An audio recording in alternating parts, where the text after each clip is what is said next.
This film is purely fictional. Please do not imitate it. Your like and subscribe are the motivation for me to update. Tang Rui, who has been trapped under the ruins for 3 days, has exhausted his physical strength. He will probably starve to death before the zombies find him. Looking at the backpack not far away, Tang Rui tried his best to reach it, but it was still a long distance away. One of his legs was pressed by a huge concrete slab. If he wanted to get out, he had to saw off that leg. Tang Rui gave up again, licking his dry and flaky lips, imagining that it would rain at this time. But this was a basement. If it really rained, he would be drowned, and there would be no way to survive. At this time, he heard the zombies' low roar. This low roar was not as deep as other zombies. It sounded very childish. And there was also crying in it. It was quite strange. Could it be a little zombie? After a while, the little zombie appeared. He was wearing a yellowed white sweatshirt and brown shorts, with only a pair of socks on his feet. There was a small water bottle hanging on his chest, which contained a red drink that looked like blood. The little zombie looked very young, and there was no decay on his pretty face, which meant that he had just been bitten. Zombies are easy to deal with in the early stages. Not to mention that this little guy looked like a mentally retarded person. Tang Rui was not nervous. He calmly picked up a stone and threw it at the little zombie as long as he dared to come over. The little zombie was not stupid, because he knew what fear was.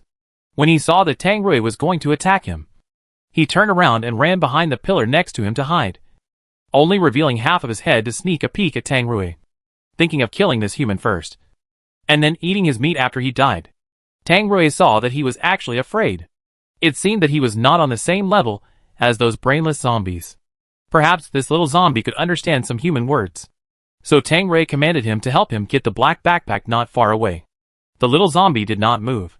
Tang Rui threw stones at him. Of course, he did not really want to kill the little guy, so he deliberately threw it away every time and did not hit the little zombie, just to scare him. The little zombie thought that this human was very cruel. Out of fear, he could only do as he was told. Picked up the backpack and brought it to Tang Rui. The backpack was given to him, and the little zombie immediately ran away again. At this moment, it was hard to tell who was the zombie. Tang Rui found his timid look a little funny. He zipped up the backpack, took out a sausage from it, peeled off the skin, and did not rush to eat it. Instead, he looked at the little zombie and saw that he was swallowing his saliva in front of him. Tang Rui broke off half of the ham sausage and threw it to him. Although it was all starch, it tasted a bit like meat. The little zombie picked up the half of the ham on the ground, but was a little afraid to eat it. He looked at Tang Rui first. Tang Rui nodded to him. Eat it. That's your reward. The little zombie took a bite. The taste was okay, but it was a bit chewy because it was stained with small stones and dust. The little zombie was chewing it and making a crunching sound. Tang Rui listened and looked over. He saw that he was biting a stone in his mouth and wanted to bite it into pieces. It was really stupid.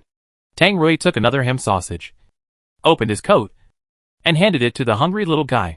This time he didn't throw it on the ground, but waited for the little zombie to take it. The little zombie hesitated at first and took 2 tentative steps forward. Seeing that Tang Rui didn't hit him with a stone, the little zombie dared to reach out and take the ham sausage. Tang Rui ate half a sausage and drank some water to moisten his throat. Then he checked how much food was left in his backpack.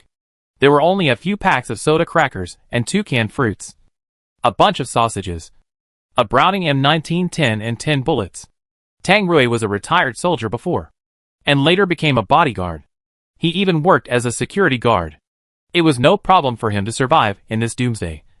But now his legs couldn't get out. If there was really no other way, he could only stop drinking water temporarily to make the blood thicker, and then saw off his legs. The thick blood would not cause excessive blood loss, and his life could still be saved. While Tang Rui was waiting for his blood to become thicker, he lay under the reinforced concrete. The little zombie next to him, who was staring at him, was wandering there. The little zombie only wore a pair of socks on his feet. When he walked back and forth, he accidentally stepped on a nail, and the black blood immediately stained the ground. The little zombie had no sense of pain, and he stepped on the nail back and forth countless times. Tang Rui felt pain, and he felt pain just by looking at it. So he called the little zombie over. The little zombie saw that he was going to go over by himself, and thought that this human had figured it out and decided to make him his dinner. The little zombie walked over cautiously with small steps, and Tangrui asked him to sit on the ground and stretch out his feet. The little zombie tilted his head and looked at him. His gray eyes were very confused. Seeing that he didn't react, Tangrui forcibly pulled him down and made him sit on the cement slab. Seeing that he suddenly started to fight, the little zombie thought that this human was going to hit him. So he quickly broke free and ran away. This time he really ran away and disappeared in this basement. The basement suddenly became quiet, and only Tangrui's breathing could be heard. After watching the little zombie run away, he never came back. Tangrui fell down with some exhaustion. After being trapped for a few days, he finally found a little zombie that was non-aggressive, timid, interesting, and could understand what he said. But it just ran away. Tangrui thought that since he didn't know whether he would live or die this time, he might as well have a good time before dying. So he used a knife to cut a small cut on his arm. Because he hadn't drunk water for several days, his blood was a little thick. But this was the most attracted to zombies. Sure enough, not long after, the little zombie came back smelling the blood, and the small water bottle hanging on his chest swayed as he ran towards this side. His running posture was inexplicably funny and cute. Tangrui had endured loneliness for a few days. He couldn't bear to let a little zombie go. He said to the little zombie in a hoarse voice, "Don't go. Stay with me." The little zombie only had his blood in his eyes, but he was afraid that Tangrui would hit him, so he hesitated to come forward. Tangrui was also afraid that the little zombie would bite him when sucking blood, and he didn't want to turn into a zombie yet. At this time, Tangrui set his sights on the small water bottle hanging on the little zombie. To be precise, it was a milk bottle with red liquid in it. A closer look showed that it was not blood, but some kind of pigmented drink. "Give me the bottle hanging on your neck." The little zombie took the small milk bottle off his neck and gave it to him. Tangrui unscrewed the lid and smelled the liquid inside. There was a sour smell. It should have been a long time. Perhaps it was left before the little zombie was bitten. Tangrui poured out the contents inside, and then put his own blood in. There was not much blood, just covering the bottom of the bottle. There was no way. If he bleed a little more, he would really die. The little zombie was very satisfied, holding the small water bottle and drinking in small sips. Tangrui touched him at this time, but the little zombie did not react as violently as before. He sat there very docilely, letting Tangrui do whatever he wanted to his feet. Although Tangrui knew that zombies had no sense of pain and a little injury was a small matter for them, he felt a little distressed when he saw that the white and tender soles of the little zombie's feet were covered with blood and the instep was almost pierced. Tangrui helped him wipe the black blood off his feet. Zombies have no ability to heal themselves, so there will always be a few blood holes on this little guy's feet, and they will rot and stink over time. But Tangrui has no way to deal with it. The little zombie drank the blood and handed the bottle to Tangrui, saying that he wanted to drink more. "I don't have much blood left." Tangrui was already weak, and he wanted to save some energy to escape from this basement. The little zombie saw that he refused to give it, and he couldn't beat him, so he could only go out to find other food. The little zombie stood up from the ground in a daze, intending to leave here. Just after taking a step, a large number of zombies roared at the entrance of the basement. It was the smell of blood that attracted other zombies. Tangrui immediately took out his pistol and aimed. A severely rotten zombie came in at the entrance first. Tangrui shot it, and directly shot off the other's head. The little zombie squatted down immediately and trembled. After that, several zombies appeared one after another, and they were all shot in the head by Tangrui. There were 6 gunshots in total, and the little zombie was scared and quickly hid behind the pillar. After getting rid of those zombies, water suddenly seeped into the basement. Thunder could be heard faintly outside, and soon it started to rain heavily, and the water became more and more. The water washed away the soil in the gap, which reduced some adhesion, and with more and more water, there was a certain buoyancy. Tangrui pushed hard again, and finally, he came out from under the cement board that had been pressing on him for several days. However, the leg muscles were almost necrotic, so Tangrui could only drag that leg to walk. He limped through the water and walked behind the pillar, looking at the trembling little zombie hiding there and said, "Let's go. This place is about to be flooded." The little zombie held his head and reacted very slowly. Tangrui didn't waste time talking to him. He just pulled him up and led him out. The little zombie staggered behind him and walked out of the basement. It was desolate outside, and there was no one in sight, but there were still a few lone zombies. They moved slowly, and Tang Rui smashed their heads with a stone. Seeing how fierce Tang Rui was, the little zombie trembled more and more, whimpering in his mouth. He wanted to escape, but this human held him tightly. Tang Rui didn't realize that the little zombie was resisting him. He just wanted to find a comfortable place, replenish some energy, and then have a good sleep. As for the little zombie next to him, he didn't want to let it go. What do you think? The little zombie followed him all the way and walked into a small supermarket. The shelves inside had been looted long ago, and only 1 or 2 edible things could be picked up occasionally on the ground. Tang Rui picked up all the food that was edible and put it in his backpack. He picked up a lot of them, but he didn't care whether they were expired or not, as long as they didn't kill him. Tang Rui also picked up a rainbow lollipop, peeled off the candy coating, and stuffed it into the little zombie's mouth without thinking. The little zombie had no sense of taste and couldn't taste sweetness. He thought Tang Rui was feeding him stones, so he wanted to spit it out. Tang Rui immediately warned him, "Don't waste it, or I'll beat you." The little zombie quickly sucked up the lollipop. This human was really scary. Tang Rui had just been rescued and didn't have much energy. He was dragging a half-crippled leg, and after walking for more than 10 minutes, he began to pant heavily. This couldn't go on. He had to find a safe place to rest for a while. After Tang Rui led the little zombie to visit the small supermarket, he found a clothing warehouse where a large number of winter clothes were stored. After entering the warehouse, Tang Rui locked the door of the warehouse so that he could sleep soundly at night. The little zombie wanted to go out and started scratching the door. The sound of nails scratching the iron sheet made people's scalps numb. Tang Rui limped over, tied the little zombie's hands and feet with a pair of tight autumn pants, and then threw him into the pile of clothes and told him to stay well. The little zombie was very scared when he saw that his hands and feet could not move, and kept making strange noises. Ho ho ho! Tang Rui set up the mattress and lay on it to try it out. It was much better than sleeping on the concrete floor before.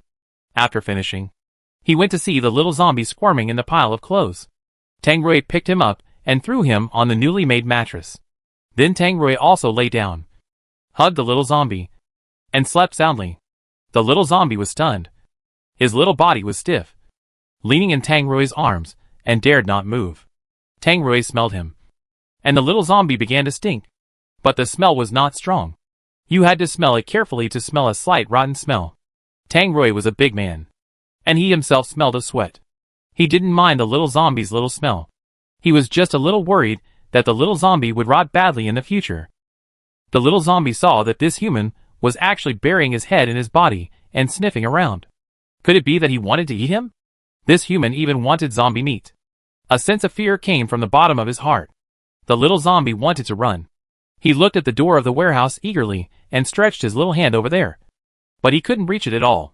Tang Rui saw that he was not honest at all and was always moving around, so he hit him on his little butt. The little zombie didn't feel anything, but just looked at Tang Rui in a cute way. Tang Rui looked at his stupid look and couldn't help but smile, showing a row of neat teeth, which looked pretty good. The little zombie looked at Tang Rui's teeth and was afraid that he would suddenly come over and bite him. The little zombie shrank back. Tang Rui pulled him over directly, hit him on his little butt again, and said, "Don't move around. I'm tired and need to rest. You be quiet for a while." The little zombie could understand what he said, so he soon became honest. Tang Rui used the little zombie as a pillow and pressed him to sleep. The little zombie's heart had stopped working, so it would not be suffocated by the pressure. Tang Rui was about to close his eyes when he remembered an important thing. He fell asleep, and the little zombie suddenly got hungry and wanted to bite him. The little zombie was still worried that he would bite his own rotten flesh to eat, but he didn't expect that this human would turn the tables and stuff his mouth with cotton cloth. After sealing the little zombie's mouth, Tang Rui slept peacefully. The little zombie opened his gray eyes and stared at the ceiling in a daze. In the second half of the night, the little zombie smelled the meaty fragrance emanating from this human, and a lot of saliva came out of his mouth, soaking the cotton cloth. He used his little tongue to push the cotton cloth out of his mouth little by little, and then opened his mouth and bit Tang Rui's head. Tang Rui felt his head was wet, and when he opened his eyes, he saw that the little zombie was actually gnawing at his scalp. However, since the fangs had not grown out yet, the bite did not hurt. The little zombie saw that the human had woken up, and somewhat guiltily loosened his mouth, and then looked at him timidly with his gray eyes. Tang Rui thought that the little zombie was a little funny and very human. He did not blame the little zombie, and asked with concern, "Are you hungry?" The little zombie hugged the water bottle hanging around his neck and nodded stiffly. Tang Rui took a sausage from his backpack for him to eat. The sausage was not real meat. After eating it several times, the little zombie also realized that the human was not giving him human flesh. But in order to fill his stomach, the little zombie could only look at Tang Rui while thinking that this was his meat, and then chewed it. After eating, the little zombie finally calmed down. Tang Rui didn't know if other zombies would sleep. But his little zombie would not only sleep, but also snore. He shook him twice, but he didn't wake up. This little zombie had no vigilance at all. He looked silly and stupid, but he could survive safely until now. No, he was dead. The next morning, Tang Rui took out the spicy strips he picked up yesterday and fed them to the little zombie. The little zombie knew that the human was not feeding him human flesh, but he had nothing else to eat, so he could only force himself to eat these things that were not for zombies. Staying in this place all the time was not a solution, and he had to go to other places to find supplies. One person and one zombie. After a simple breakfast, Tang Rui took the little zombie on the road. The little zombie was particularly dishonest on the road, always running around, and was particularly easy to be tripped by stones. Along the way, Tang Rui counted carefully, and this little confused was tripped 9 times in total. He almost fell into the pit several times, and got several scratches on his face. Tang Rui had no choice but to carry him on his back. But when he carried him on his back, the little zombie would bite his neck. So Tang Rui put him down again, and wanted to find something to seal the little zombie's mouth to prevent him from biting him. When Tang Rui went to find a rope, the little zombie smelled the breath of other humans, and followed the smell of meat and trotted away. When Tang Rui reacted, the little zombie had disappeared, so he hurried to find it. At this time, the little zombie ran back crying, and several humans with sticks were chasing him. Those humans picked up stones and threw them at him from time to time. The little zombie was hit, and his head was covered with blood. Tang Rui felt distressed when he saw it, and walked over to hug the little zombie in his arms. Then took out his gun and pointed it at those people. Those people still thought it was strange that this person was protecting the zombie. After all, zombies are the existence that everyone wants to kill in the doomsday. Tang Rui saw that the little zombie was seriously injured, and his mood became particularly bad. He looked at them with a gloomy face and shouted angrily, "Get away!" Those people were afraid that he would really shoot, so they all left. Anyway, killing this little zombie or not would not affect them. The little zombie saw a pile of meat running away, and he shouted anxiously, wanting to chase it again. He was really not afraid of being beaten. Tang Rui knew that this little zombie wanted to eat human flesh, so he comforted him and said, "I will catch a few animals for you to eat later." The little zombie was quiet, and then continued to follow Tang Rui. Tang Rui was afraid that he would run away again, so he got a rope and tied them together. He was the first person to survive in the apocalypse with a zombie. Although Tang Rui knew that humans in the safe zone would not accept him if he kept a zombie around, he still didn't want to let the little zombie go, because he liked this silly little zombie more than those humans with ulterior motives. Tang Rui took the little zombie to the forest to see if there were any animals he could catch. When catching animals, he couldn't hold the little zombie by his side. Otherwise, he would be dragging his feet, and definitely not be able to catch anything. Tang Rui tied the little zombie to the tree and only gave him 1 meter of space to move. "Stay still. I'll go get you some meat to eat."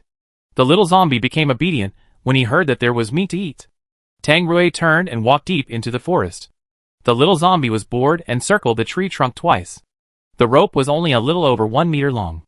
After circling twice and wrapping the excess rope around the tree, he couldn't move.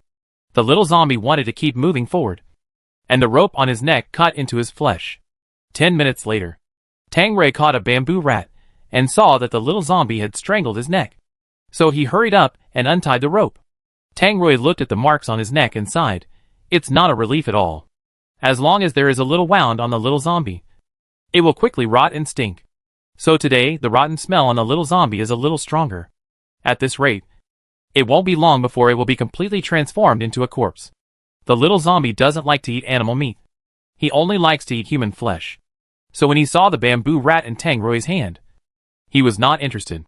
The little zombie wanted to find human flesh to eat by himself, so he tried to escape. Tang Rui caught him and said, It tastes much better than human flesh when roasted. Let me show you first. The little zombie was quiet for a while, sitting on the stone next to him, watching Tang Rui make a fire and roast the bamboo rat. After roasting, Tang Rui gave the little zombie a bite first. The little zombie's dusty eyes did not have any ripples, and there was no expression on his little face. After chewing twice, he spit it out. Ah! Tang Rui seemed to hear him saying it was not delicious. Sure enough, zombies still want to eat human flesh. Tang Rui took a knife from his backpack, and then cut a hole in the palm of his hand, and blood quickly gushed out. Tang Rui dripped his blood into the water bottle hanging around the little zombie's neck.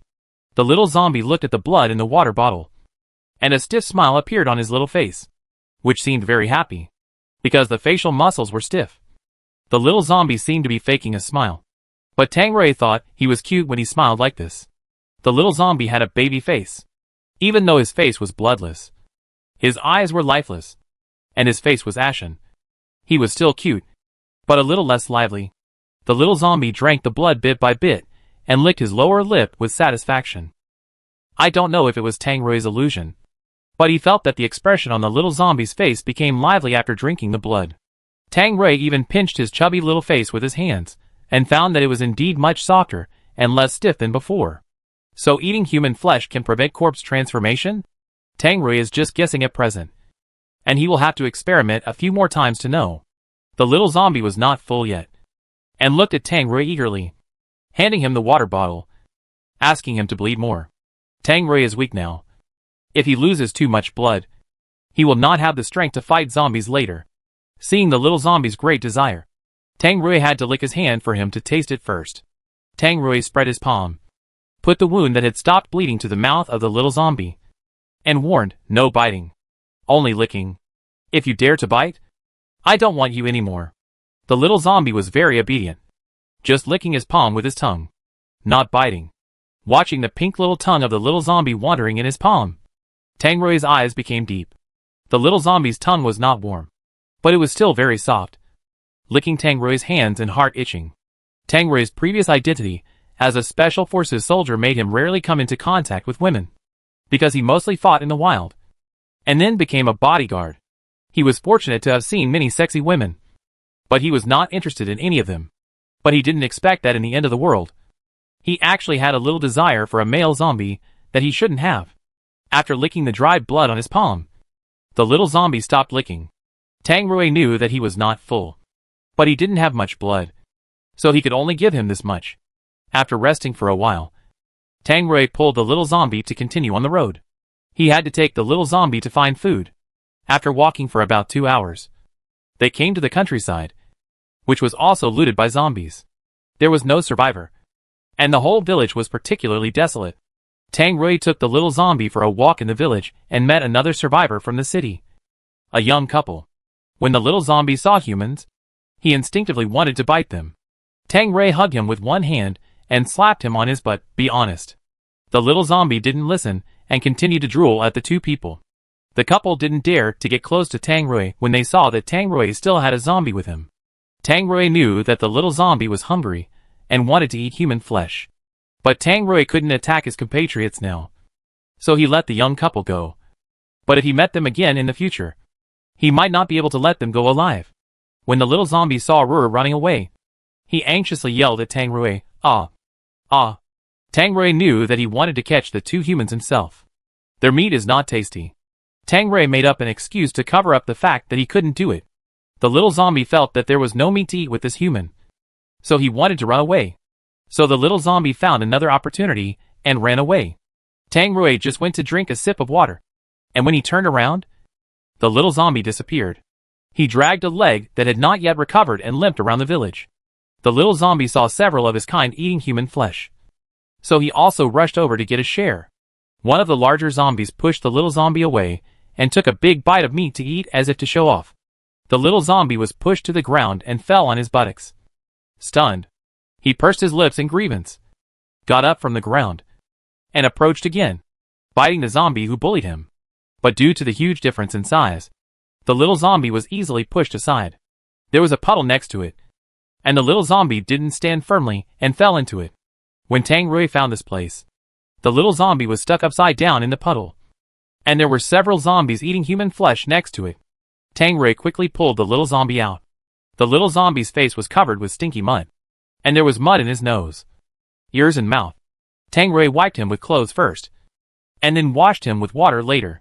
When the little zombie saw Tang Rui coming, he was so wrong that he was about to cry. He stretched out a little finger and pointed at the big zombie who had bullied him. Tang Rui understood, picked up a wooden stick from the ground, swung it hard, and knocked the zombie's head off. Tang Rui didn't let go of the other zombies either, and knocked their heads off. Then he picked up a few intact pieces of the meat they had eaten and fed them to the little zombie. The little zombie used his teeth to tear the meat to eat, but he was too weak to chew it. Tang Rui used a knife to help him cut it into slices to make it easier for him to swallow. After eating several pieces of raw meat, the little zombie licked the meat foam on his hands. Tang Rui had a strong psychological quality. Seeing the little zombie eating human flesh, he did not feel nauseous. He even wiped the little zombie's mouth himself. He was unusually calm. He had seen people eating people. Isn't it normal for zombies to eat people? The little zombie burped and lay down on the spot. The remaining human flesh on the ground would quickly attract zombies, so it was not safe here. Tang Rui wanted to take the little zombie away as soon as possible, but after the little zombie was full, he didn't want to move and lay lazily on the ground. In the blink of an eye, the little zombie began to snore. Tang Rui had no choice but to pick him up and carry him away. Before, the little zombie's body was still stiff, but after eating human flesh, it immediately became much softer, and it was soft and comfortable to hold. Even the rotten smell was much lighter, but the little zombie had a smell of stinky ditch, which was very unpleasant. Tang Rui took him to the stream to wash. There was no rotten part on the little zombie's body, only some small wounds. In addition, the little guy's body was quite white, and the skin was smooth and tender. After Tang Rui touched it, he couldn't move his hand away, as if it was sucked. Tang Rui didn't know whether other people's skin felt smooth or not, because he had never touched it. But if you asked him whether the zombie's skin was smooth or not, Tang Rui would definitely nod. If this little guy hadn't become a zombie, he would definitely be a rare delicacy in the eyes of other zombies. And of course in the eyes of Tang Rui. Tang Rui took off the clothes of the little zombie and threw them aside. After the clothes were thrown out, something fell out of his trouser pocket. Tang Rui picked it up and looked at it. It was a photo of the little zombie and another man. The two of them looked very close. After seeing this photo, Tang Rui felt a little complicated. He couldn't tell what it felt like. It was a little stuffy and a little sour. In short, Tang Rui hated this feeling. The little zombie had been in his pocket, which showed that he cherished it very much. So Tang Rui did not throw this photo away and put it back in his trouser pocket. The little zombie slept for a while. When he woke up, his clothes were taken off and the human was touching him. The little zombie thought he wanted to wash himself clean before eating. So he struggled, fluttered in the water, and successfully broke free from Tang Rui's hands and ran away naked. Tang Rui chased after him with his clothes, because he was not able to move now. He could not catch up with the little guy. Tang Rui was tired and stopped to rest. Seeing the little zombie running farther and farther away, and soon disappearing, Tang Rui said anxiously, "If you run again, I will shoot." The little zombie stopped when he heard him say he was going to shoot him. Tang Rui shouted loudly, "Come back." The little zombie looked back at him and hesitated. Tang Rui continued to threaten, "Don't force me to do it." The little zombie was a little afraid of him, so he ran back with his bare bottom, and the bird in front of him was shaking. When the little zombie came over, Tang Rui pulled him into his arms and slapped his white, tender and round bottom. "You dare to run. You deserve a lesson." It seems that he should train this little zombie well. Otherwise it will not be obedient at all and want to run away at any time. Tang Rui helped the little zombie put on his clothes, then went to the village to find a dog chain and put it on him. The little zombie was very curious about what the iron chain around his neck tasted like, so he would always bite it in his mouth. His little milk teeth were loosened by his biting. If the teeth fell out, it would be even harder for him to eat meat in the future. Tang Rui took the rusty chain out of his mouth, looked at his mouth full of rust, and sighed, "Open your mouth." The little zombie opened his mouth. Tang Rui put a finger in and threw the rust out of his mouth. While cleaning, he saw that the little zombie had grown 2 new canine teeth, which were only the size of rice grains, very white and cute. Tang Rui poked them twice with his fingers. How could the little zombie let go of the meat in his mouth? He bit Tang Rui's finger. Tang Rui deliberately frowned and stared at him with a deterrent look. The little zombie was frightened by his eyes, and weakly loosened his mouth and licked his callous fingers with his little tongue, indicating that he would only lick and not bite. Tang Rui's expression eased, and he took the little zombie to a safe place. The rural population was not dense, so there were not many zombies along the way, and they were all easy to deal with. Tang Rui was strong, and with an iron rod in his hand, he could easily knock off the heads of those zombies. Every time he saw Tang Rui knock off the heads of his kind, the little zombie would hug his little head tightly, fearing that he would also knock his head off. Tang Rui had just killed a few zombies, and when he turned around, he saw the little zombie squatting there with his head in his arms, and he didn't know what he was afraid of. Tang Rui walked over and pulled him up. "Let's go!" The little zombie walked slowly behind Tang Rui, touching his head from time to time. Well, it was still there, passing by a large rapeseed field. Tang Rui went to urinate inside. The little zombie was chasing a white butterfly on the ridge of the field, accidentally tripped and fell into the rapeseed field. After Tang Rui finished urinating, he shook it, stuffed the big thing back into his pants, and wiped his hands that had just been holding the handle on his clothes twice. Then turned around, but didn't see the little zombie. Tang Rui thought he ran away again and was about to look for him. Seeing a large field of rapeseed flowers being crushed, he walked over and saw that the little zombie had buried his head in the soil, motionless, as if he was asleep. Tang Rui picked him up, and he really fell asleep. Lazy enough, Tang Rui held this sleepy little zombie under his armpit, held him with one hand, and continued on his way. After walking for a while, Tang Rui heard the sound of a car engine, and a small car soon appeared on the small road and drove towards Tang Rui and his friends. After seeing Tang Rui, the owner stepped on the brakes and stopped right in front of Tang Rui. The male car owner stuck his head out of the car window, slowly took out a gun and pointed it at Tang Rui. "Do you have any food on you? Take it out." The people who dared to point a gun at Tang Rui now have grass growing on their graves. Tang Rui walked up to him expressionlessly, slowly took out his pistol, put it against the male car owner's head, and said coldly, "How dare you scare me with a gun without bullets?" The male car owner was a little panicked, and his voice trembled slightly. "How do you know there are no bullets?" From the way he held the gun, it was clear that this man's gun looked very light, so there should be no magazine in it. But Tang Rui also had a bit of gambling in it. "If there is, try shooting." The male car owner saw that he was exposed, threw the gun away, raised his hands. "Big brother, don't kill me. I'm just hungry and want to beg for something to eat. Before, I wanted to rob. Now I beg." But Tang Rui is not a kind man, and he doesn't have time to pity others. Tang Rui put away the gun, looked at him and asked, "How much gas is left in the tank?" The male car owner trembled and said, "There is still half. There is still half of the gas, which should be enough to drive dozens of kilometers." So Tang Rui took a pack of biscuits and exchanged the car with him. The male car owner saw that Tang Rui was muscular and looked very tough, so he wanted to get along with him. "Brother, let me go with you." At this time, the little zombie woke up and saw a piece of meat in front of him. He smiled happily at Tang Rui, thinking that this human was caught by Tang Rui for him to eat. As soon as the little zombie was happy, Tang Rui said to the male car owner, "Get out." The male car owner saw that he looked unhappy, so he took the biscuits and ran away. Tang Rui spared his life in disguise. Seeing that the piece of meat was scared away by Tang Rui, the little zombie was anxious, and took the dog chain around his neck to show Tang Rui, asking him to use the chain to handcuff the human, so that his meat would not run away. "Why do you like to eat so much? Didn't you just eat before?" Tang Rui did not catch the man, but took the little zombie into the car. Tang Rui put the little zombie on the passenger seat, fastened his seat belt, and told him not to move around. The little zombie was still thinking about the piece of meat that ran away, so he stretched his head out of the car window to see where the meat had gone. Tang Rui stepped on the accelerator and drove away. The little zombie sat on the passenger seat in frustration, and his entire life was meaningless. Tang Rui looked at his hopeless look and wanted to laugh, and then took a sausage to satisfy his craving. The taste of the ham sausage is like eating rotten meat, which is not as delicious as fresh human flesh. But the little zombie has no choice now, so he can only make do with it. Tang Rui drove seriously, and did not notice that there was a little girl lying on the back seat. The little girl had already turned into a corpse. She smelled the meat and suddenly got up. Her body twitched a few times.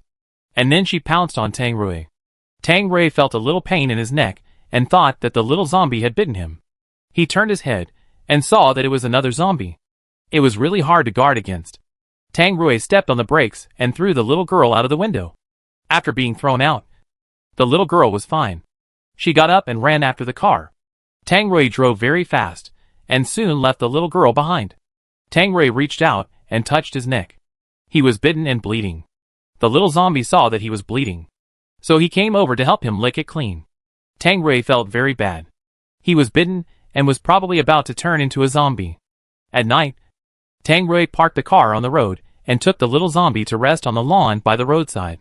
Tang Rui built a fire, leaned against the tree stump, and touched his neck. The little girl's bite was not deep, just a little skin broken, but there was still a risk of infection. Tang Rui looked at the little zombie in front of him, who was catching crickets for fun, and his mood was a little indescribable. If he became a zombie, then this silly little zombie would have no one to take care of him. And judging from the little zombie's current combat power, if he was discovered by other humans, he would definitely be beaten to a bloody mess in minutes. Tang Rui reached out and pulled the little zombie over, letting him sit on his lap. The little zombie held a cricket in his hand and looked at Tang Rui blankly with gray eyes. Tang Rui pulled up his sleeves and stretched his arm to the mouth of the little zombie. Take a bite before I turn into a zombie. When I turn into a zombie, my meat won't taste good. When the little zombie heard that he could finally eat his meat, his eyes lit up instantly, and he opened his mouth and bit him.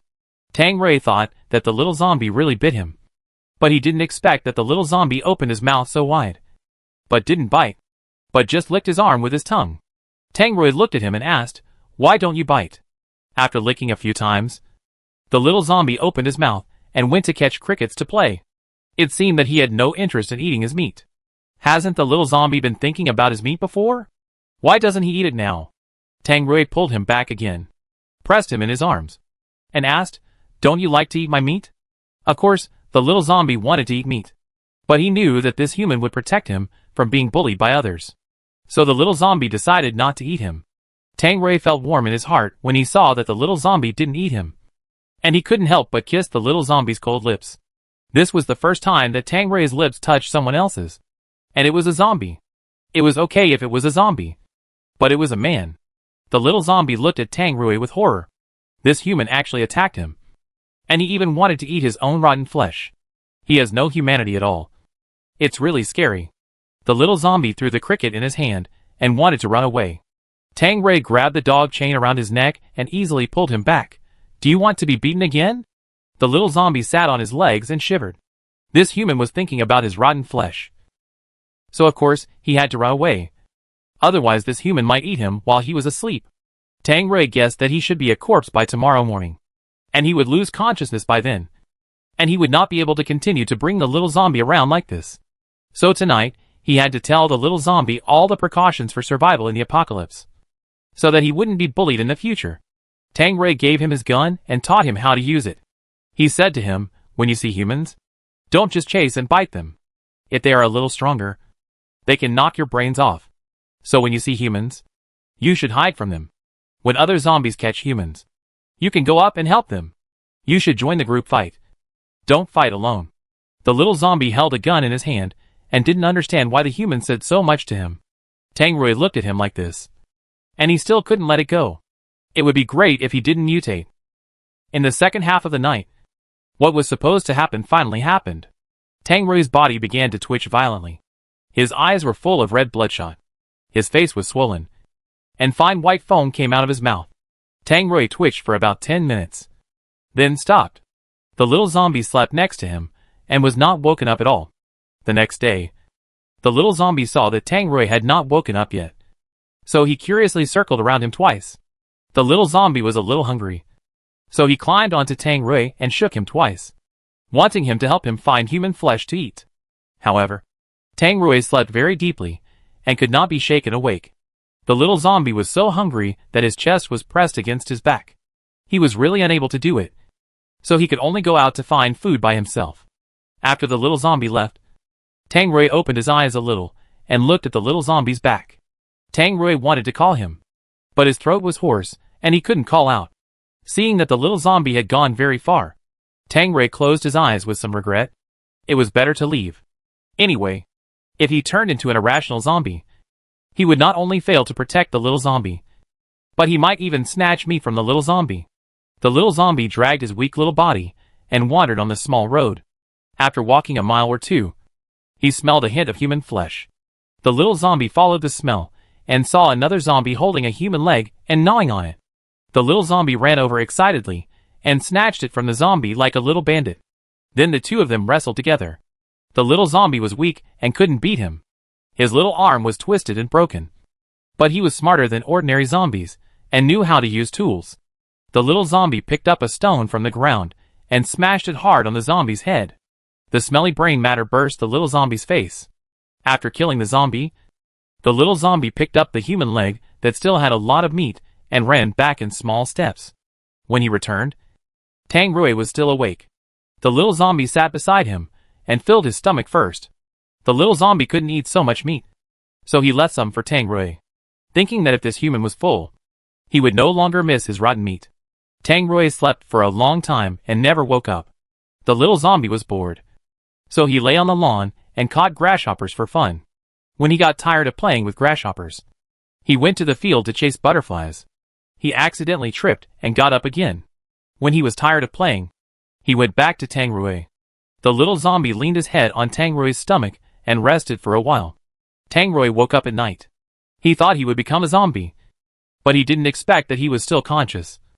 And the little zombie didn't run away, but was sleeping on him.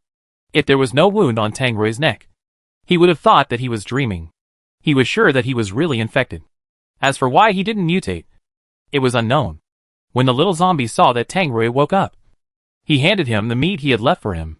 Looking at the human leg in the little zombie's hand that was gnawed and pitted, Tang Rui didn't feel nauseous at all. He was even a little moved.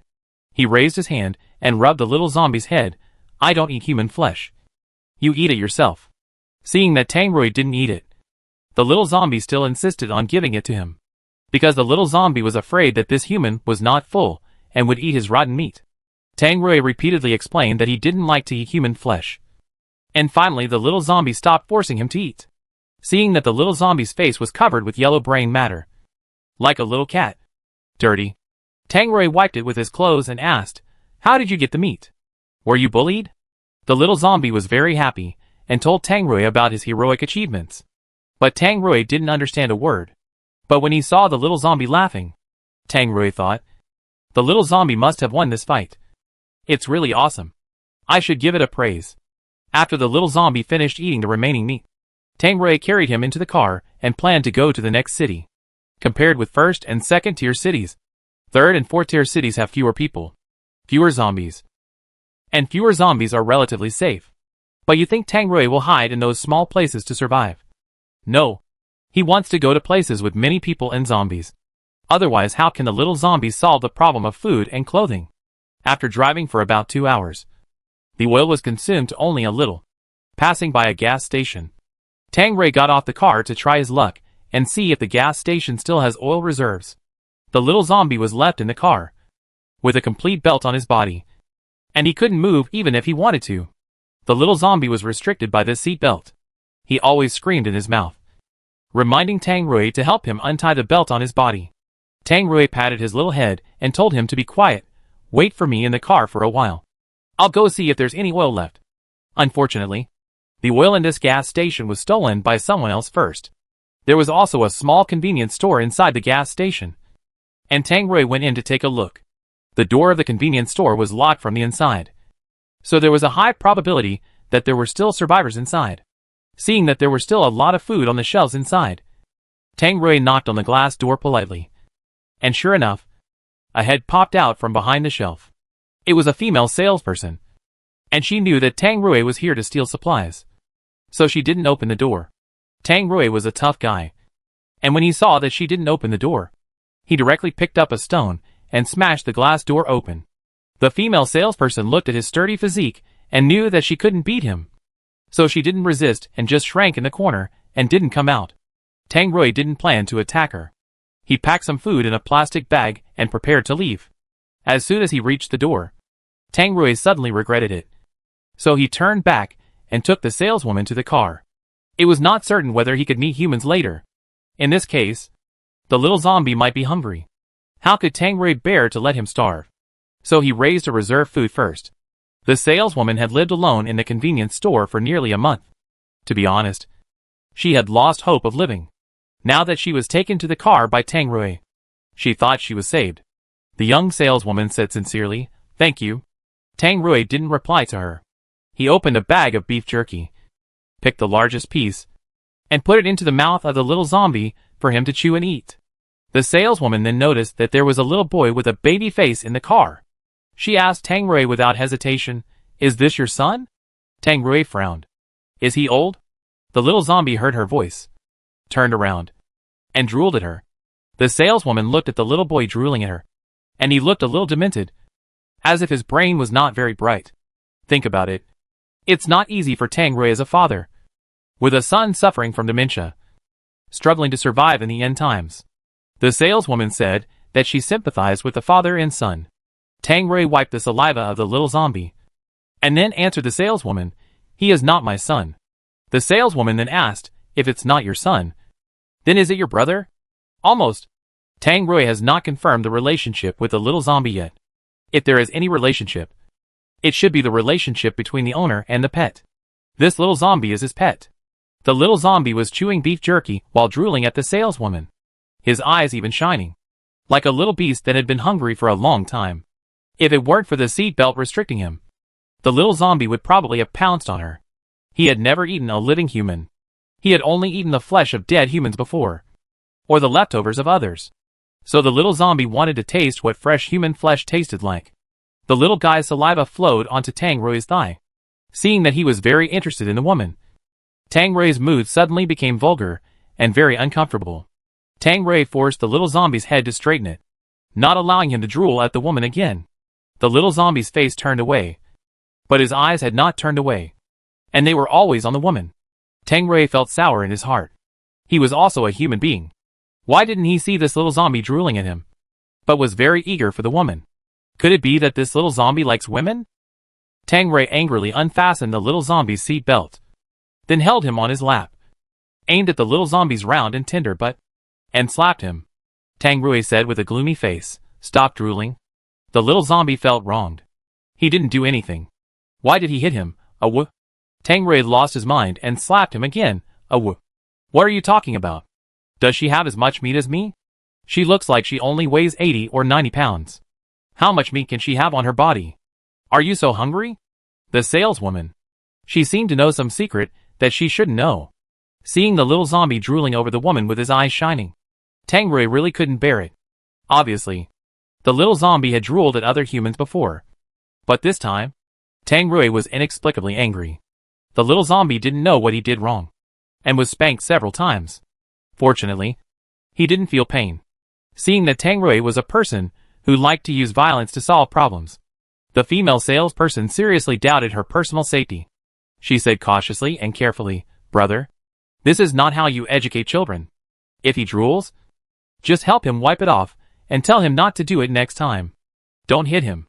Tang Rui knew that the little zombie had no sense of pain, so he hit him twice. If the little zombie felt pain, he would not be willing to hit him. Tang Rui was not a person who liked to solve problems with violence, but he was too lazy to use words. So he chose to use actions, which was quick, simple and convenient. After being beaten, the little zombie didn't dare to drool at the woman anymore, because he was afraid that Tang Rui would come to bite his flesh. The little zombie just thought so, and Tang Rui came to bite him immediately. Tang Rui just wanted to give him a kiss on the mouth to prove his ownership to the saleswoman. This little zombie was his, and no one could take it away. The saleswoman said she was shocked. It turned out that they were in such an incestuous relationship. The little zombie was also shocked. This human actually wanted to eat his rotten flesh again. The little zombie waved his hands desperately, trying to push Tang Rui away. Tang Rui was so big. How could he push him away just because he wanted to? Tang Rui held his little face and kissed him firmly on his mouth for more than a minute. There was a faint fishy smell in the little zombie's mouth, and the taste of beef jerky he had just eaten. Tang Rui liked this taste very much. He swept the little zombie's lips for a while before letting go. After being let go, the little zombie touched his bitten lips. This human, actually, flirted with a zombie. Tang Rui looked at the sluggish little zombie, stuffed a piece of beef jerky into his open mouth, and said, "Eat some beef jerky first to fill your stomach." The little zombie wanted to eat the woman in the back seat, but he was afraid that Tang Rui would be angry. The little zombie didn't understand why Tang Rui was so angry and reacted so strongly when he wanted to eat that woman. Could it be that Tang Rui liked that woman, so he didn't allow him to eat her? After suddenly discovering this secret, the little zombie's eyes wandered between the woman and Tang Rui, and a hint of human loneliness appeared on his baby face. The little zombie suddenly felt that the beef jerky in his mouth was unpalatable and hard to chew, like chewing on tree bark, and he had no taste. Tang Rui felt a little strange when he saw the little zombie quiet down.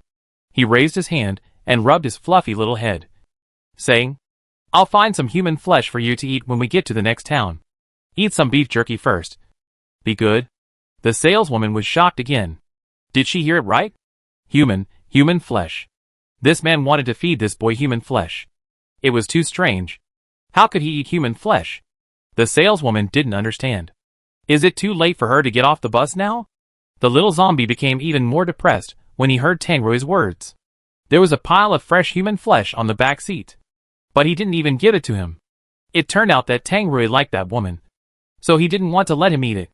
The little zombie felt that he might be abandoned by Tang Rui at any time, because he was a little burden, and the appearance of this woman would definitely divert Tang Rui's energy, making Tang Rui even less able to take care of him. The little zombie spat out the beef jerky in his mouth and secretly hid it in his pocket. He didn't want to eat it now, so he decided to take it out and eat it when he was hungry later, because the little zombie knew that he would be hungry often after Tang Rui didn't want him. So he had to store food now, so that he would be less hungry in the future. There was not much gas left in the car, and it was almost exhausted when they drove to the next town. During this time, the saleswoman tried to get out of the car, but Tang Rui drove too fast. If she jumped out of the car, her arms and legs would definitely be broken, so she didn't dare to jump. Tang Rui also knew that the woman had discovered his intentions, so he told her, "Don't worry. I won't do anything to you for the time being, so you should be honest and stay with me. At least you can guarantee that you will stay alive. If you leave me, you will soon be surrounded by zombies, so you should know what to choose." The little zombie eavesdropped on the conversation between Tang Rui and the woman. He found that Tang Rui really liked the woman and wanted to keep her by his side and protect her to stay alive. The little zombie felt that his life as a corpse had completely lost hope. The saleswoman knew that she was a girl and would not live long in the apocalypse. If she stayed with Tang Rui, she might not be bitten by zombies so soon. So she agreed to stay as a reserve food. When the little zombie heard that the woman agreed to stay with Tang Rui, his mood became complicated. A wetness emerged in his gray eyes. He would soon be abandoned. The little zombie looked down at the small water bottle hanging around his neck. While crying, he stuffed the beef jerky he had saved along the way into the small water bottle, intending to find a chance to run away. Anyway, staying with Tang Rui also had the risk of being driven away at any time. The little zombie held his small water bottle, feeling empty in his heart, and he didn't know what to do in the future. Tang Rui saw that the little zombie was always depressed and listless, and was a little worried whether there was something wrong with the little guy's body. Tang Rui picked him up and smelled his body, because he had already bathed the little zombie. The little zombie's body did not have a strong stench, since it was not a problem of physical decay. Why did the little guy look so listless? "Are you hungry again? Wait for me in the car. I'll find you something to eat." After saying that, Tang Rui locked the little zombie and the woman in the car, and then went to find human flesh for the little zombie. Tang Rui couldn't kill a living person for the time being, so he could only snatch food from other zombies. The atmosphere was a little tense for the one person and one corpse left in the car. The saleswoman was always worried that the little zombie would pounce on her and bite her. But the little zombie had no appetite to bite this woman now. He knew that Tang Rui liked this woman. If he bit her to death, Tang Rui would knock his head off. Thinking of the scene where Tang Rui could make a zombie's brain explode with just one swing of a stick, the little zombie was still very scared. The little zombie was a little hungry, so he took out a small piece of beef jerky from the bottle and chewed it in his mouth to barely fill his stomach. The saleswoman was also a little hungry, but fortunately Tang Rui left some food for her. A bag of potato chips. Hearing the woman in the back seat eating potato chips, The little zombie turned his head and looked at her. The saleswoman saw him suddenly looking over, and she was so scared that she stopped swallowing. But the little zombie just wanted to take a look at her, and there was no other intention. The little zombie just wanted to see what charm this woman had. And she actually fascinated Tang Rui when they met for the first time. The little zombie stared at the saleswoman's chest for 2 minutes. The woman had no meat on her body, just the 2 pieces of meat on her chest, which were barely enough to eat. The little zombie looked down at himself again. He was thinner than the woman because he had no meat on his chest.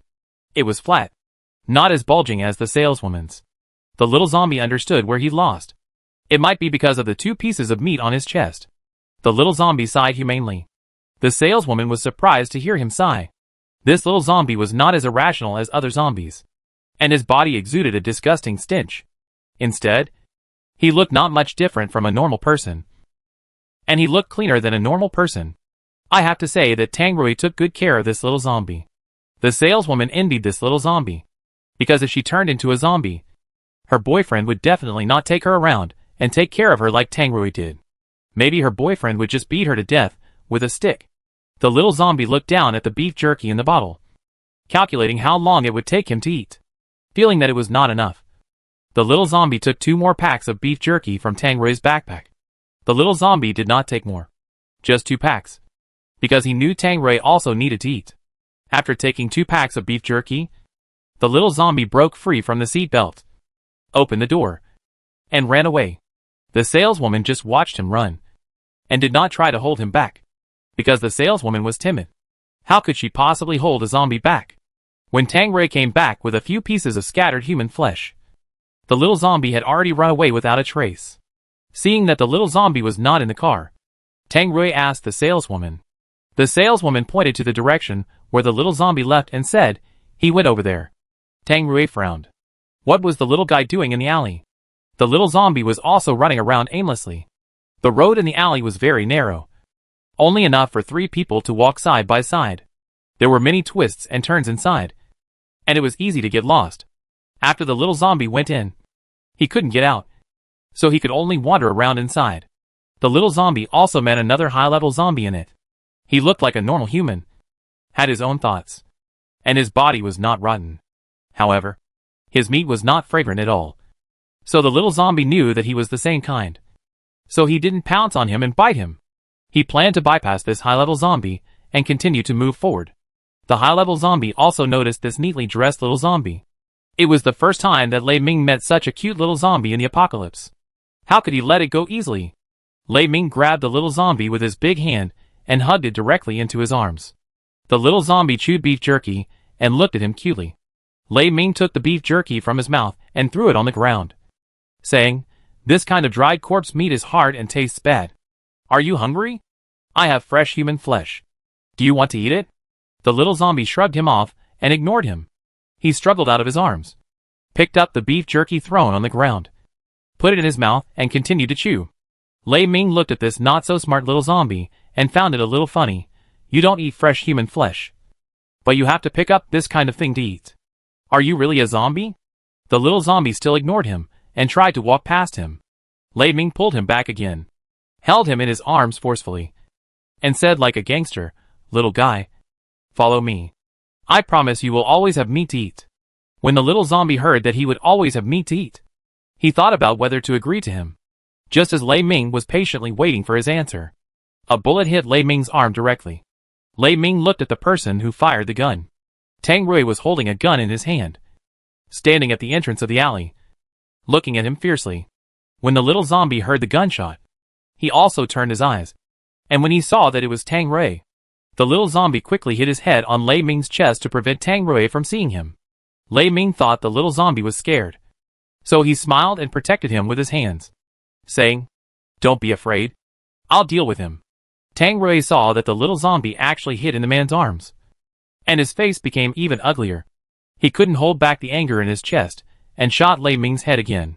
Seeing that Lei Ming was shot without any pain, Tang Rui also understood that the one in front of him was not a human, but a zombie that had evolved to a high level. At the beginning of the apocalypse, he encountered a high-level zombie, and it was hard to deal with it without thinking. Lei Ming stretched his stiff limbs and neck, his bones creaking, He looked at Tang Rui with contempt and said, "You still have time to run now." Tang Rui was not the kind of man who would flee from the battlefield. He rolled up his sleeves and planned to fight this high-level zombie. "That little zombie is mine." Lei Ming smiled disdainfully. "You say it's yours. So it's yours. Is there your name printed on it? In short, whoever wins will own it." The little zombie saw that they were about to fight, so he found a relatively safe place to stand and watch the show. Tang Rui would definitely not get any good results if he fought with this high-level zombie who had no sense of pain, because Tang Rui could feel pain. The two fought back and forth in the narrow alley. Lei Ming was surprisingly strong, and he lifted Tang Rui with one hand and threw him out. Tang Rui's back hit the red brick wall, and a taste of rust came out of his mouth. He spit out the blood in his mouth without changing his expression.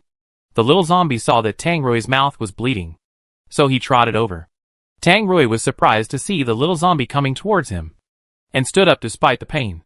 The little zombie climbed his shoulders with both hands, stood on tiptoe, and licked the blood from the corner of his mouth. The soft little tongue wandered on his chin, making Tang Rui's breathing a little disordered and rapid. Tang Rui held the little zombie's hips with one hand and picked him up, so that he could lick his blood. Lei Ming, who was standing next to him, looked at it and felt a little unwilling. "Are you using your body to attract this little guy to stay with you? It's a pity that Lei Ming is a zombie, and his meat is not tasty, so he has no attraction to the little zombie." Tang Rui ignored Lei Ming's words and planned to carry the little zombie back to the car. How could Lei Ming let go of something he was interested in easily? He stopped in front of Tang Rui and said, "Leave this little guy here." Tang Rui hugged the little zombie's waist tightly and said in a strong tone, "He is mine." Lei Ming smiled evilly and said, "If you don't want to hand it over, then you can wait to die." Tang Rui put the little zombie in a safe place first, and then continued to fight with this advanced zombie.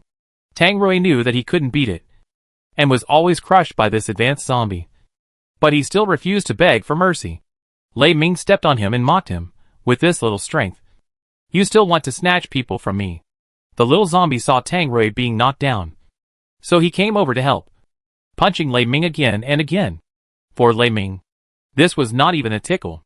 He grabbed the little zombie's hand and said, "He lost. You belong to me." After that, Lei Ming carried the little zombie on his shoulder and walked into a family's house. He ate the little zombie first. After Tang Rui spit out a mouthful of blood, he got up from the ground with difficulty. He could no longer feel the pain in his body. After Tang Rui stood up, he restored his dislocated wrist expressionlessly, and then called Lei Ming. Lei Ming looked back and saw that Tang Rui was very tenacious and could still stand up. Lei Ming put down the little zombie on his shoulder and planned to give Tang Rui a fatal blow to make him die early. Tang Rui was hit on the head, and his temple was almost sunken, but he didn't even frown. Lei Ming was just feeling strange. Tang Rui took the initiative and pressed him to the ground, punching him. The ground cracked. Lei Ming's head was smashed, and brains were splattered everywhere. Tang Rui found a transparent crystal core in the brain of this advanced zombie, the size of a pigeon egg, as beautiful as a gem. Although Tang Rui didn't know what it was yet, he picked it up and put it in his pocket. The little zombie watched Tang Rui kill the powerful-looking zombie with one punch. In addition to fear, he was also a little creepy. This human was so scary. Tang Rui stood up, wiped the smelly brains off his hands, and then looked at the trembling little zombie hiding behind the wall. "Come here." The little zombie ran over and looked at him flatteringly. Tang Rui raised his hand and rubbed his little head. He was obviously smiling, but what he said made the little zombie tremble. "You dare to throw yourself into the arms of other zombies? You will see what's going on." The little zombie held the small water bottle on his neck in fear, and was then picked up by Tang Rui and taken back to the car. Before the saleswoman ran away, she sat in the car.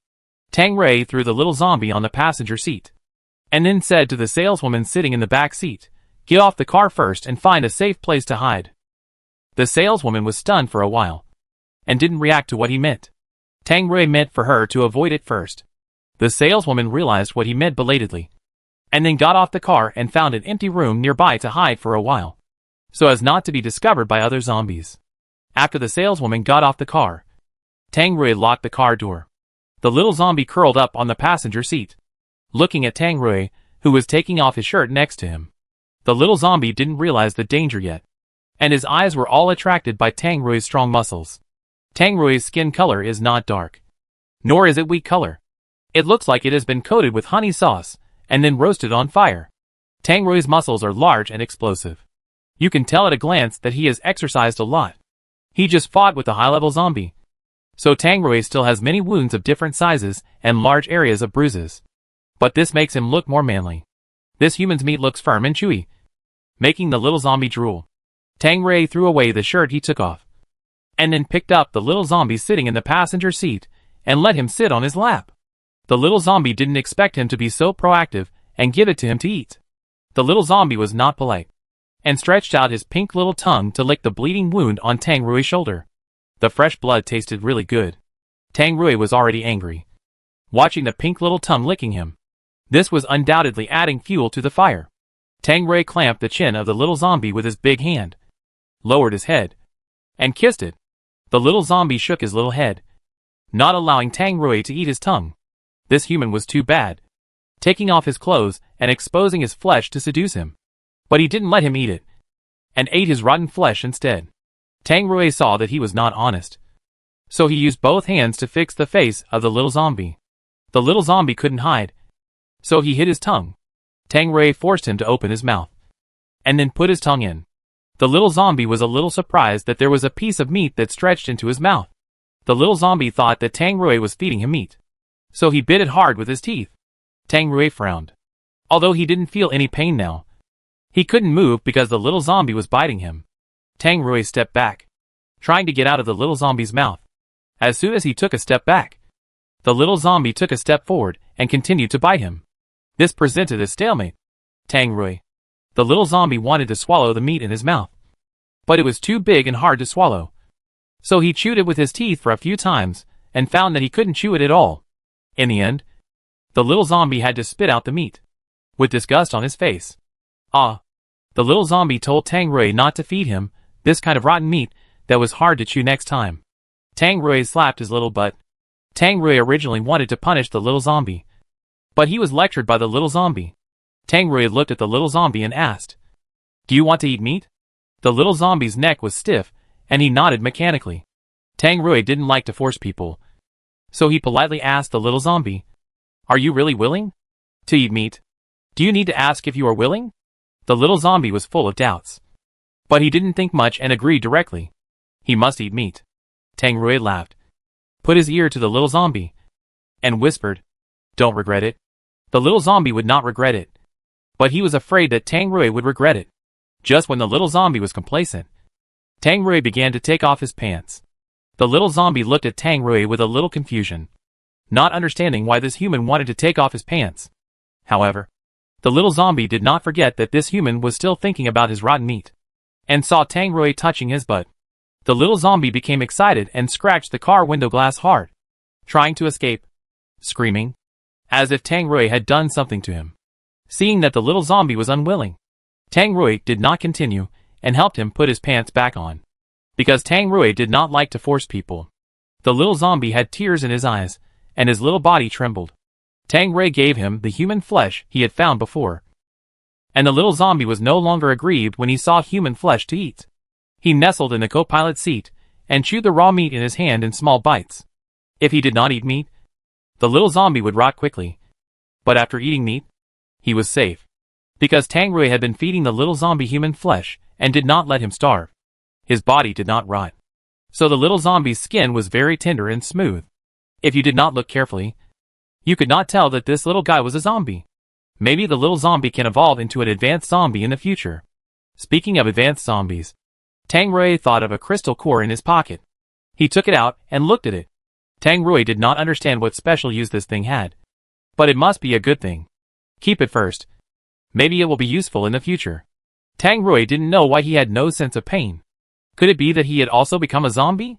If he had become a zombie, then why would the little zombie still drool at him? Zombies shouldn't like to eat zombie meat. However, not feeling pain was also a good thing for Tang Rui. The little zombie finished eating human flesh, and then licked the remaining meat on his fingers. Tang Rui looked at the little zombie licking his hands and eating beside him, and his lower body was inexplicably on fire. Tang Rui looked down at himself. The tent was getting higher and higher. He actually had dirty thoughts about a zombie. If other humans knew about it, They would probably think he was a pervert. But Tang Rui didn't care about what others thought. Anyway, in the end times, everyone was safe and sound. And what human nature was didn't matter at all. Are you full?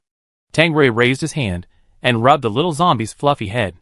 The little zombie patted his belly with both hands. He should be full. The car was out of gas, so he could only get off and walk. Tang Rui called out the saleswoman hiding in the abandoned house on the roadside. Then the two of them set off. Seeing that the woman was following them, the little zombie was worried that she would snatch Tang Rui away, so he planned to find a chance to eat her. Tang Rui held the map in his hand and marked the safe zone. If he walked, it would take at least more than a month to get there. After walking for 2 hours, the little zombie was a little tired, and he began to doze off while walking. Tang Rui knew that this little guy was very lazy, and seeing that he was about to fall asleep, he picked him up and carried him on his shoulders.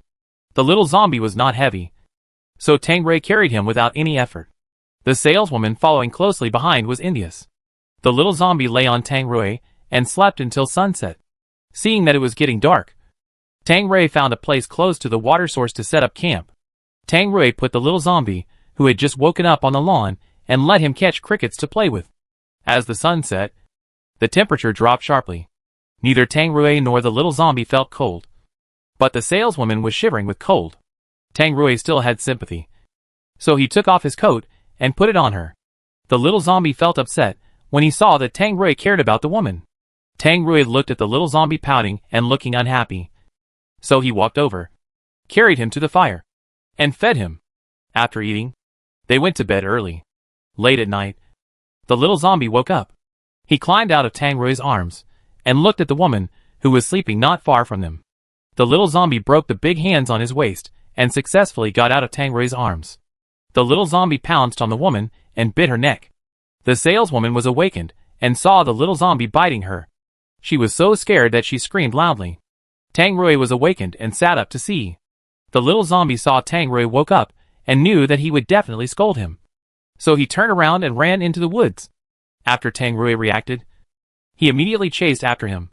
The little zombie thought he was here to beat him, so he used all his strength to run away.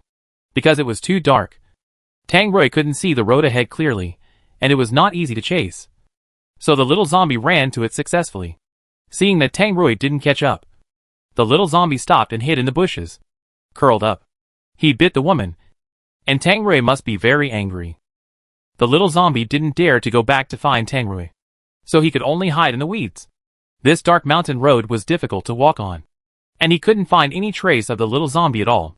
Tang Rui could only go back to get a torch. When he went back, the saleswoman had already turned into a zombie. Tang Rui ignored her, lit a torch, and went to find the little zombie. With the torch lighting up, Tang Rui could clearly see that the weeds on the roadside were trampled, which was the trace of the little zombie's previous walk. Following this trace, Tang Rui quickly found the little zombie sitting behind the bushes. Seeing that Tang Rui actually found him, the little zombie got up from the ground in a panic and fled. But after running a few steps, he stepped on empty air and rolled into a pit, breaking his little arm. Tang Rui hurriedly chased him and carried him out of the pit. Seeing that the little zombie's arm was seriously dislocated, Tang Rui was angry and distressed. Why are you running in the middle of the night? The little zombie saw that he couldn't run away, so he became a turtle, pulled up his collar, and hid his head under his clothes. Tang Rui carried him on his shoulders and brought him back to the camp. The saleswoman had completely turned into a zombie. When she saw Tang Rui, she wanted to pounce on him and bite him. Tang Rui used the torch in his hand and waved it, knocking the female zombie's head crooked. Her neck was twisted 180 degrees, which looked scary. The little zombie saw this scene, opened his mouth into an O shape in horror, and touched his neck. Tang Rui drove the female zombie away, and felt a little sorry. He could have used her meat to feed the little zombie before, but she had turned into a zombie, which meant that her meat was no longer edible. Tang Rui sat down by the fire and pulled the little zombie to sit on his lap. Tang Rui pulled up the little zombie's broken arm, and with a click, the dislocated joint was restored. There was no feeling during the restoration process, but the little zombie was very happy to see that his hand had returned to normal, and smiled gratefully at Tang Rui. Tang Rui looked at the silly smile on his face and asked in confusion, "Why did you run just now?" The little zombie thought that Tang Rui probably couldn't understand him, so he gestured with his hands. The general meaning was that he wanted to eat the woman's meat. But Tang Rui didn't allow him to eat it. So he could only get up in the middle of the night and eat it secretly, thinking that he would be discovered and beaten. So he ran away. The little zombie spoke intermittently and not very coherently, but combined with his sign language, Tang Rui could understand it. Tang Rui explained, "That woman was originally captured for you to eat, but now she has become a zombie. So from tomorrow on, you can only eat sausages, and you will have human flesh to eat when you meet humans later." The little zombie regretted it very much. If he had known, he would have eaten a few more bites. It was all Tang Rui's fault. He didn't tell him earlier that the woman was food. The little zombie angrily hit him twice to vent his anger. Tang Rui sat there and didn't move, letting him hit him enough. Now the little zombie has become much bolder, and he dared to hit Tang Rui. Isn't he afraid that Tang Rui will hit his head with a stick and twist it 360 degrees? Afterwards, the little zombie also realized this problem. So he stopped in time, and couldn't piss off this tough human. Tang Rui was not angry, and smiled with a doting face to take off the weeds on the little zombie's head and clean up the hay fragments on his body. The little zombie should be the most clean and moist zombie in the entire apocalypse. When it was daybreak, Tang Rui continued on his way with the little zombie. The little zombie was a little lazy. He knew Tang Rui would carry him, so he stopped before he took 2 steps and opened his arms, wanting to be carried. Tang Rui spoiled the little zombie and made him lazier and lazier, and Tang Rui himself had no choice. The little zombie's short legs made it difficult for him to walk beside him. Tang Rui sometimes had to deliberately slow down his pace to wait for the little guy to catch up. It would be better to carry the little zombie directly than to walk and stop for a while. The little zombie lay on Tang Rui's broad and strong back, swinging his legs happily, chewing a piece of beef jerky in his mouth. This beef jerky was particularly chewy. 1 piece could allow the little zombie to eat slowly for half a day, just blocking his little mouth and preventing him from screaming. Tang Rui planned to make meat jerky if he found extra human flesh in the future, so that it could be preserved for a long time. And the little zombie would also like to eat it. In fact, the little zombie didn't like to eat dried meat, but there was nothing else to eat. After walking for 2 hours, they passed a small store with the door open. It was a mess inside. There were empty snack packaging bags and piles of yellow excrement on the ground, indicating that someone had lived here before and left after eating the food. Although the food inside was gone, there were other things. Tang Rui put the little zombie on his back, then walked in and put all the bulk shampoo in the cabinet into the backpack, as well as toothbrushes, toothpaste, face towels, tissues, wet wipes. In the end times, almost no one pays attention to personal hygiene, so few people take away daily necessities. Tang Rui also found a little bear backpack in the corner, which looked very cute and suitable for the little zombie. Tang Rui shook off the dust on it, put a bag of beef jerky and a few corn-flavored ham sausages in it, and took it to the little zombie to carry. After collecting the remaining supplies from the store, Tang Rui continued on his way with the little zombie. On the way, he met 2 survivors. The little zombie who was originally dozing on Tang Rui's back suddenly became energetic, looking at the 2 humans, and screamed with joy. His scream immediately exposed his identity as a zombie. The 2 people became alert and looked at Tang Rui and asked, "Why are you carrying a zombie?" Tang Rui put down the little zombie, who was twisting on his back. After being put down, the little zombie ran over and bit them. As expected, the little zombie was easily kicked down by the 2 people. The little zombie turned his head and looked at Tang Rui, crying a few words, telling him that he was bullied. Tang Rui didn't say much nonsense, and went up to capture the 2 people and make dinner for the little zombie. But what Tang Rui didn't expect was that these 2 people were superpowers. One could control plants, and the other could control the ground. Tang Rui had just taken 2 steps forward when a big pit appeared under his feet. Tang Rui didn't pay attention and fell into it. Seeing Tang Rui suddenly disappear from the ground, the little zombie quickly crawled over to take a look. However, Tang Rui quickly climbed out of the pit and looked at the 2 superpowers in front of him. They were not easy to mess with. Tang Rui took the little zombie away directly. This kind of desertion was very different from Tang Rui's previous behavior. The little zombie asked him curiously why he didn't fight them. Tang Rui said, "I don't have superpowers now, so I can't beat them. When I become stronger in the future, I will ask them to help you avenge you." Fighting with superpowers will not get him any good at the moment. He could only wait until he awakens his superpowers in the future and then settle accounts with those two people. The little zombie hugged his neck and howled. A gentleman's revenge is never too late. If the little zombie doesn't take a bath regularly, it will emit a smell of decay. Tang Rui didn't think it was bad, but he was a little worried that the little zombie's body would rot. Ordinary zombies will start to rot after a few days. However, the little zombie has been there for many days, and there is no obvious decay on its body. But there is always a smell of going bad. Tang Rui went to find a water source to wash the little zombie. Every time he takes a bath, the little zombie is very dishonest and always wants to run away. I don't know what he is afraid of. Looking at the little zombie shivering in the water, Tang Rui felt puzzled. Is the little zombie afraid of water? In fact, the little zombie is afraid that this human will eat his rotten flesh. Tang Rui was helping the little zombie take a bath upstream. And at this time, several people appeared downstream to scoop water to drink. The little zombie smelled the smell of human flesh at the first time, and excitedly yelled at Tang Rui. Tang Rui also quickly noticed that there were people downstream. So he took the little zombie to find a hidden place and hide to observe. There were 4 people in total. 3 men and 1 woman. They were dressed very neatly, not as embarrassed as other survivors, which showed that they were strong. Tang Rui wanted to ambush here first and wait for a good opportunity. But the little zombie couldn't stand it anymore. He kept struggling in Tang Rui's hands and yelling. If the little zombie kept yelling, their position would be exposed. Tang Rui bit the little zombie's lips hard and said, "Don't make a sound first." The little zombie touched his bitten lips in shock. This human really wanted to eat his flesh.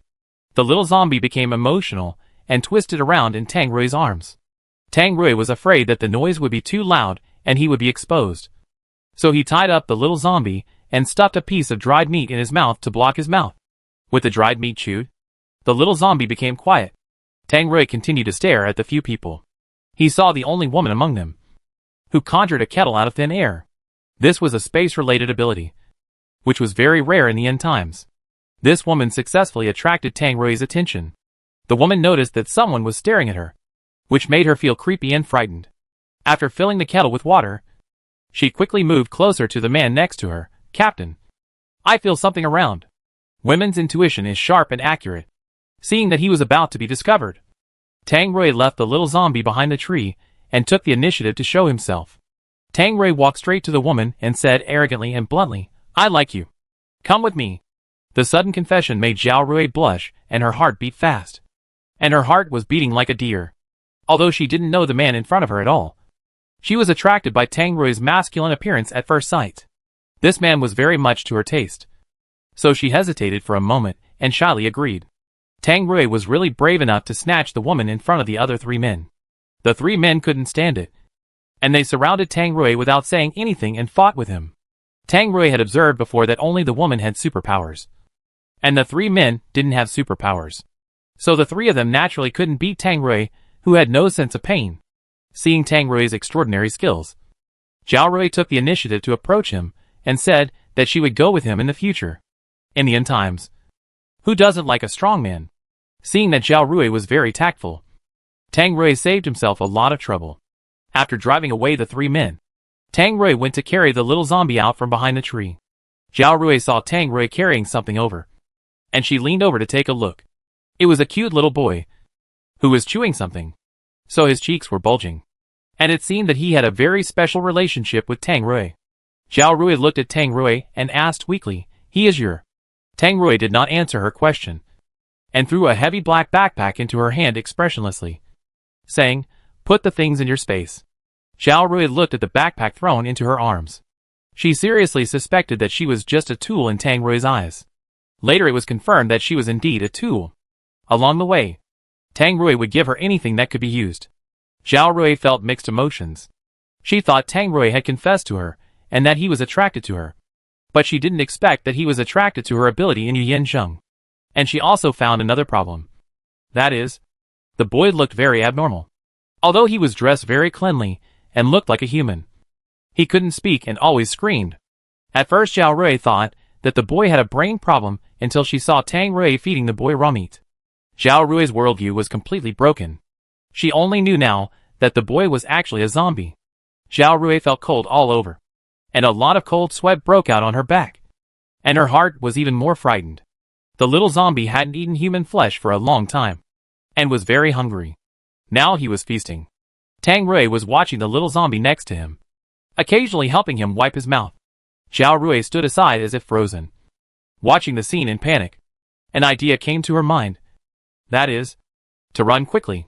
Tang Rui's eyes suddenly turned to Zhao Rui, who was extremely nervous, and said, "Give me a bottle of water." Zhao Rui was stunned for 2 seconds before she came back to her senses. She quickly took the water from her space and handed it to Tang Rui. Tang Rui took the water, unscrewed the bottle cap, and fed the little zombie a few sips. Seeing that Tang Rui took better care of the zombie than a human, Zhao Rui was a little envious, but more of it was unbalanced. She was not here to be a tool. So a resentful emotion arose in Zhao Rui's heart. She decided to take all the supplies and then run away. Before running, she had to deal with them first. Otherwise, if she continued to sit and wait for death, she would probably become the food of the little zombie in the end. Zhao Rui remembered that there was a gun in Tang Rui's backpack, and his backpack was in her own space. When it was time to rest at night, Tang Rui slept on the hay with the little zombie in his arms. Zhao Rui took the gun and went around behind them without knowing when. To be honest, she was very scared, and her hand holding the gun trembled constantly. But she finally made up her mind and fired a shot. After the gunshot, the bullet went through Tang Rui's back, through his shoulder blade, and embedded in his body. The little zombie was awakened by the gunshot. He saw the woman pointed the gun at Tang Rui and shot him. He got up angrily, pounced on him, and bit her. Zhao Rui saw him coming, hurriedly stepped back 2 steps, then closed her eyes and fired a few shots randomly. The little zombie felt something on his stomach, looked down, and saw that the bullet had passed through his stomach, leaving a bloody hole. The little zombie didn't feel anything, so he continued to pounce on him. After running out of bullets, Zhao Rui threw away her gun and ran away. The little zombie chased her from behind. When Zhao Rui looked back, she didn't pay attention to the road, stumbled, and fell to the ground. The little zombie took the opportunity to catch up. In the chaos, Zhao Rui picked up a stone from the ground and smashed it hard on the little zombie's head. The blood on the little zombie's forehead flowed into his eyes, blinding his vision and making him feel uncomfortable. So he stopped and rubbed his eyes. Zhao Rui saw that he was not moving, so she quickly got up and ran away. The man had already run far away and could not be caught up. So the little zombie could only return to Tang Rui with a dusty face. Seeing that Tang Rui was lying on the ground without moving, the little zombie slapped him twice in the face with his little hand. Ah! The little zombie didn't know what Tang Rui's name was, so he shouted. Seeing that Tang Rui couldn't wake up no matter how he called, the little zombie was confused and anxious around him. After circling Tang Rui for several times, the little zombie sat down dejectedly. He continued to slap Tang Rui with his little hand, with the force gradually increasing, and Tang Rui's face turned red. Tang Rui didn't wake up until dawn. The woman took everything away, leaving nothing behind. In this wilderness, it was difficult for the little zombie to find food. The little zombie was a little hungry, and he lay on Tang Rui's cold body, making a small and weak sound from his mouth. He howled all night last night, and his throat was hoarse, so his voice became so small.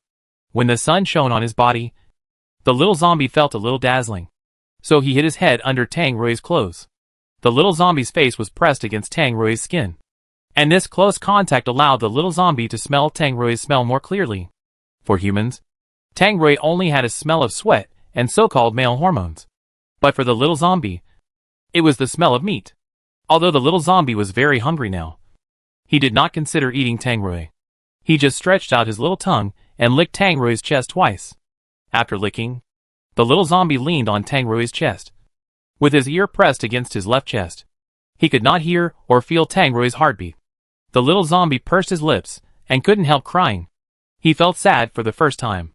He was obviously an inhuman zombie. Why did he feel sad? The little zombie hid under Tang Rui's clothes and cried loudly. It woke Tang Rui up. He opened his eyes a little and looked at the bulge under his clothes.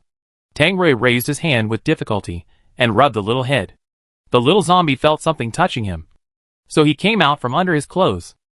Seeing Tang Rui open his eyes, the little zombie was very happy and pounced on him, hugged Tang Rui's head, and bit his face.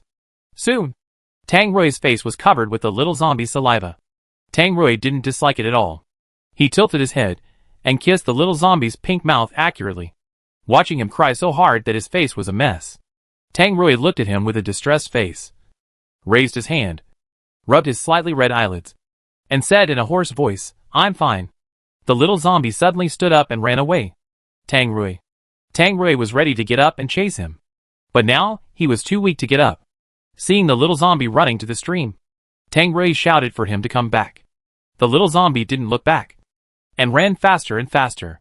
Although Tang Rui didn't understand why the little zombie ran, he didn't want to let the little zombie go anyway, so he tried to get up. However, just as he got up, he fell back again, as if his legs were out of control. Just when Tang Rui was anxious, the little zombie came back again. It turned out that he went to the stream to scoop water.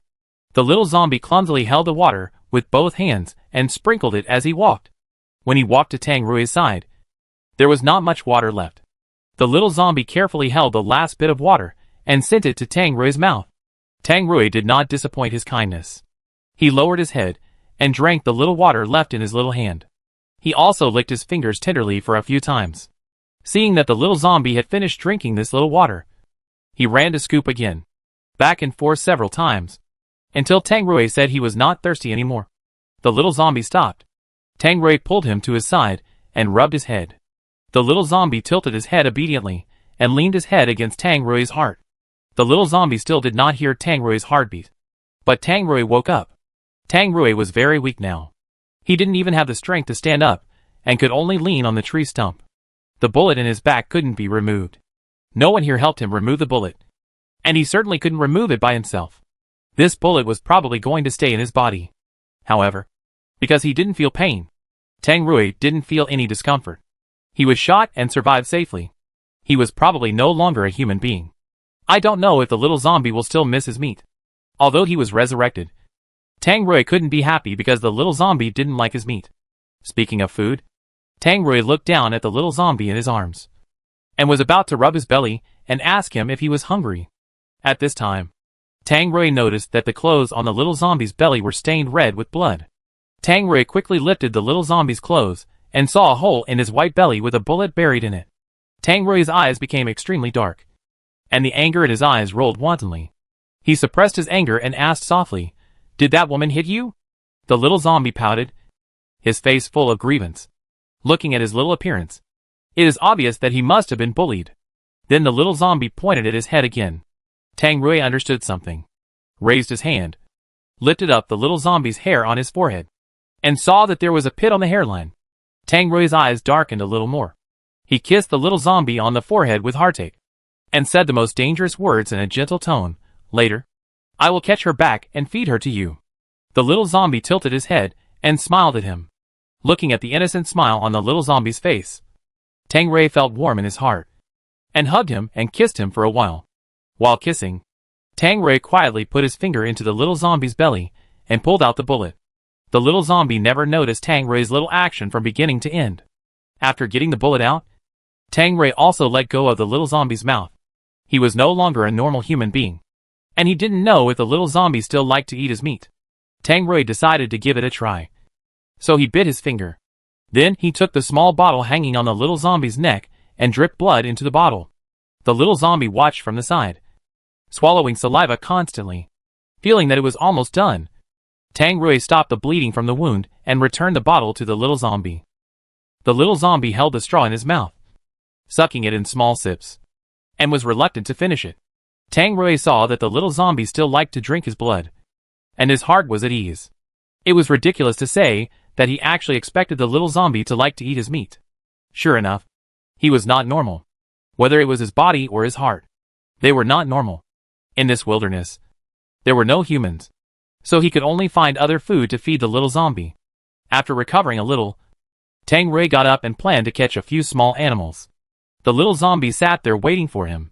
Tang Rui went to the woods and came back after more than 10 minutes. When he came back, he was holding a pheasant with black feathers in his hand. Tang Rui went to the stream to clean the pheasant and then brought it back to roast it. Tang Rui always carried the lighter in his pocket. Fortunately, this little thing was not lost. Otherwise he could only eat it raw. After it was roasted, Tang Rui tore off a big chicken leg for the little zombie to eat. After eating, the little zombie leaned on Tang Rui and fell asleep. Probably because he was tired. The little zombie was sleeping soundly on Tang Rui. So sound that he was not breathing. No, he was not breathing in the first place. Seeing that the little zombie was not even snoring, and his little body was stiff and cold, Tang Rui was a little worried that he might have fallen asleep. So he shook him twice. After shaking, the little zombie still did not move at all. Tang Rui panicked, and he continued to shake the little zombie vigorously. At this time, Tang Rui wanted to call the little zombie's name, but he found that he could not say it out loud, because he did not know the name of this little zombie at all. Just when Tang Rui was sweating with worry, the little zombie woke up. The little zombie looked at Tang Rui blankly, as if asking again, why was he shaking him? Tang Rui was so happy to see that the little zombie was not dead that he cried. He kissed him on the little face and asked in a blaming tone, why don't you snore? The little zombie had no breath and no heartbeat. Tang Rui could not tell whether he was alive or not. He could only tell by his snoring when he slept. Tang Rui actually blamed him for not snoring when he slept and woke him up for it. The little zombie cursed at Tang Rui a few times. Hearing the little zombie scolding him, Tang Rui laughed instead of getting angry. But he soon stopped laughing because he found that the little zombie's eyeballs had changed. The eyes were bright before, but now they became gray. Probably because he hadn't eaten human flesh for a long time. Tang Rui wiped his eyelids with his thumb twice and asked with some heartache, do you want to eat human flesh? Of course, the little zombie wanted to eat human flesh. But he didn't now, so he could only bear it for now. Tang Rui promised, I will take you to find meat tomorrow. The little zombie nodded his head, then leaned on him contentedly and continued to sleep. Tang Rui suddenly remembered something. So he called the little zombie again and asked him, do you have a name? The little zombie had forgotten his name. Tang Rui saw that he couldn't remember his previous name, so he planned to give him one, because the little zombie always liked to howl. Tang Rui thought the name Ao Bao was quite suitable. The little zombie had no right to object, so he could only accept his new name. After having a new name, it was not the little zombie who was happy, but Tang Rui. Tang Rui kept calling Ao Bao, and the little zombie was annoyed by him. Early the next morning, Tang Rui took the little zombie on the road. It was necessary to find meat as soon as possible, because if the little zombie didn't eat human flesh, it would rot and stink. Tang Rui took the little zombie to a small town, which was basically desolate. There were only a few scattered zombies and messy cars on the street. The zombies saw Tang Rui and immediately swarmed over. Tang Rui was carrying the little zombie on his back, so it was inconvenient to use his hands. So he kicked it with his feet. He didn't kick hard, but he didn't expect to kick the zombie away. The little zombie was stunned when he saw the zombie flying in the sky for a while, and then falling down. Tang Rui was also stunned. He was indeed very strong, but not to this extent. Another zombie rushed over, and Tang Rui kicked it again. This zombie also flew, and flew farther than the previous one. Tang Rui looked at his feet in confusion. When did he become so strong? Tang Rui kicked a scrapped car next to him, and the car was directly kicked over. The little zombie was frightened by his amazing strength. Tang Rui felt that his strength was growing exponentially. Could this be his ability? However, compared with wood, water, fire, etc., his power ability seemed too ordinary.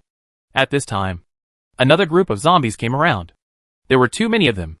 Tang Rui didn't have time to think too much. He put down the small burden on his back and let him go to a safe place nearby to stay for a while. After the little zombie got off Tang Rui's back, he trotted and squatted in a small corner to watch the show. Tang Rui could punch a zombie's head with one punch. This scene was so scary. Maybe in the eyes of humans, Tang Rui was very fierce and tough. But in the eyes of the little zombies, Tang Rui was so scary. Tang Rui solved all the zombies without any effort. The scene was full of broken limbs and arms, and brains bursting everywhere. The air was filled with a strong stench, which was quite stinking. Tang Rui was also covered with a lot of smelly brains, and his face was also splashed with a lot of them. It seemed that he had to find water to wash. Tang Rui waved to the little zombie hiding in the corner. The little zombie ran to him obediently. Tang Rui took his hand and went to find water. Tang Rui led the little zombie into a community with an artificial lake. The little zombie hadn't taken a bath for 3 days, and there was a smell on his body. Tang Rui also helped him wash. Halfway through the wash, The little zombie suddenly stiffened and didn't move. Tang Rui thought something was wrong with him.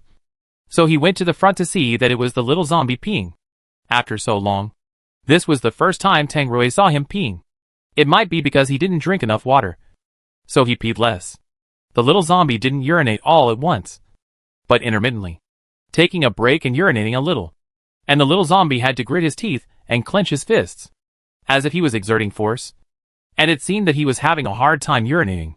When he finished urinating, the little zombie was exhausted and fell into Tang Rui's arms, too lazy to move. He was so tired from peeing that Tang Rui couldn't help laughing. While putting on his pants, he said, "You are so lazy. If there is no me, how will you live in the future?" After hearing what Tang Rui said, the little zombie suddenly began to think, if this human doesn't want him anymore, what should he do in the future? The little zombie held Tang Rui's sleeves tightly with both hands, and couldn't stop worrying in his heart. He was thinking about how to avoid being abandoned by this man, but his head was broken, and he couldn't think of any way. The little zombie felt that the only way was to follow this man shamelessly. Even if Tang Rui wanted him to leave, he would definitely not leave. After washing, Tang Rui had to take him to find food. This time, they were lucky enough to meet a few zombies eating on the roadside. Tang Rui grabbed their meat without any hesitation and fed it to the little zombie. He put the unfinished meat in a plastic bag and put it in his pocket to save for the next meal. The little zombie lay on Tang Rui's back, chewing the meat. After eating the meat, the little zombie was much more energetic. His gray eyes regained their luster, and his facial expressions became richer and not as stiff as before. Sure enough, he had to eat human flesh, and nothing else would work. The little zombie had a fishy smell in his mouth after eating raw meat. Before kissing, Tang Rui would help him brush his teeth. The little zombie was still carrying the little bear backpack that Tang Rui picked up for him. The toothpaste and toothbrush were all placed in his small backpack, so he didn't have to find a new one. Tang Rui took the little zombie to wash up by the fountain in the park. He carefully helped the little zombie to pick out the meat between his teeth. Tang Rui's finger was in his mouth. How could he let it go? The little zombie opened his mouth, held his finger directly, and sucked it in his mouth. Tang Rui felt the little zombie's cold but moist and soft tongue licking his fingertips. Tang Rui's eyes darkened, and something seemed to be burning in his chest. And it burned more and more vigorously, and the flames almost swallowed him up. Tang Rui did not take out his finger, and let the little zombie suck it for a while.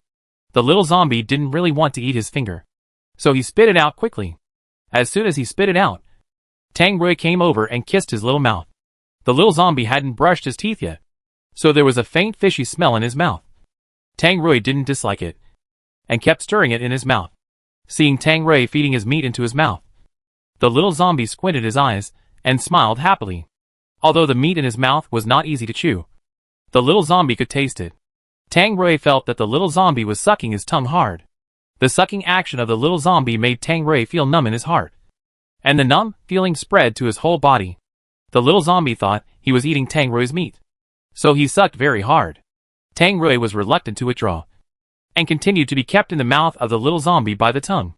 The advantage of becoming a zombie is that when kissing, you will not die from kissing, and you can kiss as long as you want. However, the little zombie needs to tiptoe, which is very strenuous when kissing. Tang Rui lifted his little butt and picked him up. I don't know how long they kissed, until the sun was overhead, and Tang Rui let go of the little zombie when his scalp was oily and hot. The little zombie licked his lips with some satisfaction. The sun was too strong, and it would burn the little zombie's skin and accelerate its decay. Tang Rui quickly washed him and took him to a cool place to hide. One person and one zombie sat down under the tree. Tang Rui took out a fruit candy from his pocket, peeled off the plastic packaging, and fed it to the little zombie. The little zombie had no sense of taste, so he didn't like to eat this hard thing like a stone at first. But after eating it, the little zombie seemed to be able to taste a little sweetness, and he also liked to eat this hard thing. Ao bao, give me a taste. After saying that, Tang Rui kissed him before the little zombie agreed. The little zombie was not stingy, and pushed the candy in his mouth into his mouth, and a faint orange flavor drifted between their lips and teeth. A man and a corpse were kissing each other when suddenly a cry for help came from not far away. Tang Rui could feel the ground shaking. He looked up and saw a large group of zombies rushing towards the side, and there were two survivors running in front. The two people were almost exhausted from running. After seeing Tang Rui, they kept calling for help. Tang Rui let go of the little zombie and went up to save people. With Tang Rui's help to deal with the group of zombies, the two people quickly ran under the tree, stopped first, and rested for a while. They saw a little boy sitting on the lawn, eating a piece of candy in his mouth. Facing so many zombies, he actually had time to sit here and eat candy, and he was not afraid at all.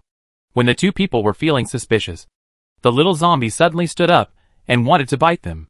Only then did they realize that this little guy was a zombie. But they could no longer run.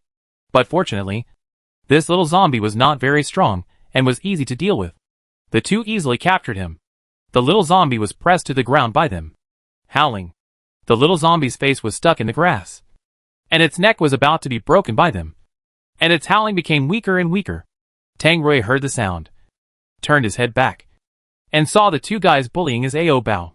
After Tang Rui kicked the zombie next to him away, he strode over there. The two men saw Tang Rui coming over aggressively, but they were not afraid, and said shamelessly, "We missed a zombie and captured it." Tang Rui walked over with a gloomy face, directly picked up the collar of one of them, and then punched him. The man's front teeth were knocked out, and his face quickly became red and swollen. The little zombie was thus freed from their hands. He quickly hugged Tang Rui's thighs and cried loudly, as if complaining. The man who was beaten was already stunned. He never thought that this man would attack him for a zombie. The other saw his companion being beaten, turned around and picked up a stone and smashed it on Tang Rui's head. Tang Rui's head was bleeding, but he didn't feel anything, not even frowning. Tang Rui pushed the man who hit him with a stone to the ground, and then punched him hard. The man's brain burst, and blood splashed on Tang Rui's face. Seeing his companion's head being punched through, the man was completely shocked. After 2 seconds of being stunned, he ran away. Tang Rui was the same. He was also stunned. Although he had killed enemies as a Special Forces soldier before, this was the first time he killed his own kind in the Doomsday. The little zombie saw that he had human flesh to eat, so he came up happily and picked up an arm to chew on. Tang Rui sat next to him, looking at the blood on his hands, and he didn't come back to his senses for a long time. After the little zombie had eaten, he saw that Tang Rui had been in a daze and had not had time to treat the wound on his head. The little zombie crawled over, sat on Tang Rui's legs, and then raised his little head to lick the blood on his forehead. The little zombie's soft tongue wandered on his face, calming Tang Rui's uneasy and helpless heart. Tang Rui knew that he could not turn back, and he might kill more people in the future. Although he felt a little lost in his heart, he was relieved to see that the little zombie could eat. Tang Rui buried his face in the little zombie's chest and shouted dully, "Ao Bao." Feeling that Tang Rui was a little depressed, the little zombie also became uneasy and said comforting words in his mouth. Tang Rui looked up and kissed him on the face. "I'm fine. But it's my first time to kill someone, so I still have a little psychological burden. It will be fine after a while." The little zombie was very smart, and he quickly understood the reason why Tang Rui was depressed. After Tang Rui calmed down, he held a pile of human flesh in one hand and held the little zombie in the other hand, preparing to find a more comfortable place to spend the night. Soon it was dark, and Tang Rui hugged the little zombie to sleep together. In the middle of the night, the little zombie woke up hungry because there was a pile of human flesh next to him, and it smelled so good that he couldn't sleep at all. But the little zombie didn't go to get the meat to eat. He pulled out a few grasses and stuffed them into himself, chewed them, and swallowed them to fill his stomach. Tang Rui had a very light sleep, and he woke up when he felt the little zombie moving around. Seeing that the little zombie was hungry and eating grass, Tang Rui picked the grass out of his mouth with a funny look on his face.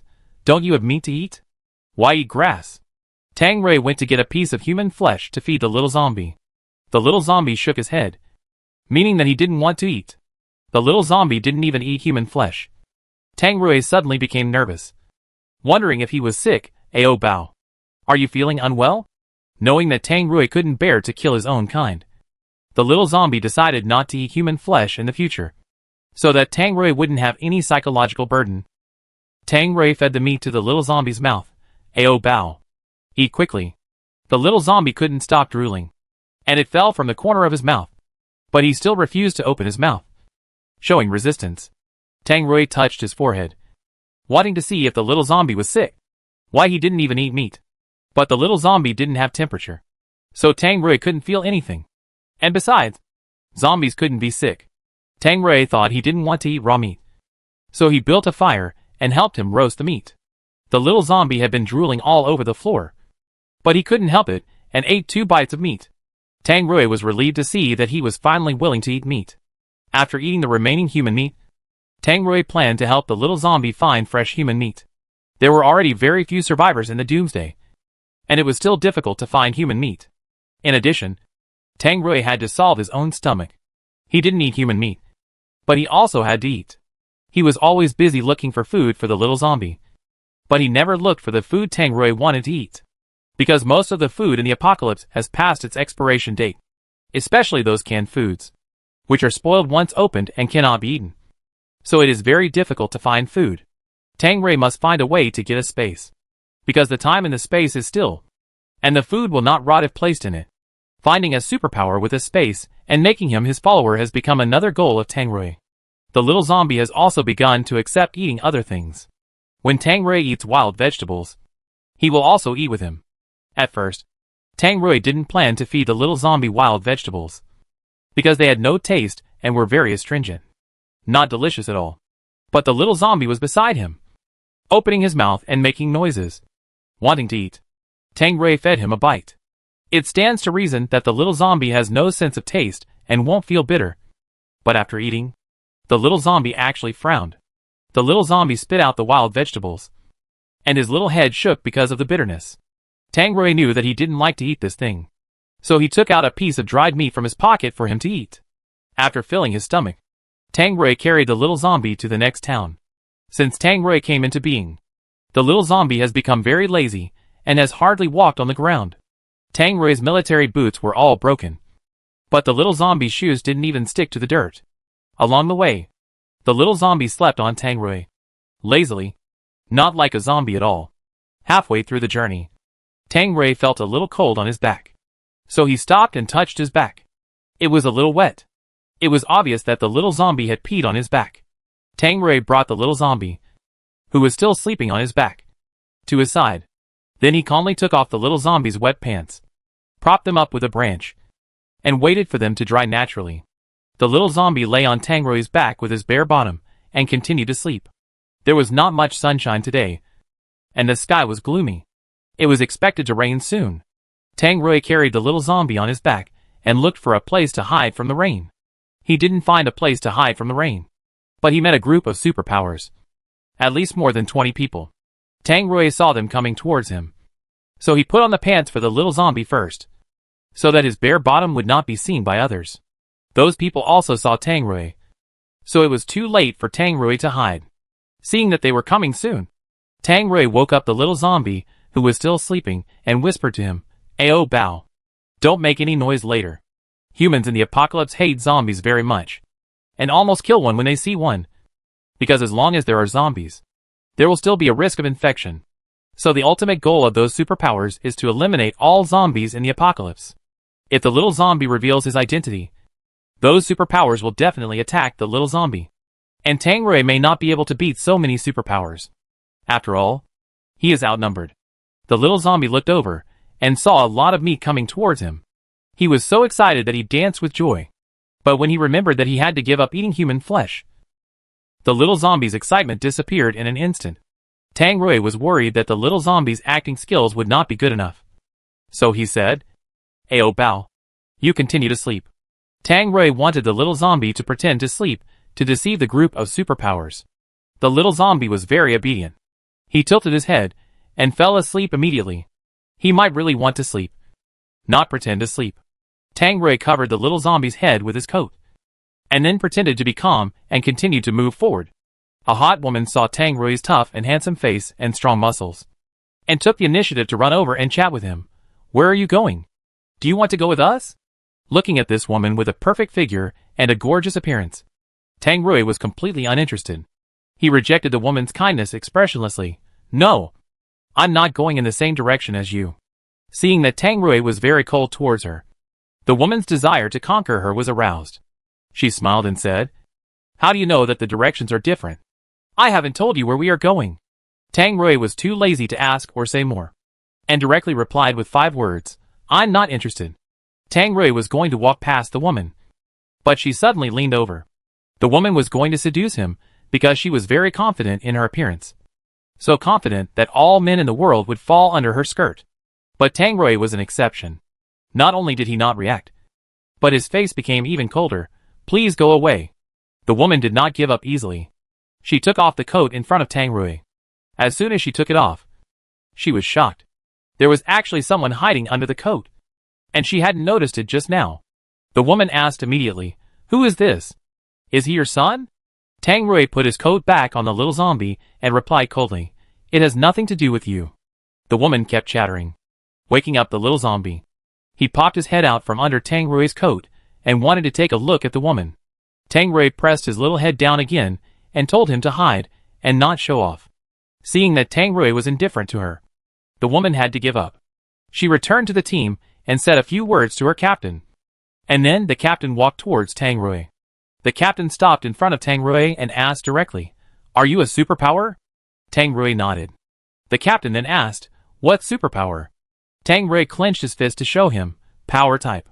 The captain took the initiative to invite, "Would you like to join us and go to eradicate the zombies with us?" Eradicating zombies was a joke to Tang Rui. He glanced at the little zombie in his arms, and then decisively rejected the captain's invitation. "I don't want to join." The captain didn't want to let this talent go, so he continued to retain him. "Come with us. You will definitely have food." Food was still quite attractive to Tang Rui. And with so many people, they could also fill the stomachs of the little zombies. Tang Rui thought for a while and asked, "I want seeds. Do you have any? Those canned foods will eventually run out. And in the future, we can only rely on ourselves to produce food. So in the end of the world, seeds are hope." The captain nodded, "Yes." Tang Rui didn't hesitate and nodded in agreement. "Okay. I'll go with you." Although he was afraid that the little zombie's body would be exposed, Tang Rui chose to take the risk for the seeds. The captain was generous and said, "If you kill a zombie, I will give you a seed. If you can kill a mid-level or high-level zombie, the reward will be even more generous." Tang Rui nodded, "Okay." The matter was settled immediately. The other members did not welcome or reject Tang Rui's joining. Their attitudes were relatively cold, except for the hot woman, who always liked to seduce Tang Rui. However, Tang Rui's attitude towards her was very cold from beginning to end, and he didn't even look at this woman. Tang Rui's attention was all on the little zombie because he was worried that the little zombie would be exposed. The little zombie always made a howling sound in his mouth, so that others would know that he was not a human being. So Tang Rui tore a piece of cloth from his clothes and stuffed the mouth of the little zombie. Tang Rui didn't want to abuse the little zombie like this, but there was really no other way. The little zombie was stuffed with something in his mouth, which made him feel uncomfortable. So he kept reaching out to tear the cloth out of his mouth. Tang Rui clamped his two little hands and said, "Ayo Bao. Bear with it for a while. I'll find you some meat to eat at night." The little zombie was quiet after hearing Tang Rui's last words. Although he decided to give up meat in his heart, the little zombie still instinctively wanted to eat meat. The hot beauty was called Shang Sun. When she saw Tang Rui dawdling at the end of the team, she walked over and chatted with him. Seeing that woman coming again, Tang Rui quickly covered the little zombie with clothes, and then pretended to walk forward as if nothing had happened. Shang Sun came to him, walked side by side with him, and looked at the little bulge in his arms curiously. "You have been holding him all the way. Why don't you put him down and let him walk by himself?" Tang Rui replied to Shang Sun coldly, "He still wants to sleep." Although Tang Rui's attitude towards him has always been cold, Shang Sun thinks he is unusually cool. Shang Sun talked to him very familiarly. "By the way, you haven't told me what your relationship with this child is." Tang Rui didn't know what their relationship was. Anyway, he just wanted to keep the little zombie by his side. "It has nothing to do with you." After saying that, Tang Rui quickened his pace. Really didn't want to talk to this woman more. The little zombie saw that there was a woman who was always pestering Tang Rui, and his heart was a little sour. He quietly stretched out his little hand from under his clothes and hugged Tang Rui's neck. If it weren't for the fact that there was something stuffed in his mouth, and it was difficult to talk, otherwise the little zombie would definitely yell at the woman. The little zombie had been hiding under Tang Rui's coat, and the other team members had no chance to see his face, because Tang Rui protected the little zombie so well. He took it with him wherever he went, even when he went to the toilet. This made the other team members gradually curious, And the captain was also curious why Tang Rui always held the boy tightly in his arms, and never saw him put him down. Tang Rui wanted to put him down. But as soon as he put him down, the little zombie would run around happily, facing the doubts of the captain and other team members. Tang Rui explained to them that Ao Bao had a congenital brain disorder. In layman's terms, he was mentally retarded and could not take care of himself. So Tang Rui had to take him with him at all times. It was difficult to protect himself in the end times, and Tang Rui had to carry a burden. Others thought he was a little stupid, but Tang Rui himself didn't think so. He brought the little zombie with him because he had feelings for him. After all, they had been together day and night for so long, and Tang Rui could no longer sit idly by the little zombie. The little zombie also regarded Tang Rui as his only support, and the two of them kept each other warm in the apocalypse. At night, when everyone else fell asleep, Tang Rui took out the cloth from the little zombie's mouth. The cloth was completely wet with the little zombie's saliva. After his mouth was freed, the little zombie howled in grievance. He had been stuffed with it for a day, and he was suffocated. Shoo! Tang Rui put his index finger to his mouth and made a gesture to silence. Don't wake them up. The little zombie decisively pursed his mouth because he was afraid of being beaten by those humans. Tang Rui took out a piece of dried meat from his pocket and gave it to the little zombie. Eat it. The little zombie was chewing the dried meat with a smile. He had been hungry for a whole day, so everything tasted delicious now. Seeing the little zombie wolfing down his food, Tang Rui felt distressed. He wanted to give Ao Bao fresh human flesh to eat, but he couldn't find a good opportunity to do it, because the team members were all together in groups of 3 or 2. If one of them disappeared, they would soon notice it. After the little zombie finished eating the dried meat, Tang Rui gave him his dinner. The dinner was distributed by the captain. A bag of small biscuits. The little zombie didn't eat biscuits, but he was hungry, and would eat anything when he was hungry. The little zombie took a small biscuit, took a small bite, and fed the rest to Tang Rui. Tang Rui was a little flattered to see that the little zombie would actually feed him food. Tang Rui was also very hungry after not eating for a day, so he ate half a piece. Among other psychics, the power type ability is considered a chicken rib, because it is just a very strong strength. Nothing special. Therefore, those people with rare superpowers all held a contemptuous attitude towards Tang Rui. Tang Rui was not in a hurry to show his edge in front of them. When they really encountered zombies, other superpowers used a lot of fancy tricks, but they couldn't kill the zombies, and Tang Rui almost punched one by one, ensuring that the zombies were completely dead. How could they not die after their heads were pierced? Tang Rui also snatched some human flesh from the zombies and secretly put it in his pocket, waiting to give it to the little zombie to eat at night. That day, Tang Rui killed more than 20 zombies in total and obtained a small bag of cabbage seeds. After counting carefully, there were exactly 20 or so seeds. No more and no less. Tang Rui put the seeds into the little zombie's bare backpack and kept them. Although they had witnessed Tang Rui's strength today, those people still looked down on him. However, the real scary thing about Tang Rui was not that he was strong, but that he had no sense of pain. He had the same indestructible physique as the zombies. When Tang Rui went to fight, he would tie the little zombie to his back. Even with such a small burden, Tang Rui's actions would not be affected at all. The little zombie was very calm because he was used to seeing Tang Rui killing zombies. He would even doze off out of boredom. When Tang Rui was fighting the zombies vigorously, he suddenly heard the sound of the little zombie snoring from behind. Tang Rui stopped, looked back at him, and then continued to kill the zombies. Tang Rui cleaned up most of the zombies by himself. Such a strong fighting power made those people jealous, and occasionally said 1 or 2 sarcastic words to Tang Rui. But Tang Rui never cared what those people said, because in his eyes, these people were all food for the little zombies. After Tang Rui finished fighting the zombies, he found a cool place and sat down to rest for a while. Although his strength was much greater than before, his physical strength was consumed very quickly. Every time he finished fighting the zombies, Tang Rui was too tired to talk. At this time, the little zombie also woke up. Seeing that Tang Ruijuan's face was covered with sweat, the little zombie got up, put his little head in front of Tang Rui's face, and then stretched out his little tongue to lick the sweat on his face. Tang Rui felt that the sweat was too dirty, so he didn't allow the little zombie to lick it. Tang Rui held the little zombie's head and said, "Ao Bao, be quiet for a while. Let me rest for a while." The little zombie obediently rested his little face on his shoulder and was quiet.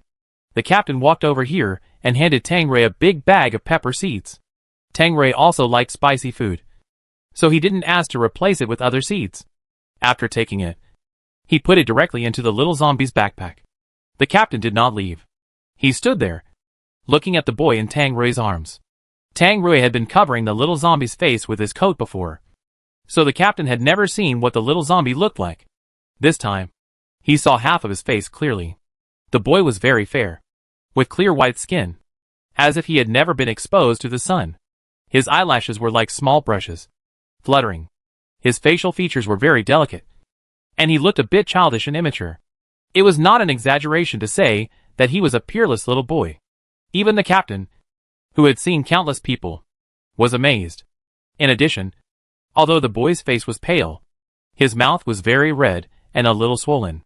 The captain was an experienced person and knew that the little mouth must have been swollen from being kissed. He probably guessed the relationship between Tang Rui and the boy. Seeing that the captain had been staring at the little zombie, Tang Rui's expression became a little gloomy. He pulled up his coat and covered the little zombie's face, and looked at the captain and asked coldly, "Do you have anything else to say?" The captain knew that Tang Rui was a little unhappy, but he still said, "What's his name?" Tang Rui didn't want to say it, but because the person in front of him was the captain, he had to tell him, "Ao Bao. Ao Bao. Very cute." After saying this, the captain left without continuing the conversation. Watching the captain leave, Tang Rui's tense face relaxed. He lowered his head and kissed the little zombie on the mouth. "Ao Bao. If someone asks you what your name is in the future, don't tell it." The little zombie nodded, and he didn't know how to speak anyway. Tang Rui had rested enough, so he got up and followed the team with the little zombie. On the way, Tang Rui also picked up a small sun hat. He dusted it off and put it on the little zombie to block the sun. The little zombie was covered in his mouth during the day and couldn't speak or even move. Only when everyone else went to sleep at night, Tang Rui would take him to a place far away from the camp to eat. After the cloth strip in his mouth was taken off, the little zombie howled for a long time. He asked Tang Rui if he could not stuff his mouth because it was uncomfortable. Tang Rui pressed the little zombie on his legs to sit, and then took out the human flesh from his pocket. With food, the little zombie stopped howling. Tang Rui knew that it was uncomfortable to keep stuffing his mouth, but he was afraid that the little zombie would be exposed if he didn't stuff it. Tang Rui held the little zombie's baby fat face with his two big hands, rubbed it slowly, and carefully helped the little zombie relax his cheeks. "Ao Bao. If you don't make a sound, I cannot stuff your mouth." The little zombie chewed the human flesh in small bites, nodded vigorously, and promised not to make a sound. Tang Rui smiled and said, "Then it's a deal." When the little zombie was full, Tang Rui took him to a stream not far away to watch the fishy smell of meat in his mouth. After rinsing the little zombie's mouth, Tang Rui peeled a candy for him to eat, so that the fishy smell in his mouth could be completely removed without being discovered. In addition, Tang Rui himself had to wash himself. He had killed zombies these days, and a lot of brains were splashed on his body, and he also sweated a lot. The mixed smell was really unpleasant. If the little zombie had a sense of smell, he would definitely not let Tang Rui hold him. Tang Rui left the little zombie on the shore and let him sit there and watch him take a bath. Tang Rui took off all his clothes, even his underwear. The little zombie looked at the heavy meat under him and licked his lips. But the little zombie knew that Tang Rui's meat could not be eaten, because if he ate Tang Rui, there would be no one to protect him. The little zombie could only look away with difficulty, stirring the orange candy in his mouth with his tongue, and not thinking about Tang Rui's meat. Tang Rui walked to the middle of the stream, where the water level was not deep, only up to his waist. Fearing that the little zombie would run around, Tang Rui kept his eyes on the little zombie while taking a bath. The little zombie didn't dare to look at him and covered his eyes with his two little hands. Tang Rui couldn't help laughing. Could it be that Ao Bao felt shy? In fact, Tang Rui thought too much. The little zombie was afraid that he would not be able to help but go up and bite his meat to eat. Tang Rui, a big man, took no time to take a bath and finished it in a few minutes. Tang Rui had a chestnut head and very short hair. He could shake off all the water droplets by patting it twice. It was half dry, waiting for the evening breeze to blow, and it would dry in a while. Tang Rui put on his clothes and took the little zombie back to the camp to sleep. There were reptiles on the ground, and they would crawl into the clothes when sleeping. But Tang Rui was used to it. He didn't put anything under him. Just lay down and let the little zombie sleep on him. Before going to bed, the two of them kissed as usual. The little zombie put the candy that had melted in his mouth into Tang Rui's mouth. Tang Rui didn't want his candy and pushed it back. They kept going back and forth until the candy was completely melted. In the second half of the night, a graceful figure came to Tang Rui. The graceful woman was Shang Sun. She wore a cheongsam that outlined her body curves to deliberately seduce Tang Rui.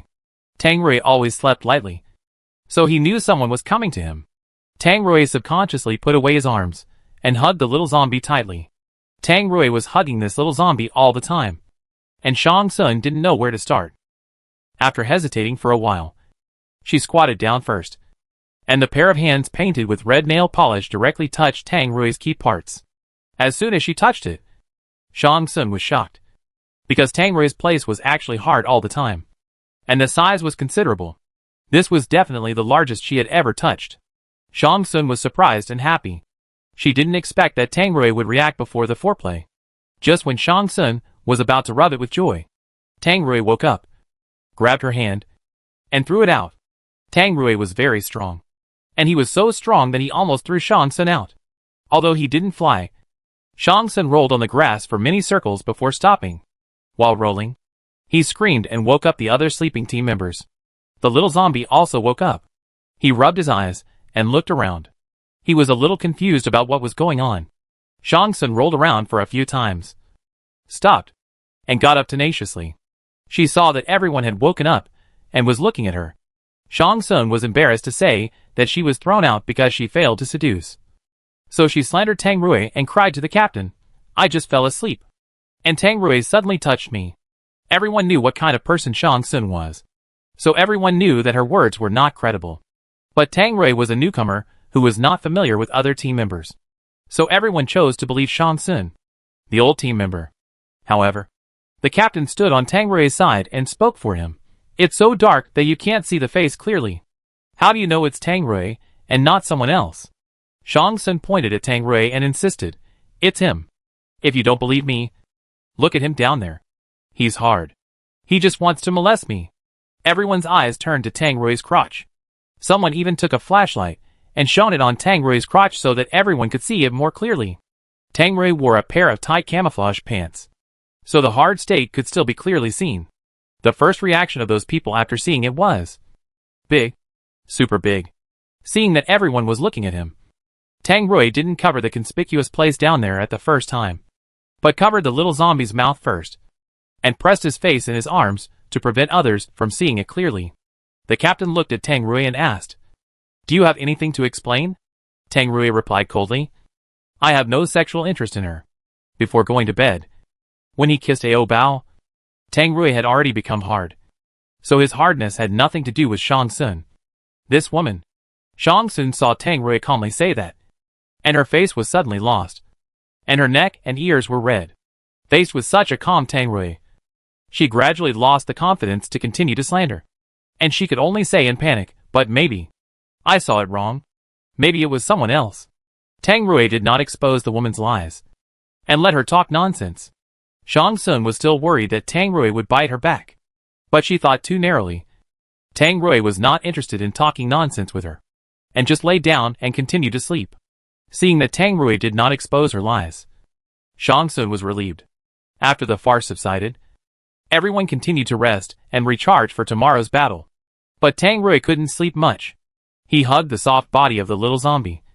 His mind was restless and hot. Tang Rui often bathed Ao Bao and cleaned the dirt on his body regularly, so the little zombie didn't have a bad smell. And there was a faint scent of shower gel and another indescribable fragrance. Tang Rui greedily buried his head in the little zombie's body and took a deep breath. In the past, the little zombie still exuded a faint stench, but in recent days, the stench has disappeared. I don't know if it's because Tang Rui has gotten used to it, so he can't smell the stench. After smelling enough, Tang Rui kissed the half of the white and tender neck exposed by the little zombie. Tang Rui rarely kissed the little zombie's body, usually kissing more, because Tang Rui didn't know what kind of relationship he should establish with the little zombie. He had not touched the little zombie's body, but this time, Tang Rui couldn't bear it anymore. He was a man with blood and energy, and he had normal physiological needs. Tang Rui couldn't help but shout, "Ao Bao!" Maybe in the eyes of those humans, Tang Rui was too incredible to fall in love with a little zombie. But as long as those people came to contact the little zombie a few times, they would understand Tang Rui's feelings. The little zombie was awakened, and he looked at Tang Rui with misty eyes. Tang Rui didn't say anything, but just kissed him on the neck several times. His kissing action scared the little zombie. The little zombie reflexively hid back, thinking that Tang Rui was so hungry that he wanted to eat his rotten flesh. So he wanted to scream out in fear. Tang Rui covered Ao Bao's mouth in time and said to him in a low voice, "Didn't you promise me before that you wouldn't make any sound?" The little zombie bowed his head and admitted his mistake. Seeing that Ao Bao was not going to cry out, Tang Rui slowly loosened his hand. Knowing that Ao Bao knew nothing about feelings, Tang Rui didn't intend to really do anything to him. Just kissing him twice was enough to satisfy his mouth. Watching Tang Rui kissing him, the little zombie trembled in fear, but still bit his lips desperately to make no sound. Tang Rui kissed the little zombie all over, and it was almost dawn before others woke up. He put clothes on the little zombie. The little zombie was relieved to see that his flesh was still there and had not been bitten off. Usually, Tang Rui fed him human flesh, and the little zombie was a good corpse who knew how to repay his gratitude. So if Tang Rui wanted to eat his rotten flesh, it was not impossible. If a man doesn't release it, it's not good to hold it in.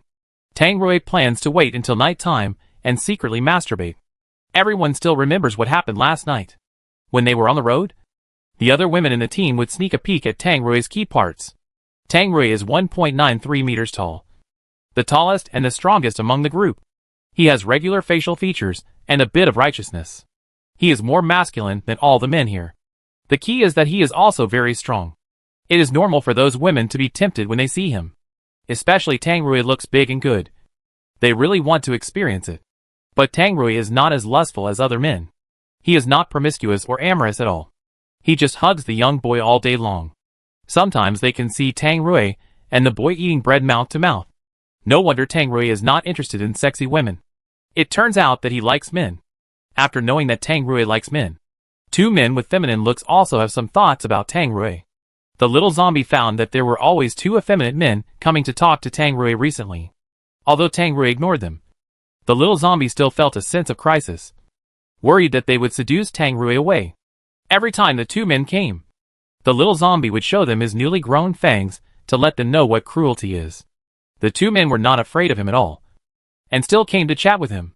Seeing that his bluffing failed, the little zombie could only put away his cruel appearance in frustration.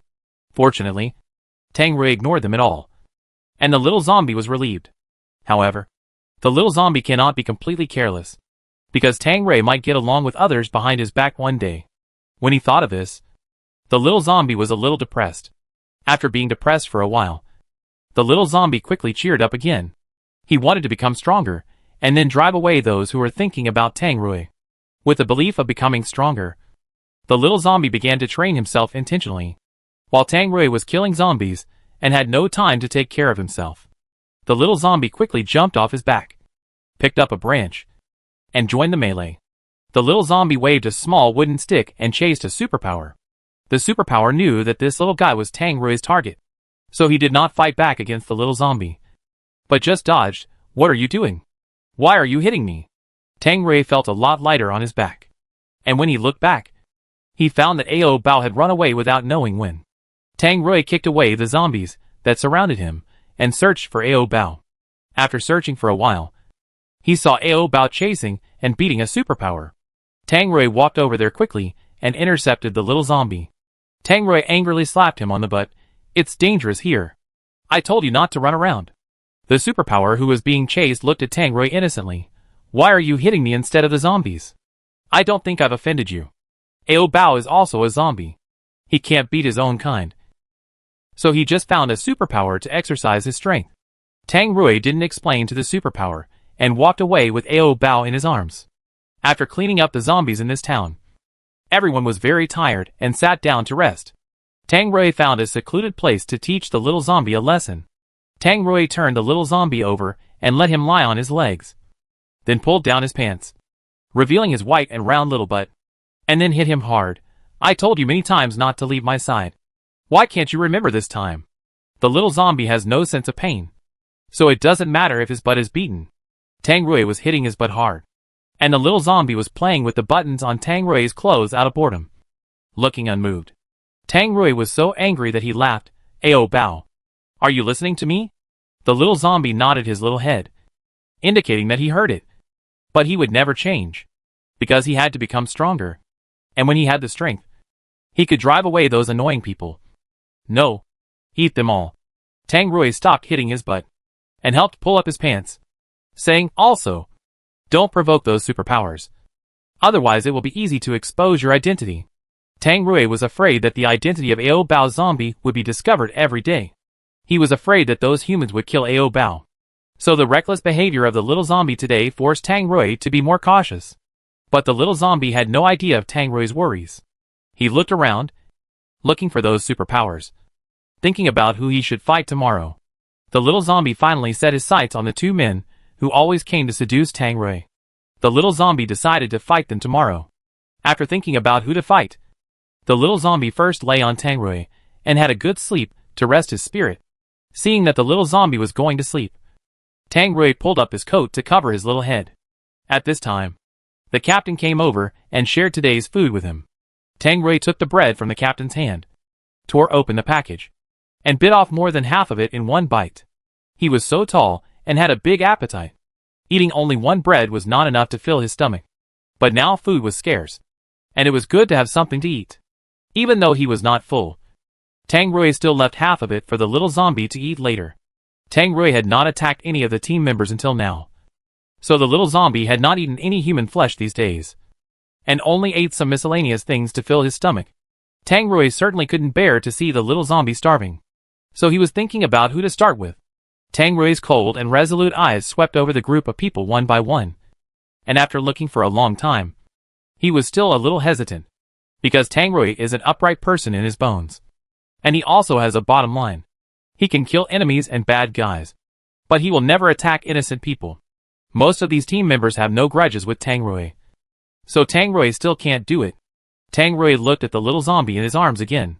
He had thought about raising Ao Bao to be plump and white before. But now Ao Bao has lost a lot of weight, and is even lighter than before. Tang Rui sighed. He decided to catch some game to feed the little zombie. Seeing that Tang Rui was going to catch game, the other team members followed him. They also wanted to have a meal, because bread was not enough to fill them up. Seeing that they were going to follow, Tang Rui didn't say anything. He held the little zombie alone, and walked in front to clear the way for the people behind. The people who followed were not good at catching game. There was a snake in front of them, but they didn't dare to reach out to catch it for fear of being bitten. Tang Rui glanced at them, stretched out his big hand, and directly crushed the head of the venomous snake. He was so hardcore. Those people. Under the surprised eyes of those people, Tang Rui put the dead venomous snake on his shoulder, brought it back to the camp, and roasted it for food. The others didn't dare to eat it because they were afraid of being poisoned.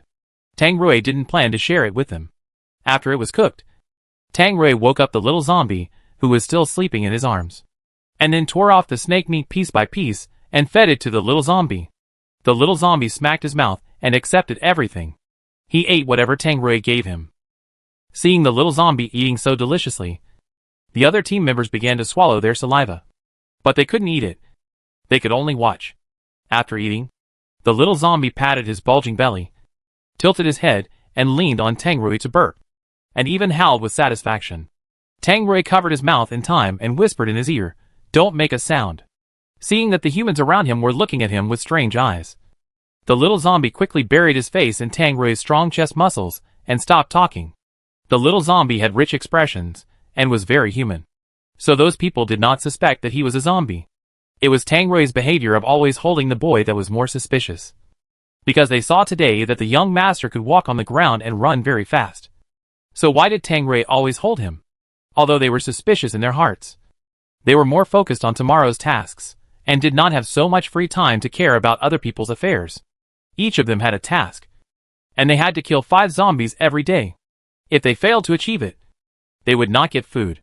Tang Rui did not have to worry about the task at all, because he could kill one with one punch, and the task would be completed with a few more punches. Tang Rui exceeded the task every time. And the captain also valued him more. The other team members gradually became less contemptuous and hostile to him. And the voices of sarcasm were gone. Tang Rui is so powerful that the little zombie only needs to rely on him obediently and be a small pendant. But the little zombie is an ambitious zombie. He needs to become stronger. In order to make himself stronger, the little zombie always sneaks away to find other superpowers to fight when Tang Rui is not paying attention.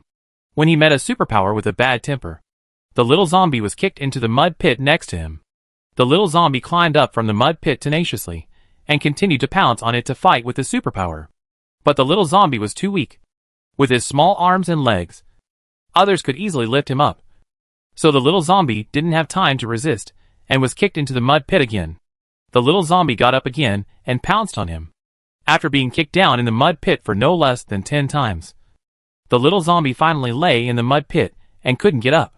When Tang Rui came over, he saw the little zombie lying on the ground, covered in mud, and turned into a mud man. The scene was very funny, but Tang Rui couldn't laugh at all. Tang Rui hurried forward to carry the little zombie out of the mud pit. The little zombie buried his face in his chest in grievance. Tang Rui used his sleeve to wipe the mud off his face.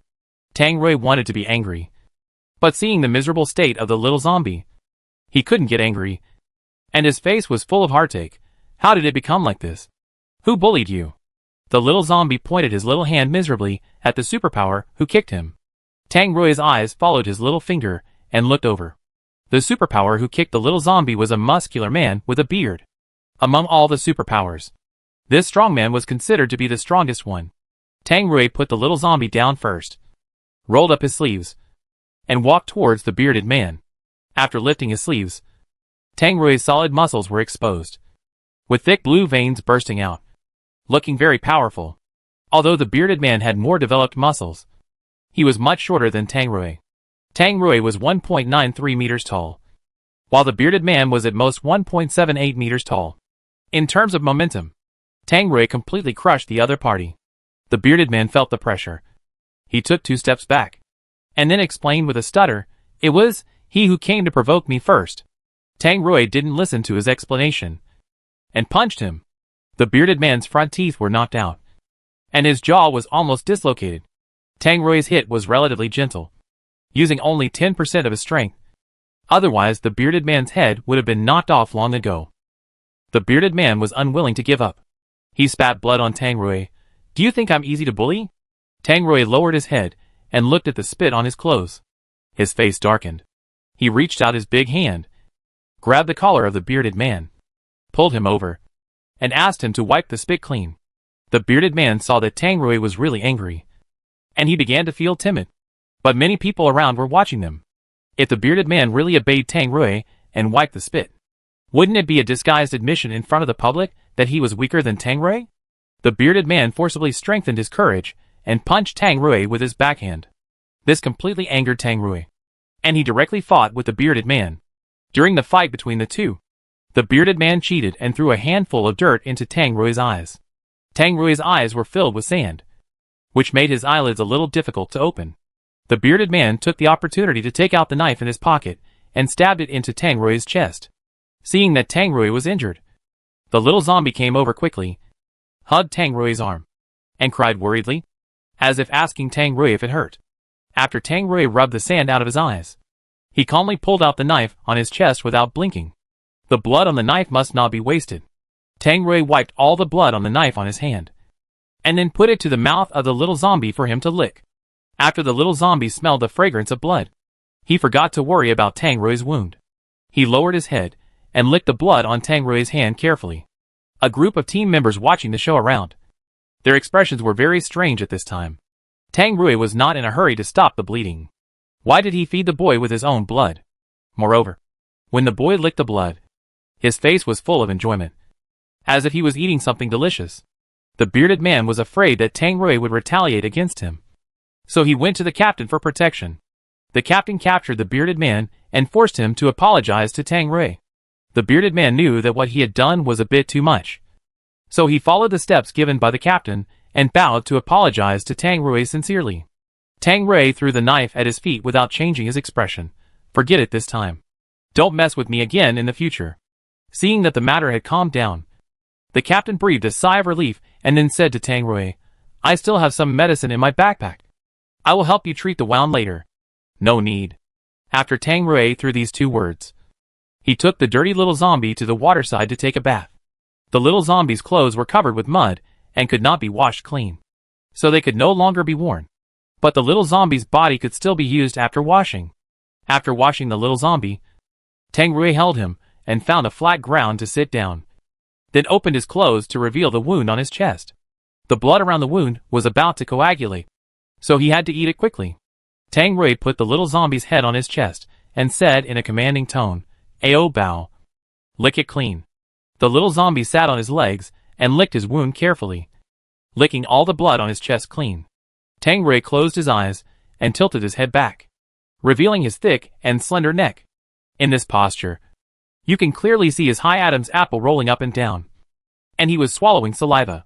And Tang Rui's breathing became heavier and heavier, and he kept panting. If you don't watch the picture, just listening to the sound will definitely make people have wild thoughts. But after watching the picture, it will only make people have wild thoughts. Tang Rui had his back to everyone, so the team members couldn't see what the little zombie was doing, and thought that the little zombie was doing that kind of thing to Tang Rui. Everyone is an adult, and it's normal to have physiological needs. But the key is that Tang Rui is injured, and it's still broad daylight. If he wants to do it, at least find a bush to hide. The little zombie was licking his wound, and suddenly felt something popping out and hitting his butt. The little zombie reached out to touch it to see what it was, and after touching it, he realized that it was Tang Rui's flesh.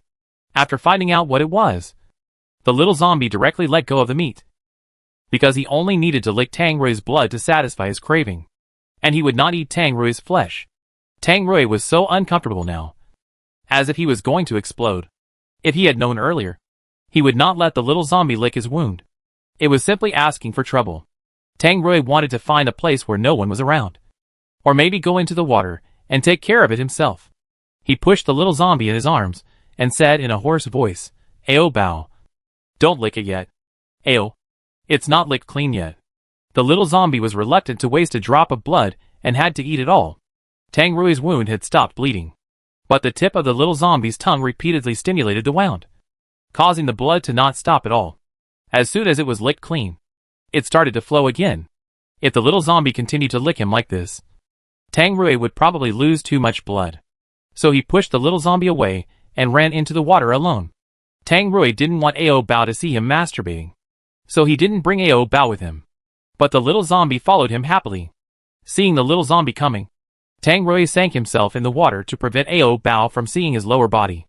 The little zombie thought he was taking a shower, so he waited for him obediently on the shore. Waiting was too boring, so the little zombie went to the grass to catch butterflies to play. Tang Rui, who secretly solved it in the water, found that he couldn't solve it with his hands at all. Finally, he had no choice but to stand up to his stubbornness, go ashore, put on his clothes, and continue to hold it in. After Tang Rui put on his clothes, he waved to the little zombie who was playing on the grass. The little zombie held something in his hand and ran all the way to Tang Rui. The little zombie happily put his closed hands in front of Tang Rui, then slowly opened his hands, and a white butterfly flew out of his little hands. Seeing the butterfly fly away, the little zombie wanted to catch it again. Tang Rui picked him up and held him in his arms. No more playing. Let's go back to the camp first. Back at the camp, the captain immediately sent him medicine and said he would bandage his wound. A normal person would definitely be in trouble if stabbed, but Tang Rui was not in any pain. Nothing happened at all. Just his lips turned a little pale. This time, Tang Rui did not refuse the captain's kindness and asked him to help him apply some medicine. Tang Rui's current body is neither human nor zombie. Although he has no sense of pain like zombies, he has the self-healing ability that zombies do not have. Tang Rui also couldn't figure out whether he was a human or a zombie. When the captain was applying medicine to Tang Rui, the little zombie was baring his teeth fiercely beside him. The little zombie was jealous. But Tang Rui was a straight man. He didn't think Ao Bao was jealous, but thought Ao Bao wanted to eat human flesh. Afraid that Ao Bao would suddenly pounce on the captain and bite him, Tang Rui covered his little mouth with his hand. When the captain applied medicine, seeing that Tang Rui did not change his expression, he deliberately poked his wound twice. Doesn't it hurt? Tang Rui pushed his hand away and put on his clothes again. It doesn't hurt. The captain just thought that Tang Rui had a strong endurance, so he could endure the pain without saying it. Because Tang Rui was injured, the captain gave him some more food. In addition to biscuits, there was also a can of meat. This made the others jealous, as they had never eaten canned meat. Looking at the jealous eyes of those people, you can tell that the canned meat is very precious. Tang Rui used brute force to open the can, and then took 2 thin branches as chopsticks, picked up a piece of meat, and fed it to the little zombie. Tang Rui gave all the good things to the boy, but he was injured. But he didn't give himself more nourishment, and the boy was useless in the team. He had never killed a zombie. He was just a guy who ate for free. Some people couldn't stand it, so they went to the captain to discuss and drive the boy away, so as not to waste the food they had worked so hard to find. If the boy was driven away, Tang Rui would definitely follow him. What's more, the food that the boy ate was all given to him by Tang Rui, and the captain didn't give the boy any food, so they had no reason to drive the boy away. Tang Rui only joined them to fight zombies with them in order to get seeds. When they got enough seeds, Tang Rui would take the initiative to take Ao Bao away, because he was too afraid that those people would find out that Ao Bao was a zombie. There were only 3 pieces of meat in the can, and Tang Rui picked them all up for the little zombie to eat. There was still a little soup left, and Tang Rui drank it all in one gulp. After the little zombie was full, he lay in his arms lazily. Tang Rui hugged the little zombie's soft body, smiled and kissed him on the side of his face, feeling inexplicably satisfied. When the end of the world just came, Tang Rui was alone looking for food and avoiding zombies everywhere. There was no hope for living like that. But everything changed after meeting Ao Bao. Tang Rui felt that the end of the world was no longer dead, because he had emotional sustenance and someone he wanted to protect. The little zombie usually slept on Tang Rui and never contacted other team members. But the little zombie secretly went to fight those humans several times to exercise his strength, so he had a little contact with several team members. However, Tang Rui appeared in time every time and took him away.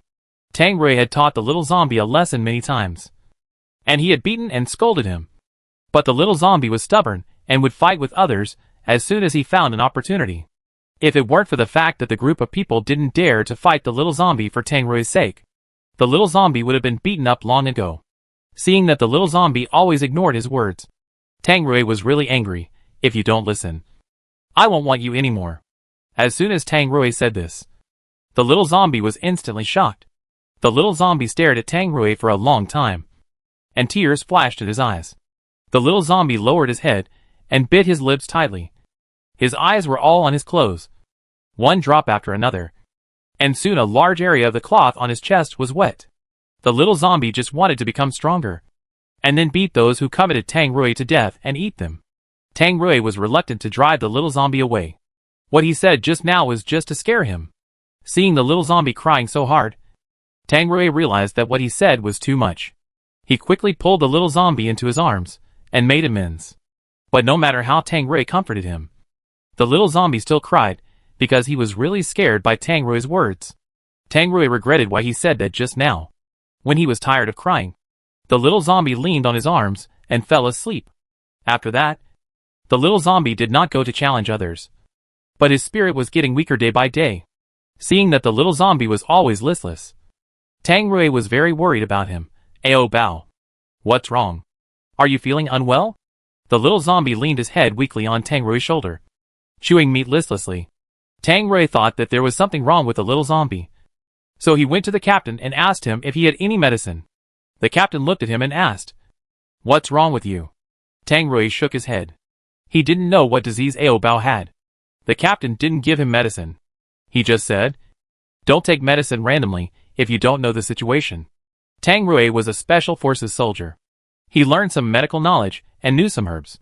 Seeing that the captain didn't give him medicine, Tang Rui had to find it himself.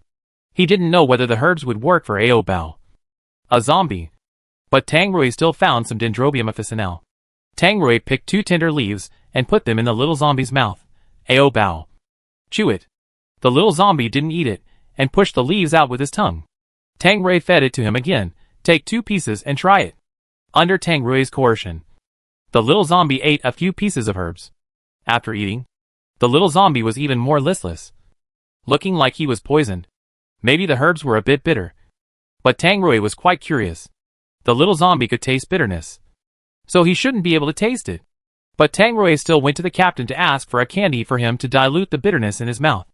The little zombie who ate the candy finally showed a long-lost smile. In fact, the little zombie was too bored, so he was listless, because Tang Rui didn't allow him to run around or make any sound. The little zombie had nothing to do except being in a daze. The little zombie missed the days when he was alone with Tang Rui, when he could call whatever he wanted and didn't need to deliberately hide his identity. The little zombie was really pent up. And one night, he took advantage of Tang Rui's sleep and ran away. He didn't want to leave, but ran away to play. The little zombie was lying in the grass catching crickets. After a while, a man came over to pee.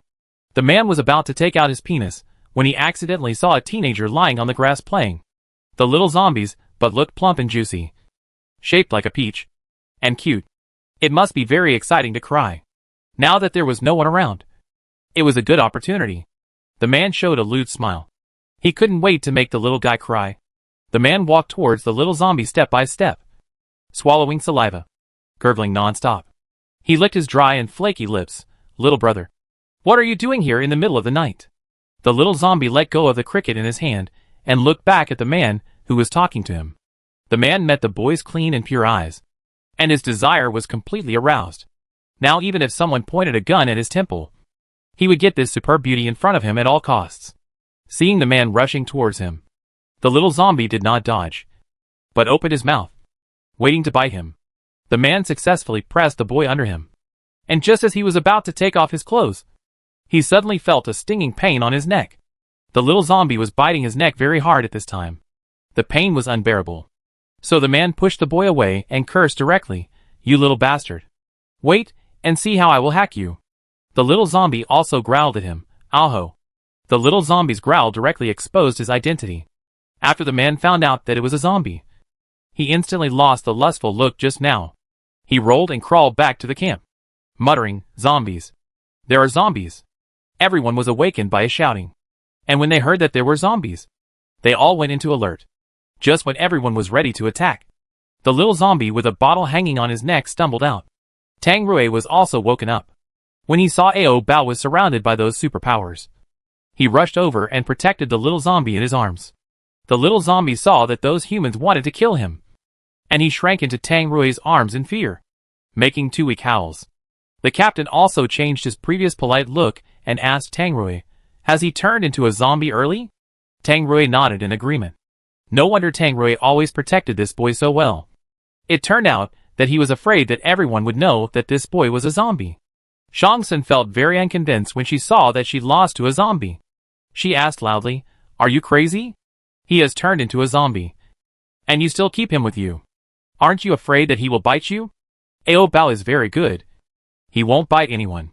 Tang Rui tightened his arms and pressed the trembling little zombie hard into his arms. The man who wanted to rape the little zombie stood up, pointed to his bloody neck and said, "You said he wouldn't bite anyone.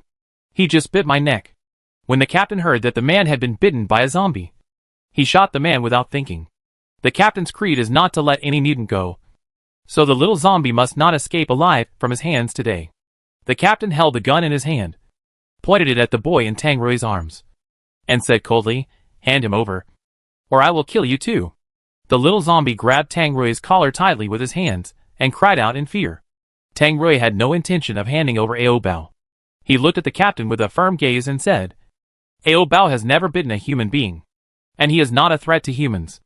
I will take good care of him and prevent him from biting anyone." The captain did not put down his gun, but asked, "What if he wants to eat human flesh? He still has to bite people." Tang Rui only said 5 simple words, "I will kill for him." There is no need for the little zombie to bite people himself, because Tang Rui will help him find human flesh to eat. Looking at Tang Rui's obsession with the little zombie, Shang Tsung bit her silver teeth and cursed, "Are you crazy? You actually fell in love with a zombie and brought it with you every day. I think you are a psychopath." Tang Rui glared at her fiercely. The captain also spoke again, "As long as there are zombies, it means that the zombie virus still exists. So this world cannot return to the previous civilized era. If you want to rebuild your home, you must destroy all zombies. Not a single one." After saying that, the captain shot and killed him. Tang Rui used his body to block the shot for the little zombie. Fortunately, he had no sense of pain, so he was fine. Seeing that the captain was determined not to let Ao Bao go, Tang Rui had no choice but to fight back. Tang Rui lowered his head and whispered to the little zombie's ear, Ao Bao, you run first later. I will help you stop them. You have to run as far as possible. Don't look back. The little zombie reluctantly grabbed Tang Rui's collar and didn't want to run. He wanted to go with Tang Rui. Tang Rui fooled him and said, wait until you run first. Then I will catch up with you. Then I will give you candy. The farther you run, the more candy you will get. The little zombie was simple-minded and didn't think deeply. He believed Tang Rui's words and thought that Tang Rui would really catch up with him later. So the little zombie kept running forward. The farther the better. When the captain saw that the little zombie ran away, he shot in the direction he ran away. Tang Rui rushed over, snatched the gun from the captain, broke it in two, and threw it on the ground. Seeing that the gun was gone, the captain ordered the other team members to chase the little zombie.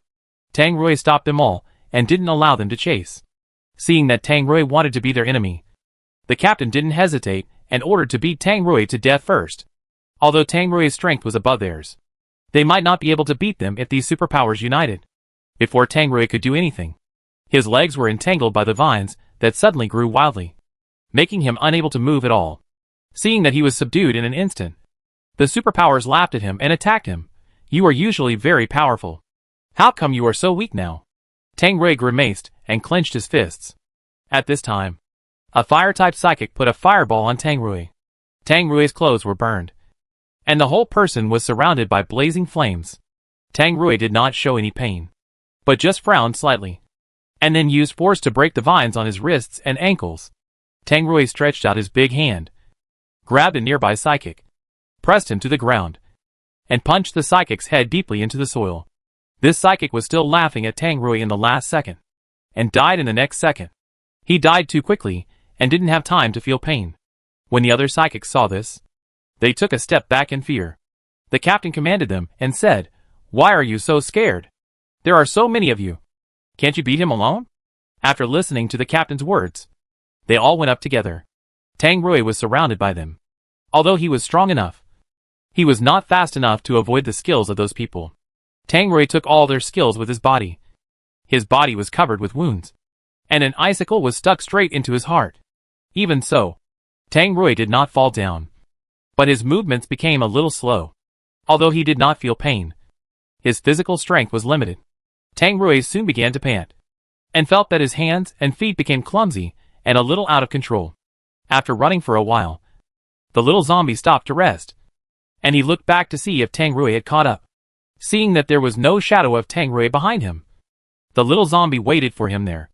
After waiting for a long time, Tang Rui did not catch up, so the little zombie decided to go back to find him. Tang Rui's body was covered with bloody wounds. His strength was exhausted. His legs could not support him, and his body began to shake.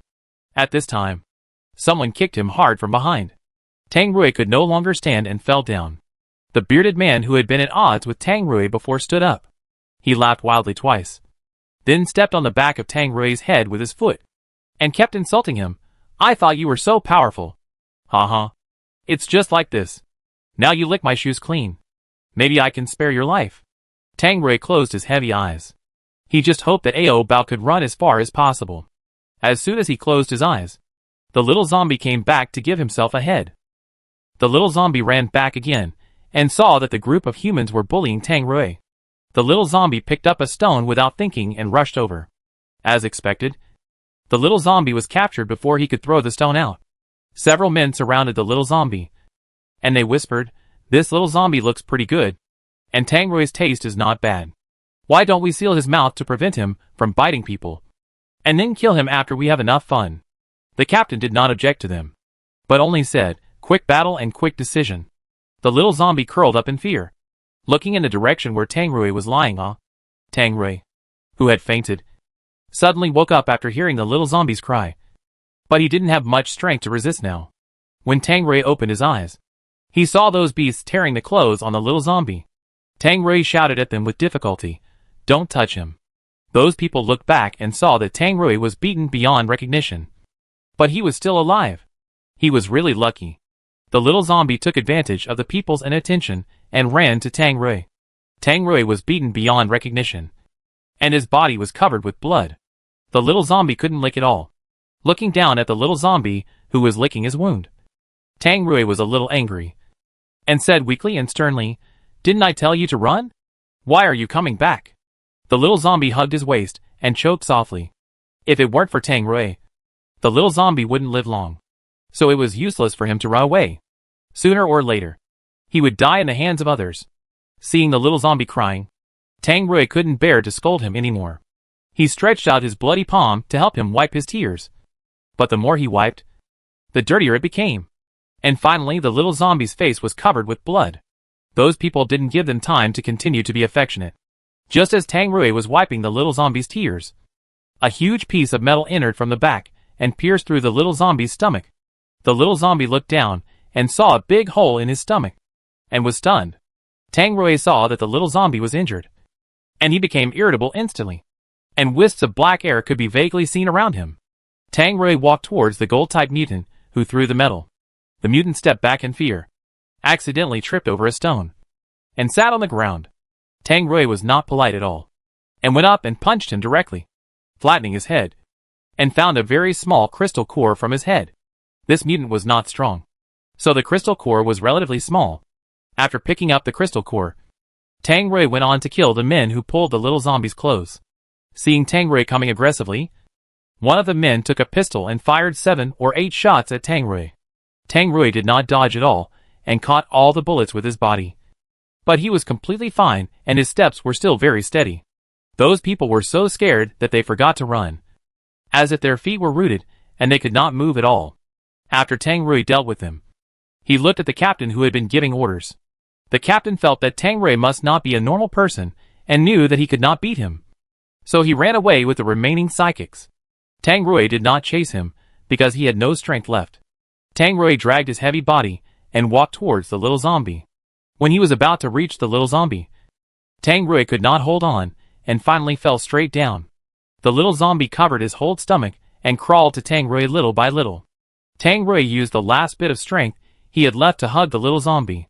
He reached into his pocket with his other hand, and tremblingly took out several crystal cores of different colors, and put them in front of the little zombie. "Ao bow. Here you go." The little zombie looked at this thing, as if it were a candy bar. So he took one and held it in his mouth. The little zombie also fed one to Tang Rui. Tang Rui shook his head and said, "I don't want it. I'll give it all to you. And if I can't wake up later, you run to the mountains. Stay away from humans, and don't let them bully you." The little zombie fell on his chest and cried sadly. Tang Rui really had no strength left. He felt his eyelids were very heavy, and were about to close completely. But he was worried about the little zombie, so he closed his eyes for a while, and then forced himself to open them again. After struggling for a few seconds, he finally closed them completely. Tang Rui was no longer breathing. The little zombie lay on him and cried, reluctant to leave. After crying for a while, it suddenly started to rain. The rain washed the blood on Tang Rui's face and body into the soil. The sad cry of the little zombie was also covered by the sound of rain. When the rain stopped, the little zombie did not leave. If he was hungry, he would eat the meat of those people who were beaten to death by Tang Rui. The little zombie struggled to pull down an arm, then held the arm and walked to Tang Rui. After that, the little zombie would lie on Tang Rui's body and eat. After filling his stomach, the little zombie would also feed Tang Rui meat. But Tang Rui's mouth could not move, so the meat was blocked in his mouth, and he could not swallow it at all. Unable to eat meat, the little zombie could only feed Tang Rui some water. As soon as the water was fed in, it flowed out from the wound on his neck again. Although Tang Rui was dead, the little zombie did not abandon him, nor did he intend to eat him. He just stayed by his side. At night, some wild wolves smelled the aroma of meat, and came out to fight with the little zombie for meat. Seeing those hungry wolves trying to take away his food, the little zombie climbed up from Tang Rui and hurriedly picked up a branch to drive them away. As soon as the little zombie left Tang Rui, another wolf wanted to take away Tang Rui's body. The little zombie had to give up his meat and guard Tang Rui's body from being taken away. Although Tang Rui's body was saved, the little zombie had no meat to eat. The group of wild wolves took away all his meat, leaving nothing behind. After that, the little zombie didn't eat meat for several days, and his stomach growled with hunger. Although he was very hungry, he still didn't eat Tang Rui, but went to dig up the soil and get some small insects to eat. Or eat the crystal cores that Tang Rui left for him. But this thing can't be bitten, so he could only hold it in his mouth and suck it slowly. After a long time of spitting out the crystal core, there was no taste at all. So the little zombie spit out the crystal core again and stuffed it into Tang Rui's mouth. The remaining crystal cores were also fed to Tang Rui, and the little zombie continued to dig worms in the soil to eat. After searching for a long time, there was no worm. The little zombie was too hungry to have any strength, so he had to crawl back, lean on Tang Rui's body that was beginning to stink, and close his eyes to rest for a while. When no one noticed, the crystal core in Tang Rui's mouth was quickly absorbed. After a night, Tang Rui, who had already begun to stink, woke up unexpectedly. After Tang Rui opened his eyes, he immediately sat up in shock. The little zombies sleeping on him were all overturned by him. Tang Rui quickly picked up the little zombie, who rolled on the ground, and called him twice, "Ao Bao." The little zombie did not respond at all, and he didn't know whether he fell asleep or fainted. Tang Rui was at a loss and gave the little zombie several artificial respirations, which of course was useless. Tang Rui saw that Ao Bao was so thin that only bones were left. He probably fainted from hunger. Tang Rui bit off a piece of flesh from his hand with his teeth, and then stuffed the flesh into the little zombie's mouth. He shouted anxiously, "Ao Bao, get up and eat." The little zombie still had a little consciousness. He opened his eyes a little, and saw that Tang Rui was alive. The little zombie howled weakly. Seeing that the little zombie had not starved to death, Tang Rui quickly dripped his blood into his little mouth. After drinking the blood, the little zombie felt better, but he was unwilling to eat Tang Rui's meat. He pursed his little mouth tightly, and refused to eat any more before he was full. Tang Rui was very weak now. If he lost too much blood, he might not be able to stand up later. Tang Rui stopped his bleeding first and planned to catch some small animals to eat. Tang Rui didn't know how long he had been unconscious, but when he looked back at the place where he had lain, he saw a big hole there. It can be seen that he must have been unconscious for no less than 5 days. Tang Rui's body had not recovered yet, and he couldn't walk steadily. He had to pick up a thick branch as a crutch, and then carry the weak little zombie on his back and go to the forest to catch game with difficulty. The little zombie lay on Tang Rui's back. Drowsy? Tang Rui patted his little head from time to time, reminding him, "Ao Bao, don't sleep yet." If he really fell asleep, Tang Rui was afraid that he would not be able to wake him up later. The little zombie didn't even have the strength to cry, and the little strength left was only enough for him to barely hold up his eyelids. Tang Rui found a hole in the ground. He put the little zombie down first, then bent down, lay down, and put his hand into the hole to explore. He touched a hairy thing. Tang Rui grabbed a foot and quickly pulled the little thing out. It was a bamboo rat, which was very big. Tang Rui didn't have time to make a fire to roast it, so he directly peeled the skin, tore off the meat piece by piece, and fed it to the little zombie. Seeing that the little zombie was so thin that he was almost unrecognizable, he must have not eaten for a long time. This made Tang Rui feel bad. While feeding the little zombie, he asked, "Ao Bao, you are hungry. Why don't you eat my meat?" The little zombie had feelings for Tang Rui, so he didn't want to eat his meat. Although Tang Rui was very happy about this, he still warned the little zombie, "If you don't have meat to eat in the future, you can eat me. I'm big and I'm enough for you to eat for several days." The little zombie shook his head to refuse. Then the little zombie went to Tang Rui's arms again, holding Tang's waist tightly with his hands, hiding in his arms, and crying softly. Tang Rui had slept for many days, and the little zombie thought he would not wake up. Tang Rui put down the skinned bamboo rat in his hand, hugged the little zombie's body, and pressed his big hand on the back of the little zombie, pushing his thin body into his arms. "Ao Bao, I'm sorry. I made you suffer." Tang Rui let the little zombie hide in his arms and cry for a long time. When the little zombie was tired of crying, Tang Rui helped him wipe his tears and fed him the remaining bamboo rat meat. After eating, Tang Rui carried the little zombie away from the mountain valley. Both of them were injured now, and their clothes were tattered, like beggars. Tang Rui brought the little zombie to a town and found some clean clothes to change into. When changing clothes, Tang Rui found that his wounds had healed almost completely, but the big hole on the little zombie's stomach was still there.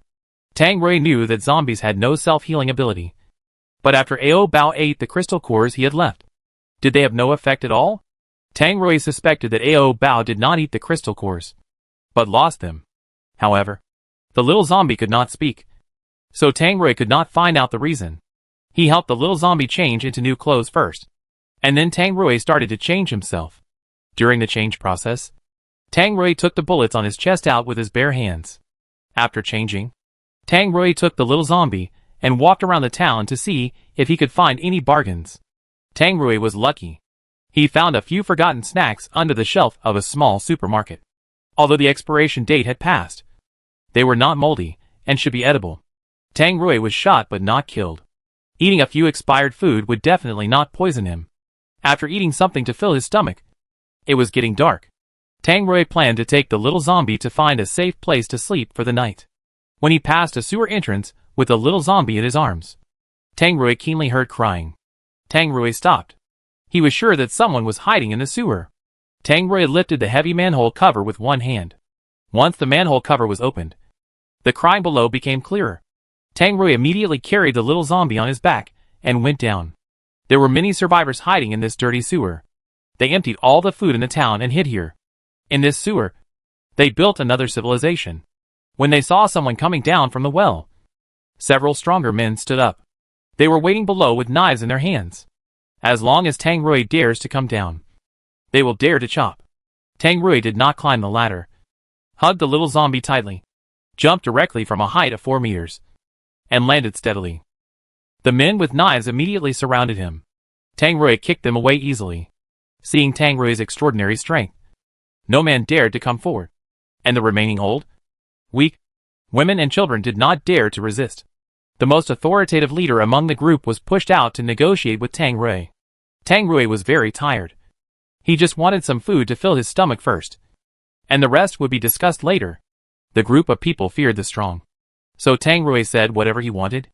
After getting the food, Tang Rui took the little zombie to find a cleaner place to sit down and eat. This time, Tang Rui did not deliberately hide the fact that Ao Bao was a zombie. So the group of people in the sewer road soon discovered that the boy in Tang Rui's arms was a zombie.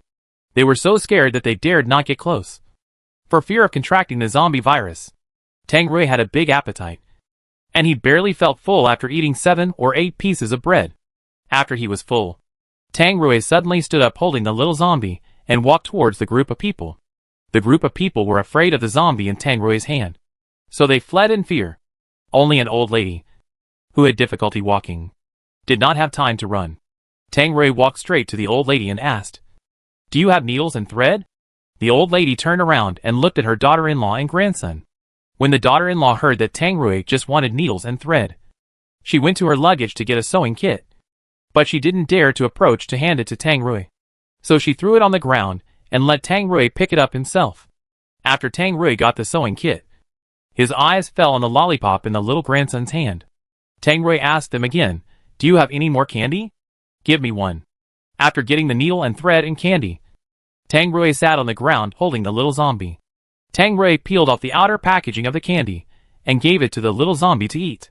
The little zombie took the candy stick, stretched out his pink little tongue, and licked it intermittently. Tang Rui watched him licking the candy. His eyes darkened a little, and his body inexplicably became hot. Tang Rui took a deep breath, calmed himself, then picked up the sewing kit and helped the little zombie sew up the wound on his stomach. The little zombie lowered his head, ate candy, and watched Tang Rui sew up the hole in his stomach. While suturing, Tang Rui's hands were shaking. Although he knew that Ao Bao didn't feel pain, he still felt distressed. The suture thread was pink, so after the suturing, there was a pink centipede on the little zombie's white belly, which was not ugly at all, but very cute. Tang Rui lowered his head and kissed the little zombie's belly, and secretly swore in his heart that he would never let Ao Bao get such a serious injury again in the future. There were more than 100 people living in the sewer, all of whom were local residents of this town. They had here to avoid zombies. They were full of hostility and awe towards Tang Rui, an outsider. Not to mention that Tang Rui brought a zombie with him, which made them even more panicked. However, on this first night, Tang Rui did nothing. He just asked for a quilt, then hugged the zombie boy and found an open place to sleep. This night seemed calm, but the local residents could not sleep well. They observed the zombie in Tang Rui's arms in the middle of the night to see if he would get up and bite people. What reassured them was that the little zombie was very well behaved, always sleeping, and snoring, and seemed to be sleeping soundly. Listening to the little zombie's snoring, Tang Rui couldn't sleep at all. His mind was full of the image of Ao Bao licking a lollipop before. Just thinking about it, Tang Rui's indescribable place had already stood up. Tang Rui had been holding back before, but he couldn't hold it back this time. Tang Rui stretched out his hand towards the little zombie, who was still snoring. The little zombie was still sleeping soundly, and showed no signs of waking up. Tang Rui's hand was on Ao Bao, touching him wantonly. Although Ao Bao looked skinny, he still had flesh where it should be. Tang Rui was addicted to touching him, and was reluctant to move his hand away. Although Tang Rui was rubbing very hard, the little zombie didn't feel anything, and was still snoring. Tang Rui didn't want to take advantage of the situation, so he had to at least ask Ao Bao for his opinion. So Tang Rui woke up the little zombie, Ao Bao. When the little zombie heard Tang Rui calling him, he opened his confused eyes. Tang Rui kissed him on the mouth and asked, "Are you hungry? Do you want to eat meat?" As he said that, Tang Rui pulled Ao Bao's hand and put it in that indescribable position. Although the little zombie had coveted this piece of meat for a long time, he didn't want to eat Tang Rui. The little zombie withdrew his hand and shook his head in panic, seeing that Ao Bao didn't want to eat his meat. Was it because he was no longer a human? Tang Rui panicked. He originally relied on his own meat to attract the little zombie to stay with him. If the little zombie didn't like to eat his meat, did it mean that the little zombie would leave him and find other humans? Tang Rui opened his scabbed wound again and let the blood flow out. He wanted to try to see if his flesh was really unattractive to the little zombie. After smelling the blood, the little zombie naturally licked Tang Rui's wound and helped him lick all the blood. Seeing that Ao Bao still liked to lick his blood, why didn't he want to eat his flesh? Tang Rui asked again, "Ao Bao, do you really not want to eat meat?" Under Tang Rui's constant temptation, the little zombie swallowed his saliva. He also wanted to eat, but if he ate it, Tang Rui would lose a piece of meat, and the whole person would be incomplete. The little zombie had a good struggle in his heart, and finally decided to just lick it and taste it, but definitely not bite it. The little zombie was about to drill down to taste it, but Tang Rui stopped him and didn't let him taste it, because Tang Rui hadn't taken a shower for several days. He just changed his clothes, so he had a smell on his body, and he couldn't dirty the little zombie's mouth. Moreover, Tang Rui was a little worried that Ao Bao would really bite off his big ruerui.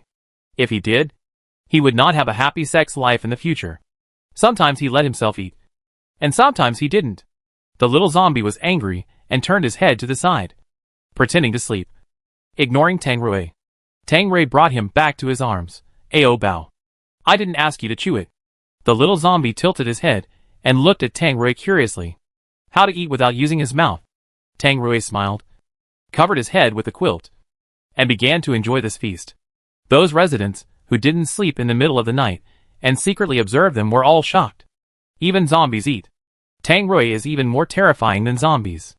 The little zombie touched his bulging belly, and finally got to eat the meat he had been thinking about for a long time. The little zombie narrowed his eyes and smiled happily. It was too dark in the quilt, so Tang Rui couldn't see Ao Bao's expression. But he heard Ao Bao laughing. "Ao Bao, do you like eating my meat?" Ao. If only the little zombie could talk. Then Tang Rui could hear him calling his name and moaning softly. The little zombie just wanted to taste the meat, and didn't want to really eat it. After tasting it, the little zombie wanted to spit out the meat in his stomach. Tang Rui was about to do it, but the little zombie regretted it halfway, and kept twisting and struggling in his arms, trying to spit out the meat he had eaten. Tang Rui had been holding it in for so long, and finally got it into his mouth, so he definitely didn't want to come out. But the little zombie's reaction was very intense, and he wanted to crawl away. Tang Rui dragged the little zombie, who had crawled out of the quilt, back. Ao Bao was eating happily just now. Why didn't he want to eat it again? Tang Rui asked with doubts. "Ao Bao, did I hurt you?" After asking, Tang Rui realized that his question was stupid and idiotic. The little zombie can eat anyone's meat, but he can't eat Tang Rui's meat, even if he eats it with his lower body. The little zombie resisted strongly, asking Tang Rui to take out the meat quickly. He didn't want to eat it anymore. Seeing that the little zombie really didn't like to eat, Tang Rui had to withdraw. At the same time, Tang Rui's originally high mood fell back to the bottom. He thought that Ao Bao had accepted him. But it turned out that he was just being sentimental. Tang Rui let go of his hand disappointedly. He used to hug Ao Bao to sleep. But this night, Tang Rui didn't plan to continue hugging the little zombie to sleep. First, he was afraid that he would lose control. After all, his desire had not subsided yet. And second, he was afraid that he would have any unrealistic fantasies about Ao Bao again. The little zombie was used to being hugged by Tang Rui to sleep. So he took the initiative to climb onto Tang Rui. Tang Rui smiled bitterly. Ao Bao had been so resistant just now. How come he suddenly took the initiative again? Tang Rui took the little guy off his body and put him on the empty seat next to him. He said in a low voice with a hint of helplessness, "Stop seducing me." Tang Rui would not force anyone. So he respected Ao Bao's choice. If Ao Bao didn't want to be touched by him, then Tang Rui would never force him. After being taken away, the little zombie climbed back onto Tang Rui and howled at Tang Rui's handsome face unhappily, as if asking Tang Rui why he didn't hug him to sleep. Tang Rui felt that Ao Bao must have feelings for him. But this feeling might only be friendship or family affection, not love.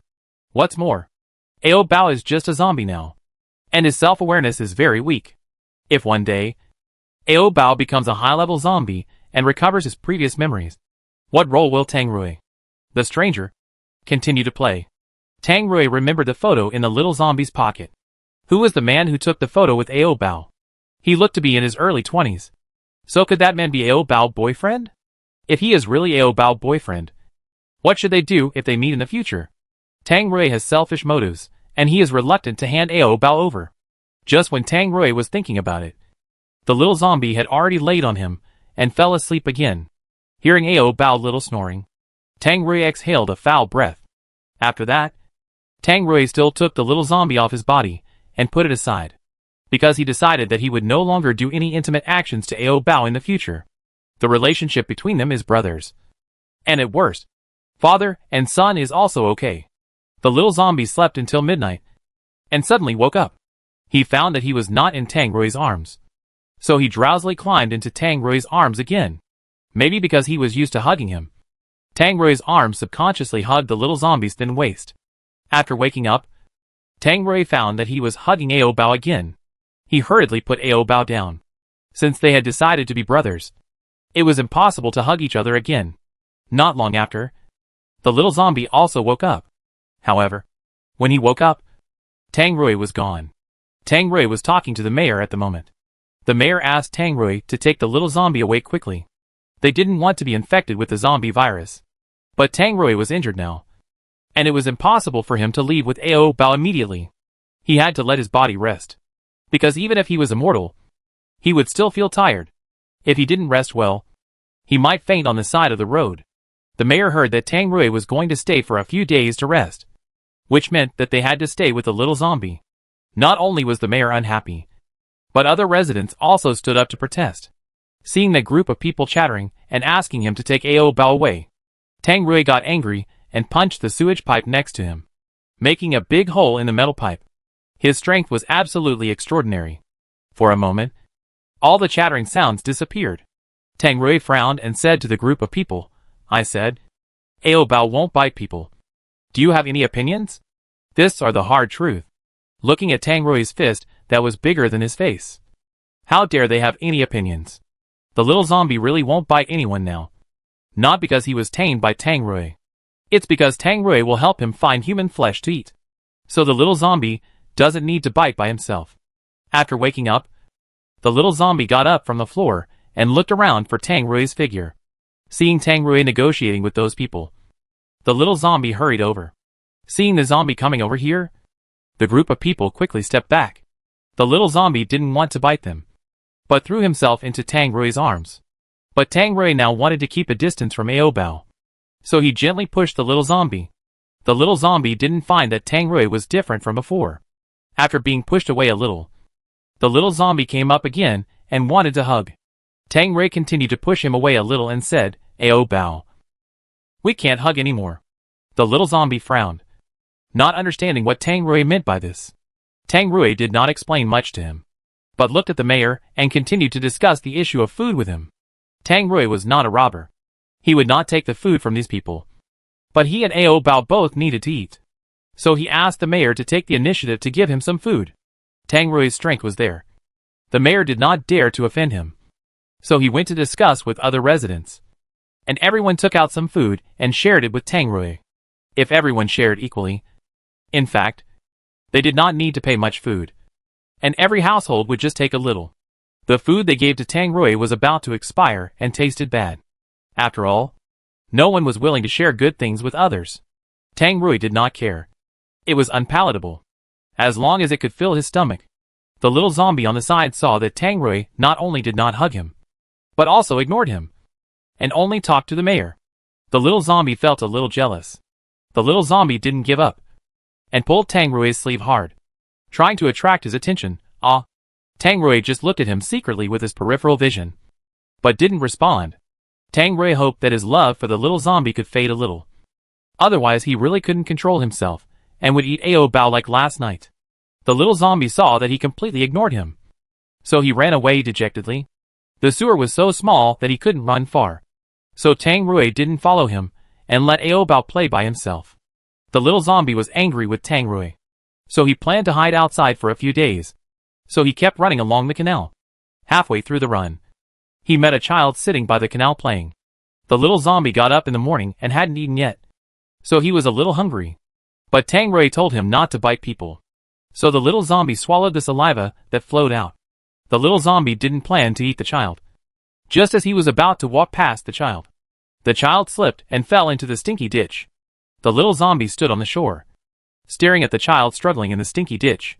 The child choked on the stinky water several times, and was about to drown. The little zombie looked around, and finally jumped in, and carried the child out of the stinky ditch. The rescued child sat on the ground, crying loudly, soaking wet, obviously scared. Seeing him crying, the little zombie patted his back, and said comforting words, Aoyo. The child's fright could not be alleviated by the little zombie's comforting words.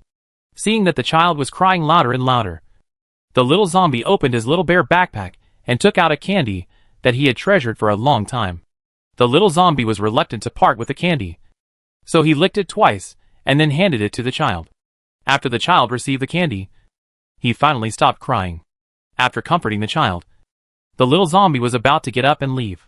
At this moment, a brick suddenly hit him on the back of his head. The little zombie touched the back of his head, and found that he was bleeding, and a lot of blood was flowing. The people who hit him with the brick were the child's parents. They held the child in their arms, and carefully checked whether the child had any wounds. Baby, did the zombie bite you? Although the child said no, the parents still believed that the little zombie scared their child to tears. So they picked up the brick without hesitation and hit the little zombie's head several times. You mutant monster. Get out of here.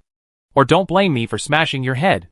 The little zombie hugged his bleeding head with both hands, curled up on the ground, and cried out in grievance. When Tang Rui arrived, he happened to see the parents using a brick to attack the zombie's head. Seeing that the brick was covered with the zombie's blood, Tang Rui's face darkened, and he strode over. You dare to hit me again. Tang Rui came, and the couple stopped. Tang Rui picked up the zombie from the ground, turned up the hair on the back of his head, and saw several blood pits on his scalp, which were stained with brick fragments. The zombie was so badly injured that Tang Rui's face gradually became ugly. Seeing that Tang Rui was on the verge of anger, the couple put down the brick in their hands and said, he wanted to bite my child. So the zombie lay on Tang Rui's chest, howling non-stop, as if explaining something, afraid that Tang Rui couldn't understand.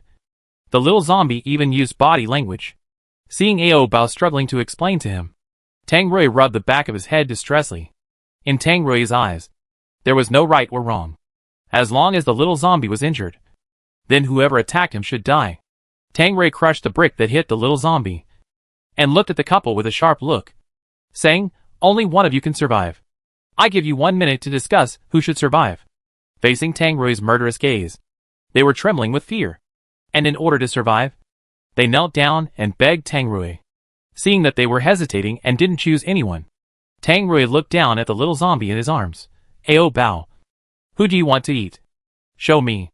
The little zombie saw that the couple was scared by Tang Rui and peed their pants.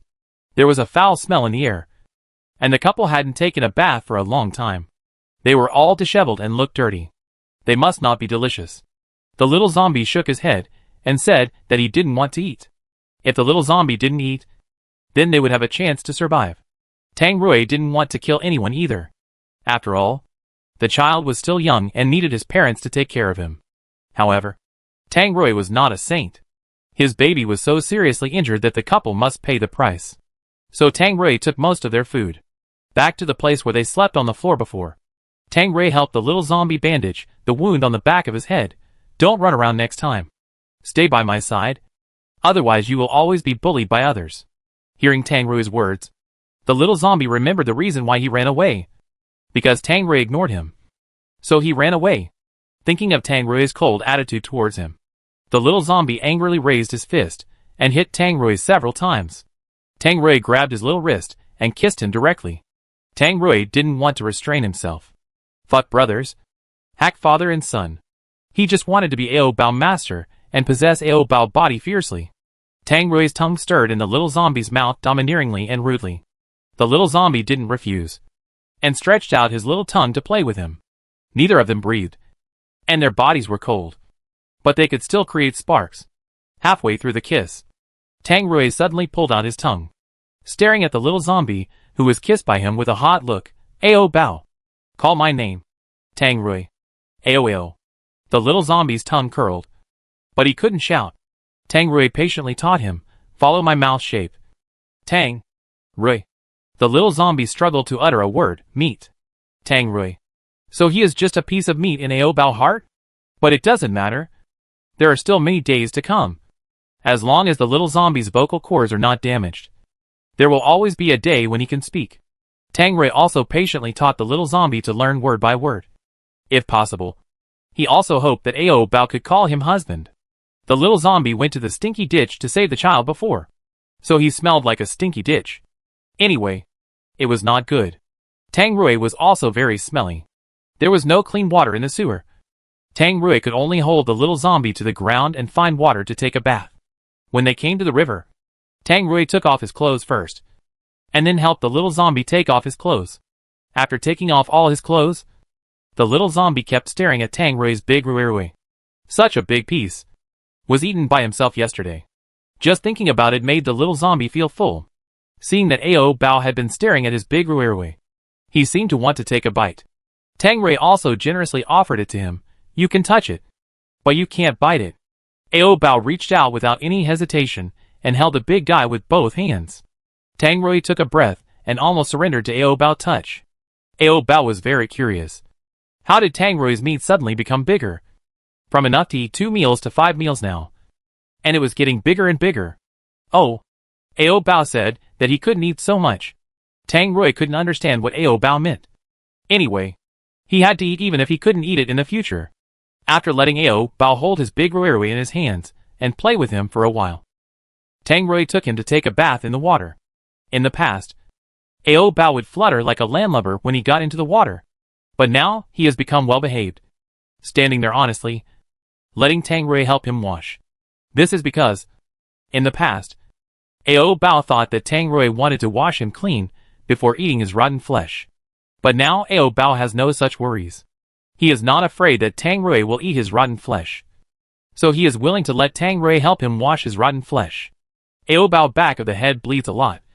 His hair is stuck together, all clumped, and there is a lot of sand on the scalp, so it needs to be washed thoroughly.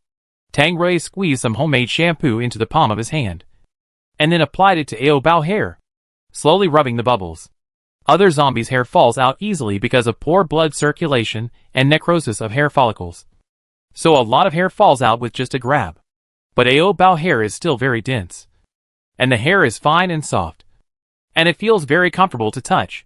When washing his hair, the bubble water flowed down the side of his face and into his mouth. Ao Bao smacked his lips, tasted it, and felt that it was not delicious. He wanted to spit it out, and when he exhaled, he spit out a few small bubbles. Ao Bao waved his little hands to catch the bubbles he spit out. He caught one, but when he opened his palm, there was nothing. Seeing that the bubbles were gone, Ao Bao grabbed a handful of bubbles from his head, put them in his mouth, and spit out many small bubbles. Tang Rui wanted to stop Ao Bao, but it was too late. Ao Bao had already eaten it. Tang Rui asked him to spit out the bubbles. Ao Bao didn't listen and swallowed it directly into his stomach.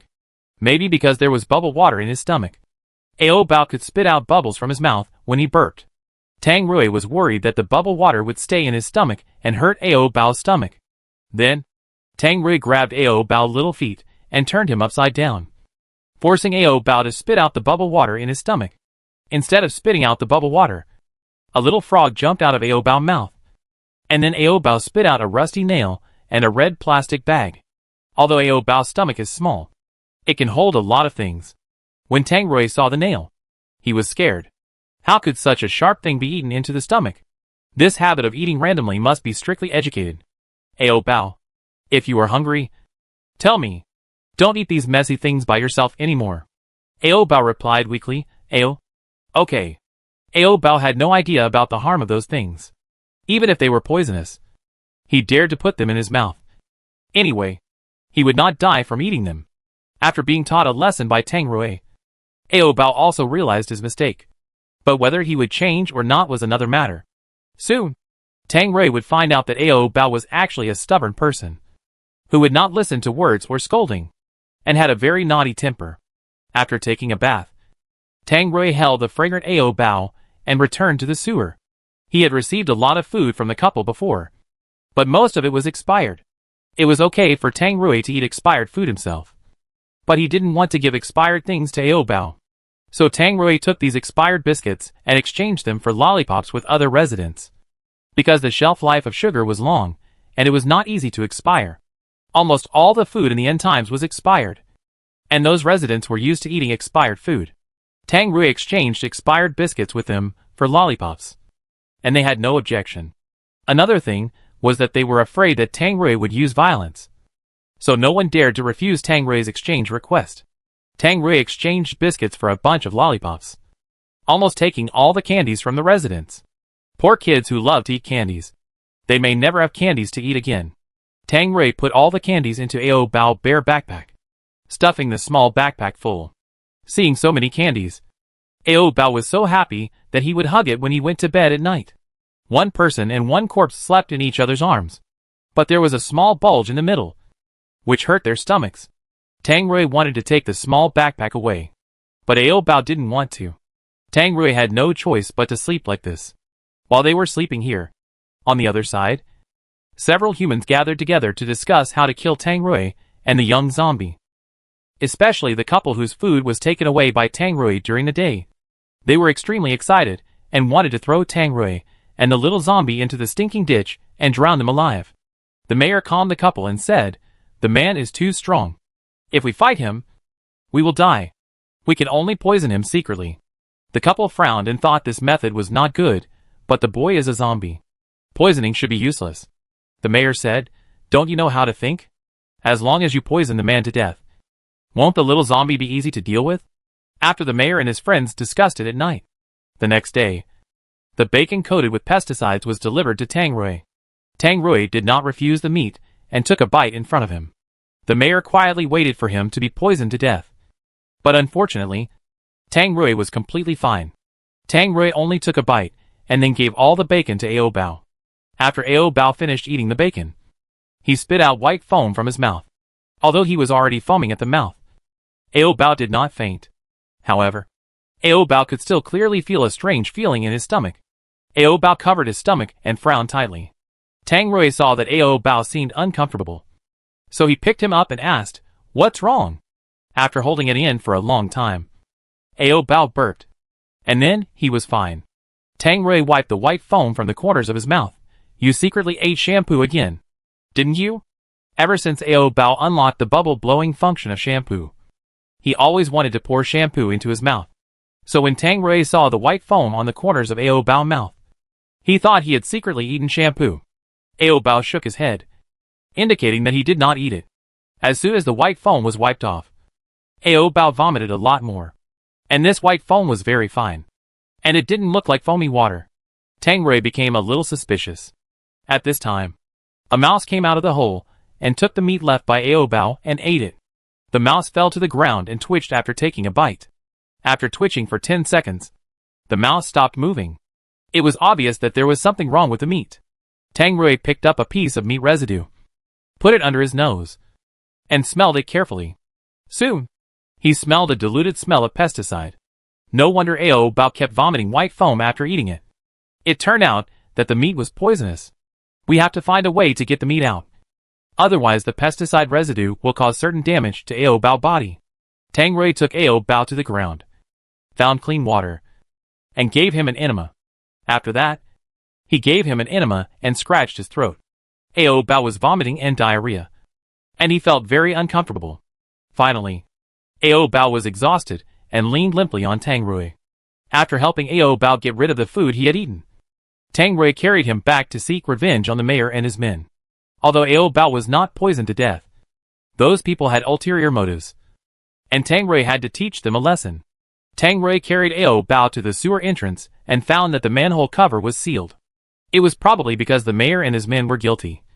So they sealed the manhole cover and did not allow Tang Rui to go down again. But it was just a manhole cover, which was not difficult for Tang Rui. Tang Rui first put Ao Bao down, and then used brute force to lift the manhole cover. Because he used too much force, the manhole cover was broken by him, and it was estimated that it would never be covered again. Tang Rui carried the exhausted Ao Bao on his back and jumped down. After landing smoothly, Tang Rui went to settle accounts with the old man, the mayor. When they saw Tang Rui coming, the group of people fled as if they saw the plague god. The mayor was hiding in some corner at the moment and didn't dare to come. Tang Rui looked around but couldn't find him. In the end, because Ao Bao was too hungry, Tang Rui stopped first and fed Ao Bao something. So he didn't go to find the mayor for the time being. Ao Bao's stomach was empty, and the original small belly was gone due to hunger. After that, he ate a lot of canned fruits and dried meat. And then he ate a chubby little belly.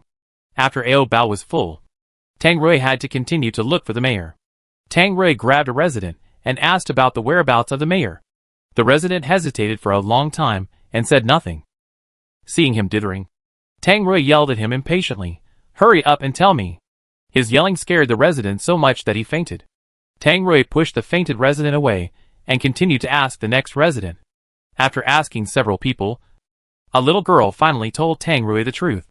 In a dark corner, Tang Rui found the mayor disguised as a beggar. Without saying a word, Tang Rui punched him. The mayor died on the spot, without even a chance to say a last word or quibble. This scene scared the timid women around and made them scream.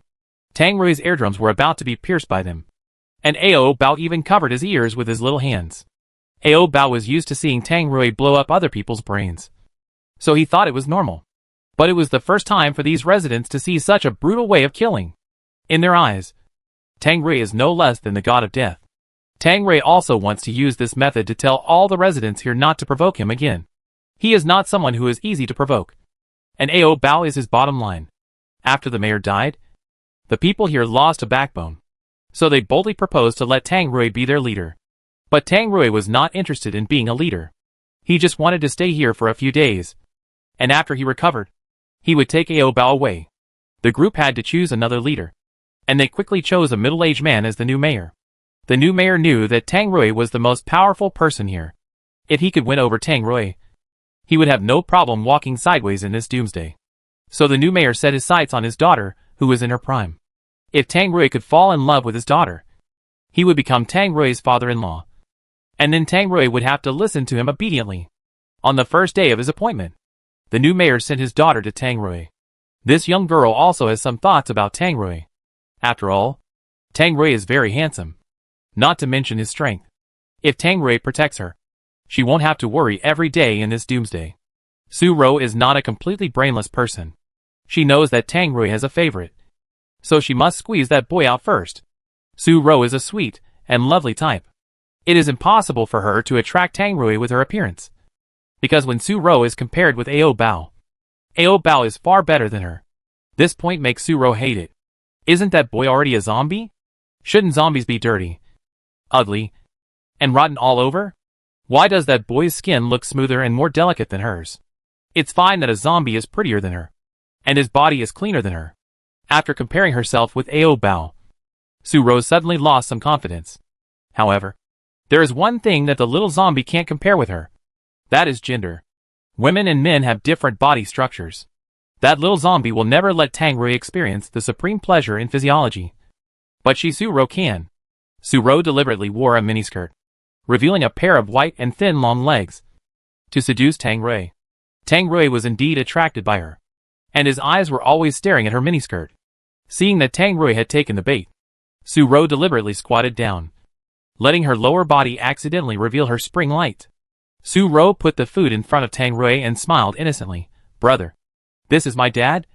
Who asked me to bring it to you?" Tang Rui was still looking at her miniskirt, and he was fascinated, seeing Tang Rui staring at her lower body without blinking. Su-ro quickly pretended to be shy and closed her legs, blushing and screaming, "Ah, I let you see me naked." Just when Su-ro thought Tang Rui was interested in her, Tang Rui suddenly said, "Do you still have this kind of short skirt? Give me two." 6 black dots slowly appeared on Su-ro's head. Ao Bao is a zombie, and he often has incontinence, so he always wets his pants. If he wears a short skirt, he can just lift the hem of the skirt when he wants to pee, which can save a lot of trouble. When Su-ro heard Tang Rui asking her for a skirt, she felt a little uncomfortable. "I have it.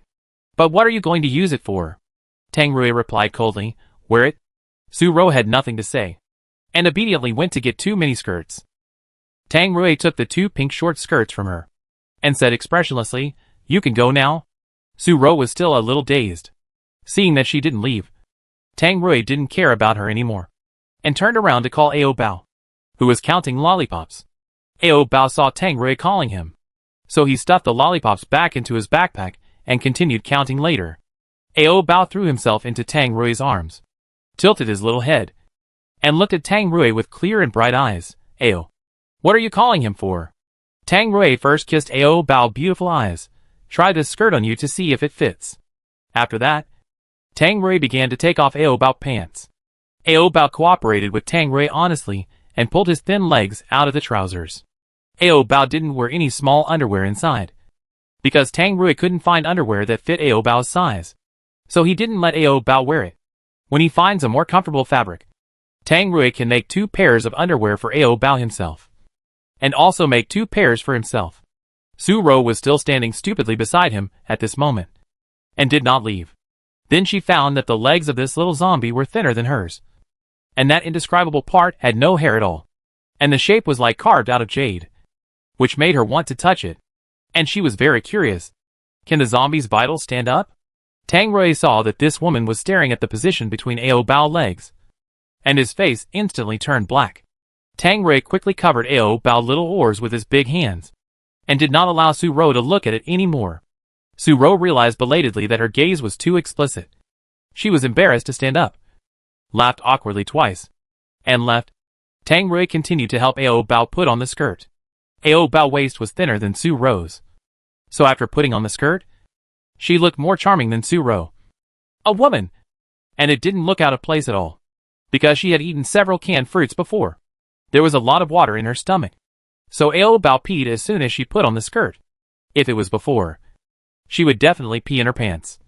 But it was much better after putting on the skirt. The liquid just flowed down the inside of Ao Bao's thigh and didn't wet the skirt. Tang Rui took an old newspaper and helped Ao Bao wipe off the remaining water marks on his legs. Wearing a skirt is convenient, but it's too revealing, especially when Ao Bao leaned over and lay down. His lower body was exposed, and his private parts were clearly visible. Since the last time Ao Bao gave Tang Rui all the crystal cores, Tang Rui's sense of smell, hearing, and vision have become extremely sensitive and clear. Just like now, even if he was 3 or 5 meters away, Tang Rui could clearly see the indescribable part of Ao Bao. He could even count how many petal folds there were on Ao Bao with just a glance. Tang Rui stared at the indescribable part of Ao Bao, and he swallowed his saliva again and again. He didn't understand why Ao Bao was so beautiful. There was no flaw on his body. Every part of him was in line with his aesthetic taste. Fortunately, he met Ao Bao. If Ao Bao was taken away by others, just thinking about it, Tang Rui felt that he was going crazy. He would not allow Ao Bao to be taken away by others. He would never allow it. Ao Bao was counting his candies, and didn't know that Tang Rui was staring at him from behind. As a zombie, Ao Bao had forgotten how to count. He just picked up the candies on the left and the right one by one. After counting for a long time, he still didn't know how many candies there were. Ao Bao was halfway through counting when he was suddenly picked up by Tang Rui. Tang Rui's hand touched that indescribable place without anyone noticing. But Ao Bao didn't feel anything and continued to count the candies in his hand. Seeing that Ao Bao didn't react, Tang Rui became even more presumptuous. However, no matter how presumptuous he was, Ao Bao didn't react. After counting the candies dozens of times, Ao Bao finally got tired of counting. After feeling bored, he put all the candies back into his little bear backpack and put them away. Tang Rui remembered that Ao Bao didn't like candies at first. But then, somehow, Ao Bao gradually became fond of candies. Although he was very confused, Tang Rui didn't delve into it. Ao Bao put away all the candies and only left one for Tang Rui to eat. Ao Bao first peeled the candy, put it in his mouth, and then fed it to Tang Rui mouth to mouth. Tang Rui did not refuse and ate the candy that Ao Bao fed him. Until now, Ao Bao has not discovered that there is an extra finger in his body. Although Ao Bao does not feel pain, which is good, Ao Bao also cannot feel the physical pleasure, which is a pity. Seeing that Ao Bao has not noticed it, Tang Rui kindly reminded him, Ao Bao, do you like to eat my fingers? Ao Bao turned his head and looked at Tang Rui with a puzzled look, indicating that he did not eat his hand. Then Ao Bao realized that it was his unspeakable place that had eaten Tang Rui's hand. Ao Bao didn't want to eat Tang Rui's meat, so he cried and asked Tang Rui to take his hand out.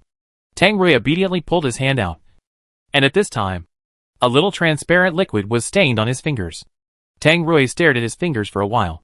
Just when Tang Rui was about to taste what it tasted like, Su Ro, that woman, came again.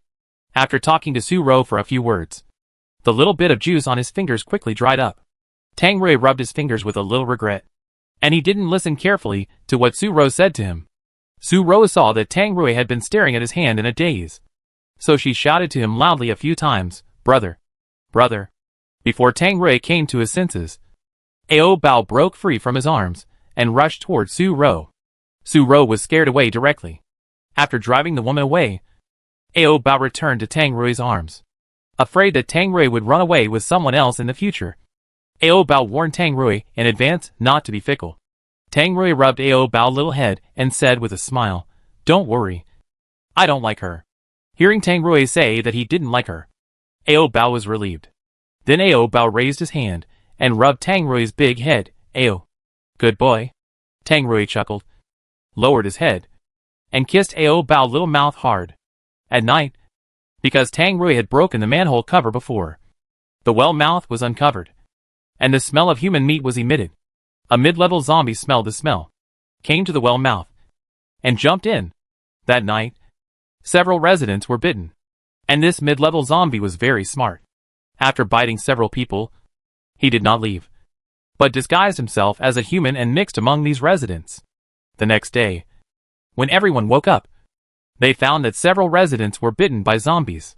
Those residents bitten by zombies quickly mutated and were attacking people everywhere. The sewer was in chaos. Tang Rui was awakened by the noise around him, and he got up from the floor. Seeing the zombies, Tang Rui went over decisively and quickly killed the mutants. Seeing that all the zombies were killed, the panicked residents finally calmed down. Although there was a lot of noise around, Ao Bao was still sleeping late and showed no signs of being woken up. Tang Rui went back to the floor and lay down, continuing to hug Ao Bao to sleep. Just a few zombies. For Tang Rui, it was nothing, but it scared the local residents here for a long time. They suspected that the mutant residents were bitten by Ao Bao. After all, there was only Ao Bao in this sewer, and the crime naturally fell on Ao Bao. If they continue to stay with a zombie, they will inevitably be infected with the zombie virus. So they must find a way to kill Tang Rui and the zombie he brought. The residents' proposal was rejected by the new mayor. The new mayor disagreed with killing Tang Rui, because the new mayor was impressed by Tang Rui's strength. He also wanted to rely on Tang Rui's strong strength to dominate the apocalypse. If Tang Rui was killed, it would be a pity. In the end, everyone agreed to only drive the little zombie out of the sewer, and Tang Rui stayed to be used by them. After all, Tang Rui's strength is obvious to everyone. In order to make the plan successful, the new mayor took out his treasured aphrodisiac. He originally wanted to keep it for himself, but now he had to take it out and let Tang Rui try it. The new mayor handed the medicine to his daughter, Ro. Send this to him. When Su Rose saw the bottle of medicine, her face immediately turned red. She didn't hesitate and put the medicine into the broth, and then sent the hot broth to Tang Rui. However, Su Rose miscalculated. She thought Tang Rui would drink it. But in the end, the soup went into Ao Bao's stomach. Ao Bao drank too much. His stomach was full of soup, and he performed a pissing performance for Su Rose on the spot. He urinated out the soup he had just drunk. Su Rose had to get another bowl of broth and pour the last half bottle of aphrodisiac into the soup, because Ao Bao was full. This bowl of broth was finally drunk by Tang Rui. Seeing Tang Rui drink up all the soup in one go, Su Rose's smile became brighter and brighter. Brother, how does it taste? Tang Rui never tastes the food he eats, and he drinks it very quickly, so it is estimated that his tongue has not yet recovered the taste. Tang Rui replied perfunctorily, "It's okay." Su Rose couldn't help but glance at his lower body. She didn't believe that Tang Rui could hold back half a bottle of soup. After drinking a big bowl of hot soup, Tang Rui only felt warm in his stomach, and there was no other feeling. After eating, Tang Rui brought Ao Bao, who was playing with cockroaches, to him. He wanted to check the wounds on Ao Bao's stomach and the back of his head, and Su Rose was still standing by. She wanted to see if Tang Rui would have any reaction after drinking the aphrodisiac. If so, then she only needed to seduce him a little, and Tang Rui would definitely take the bait. Thinking of this, Su Rose secretly smiled, then quietly lowered her collar, revealing half of her breasts, trying to seduce Tang Rui invisibly. Seeing that the woman next to her was staring at Tang Rui's lower body, Ao Bao threw the cockroach he had just caught at Su Rose. Su Rose saw a big cockroach lying on her chest, and she jumped up in fright. Ah! Finally, Su Rose stepped on the cockroach to death. Ao Bao saw that his new pet was crushed, and he went up to bite the woman to death to avenge his pet. But Tang Rui's big hands firmly imprisoned him, so Ao Bao didn't bite her. Seeing the little zombie grinning at her, Su Rose was a little scared, so she had to leave first. Anyway, she didn't believe that the little zombie could satisfy Tang Rui. When Tang Rui couldn't bear it anymore, she would send it up again, and it would definitely succeed. After the woman left, Ao Bao returned to his good boy appearance. Seeing that Ao Bao scared the woman away, Tang Rui was quite happy. He smiled and asked, "Ao Bao, are you jealous?" Ao Bao didn't know what jealousy was. He just didn't like the woman to get close to Tang Rui. Tang Rui actually wanted to know if Ao Bao knew what love was. Although Ao Bao looked smarter than ordinary low-level zombies, Ao Bao couldn't even speak until now, so it was probably impossible for him to understand what love was. Tang Rui couldn't help but sigh, but he quickly cheered up and continued to help Ao Bao check the wound. Ao Bao's wound would not heal by itself, and he had to keep eating meat for the wound to slowly recover. But Ao Bao hadn't eaten human flesh in the past few days, but the wound on his stomach actually healed. Could it be that Ao Bao has evolved? Or did Ao Bao get hungry in the middle of the night, so he secretly got up while he was asleep and ate human flesh? So were those mutant residents bitten by Ao Bao this morning? Tang Rui quickly ruled out the second possibility, because he always slept very lightly and would wake up at the slightest movement. If Ao Bao really got up from his arms, Tang Rui would definitely notice it at the first time. As for whether he evolved, Tang Rui felt that Ao Bao should not have evolved, because after evolving into an intermediate zombie, Ao Bao could not be as stupid as he is now. Tang Rui straightened Ao Bao's little face, asked him to look at him, and asked, "Ao Bao, have you eaten meat recently?" Ao Bao glanced at his lower body. Ao eat. When Ao Bao said he ate, Tang Rui did not remember feeding Ao Bao human flesh in the past few days. When did he eat? Why don't I know? Ao Bao pointed to his big Rui. Tang Rui followed the direction pointed by Ao Bao and gradually looked down at himself. Ao Bao really hadn't eaten human flesh in the past few days, and only ate Tang Rui's big stick meat once. Tang Rui raised his eyebrows. Ao Bao ate his meat, which could make the wound heal quickly. Although it sounds a bit far-fetched, Tang Rui is still willing to believe it is true, because he is also willing to feed Ao Bao his own meat. In order to confirm whether this conclusion is true, Tang Rui decided not to feed Ao Bao human flesh for several days, and only give Ao Bao his big Rui. Finally, let's see if Ao Bao's body will rot because he hasn't eaten human flesh for several days. If the result is that Ao Bao's body is not rotten, then Tang Rui will not need to feed Ao Bao human flesh anymore. He only needs to send his own meat to Ao Bao's stomach. Tang Rui was eager to try, and he wished he could give his meat to Ao Bao right now. Thinking of this, Tang Rui's body became erect. He didn't know why, but today's Big Rui was particularly excited. Tang Rui always felt that there was an inexplicable fire burning in his chest, and it was getting stronger and stronger. Tang Rui licked his lips and wanted to swallow his saliva, but his mouth was dry. Then he picked up the mineral water bottle next to him, which contained the spring water he had collected before, and there was only half a bottle left. After drinking the water in the bottle, Tang Rui still felt thirsty. There was no clean water to drink in the sewer, so Tang Rui could only take Ao Bao to the ground to get some water. Ao Bao lay on Tang Rui's broad back, holding a lollipop in his hand, and occasionally licked it. Listening to the sound of Ao Bao licking the candy in his ear, Tang Rui was going crazy. After walking for a while, he finally found a clean well. Tang Rui put Ao Bao down from his back, then took off his shirt and pants, and jumped directly into the well wearing only boxer shorts. There were 2 wells in total, one for washing clothes and vegetables, and the other for drinking.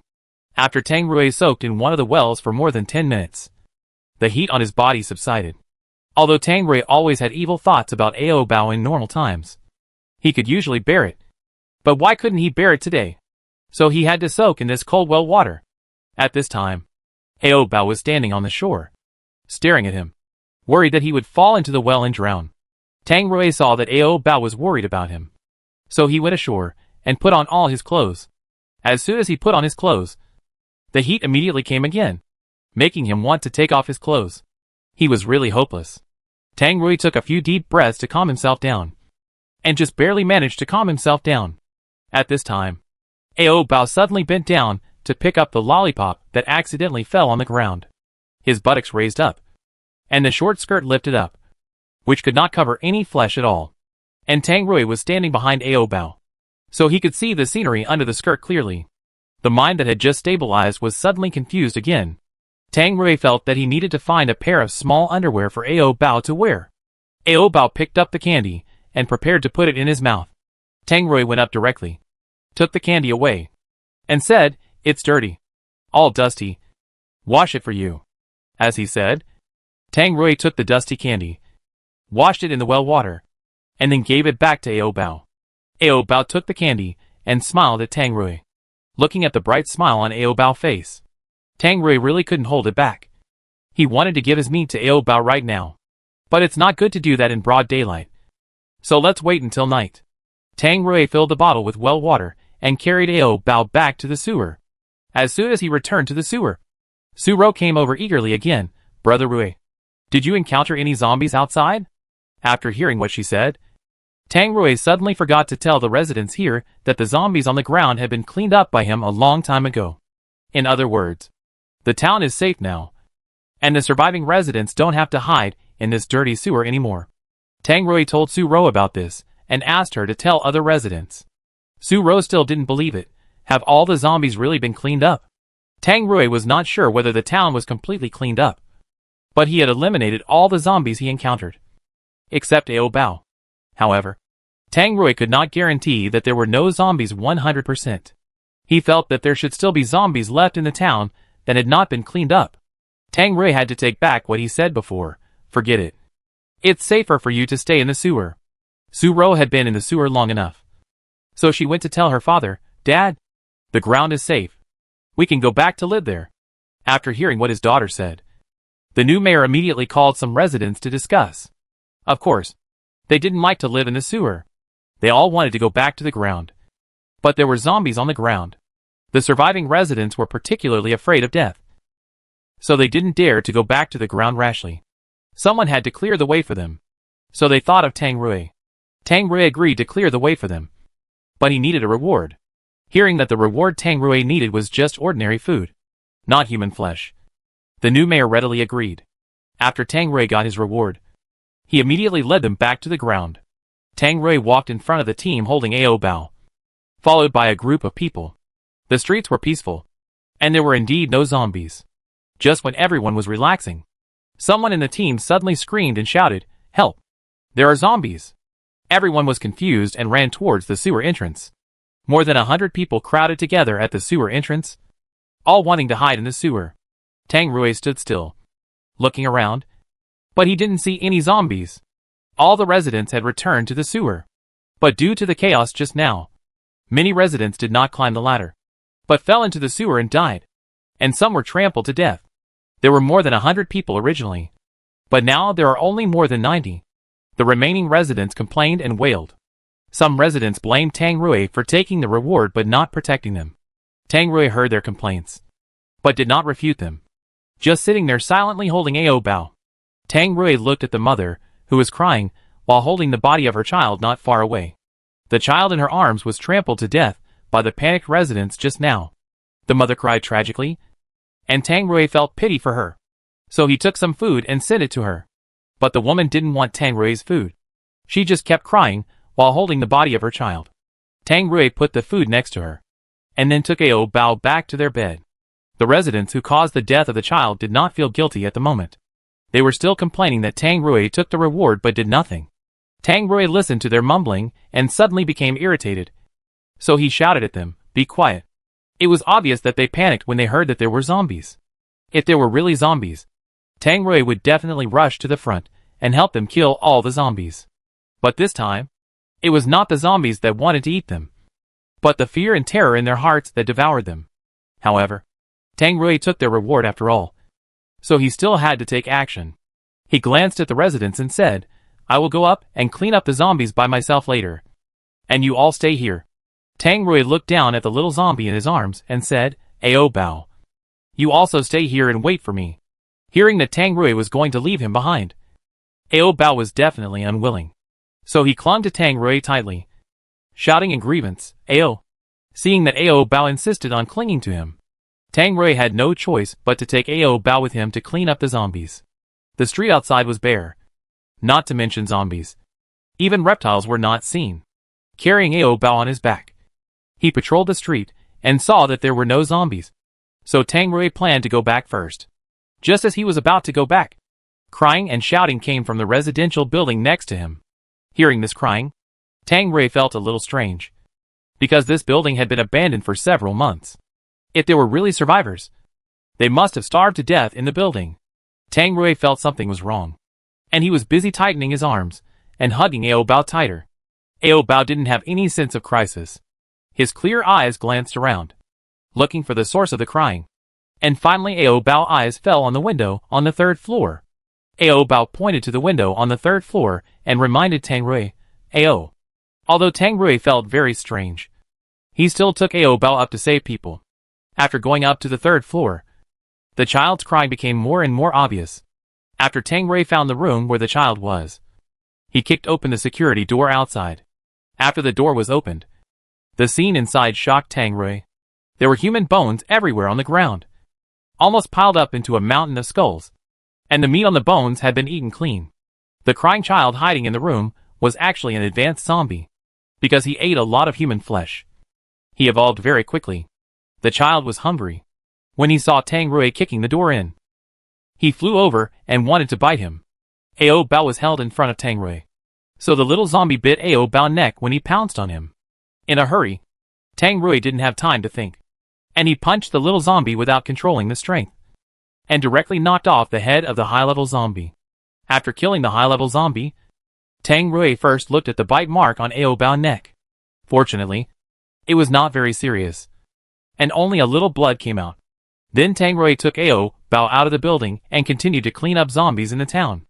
After walking for more than an hour, there were no more zombies, so Tang Rui took Ao Bao back to the sewer. After returning, Tang Rui kept thinking about the high-level zombie. That high-level zombie must have been raised by someone, because when Tang Rui kicked the door, the lock on the door was locked from the outside. Tang Rui guessed that the person who raised the high-level zombie must have gone out to find food, so he left the high-level zombie alone at home. Tang Rui was thinking about something when the new mayor came over and asked him, "Have all the zombies been cleared?" Tang Rui shook his head and said thoughtfully, "There must be a very powerful zombie hiding in this town." This scared the new mayor. "Then can you beat him?" Tang Rui was not sure. "I don't know."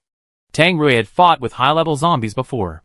Although he won last time, he was not sure that he could win every time. In addition, Tang Rui killed the high-level small zombie. When the powerful zombie hiding knew about it, he would definitely be very angry. So the zombie should come back to seek revenge on Tang Rui. Tang Rui had already keenly smelled the breath of danger. Tang Rui was not worried about anything else. He was just worried that the powerful guy would attack Ao Bao. Tang Rui was really worried. He looked down at the person in his arms and said, Ao Bao, there may be danger later. You must not leave my side. Ao Bao, two little hands tightly grasped Tang Rui's collar, and his heart began to worry. After that, Tang Rui always maintained a high level of vigilance, and he did not dare to relax when he went to bed at night, because Tang Rui could feel a pair of eyes with resentment staring at him in the dark, and he wanted to come up and tear him to pieces immediately. Tang Rui's intuition told him that the zombie must be hiding among these residents. Knowing that the zombie was nearby, Tang Rui retracted his arms and pushed Ao Bao into his arms. Tang Rui looked around. It was night now, and there was no light in the sewer, so he could not see anything clearly. It was pitch black all around, but Tang Rui could hear slight footsteps. Someone was walking towards this side. Tang Rui frowned, hugged Ao Bao, who was still snoring, and climbed up from the floor. Seeing that Tang Rui had woken up, the other party no longer hid and came up to fight with Tang Rui. Tang Rui was still holding Ao Bao in his arms, so his movements were not particularly agile. In order to prevent Ao Bao from being accidentally injured by the other party during the fight, Tang Rui had to put Ao Bao down first. After Ao Bao, the little burden, was no longer in his arms, Tang Rui fought with the other party, and it was much easier and smoother. The sound of their fight woke up other residents who were still sleeping. Some residents took out flashlights and shone them over. With the light of the flashlight, Tang Rui finally saw the other person's appearance clearly. It turned out to be a woman. She should be the mother of the high-level little zombie. Although the woman in front of him was a mid-level zombie, Tang Rui found that she was more difficult to fight than the high-level zombie. Tang Rui did not turn the tide. He was soon injured in one leg by the angry woman. After his leg was a little out of control, Tang Rui's movements became extremely slow. Although he had a lot of strength, his fists could not reach the woman at all. After Tang Rui used up his strength, he was knocked unconscious by the woman. The woman planned to pry open Tang Rui's brain and take out the crystal core in his skull to avenge her child. Just as the woman was about to attack Tang Rui, Ao Bao rushed over and bit her hand. The woman originally wanted to kill Ao Bao, but seeing that Ao Bao looked young and cute, and looked a bit like her son, the woman was reluctant to attack Ao Bao, so she took Ao Bao away. This woman was the intermediate zombie that had been hiding among the residents. She would secretly kill a human every night and bring it back for her son to eat. When she heard Tang Rui's proposal to take everyone out of the sewer to live above, the woman was very afraid that her son would be discovered by the residents. So she used a little trick, and the person who had shouted help, "There are zombies in the crowd," before was her. The woman took Ao Bao home and tied up Ao Bao hands and feet. She didn't intend to hurt Ao Bao. She just wanted Ao Bao to replace her son and become her new son. Ao Bao was very scared and curled up on the ground, his little body trembling constantly. The woman brought a piece of human flesh to Ao Bao to eat, but Ao Bao was very scared now and had no mood to eat at all. Seeing that he was a little disobedient, the woman went to get a bamboo stick and whipped Ao Bao a few times, and threatened him with a kitchen knife, hoping that Ao Bao would be her son obediently. After being beaten by the woman several times, Ao Bao could only eat the human flesh in humiliation. Seeing that he was willing to eat obediently, the woman put down the kitchen knife in her hand. Tang Rui was still unconscious and woke up only when it was almost dawn. After waking up, Tang Rui looked for Ao Bao everywhere. Seeing that Ao Bao was not there, Tang Rui wanted to get up and look for him. Just as he got up, he fell down before he started walking. At this time, his right leg was completely numb, and it should have been broken. Su Ro came over to help him. Tang Rui pushed her hand away, supported the mossy wall, and barely stood up. Then asked Su Ro in a hoarse voice, "Have you seen Ao Bao? Where did he go?" Su Ro told Tang Rui honestly, he was taken away by that woman. After hearing this, Tang Rui immediately wanted to find him, but his legs were now difficult to walk. So Tang Rui went to find that woman to get Ao Bao back, just to die. But Tang Rui still wanted to go, because he was worried that the woman would take revenge on Ao Bao. Tang Rui asked Su Ro to help him find a thicker branch to use as a crutch, and then he climbed the ladder with one leg limping to the ground. Then Tang Rui limped to the residential building where he was yesterday with a crutch. Standing downstairs, Tang Rui heard a noise on the third floor, and he thought that the intermediate zombie must be here. So Tang Rui hurriedly went up the stairs to the 3rd floor. The woman's door was open, and Tang Rui was not afraid at all. So he walked in directly. Ao Bao was forcibly tied to a stroller at this moment, and nursery rhymes were playing in the stroller, and there were many children's toys around, and the woman was chopping meat in the kitchen. Seeing Tang Rui appear at the door, Ao Bao yelled at him in surprise. Tang Rui wanted to take Ao Bao away secretly, but Ao Bao yelled. The woman in the kitchen felt something was wrong, and came out to see that Tang Rui wanted to take her new son away. The woman held the knife she had just used to chop meat in her hand, and chopped at Tang Rui like crazy. Tang Rui blocked it with his hand, which caused a big cut on his arm. The woman was about to chop a second time, but Tang Rui directly knocked the knife out of her hand, and quickly apologized for his behavior yesterday. I didn't mean to kill your son, and please give Ao Bao back to me. Yesterday, it was the little zombie that pounced on Ao Bao and bit Ao Bao's neck. So Tang Rui threw a punch. He was always very strong, so he directly knocked off the head of the little zombie. The woman didn't listen to Tang Rui's explanation and apology at all, picked up the knife on the ground, and chopped again. Tang Rui could understand her feelings about losing her child, so Tang Rui didn't want to do anything to her. He just wanted to take Ao Bao away. The woman slashed at Tang Rui several times, as if to vent her emotions. Despite being stabbed many times, Tang Rui did not attack her. Seeing that Tang Rui was seriously injured, Ao Bao became anxious and kept struggling in the stroller. After that, Ao Bao fell off the stroller and fell heavily to the ground. His hands and feet were tied, so he could only crawl forward like a worm. Ao Bao crawled to the woman's feet little by little, then opened his mouth and bit the woman's calf hard. The calf was bitten, but the woman didn't feel anything, and she continued to slash at Tang Rui. Tang Rui blocked with his hands and said to the woman, "Calm down first. When you calm down, I will tell you how to revive your son." The woman really stopped. The body of the zombie is immortal, as long as the crystal core in the head is still there. Even if the head falls off the neck, it can be resurrected by sewing it again. Fortunately, Tang Rui only cut off the head of the little zombie yesterday, and did not blow it up. But there is also a disadvantage of reconnecting. That is, the head is not as strong as before. If the sewing is not good, the head may fall off the neck at any time. Tang Rui told the woman the method. The woman quickly found needles and thread and sewed her son's head and neck together. After sewing, the little zombie blinked. It seems that the head is still alive, but the body can't move. It is estimated that the body needs some time to slowly recover. The woman hugged her resurrected son and showed a loving smile. Tang Rui also picked up Ao Bao from the ground, untied the ropes on Ao Bao's hands and feet, and then left here quickly. The woman suddenly called Tang Rui. Tang Rui thought she was still unwilling to give up, so he warned her in a very impatient manner, "Don't try to take advantage of Ao Bao, or I will not let you go." The woman no longer blamed Tang Rui. She called Tang Rui just to give some of the human flesh she had just chopped to Ao Bao, because she liked Ao Bao very much. Tang Rui did not take her meat, and took Ao Bao back to the sewer directly. Tang Rui was chopped many times by the woman, and he lost too much blood. After returning to the sewer, he fell on the floor and fainted. Seeing Tang Rui fall down, Ao Bao anxiously shook him twice, but Tang Rui did not respond. His eyes were tightly closed. Su Rou saw that they were back, so she came over to take a look. As a result, she saw that Tang Rui's face was bloodless, as white as a dead person, and his clothes were stained dark red by blood. The knife wound on his arm was particularly serious, and even the white bones could be seen. Su Rou did not feel distressed at all, and she even sighed twice. He is injured like this, I guess he will not survive. Tang Rui was about to die, so there was no value to be used. Su Rou walked away with disdain. She originally wanted to be Tang Rui's woman, but now it seemed unnecessary. The residents around him gathered around when they learned that Tang Rui could not survive. They took away all the food that Tang Rui had collected, and Ao Bao's backpack of sugar was also taken away.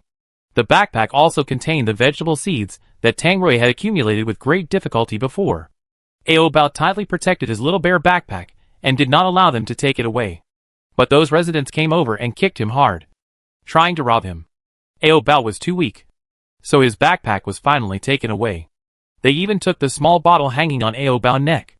Just as they were about to take away Ao Bao's small bottle, Tang Rui, who was unconscious next to him, suddenly shouted weakly, "Ao Bao!" Hearing that Tang Rui was still alive. Everyone was scared and ran away. And soon all those people ran away. Ao Bao crawled back to Tang Rui with difficulty with injuries all over his body. Ao Bao lay on Tang Rui and cried. Those humans were too bad. They took away all his candy. In the chaos, Tang Rui heard Ao Bao crying. He lifted his eyelids hard and barely opened a slit. As long as the crystal core in Tang Rui's head was still there, he would not die. But Tang Rui's body was too tired now. It had exceeded the load, so he had to rest for a few days. After Tang Rui opened his eyes a little, he saw Ao Bao lying on him crying, with wounds on his face, and it seemed that he was bullied. Tang Rui raised his trembling hand, and gently stroked Ao Bao's swollen face with heartache, and asked weakly, "Who bullied you?" Ao Bao saw that he woke up, and quickly moved his face over, rubbed his neck, and silently told Tang Rui about his grievances. Tang Rui knew that it must be those residents who bullied Ao Bao, but he was now unable to do anything. Tang Rui kissed Ao Bao's pink little mouth, and said softly, "Don't cry. I will help you get revenge later." Ao Bao sniffed and buried his face in his neck obediently. Tang Rui raised his hand and rubbed his little head. "I'll take a nap first." Afraid that Ao Bao would mistakenly think he was dead, Tang Rui said to him, "Maybe he will sleep for a long time." His body was really too tired. Soon Tang Rui fell asleep again. This time Ao Bao didn't cry, and stayed by his side obediently, waiting for him to wake up. On the other side, a group of residents were discussing whether to kill the little zombie. After all, no one wanted to be infected with the zombie virus. It was always unsafe to have a zombie here. But they were afraid that Tang Rui would retaliate against them after he woke up. Since they were very afraid of Tang Rui, they didn't dare to attack the little zombie for the time being. They would wait until Tang Rui was completely dead before they took action. Tang Rui woke up once at night. He was awakened by hunger. He wanted to take something from his backpack to eat and replenish some energy, but found that all the food was gone. Ao Bao didn't eat anything either, and his stomach was so hungry that it shrunk. Tang Rui's leg was injured and he couldn't move, so he could only lie there and let his stomach growl for a while. Thinking that he could bear it for a while, Ao Bao heard Tang Rui's stomach growling, so he climbed up from Tang Rui. Tang Rui saw Ao Bao suddenly run away, so he hurriedly called him back. It was pitch black in the sewer, and he couldn't see anything. What if he got lost later? Ao Bao didn't stop him and ran away quickly. Tang Rui was so anxious that he wanted to get up and go find the disobedient little zombie. But his lower body was completely out of control, and he could only move his upper body now. After trying several times and failing to get up, Tang Rui angrily smashed the wall, making a big crack in the wall. Although Tang Rui knew that Ao Bao would not leave him, he was still worried. Ao Bao really didn't want to leave Tang Rui. He just went to find food, or to be more precise, to steal. Now that the residents were asleep, it was a good opportunity. However, the residents were not stupid. They hid their food for fear that others would steal it. Ao Bao went straight to their bags and searched for a long time, but only found a piece of chocolate. At this time, the sound of Ao Bao rummaging through the bag was heard by one of the residents, who quickly picked up the flashlight next to the pillow and shone it over. Ao Bao saw that he was about to be discovered, so he held the chocolate tightly in his little hand and ran back to Tang Rui. Because he ran too fast, he fell and broke the whole piece of chocolate. Fortunately, there was an outer packaging, so it didn't matter if it was broken. Soon, Ao Bao returned to Tang Rui. When Tang Rui saw Ao Bao coming back, he quickly reached out and pulled him into his arms, saying anxiously and angrily, "Don't run around at night. What if you get lost?" Ao Bao gave Tang Rui the chocolate he had stolen. "Ao, eat." Seeing the chocolate in his hand, Tang Rui realized that Ao Bao had gone to steal food for him. Tang Rui was very moved.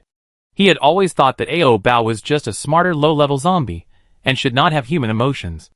But now it seems that Ao Bao is human, and as a zombie, Ao Bao may be more human than those humans. Tang Rui's body is in urgent need of energy, so he did not refuse this piece of chocolate. Tear open the outer packaging bag. There is a layer of tin foil inside. After removing the tin foil, Tang Rui broke off a piece and gave it to Ao Bao first. Ao Bao shook his head, saying that he would not eat it, because Tang Rui needed food more than him, and he ate so much and did nothing, so it would be a waste if he ate it. Tang Rui still forcefully fed it into his little mouth. Ao Bao ate a small piece and found it a bit bitter. So he spit it out again. The chocolate had melted a little. And after being spit out, it stuck to Ao Bao's chin. Seeing that Ao Bao actually spit out the food, Tang Rui picked it up again and stuffed it into his mouth. Don't waste it. Ao Bao really thought it was not delicious, and shook his head vigorously to refuse, and also told Tang Rui that this thing was very bitter. Tang Rui seemed to understand that Ao Bao was saying that it was not delicious.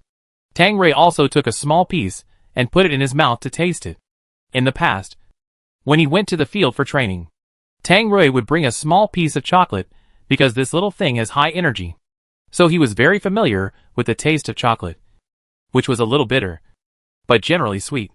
Tang Rui broke off another piece and put it into Ao Bao's mouth, telling him, "It's sweet, and it won't be bitter if you sip it more."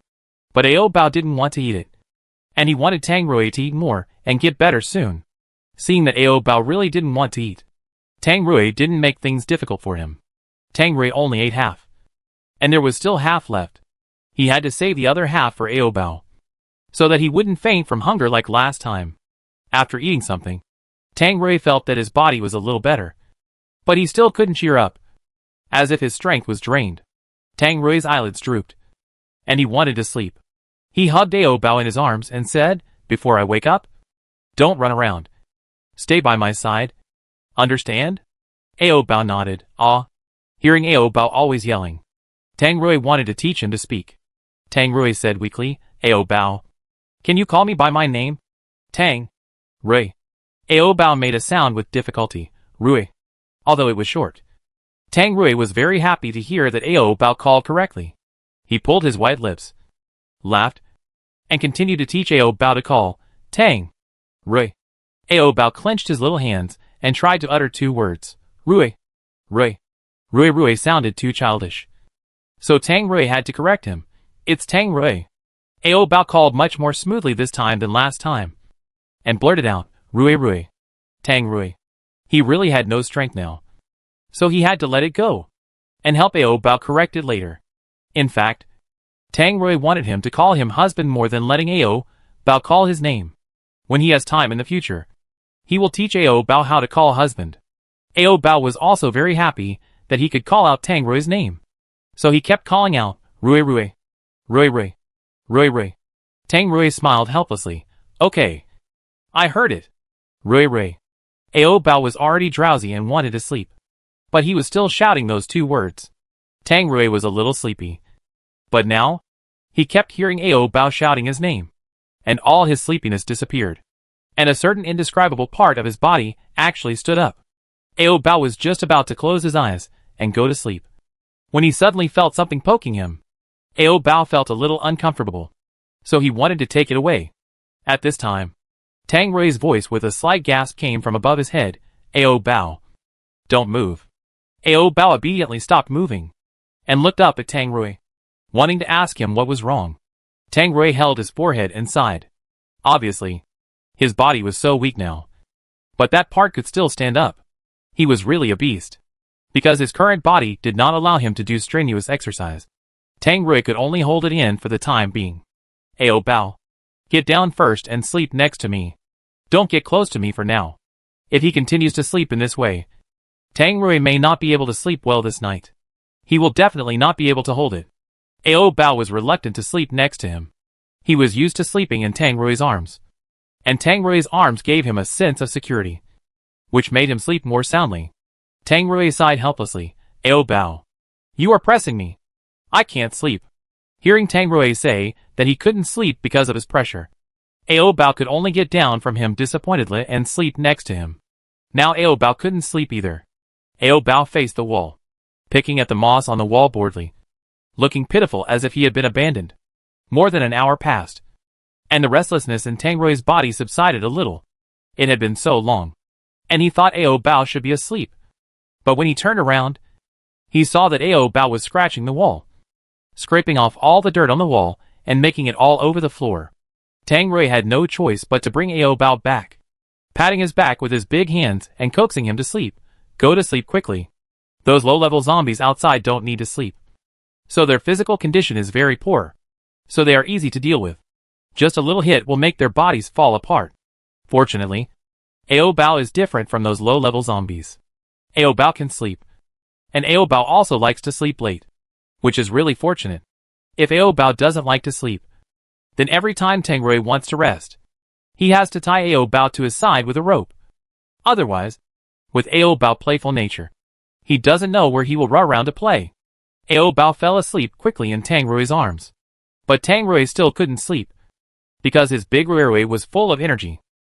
Tang Rui could only rely on meditating on some battle scenes to make Rui a little bit more depressed. Just when Tang Rui was meditating on how to improve his abilities, a sucking sound suddenly came. Tang Rui looked down and found that it was Ao Bao sucking his little finger. Maybe because he was not full. Ao Bao dreamed of delicious food in his dream. And then he sucked his finger. Tang Rui really couldn't bear to let Ao Bao starve.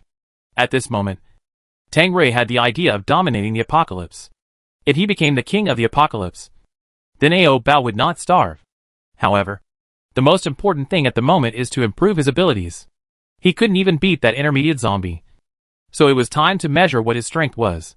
Otherwise, how can I protect Ao Bao in this inhumane and dangerous end of the world? Thinking about it, Tang Rui was about to fall asleep.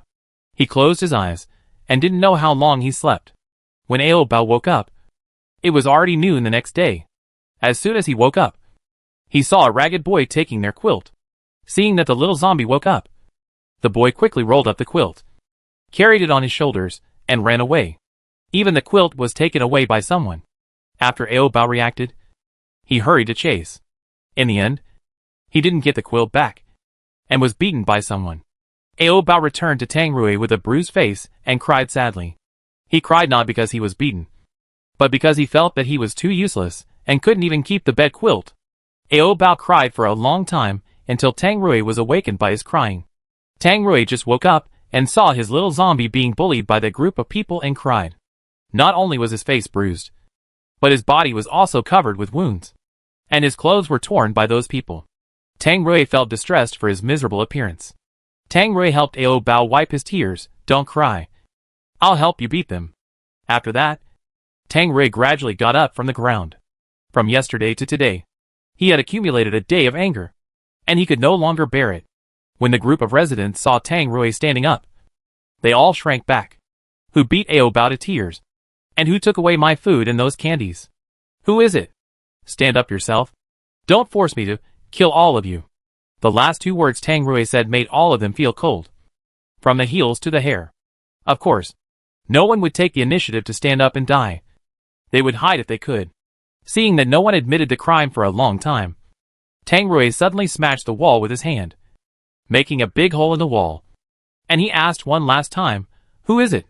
Seeing that Tang Rui's punch could make the whole sewer vibrate. If he punched a few more times, the sewer would probably collapse. Still no one dared to admit it, because Tang Rui's food was divided up by everyone.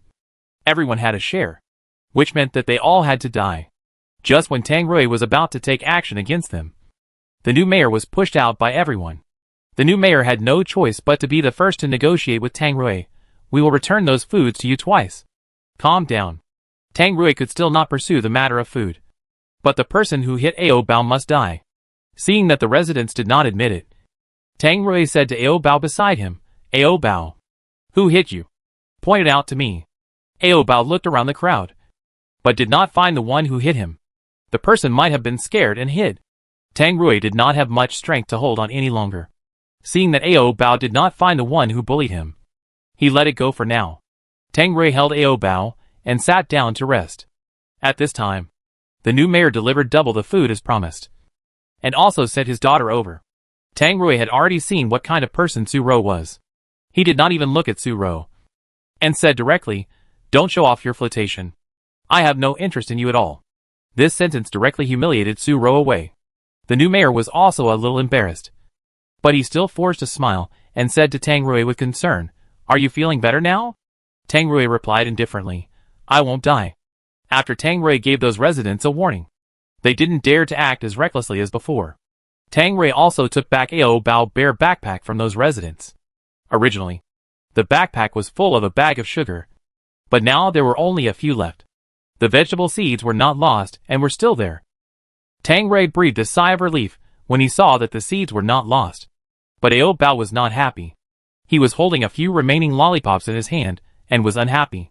Tang Rui held him on his lap, and fed Ao Bao something to fill his stomach. Ao Bao now eats ordinary food, and hasn't eaten human flesh for several days. Ao Bao, who didn't eat human flesh, had dull hair and cloudy eyes. Not as bright as before. But there was no rotten smell on Ao Bao's body. Tang Rui thought that when his injury got better, he would give his meat to Ao Bao to try and see if his meat, after being eaten by Ao Bao, really had a miraculous effect. Now that there is enough food, Tang Rui's body recovered quickly. On the third day, he was basically well. But his right leg still couldn't bend, and he limped when he walked, like a cripple. It might take some time for this leg to recover. In addition, there is the problem of Ao Bao wearing a skirt that needs to be solved. Although he won't wet his pants when wearing a skirt, he always exposes himself. If only Tang Rui could see the scenery under Ao Bao's skirt, it would be fine. But the key is that other residents would accidentally see Ao Bao when passing by them. Tang Rui certainly didn't allow others to see the private parts of his little milk corpse. So Tang Rui decided to go out and find some underwear for Ao Bao to wear to prevent key parts from exposing themselves. Tang Rui took Ao Bao out of the sewer and went to the clothing store in the town to find clothes. Ao Bao lay on Tang Rui's back, holding a lollipop in his mouth and swinging his legs happily. Tang Rui limped and took Ao Bao into a men's clothing store. Unfortunately, there were no clothes suitable for Ao Bao here, because the sizes of these clothes were too big. Ao Bao's small body might be more suitable for children's clothing stores. Finally, Tang Rui found a sweatshirt with cartoon pictures and a few small underwear with cartoon pictures for Ao Bao, which seemed very suitable for Ao Bao to wear. Just when Tang Rui was about to let Ao Bao try them on, the little zombie, who was eating lollipops beside him, disappeared. Tang Rui put down the clothes in his hand, hurried out to look for it, and shouted to the empty street, "Ao Bao." Hearing Tang Rui calling him, Ao Bao quickly ran to him and showed Tang Rui the little gecko he had just caught. Rui. Tang Rui did not take his little gecko, but directly slapped his little butt, with a tone of disappointment. "I told you not to run around. When will you really listen to me?" Ao Bao didn't feel any pain at all. He didn't even know that his butt was hit. And he still showed the little gecko in his hand to Tang Rui like a treasure. Rui. Seeing Ao Bao's stubborn look, Tang Rui really had to consider whether to tie Ao Bao up. Tang Rui released the little gecko in Ao Bao's hand, and then let him try on clothes. Originally thought that these clothes should be suitable for Ao Bao to wear, but found that Ao Bao couldn't wear them at all, since he couldn't find the right size of small underwear. Tang Rui finally had to sew it himself. He found a few pure cotton clothes, took them back to the sewer, and then asked the residents for scissors and sewing tools. Ao Bao didn't know that Tang Rui was making small underwear for him. He thought that Tang Rui was holding a hat. After Tang Rui sewed a pair, Ao Bao immediately put it on his head. It was just right, not squeezed or loose. Ao Bao shook his little head and showed Tang Rui his new hat. Tang Rui laughed and took the underwear off his head. "This is not for wearing on the head. Come here. I will help you put it on." Ao Bao walked to his side and cooperated with him to put on the small underwear. Tang Rui's hands were rough, so the sewing was not delicate, and he could only barely wear it. Ao Bao lifted the hem of his skirt, lowered his head, and looked at his new underwear carefully. Tang Rui put down his lifted skirt and said, "Don't let others see it. Only I can see what kind of underwear you wear. Understand?" Ao Bao seemed to understand something, so he aimed at Tang Rui's face, lifted his skirt, and showed him the small underwear he was wearing. Tang Rui was sitting on the ground, and Ao Bao was standing, so Tang Rui's line of sight was just at the same level as Ao Bao's lower body. Although Tang Rui was very happy that Ao Bao was aware that he was only looking at it. He was not a pervert, so he didn't like to see what kind of underwear others were wearing. After Tang Rui looked for a long time without looking away, well, Tang Rui admitted that he was indeed a little perverted. He liked to see Ao Bao wearing the underwear he sewed, and he didn't want to look away. After standing for more than 10 minutes, Ao Bao's legs were a little unsteady, so his body fell forward. Xiao Xiao hit Tang Rui's lips. Tang Rui had no intention of pushing Ao Bao away, and Ao Bao had no shame, because he was too tired to stand, so he wanted to help Tang Rui rest for a while. Su Ro received an order from her father, and had to come to please Tang Rui. When Su Ro came, Tang Rui and Ao Bao were still in that indescribable posture. In broad daylight, Tang Rui buried his head under the skirt of the boy, not wanting to think that there were other residents watching around. Su Ro was too embarrassed to go forward, so she had to leave in disgrace. In the end times, food and clothing are a problem. So what shame is there? Tang Rui didn't care about the eyes of the people around him at all. He took a deep breath under Ao Bao's skirt very calmly. Ao Bao often takes a bath, and his body is much cleaner than those humans. So there is no peculiar smell. Only the smell of a faint floral shower gel, which smells good. Ao Bao had rested enough, so he stepped back and wanted to catch cockroaches for fun. After Ao Bao retreated, Tang Rui felt a little disappointed. He wanted to smell it again, and he seemed to have vaguely smelled Ao Bao body fragrance just now. But how could a zombie have body fragrance? At this time, Ao Bao didn't know what Tang Rui was thinking. He was lying on the ground, catching cockroaches for fun, because the environment of the sewer was too dirty. There were big cockroaches everywhere.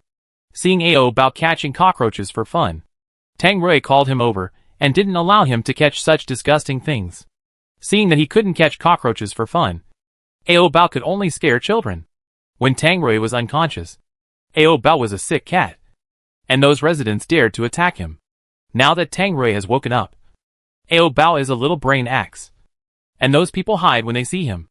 Ao Bao chased the group of people, running from east to west, and then from west back to east, which was particularly fun. Tang Rui was on the other side of the stinky ditch, watching Ao Bao making trouble. Ao Bao returned to Tang Rui, lay in his arms, and began to snore. Tang Rui lowered his head and pecked Ao Bao's little mouth, then covered him with a blanket and let him have a good sleep. Tang Rui was also planning to rest, when Su Ro came over. Her hair was messy, her clothes were torn, her lace underwear was exposed, and there were obvious signs of humiliation on her body. Her small face was full of despair and helplessness. Then she knelt in front of Tang Rui without saying a word, begging bitterly, "Brother Rui, take me with you. I'm tired of this place." Tang Rui looked at her miserable appearance and asked, "What's the matter?" "My dad thought I couldn't hook you, so he asked me to change my target and gave me to another man. As soon as that man came up, he gave me." Su Ro started to cry with her face covered. As he was talking, the man came over. He looked like a middle-aged greasy uncle. He not only had a beer belly but also buck teeth, and there was a pungent smell on his body. This middle-aged man had just awakened his superpowers yesterday, and he immediately showed off his power. The new mayor saw that he also had superpowers, so he quickly sent his daughter to him. The middle-aged uncle was now in high spirits, and he was full of ambitions. He not only wanted to sleep with Su Ro, but also the boy in Tang Rui's arms. "You are really a fickle woman. You just had fun with me, and you ran to find another man again." The middle-aged uncle came up and slapped Su Ro hard in the face. Su Ro covered her red face, crawled to Tang Rui, grabbed his hand and begged, "Save me. I don't want to be his woman at all."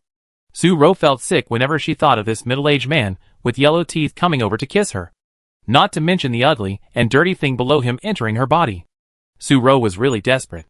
She begged Tang Rui over and over again to let him take her away. However, no matter how Su Ro begged, Tang Rui remained indifferent. Ao Bao was awakened by Su Ro's sharp and piercing cry. Ao Bao saw Su Ro touching Tang Rui with her hand, and he went up to bite her angrily. Su Ro was frightened by Ao Bao and stepped back. Her back directly hit the beer belly of the middle-aged man.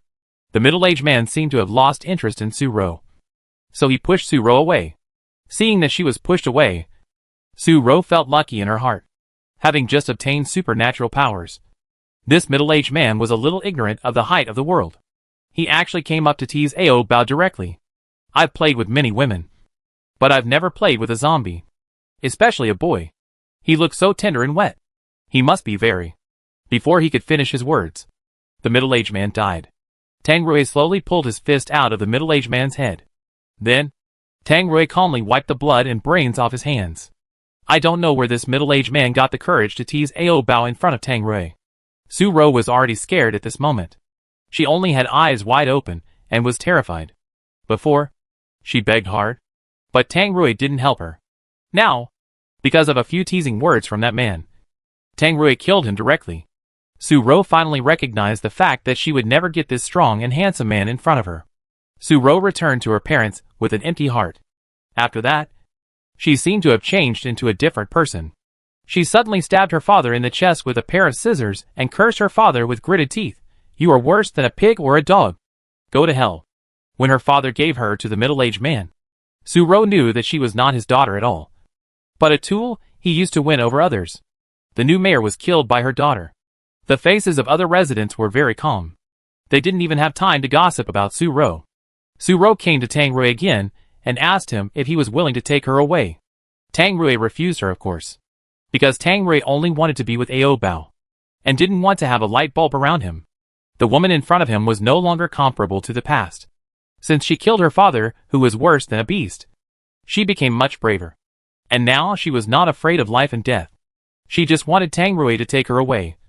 She wanted to leave this ghost place and didn't want to stay for a minute or a second. But Tang Rui rejected her decisively, without the slightest hesitation. And Suro's beautiful eyes were full of resentment and unwillingness. Suro directly held Ao Bao hostage, and she pointed the scissors that had pierced her father's body at Ao Bao's face. She hated Ao Bao's face because it was much prettier than hers, and it made her jealous and crazy. Tang Rui clenched his fists, and several veins on the surface of his skin burst out one after another. With a violent look in his eyes, "You better not touch him." Suro had a bitter smile on her face, and then she showed a bit of madness. "What if I do? I'm not afraid of you now." At this time, Ao Bao bit her hand, but Suro was no longer afraid of becoming a zombie, and she would not let go even if she was bitten. Then Suro took the scissors and cut Ao Bao's face.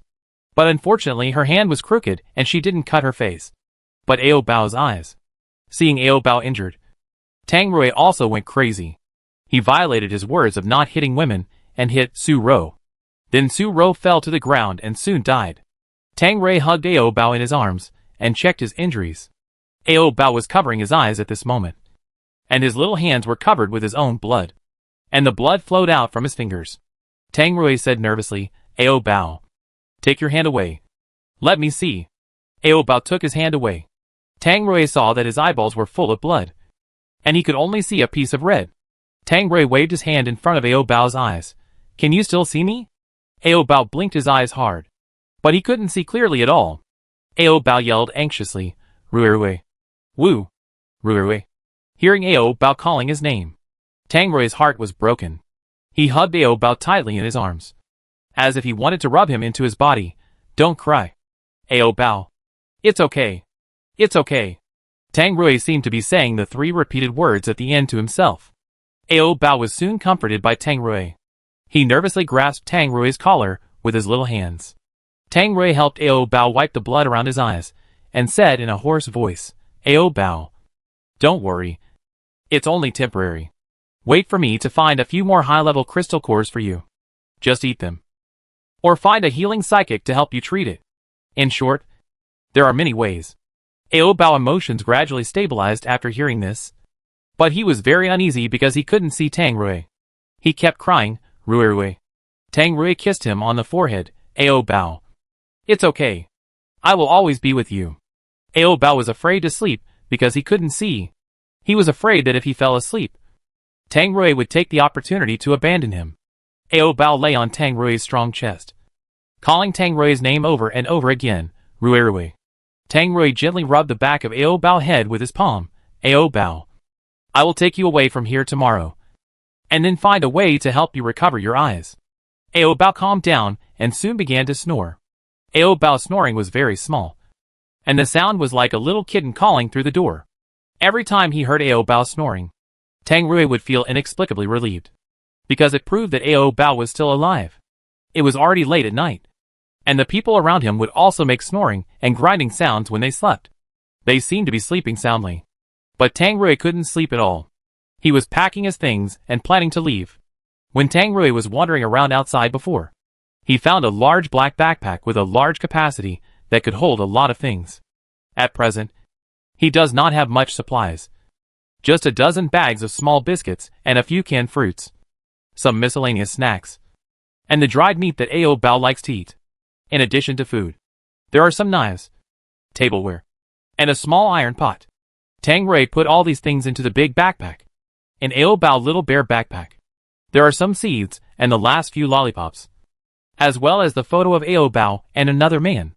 The reason why Tang Rui has not thrown away the photo is that this photo is an important item for Ao Bao to verify his identity. And that photo should be very precious to Ao Bao. So it cannot be thrown away for the time being. However, every time Tang Rui saw the photo, he felt upset. So he hid the photo in the hidden clip pocket of the little bear backpack. After packing his luggage, he would take Ao Bao away from this unpleasant town as soon as the sun rose. But the residents didn't want him to leave because the powerful female zombie was still alive. And they wanted Tang Rui to help get rid of the female zombie. But Tang Rui said he would not help them get rid of the zombies. Because in the end times, there is also the law of natural selection. Perhaps only the existence of zombies can force these surviving humans to evolve superpowers earlier. And they must fight back themselves instead of hiding in the sewers for their whole lives. The group of residents could only watch Tang Rui leave with curses. Tang Rui heard them scolding him for being cold-blooded and ruthless. But he didn't look back. He gave all his tenderness to the little zombie in his arms. And there was no more to share with others. In the end times, Tang Rui only wanted to protect the people in his arms, and protect himself as much as possible. He really couldn't help others. After coming out of the stinking sewer, Tang Rui took a deep breath of fresh air. Just as he was about to leave the town, the female zombie called him. Tang Rui turned around and saw the female zombie holding her son's hand and standing behind him. The female zombie smiled at Tang Rui and waved goodbye to him. The little zombie beside her also waved at Tang Rui. Seeing a black circle on the neck of the little zombie, which was a mark of sewing, Tang Rui felt a little sorry. So Tang Rui took out a lollipop from Ao Bao backpack and wanted to give it to the little zombie. Just as he was about to give it away, Tang Rui remembered that Ao Bao only had a few candies left, and Ao Bao had to count them every day. If he found that one candy was missing inexplicably when counting, he would definitely cry. Finally, Tang Rui put the candy back into Ao Bao backpack. There wasn't much candy to begin with, so he kept it all for Ao Bao. Then Tang Rui continued to take Ao Bao on the road. It was early in the morning, and Ao Bao hadn't woken up yet. After Tang Rui carried him for a long distance, Ao Bao finally woke up. Having just woken up, Ao Bao was a little confused. He had opened his eyes, but he couldn't see anything. Ao Bao rubbed his eyes hard, and then used his little finger to prop up his eyelids. Although he had opened his eyes as wide as possible, Ao Bao still couldn't see clearly. Ao Bao realized belatedly that he had been blinded yesterday. Ao Bao buried his head in Tang Rui's neck and cried sadly again. Seeing Ao Bao crying, Tang Rui coaxed him a few words, then took out a candy from his backpack, peeled off the plastic film, and stuffed it into Ao Bao's mouth. Soon, Ao Bao stopped crying, tilted his head, rested his head on Tang Rui's shoulder, and sucked a lollipop in his mouth. After he became blind, Ao Bao could no longer run around, and could not see Tang Rui's handsome face. But fortunately, Tang Rui was always with him, almost never leaving his side. As long as Tang Rui was there, Ao Bao felt much more at ease. Seeing that Ao Bao seemed to have accepted the fact that he could not see, Tang Rui breathed a sigh of relief. He kissed Ao Bao's eyelids and asked in a low voice, Ao Bao, are you hungry? Ao Bao patted his belly to show that he was hungry. Tang Rui took him to sit under the shade of a tree to rest and eat something. After sitting down, Tang Rui took 2 pieces of dried meat from his bag and asked Ao Bao to grab one in each hand. Because he couldn't see, Ao Bao couldn't find his mouth with his hands, and poked his face with the dried meat. Seeing this, Tang Rui had to put the dried meat into his mouth. Seeing Ao Bao eating the dried meat, Tang Rui was hungry, so he took a pack of biscuits to eat. There was not much food in the backpack, and it could only last for a week at most. Fortunately, Tang Rui had a strong hunting ability, and would definitely not starve to death. After replenishing his physical strength, Tang Rui continued to take Ao Bao on the road. Along the way, Ao Bao was dozing off out of boredom. After all, he couldn't see and couldn't appreciate the scenery. It got dark quickly, and Tang Rui found a flat place to camp and picked up some firewood to make a fire. While picking up firewood, he also found a bunch of non-toxic mushrooms. Tang Rui quickly put the pot on the fire and cooked mushroom soup. After that, Tang Rui held Ao Bao and sat by the fire, stirring the fire from time to time. Ao Bao, who had slept for an afternoon, woke up at this time. As soon as he woke up, Ao Bao shouted anxiously, Rui Rui. Tang Rui patted him on the back. Yeah. I'm here. Seeing that he was still in Tang Rui's arms, Ao Bao felt relieved.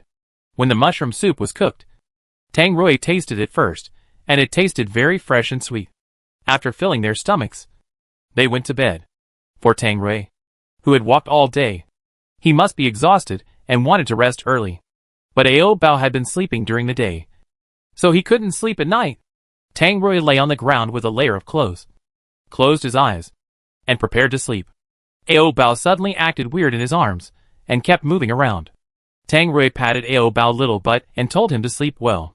After Ao Bao was quiet for a while, he became restless again, rolling over and over on Tang Rui, making his round and plump buttocks roll over and over on Tang Rui's big Ruirui repeatedly. Ao Bao still called his name in a milky voice, Ruirui. It would be strange if Tang Rui could still bear it. It's on the shelves. This book has been written for a long time, and it is finally going to be on the shelves, because there are too many words. I have reversed a few chapters. If you have read The Little Cutie before, don't buy it again. Tang Rui will always love Ao Bao, and Ao Bao only likes Tang Rui and will definitely not abuse him. Ao Bao will definitely recover his memory in the future, but Tang Rui is still his favorite person. I will read your daily comments and private messages silently. Then, according to your complaints, if there is anything unsatisfactory, I will make corrections in the next chapter. For example, Tang Rui wanted to leave Ao Bao in the sewer before, and then he went up to clean up the zombies himself. In fact, I plan to leave Ao Bao in the sewer, so that the plot can develop in another direction. But I saw you said not to leave Ao Bao alone, so I had to let Tang Rui take Ao Bao with him. And then the plot developed in another direction. Maybe I didn't want to disappoint you, so I wrote it based on your expectations. So I hope you can support me. Boo. Ao Bao didn't know that his twisting body was driving Tang Rui crazy. And in this wilderness, they were the only two of them alone. It was difficult for Tang Rui not to do something to Ao Bao. Ao Bao didn't know that he had already been irritated, and he kept shouting Tang Rui's name. Ao Bao's voice was soft and tender, and every shout touched Tang Rui's heart. Once evil thoughts arise in the heart, there is no way to take them back. Tang Rui didn't care about so much, and didn't care about his physical fatigue. He aimed at Ao Bao's pink little mouth with rapid breathing and kissed him. Ao Bao didn't react at first that it was Tang Rui who was kissing him, and thought that Tang Rui was feeding him human flesh.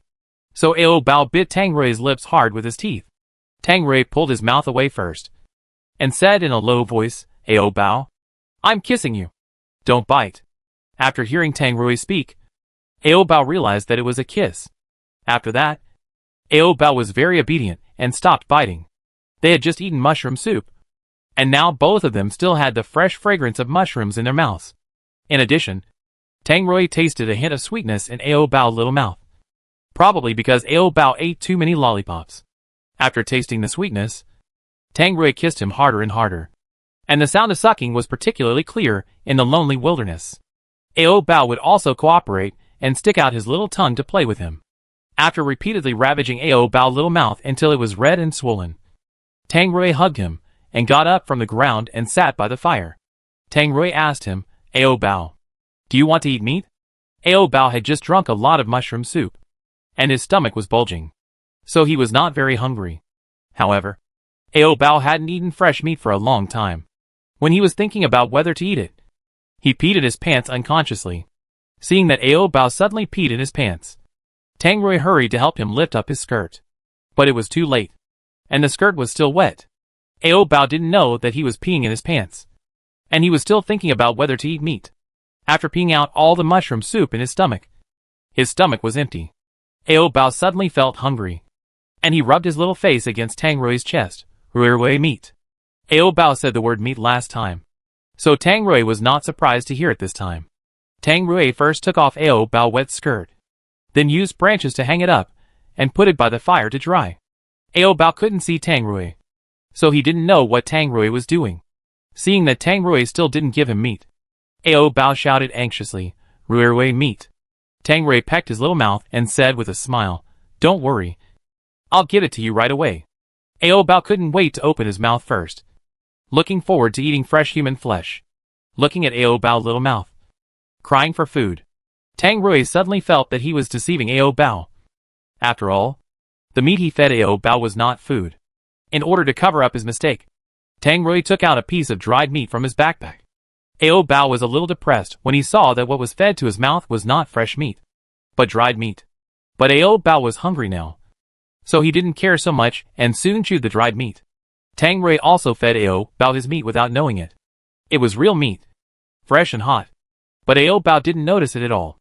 Ao Bao only felt that he was full after eating 2 bites of dried meat. Ao Bao touched his bulging belly with his little hand. He hadn't eaten much, but why was his stomach swollen? Ao Bao was simple-minded. Even if he had noticed something was wrong, he soon forgot about it. Ao Bao felt full and couldn't eat the dried meat in his hand, so he returned the dried meat to Tang Rui. Tang Rui's breathing at this moment was as heavy as a wild lion in heat. The blue veins on his forehead all burst out of the skin surface, and his face was full of beads of sweat. His deep eyes were filled with endless desire. Tang Rui exhaled deeply, and the hot air sprinkled on the back of Ao Bao's neck, and he shouted foolishly, Ao Bao. Ao Bao listened to Tang Rui's voice and wondered why it was so heavy, as if he was seriously injured. Ao Bao remembered that after Tang Rui got injured a few days ago, it was hard for him to get up. He would pant heavily after a little exercise. Tang Rui is like this now. Is it because he is injured? Ao Bao asked him worriedly, Rui. It hurts. In fact, Ao Bao wanted to ask Tang Rui if he was hurt, but Tang Rui heard that Ao Bao felt pain. Tang Rui thought that he hurt Ao Bao, so Ao Bao cried out. Tang Rui immediately comforted Ao Bao, it's okay. I won't feel any pain if I don't move. Ao Bao breathed a sigh of relief. As long as Tang Rui was okay. In order to divert Ao Bao's attention, Tang Rui took a lollipop from his backpack for him to eat. After eating the lollipop, Ao Bao became much quieter. Tang Rui wanted to think about why Ao Bao suddenly felt pain. But Ao Bao was very excited because he had eaten candy. So he suddenly swung his legs. Ao Bao kept swinging his thin legs, and his whole body was moving slightly, as if Ao Bao was moving himself. Tang Rui no longer had the ability to think. Ao Bao liked to live alone with Tang Rui in the wild, so that there would be no women to seduce Tang Rui. So Ao Bao was in a particularly high mood tonight, and he hummed a song. But his humming sounded like a soft hum to Tang Rui. This made Tang Rui very happy. Tang Rui leaned close to Ao Bao's ear and whispered, Ao Bao, do you like me? In fact, Tang Rui wanted to ask a long time ago, but he was afraid that Ao Bao would reject him. When he asked at this moment, Tang Rui's heart beat very fast, as if it was going to break through the restraints in his chest. Tang Rui's heartbeat has never been as crazy as it is now. Tang Rui knows very well what kind of feelings he has for Ao Bao, and he has never been vague or concealed about his feelings for Ao Bao, always showing it openly in front of outsiders. But Tang Rui is still unclear about how Ao Bao feels about him, so he wants to find out tonight. And Ao Bao certainly likes Tang Rui, but he doesn't know how to say it, because Ao Bao doesn't know how to pronounce the word like. Ao Bao can only call Tang Rui's name now, Rui. Listening to Ao Bao calling his name affectionately, everything seems to have an answer. Tang Rui couldn't help but kiss Ao Bao's smooth little face a few more times. I like you too. Especially, Tang Rui had never said a single word of love since he was a child. Today, he said to Ao Bao, will you be my wife in the future? Although it was a pity that he could not have a baby. Tang Rui would only be with Ao Bao in the future, and would never like other women for the sake of a child. Ao Bao did not understand what the word wife meant, but he still agreed, Ao. Tang Rui laughed. This was the happiest time he had laughed since the end of the world. Ao Bao took out the candy in his mouth and wanted to feed it to Tang Rui, but he could not find Tang Rui's mouth. Tang Rui understood what Ao Bao meant, so he put his mouth close to it and held the candy that Ao Bao had sent. Tang Rui was reluctant to eat too much, so he quickly took the candy out of his mouth and put it back into Ao Bao's mouth. A lollipop was quickly eaten up. After eating, Ao Bao started talking to Tang Rui. It was because he slept too much during the day and could not sleep at night, so Ao Bao was still energetic until now. Ao Bao didn't want to sleep, which was exactly what Tang Rui wanted. He couldn't let Ao Bao stay in a daze, so Tang Rui leaned close to his ear and reminded him, Ao Bao, you are eating my meat now. Ao Bao immediately showed a terrified expression. Ao Bao didn't remember when he had eaten Tang Rui's meat. And how could he eat Tang Rui's meat? If he ate Tang Rui, there would be no one to protect him. Ao Bao cried anxiously. Seeing Ao Bao suddenly cry, Tang Rui was frightened and at a loss. What's wrong? Ao Bao cried and shouted, Ruirui meat. Ao Bao said that he didn't want to eat Tang Rui's meat. But he couldn't say the word no. Tang Rui thought he was hungry and wanted to eat meat. So he gave him the dried meat that Ao Bao had eaten before, and also took out a bag of small biscuits. Tang Rui tore open the package, took out a small biscuit from it, and put it into Ao Bao's mouth. Ao Bao, I will help you find fresh human meat tomorrow. Eat this to fill your stomach first. Ao Bao chewed the small biscuit in his mouth, which tasted milky and delicious. Ao Bao soon forgot to cry, and ate a bag of biscuits with his mouth smacking. Tang Rui saw that Ao Bao had a good appetite, so he opened 2 more bags and fed him. As Ao Bao ate, he completely forgot why he was crying. After eating completely, Ao Bao began to feel sleepy, and soon fell asleep in Tang Rui's arms. Tang Rui was also a little sleepy, but he didn't plan to take out his big Ruirui. In this way, they kept the connected posture and spent the night. The next morning, Ao Bao woke up first, and he woke Tang Rui up with a cry. After Tang Rui woke up, he checked Ao Bao's eyes first. Last night, Ao Bao ate his meat all night. I wonder if his meat really has a miraculous effect and can help Ao Bao heal his wounds quickly. Tang Rui checked it out. Although Ao Bao still couldn't see anything, his eyes were much brighter, except for the inability to focus. Everything else was fine. In addition, Ao Bao's skin was smoother and more translucent than before, and there was blood on his little face. He looked exactly like a living human being, and it was completely unexpected that Ao Bao was actually just a low-level zombie. Ao Bao is getting more and more beautiful, which is dangerous in the end times because it is easy for others to miss him. Tang Rui sighed, kissed Ao Bao's tender and cute face, and warned Ao Bao, don't run away with others in the future. Ao Bao lay flat on his chest and agreed. Tang Rui kissed Ao Bao for a while before getting up from the ground. At this time, their places were still connected. Although Tang Rui was reluctant, he still had to take out his big Ruirui. After separating, Tang Rui put the dried skirt on Ao Bao, and then took Ao Bao to find water to wash. Tang Rui's leg was still lame, and he had to use a crutch in his hand. Otherwise he would fall easily. Ao Bao lay on Tang Rui's broad back, hugging Tang Rui's neck tightly for fear of falling. Now one of them is lame, and the other is blind, which is really a bit pitiful. Tang Rui found a stream less than 1 meter wide, with a lot of water plants and a few tiny fish. Tang Rui put Ao Bao down from his back and washed his face with water. After washing, Tang Rui was not in a hurry to go back. He planned to catch some small fish to grill and eat. Tang Rui put Ao Bao on the shore and asked him to sit still. Ao Bao grabbed his sleeves uneasily. Ruirui. Tang Rui turned around and kissed him on the face. I'll be next to you. Catch some small fish. Ao Bao was still not at ease. He wondered if Tang Rui wanted to abandon him here. After all, he didn't know how to do anything except eat and sleep. Tang Rui went to the stream and caught small fish. Ao Bao sat on the shore, waving his hands vigorously in the air. He wanted to touch Tang Rui, but after a long time, he didn't touch anything. Ao Bao thought Tang Rui had left him, so tears soon overflowed from his eyes. Ao Bao got up sadly and wanted to find Tang Rui and ask him not to leave him. Ao Bao hadn't taken a few steps when he was tripped by water plants and finally rolled into the stream, soaking his whole body. Tang Rui heard the noise and looked back. Seeing Ao Bao fall into the water, Tang Rui hurried over and picked him up. After being picked up, Ao Bao hugged Tang Rui tightly, like a little octopus, hanging on Tang Rui's body tightly, and crying in his little mouth, as if asking Tang Rui why he left him. Tang Rui took off the water plants on Ao Bao's head.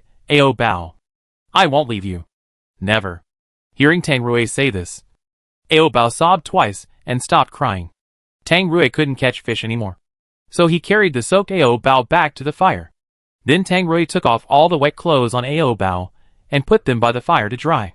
Before the clothes were dry, Ao Bao had to be naked. Ao Bao was frightened just now, so he still refused to let go and still hugged Tang Rui tightly. Looking at Ao Bao's milky white body, naked in his arms, Tang Rui took a deep breath and tried to calm down. But it was completely useless. Yesterday, Tang Rui had already enjoyed the endless pleasure that Ao Bao brought him, and that taste made Tang Rui linger all the time. Now Ao Bao was seducing him without clothes. How could Tang Rui resist the temptation? Tang Rui lowered his head and took a big bite of Ao Bao's mouth. He had just brushed his teeth, so there was a faint mint fragrance in Ao Bao's mouth. The cool mint could not reduce Tang Rui's heat, but made him more fascinated. He didn't know how long he kissed until he smelled a burning smell next to him, and Tang Rui withdrew from Ao Bao's mouth. He looked over and found that Ao Bao's clothes were burned by the fire. Even though Tang Rui had gone to rescue him, he was still no match for the fire. Ao Bao's sweater was burned in half and could no longer be worn, but his skirt and underwear were still in good condition. Ao Bao only had this sweater, and now it was burned.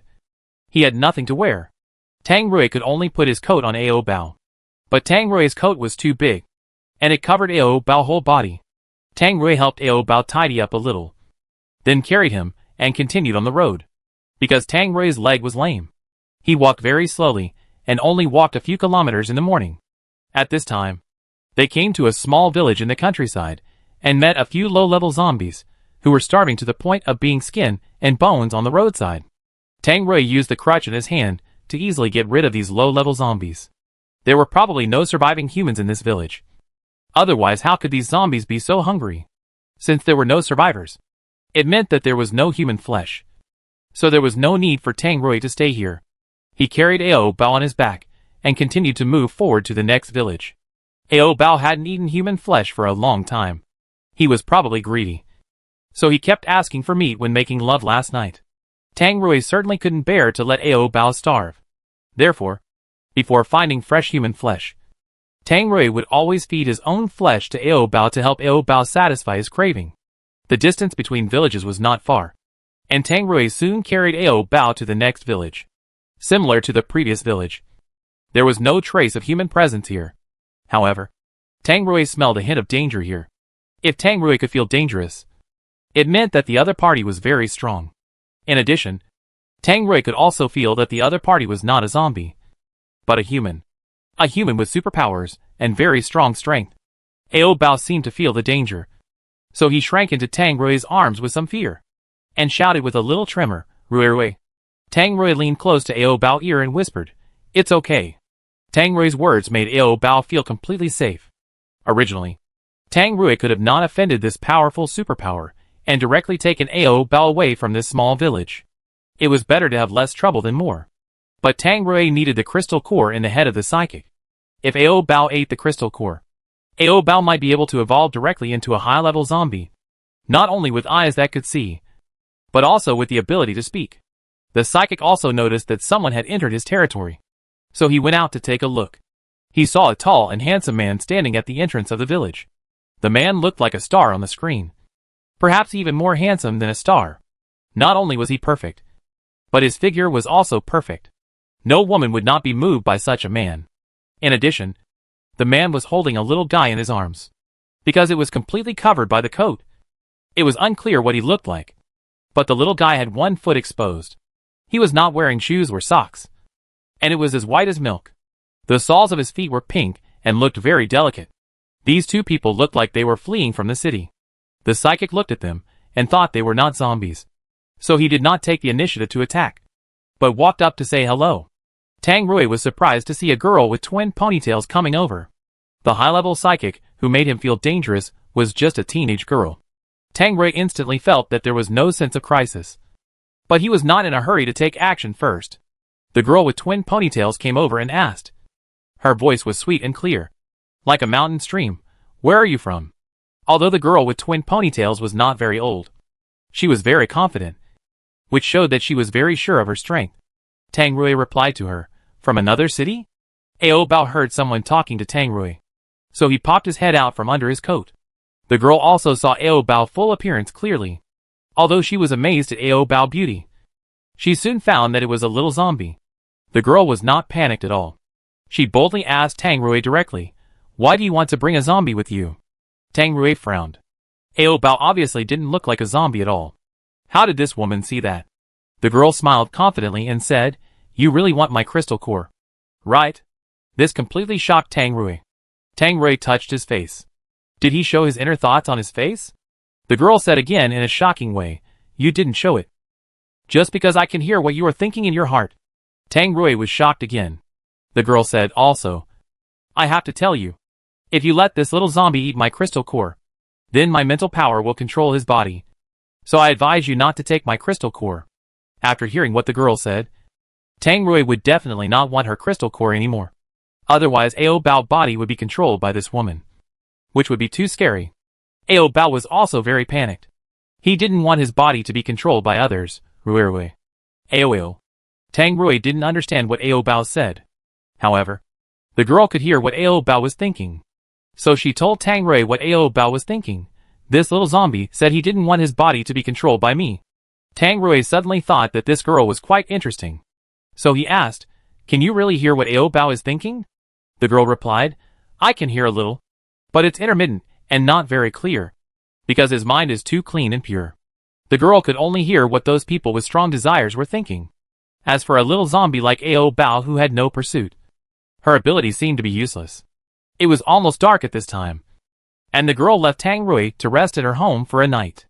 Tang Rui did not refuse her kindness, and took Ao Bao to her home directly. After being in the apocalypse for so long, Tang Rui was a little uncomfortable sleeping on a bed for the first time. So he couldn't sleep. Since he couldn't sleep, Tang Rui simply fed his meat to Ao Bao. Ao Bao was not as confused as yesterday this time. He clearly felt that Rui's meat was sent to his stomach. Ao Bao subconsciously burped, "Rui. Full." Tang Rui was surprised to hear that Ao Bao said two other unfamiliar words in addition to calling his name. He wondered if he had heard it wrong. "Ao Bao. What did you say just now?"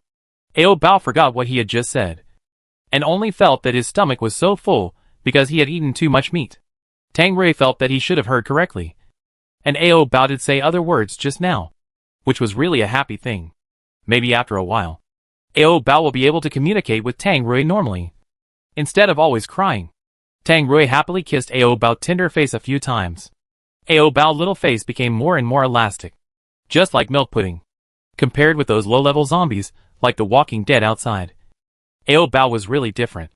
Tang Rui thought that Ao Bao might not be a low-level zombie, but a zombie of other types. In short, Ao Bao was a special existence. The girl with twin ponytails slept next to them. Because the sound insulation was not good, she was completely unable to sleep because of the creaking sound of the bed next door. Listening to the loving voices of the two people next door, the girl with twin ponytails was a little surprised. She really couldn't imagine that the two of them were in such a relationship. It was okay to be homosexual, but it was also a human corpse relationship. Actually, it wasn't a human corpse. After all, Tang Rui was also a zombie. But the girl with twin ponytails couldn't tell that Tang Rui was a zombie at all, which was quite suspicious. The girl with twin ponytails couldn't sleep because of the noise, so she got up to study her biological weapon poison gas bomb. In the next room, Ao Bao was facing a difficult choice. Ao Bao hadn't eaten meat for a long time, so he wanted to eat meat in his heart. But he didn't want to eat Tang Rui's meat. Ao Bao couldn't make a decision. But Tang Rui quickly ate his fill while he was hesitating. After a day's journey, Tang Rui was still a little tired, so he didn't do it for too long. He stopped when he felt it was enough. Tang Rui pecked Ao Bao's mouth contentedly. Ao Bao, go to bed early. Seeing that the meat had been taken out, Ao Bao didn't need to make any choices, and could finally sleep peacefully. And the twin-tailed girl was still studying her poison gas bomb. The next day, Tang Rui woke up early in the morning.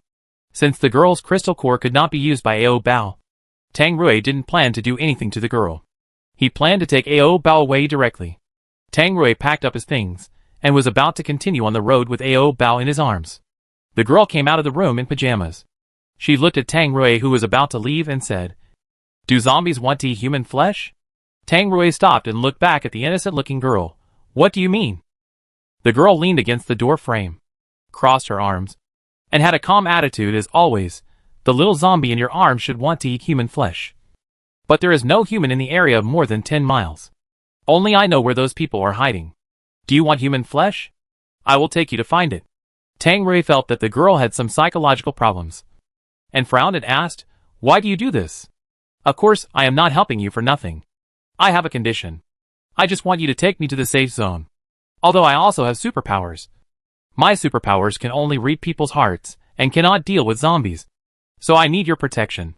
The girl said it frankly, and her expression was very calm, as if she expected Tang Rui to agree to her.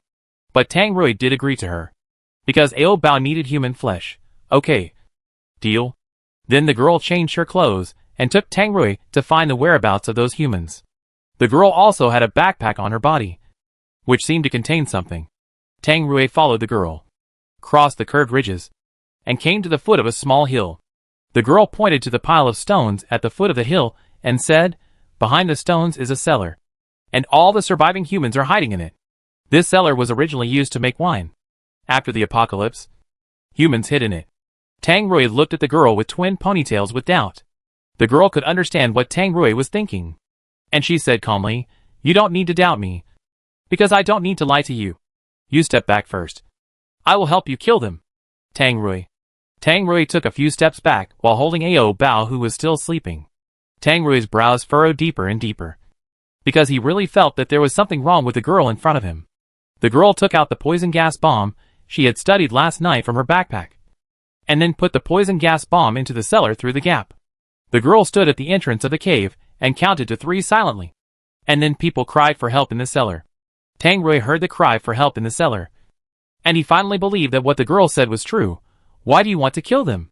Listening to the helpless cries of the people in the cellar, the girl couldn't help laughing, and she laughed happily, "Because I hate them." Tang Rui felt like she was a lunatic. The girl heard his voice, so she explained, "I'm not crazy. I just hate them." From the moment I could hear what they were thinking, I felt that these people were extremely disgusting. The girl became emotional, and her eyes were slightly red. Do you know what they are thinking? They are thinking that when there is no food, they will cook those children who have no ability to resist. These are what they are thinking. When I heard it, I was really shocked. Tang Rui looked at the girl's no longer clear eyes, turned around silently, and walked away with Ao Bao in his arms. The girl followed him closely, asking like a madman, "Don't you want human flesh? They are all dead now. Don't you want it?" This girl is very scary. Tang Rui is afraid that she will hurt Ao Bao, so he wants to leave here quickly. The girl has been following him and said, "Don't worry. I won't hurt the little zombie in your arms." Tang Rui slowed down his pace. After a moment of silence, he said to the girl, "Do you think you are kinder than them?" The girl was silent too, because she knew that she had changed. Otherwise she would not want to kill the surviving villagers. The girl shed tears sadly.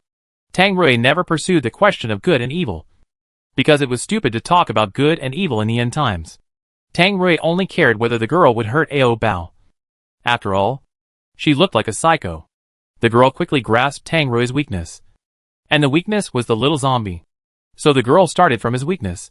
"As long as you take me to the safe zone, I can tell you what this little zombie is thinking." This was still very attractive to Tang Rui, because sometimes Tang Rui didn't understand what Ao Bao was saying. However, Tang Rui also grasped the girl's shortcomings.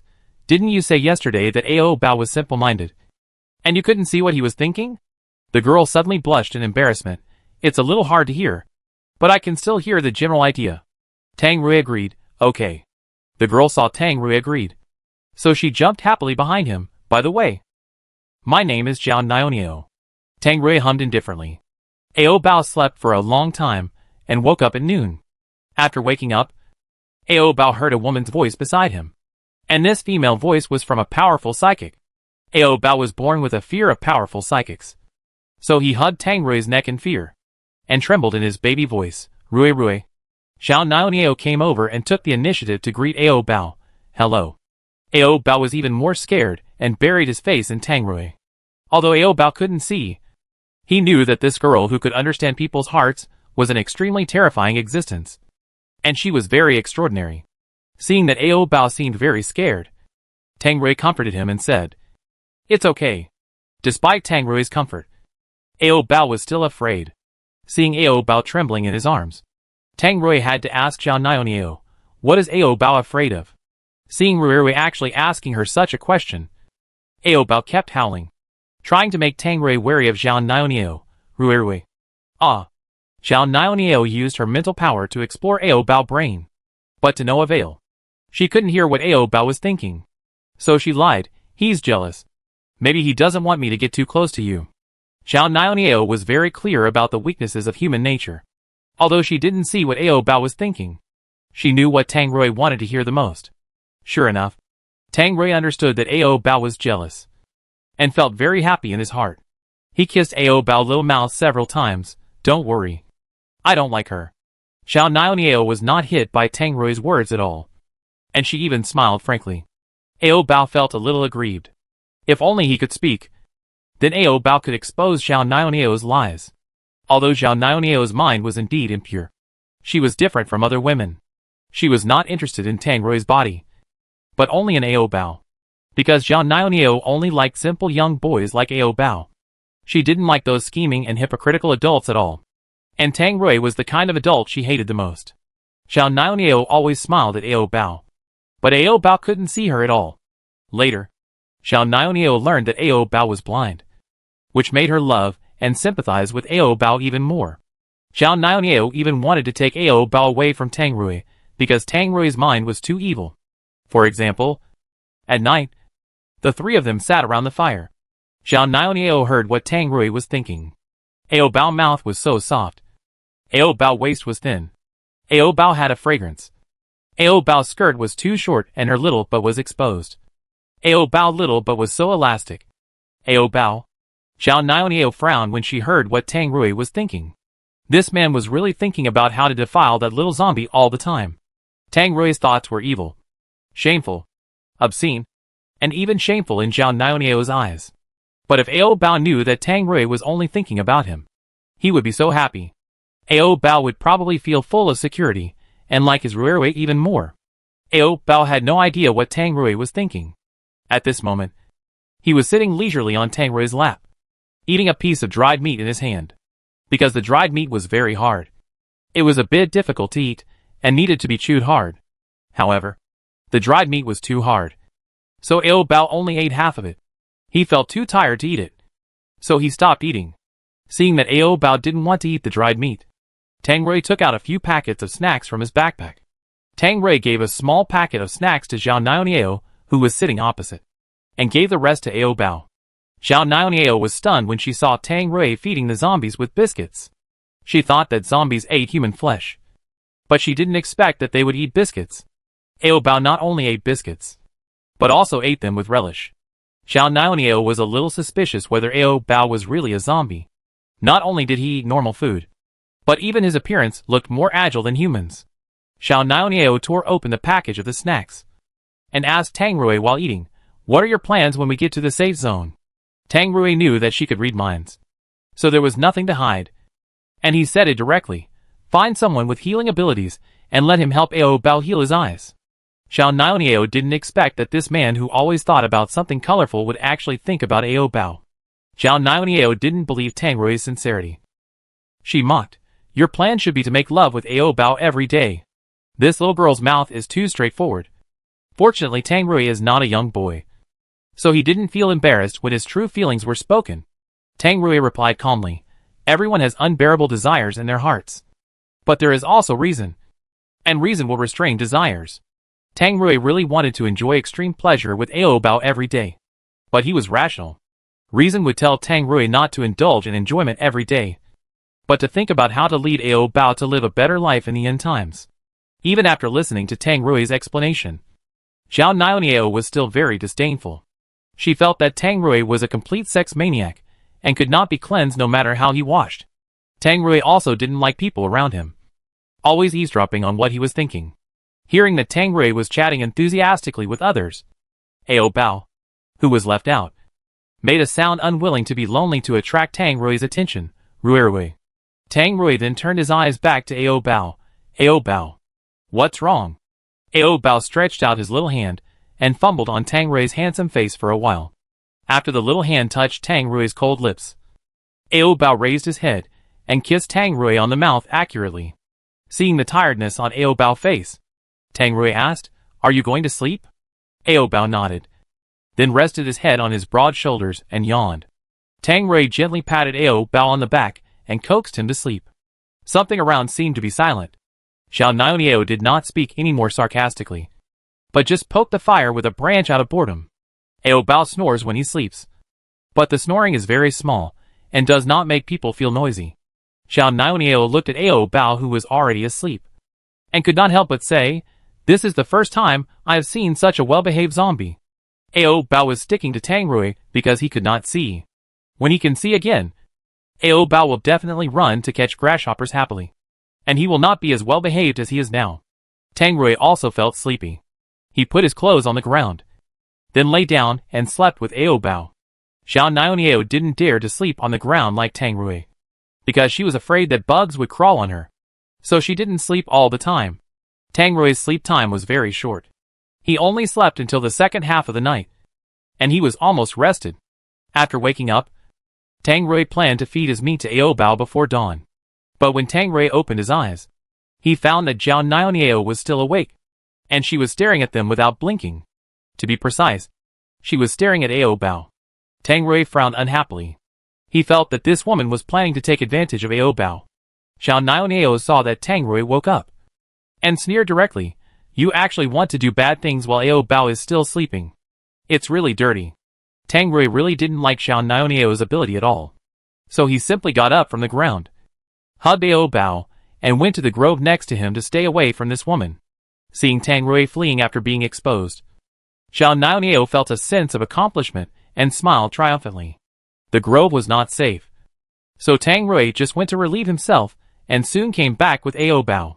Seeing Tang Rui coming back, Xiao Niao began to chatter about his dirty thoughts. Tang Rui was annoyed by her nagging, and punched the big rock next to him to express his anger and impatience. Seeing the big rock shattered into pieces in an instant and shattered into slag, Xiao Niao completely calmed down. Tang Rui ordered her again, "Turn your head away. Don't peek." Xiao Niao had no choice but to succumb to the violence and turned his head away obediently.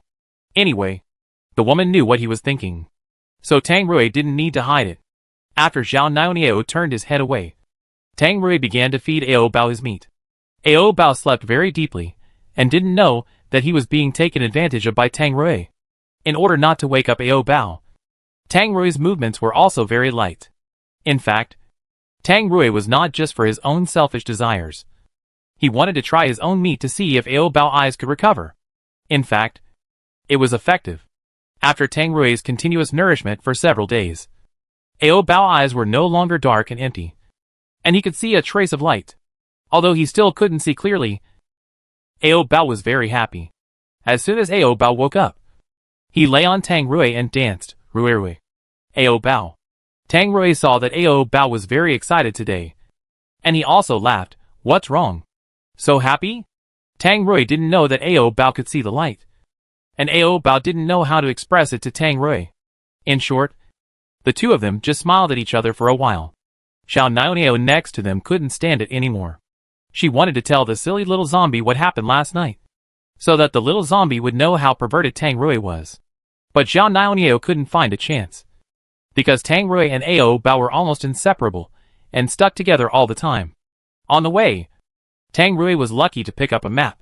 There was a landmark building on the map, and Tang Rui's eyes quickly focused on the sugar factory marked on the map. The distance was not far, and he only needed to walk a few kilometers to get there. Tang Rui wanted to try his luck at the sugarcane factory to see if he could find sugar. Xiao Niao followed him and asked in confusion, "What are you going there for?" Tang Rui replied lightly, "Ao Bao's sugar is almost gone." "What?" Xiao Niao didn't understand what he meant. Tang Rui didn't waste time talking to her. He leaned on his crutches, quickened his pace, and rushed to the sugarcane factory to take a look. But his legs were lame, and he couldn't walk very fast. Fortunately, the factory was not far away. They soon arrived at the sugarcane factory. It was called a factory, but it was not a factory at all. It was just a small workshop at most. Tang Rui carried Ao Bao directly to the warehouse. Seeing that the lock on the warehouse door was still intact, it was estimated that there should be a lot of inventory inside. Tang Rui directly punched and violently knocked off the lock. As soon as the warehouse door was opened, a foul smell floated out. As soon as he smelled the foul smell, Tang Rui immediately became alert. As expected, there were zombies in this warehouse. The zombie inside was not only rotten all over, but also had maggots growing on its body. As long as it took 2 steps, the wriggling maggots would fall all over the floor. Xiao Niao, a little girl, was so scared when she saw such a disgusting scene that she almost screamed. The zombie was seriously rotten, which meant that he had not eaten human flesh for a long time, and that he was very hungry now. As soon as the door opened, the zombie rushed towards them. Tang Rui didn't want to get a handful of maggots, so he used the crutch in his hand to deal with the zombie. He thought he could kill the zombie with one stick, but he didn't expect the zombie to move at an amazing speed and actually dodge his stick. Feeling that this zombie was difficult to deal with, Tang Rui had to put Ao Bao down first. Fearing that Ao Bao would run around, Tang Rui told Xiao Niao to keep an eye on Ao Bao. Xiao Niao was not afraid of zombies. She was just disgusted by the zombie with maggots, and Ao Bao was cuter. Xiao Niao didn't say anything, and hugged Ao Bao, who was still standing there stupidly, into her arms, looking at Ao Bao's cute little face more. The disgusting feeling in her heart was instantly relieved a lot. Looking at Tang Rui, who was fighting with the zombie again, Xiao Niao seemed to have found an opportunity. And then she quietly pulled Ao Bao away. Ao Bao didn't want to run. He wanted to go back to find his Rui. Xiao Niao dragged him forward and told him the crime Tang Rui committed last night. Do you know that Tang Rui ate you up while you were asleep? Eaten up? Ao Bao's little face immediately showed a trace of fear. Did Rui eat his rotten meat yesterday? Ao Bao subconsciously reached under the hem of his skirt to feel if his little Ao was still there. When he felt that his little Ao was still there, the fear on Ao Bao's face was less. Xiao Niao didn't understand why Ao Bao was touching her, but now was not the time to think about such questions. She had to tell Ao Bao about Tang Rui's true character. That man only thinks about how to eat you. If you continue to stay with him, he will eat you up sooner or later.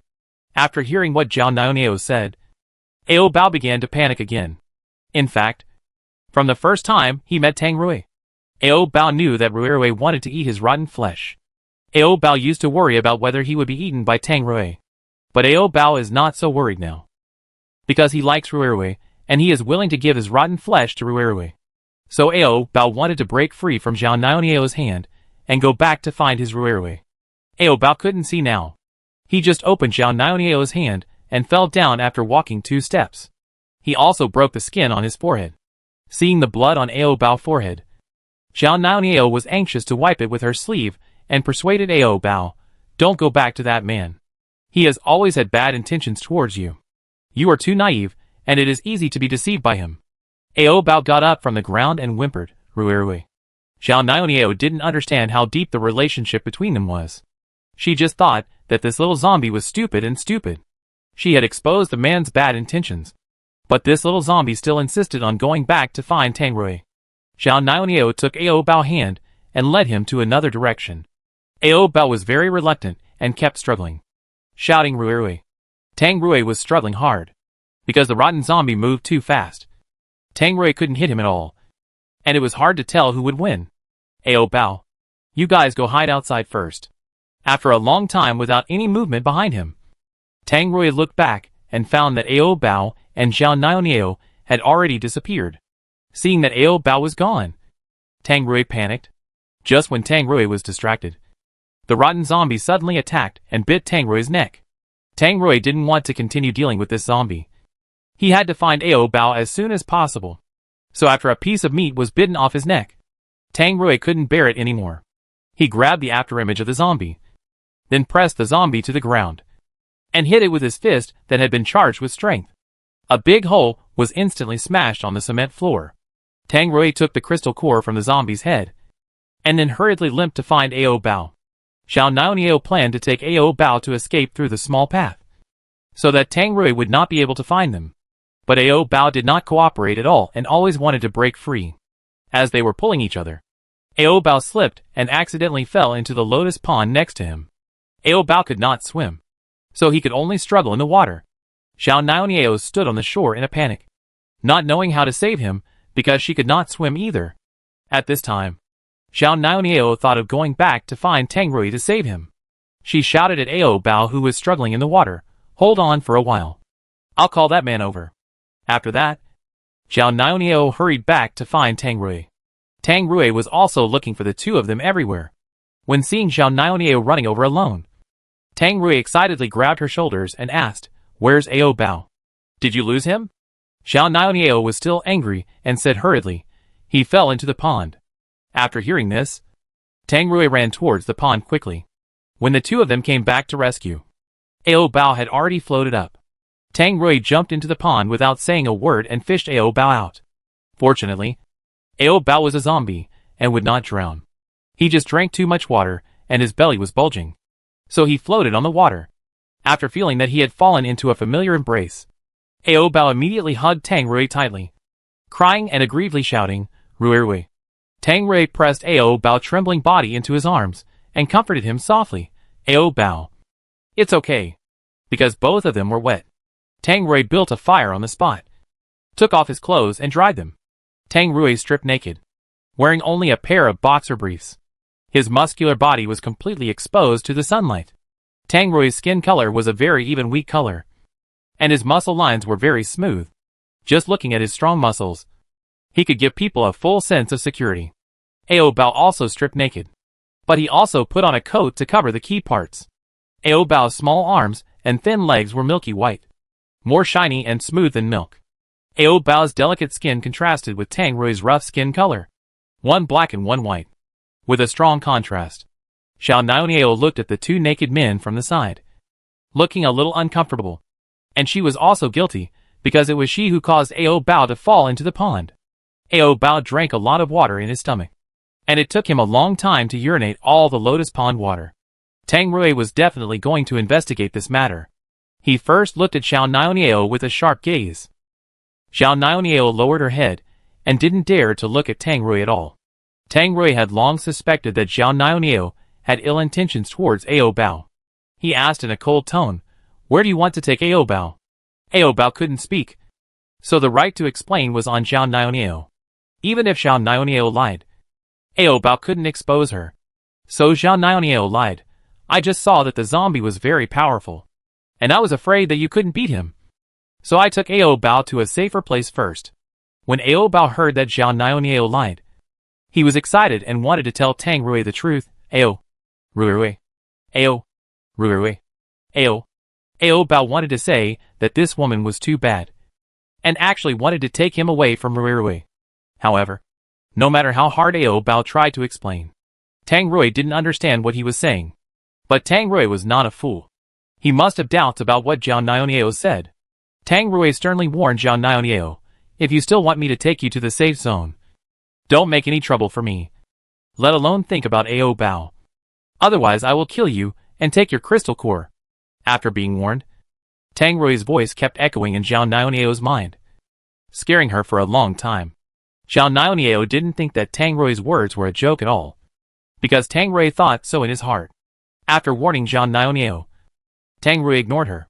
Then, Tang Rui took out the crystal core he had obtained before and gave it to Ao Bao to eat. He hoped that Ao Bao could evolve quickly. Ao Bao swallowed the crystal core, but there was no change in his body. After all, it was just a crystal core of an intermediate zombie. It was normal that there was no effect after eating it. If he ate a few more crystal cores in the future, there would definitely be an effect. When Ao Bao leaned on Tang Rui's arms, he suddenly smelled a strong smell of blood. Following the smell, Ao Bao touched the wound on Tang Rui's neck. Ao Bao was a little worried. "Rui."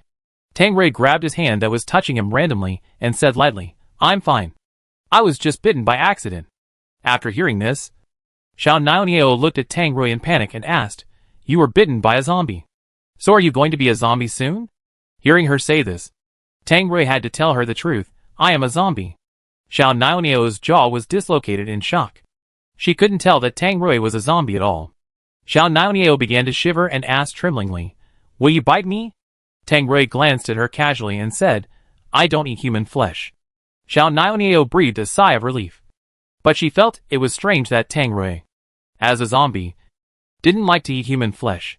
"Do you really have no desire for human flesh?" Tang Rui answered frankly, "I only desire Ao Bao flesh." Ao Bao, who was licking Tang Rui's wound, was startled. Rui really liked to eat his rotten flesh. Ao Bao was excited and scared. Xiao Niao also thought that Tang Rui liked to eat Ao Bao flesh. This was the first time she heard of zombies eating zombies. In fact, Tang Rui was not a real zombie. He should be considered an alien species. Then Xiao Niao stared at his wound and asked, "Your wound looks serious. Do you want to bandage it?" Tang Rui didn't feel anything. "No. This man is really a tough guy." Xiao Niao felt for the first time that Tang Rui also had some merits. After the clothes were dried, Tang Rui helped Ao Bao put on his skirt and underwear. After putting on his clothes, Tang Rui had to go to the sugarcane factory to see if there was any sugar in the warehouse. But Tang Rui was disappointed. Before the apocalypse, the sugar in the warehouse was cleared out, so there was nothing in it. Seeing that Ao Bao liked to eat sugar, Tang Rui went to the sugarcane factory to try his luck. Although there was no sugar, he got a crystal core, which was not a loss. At night, they found a place to rest.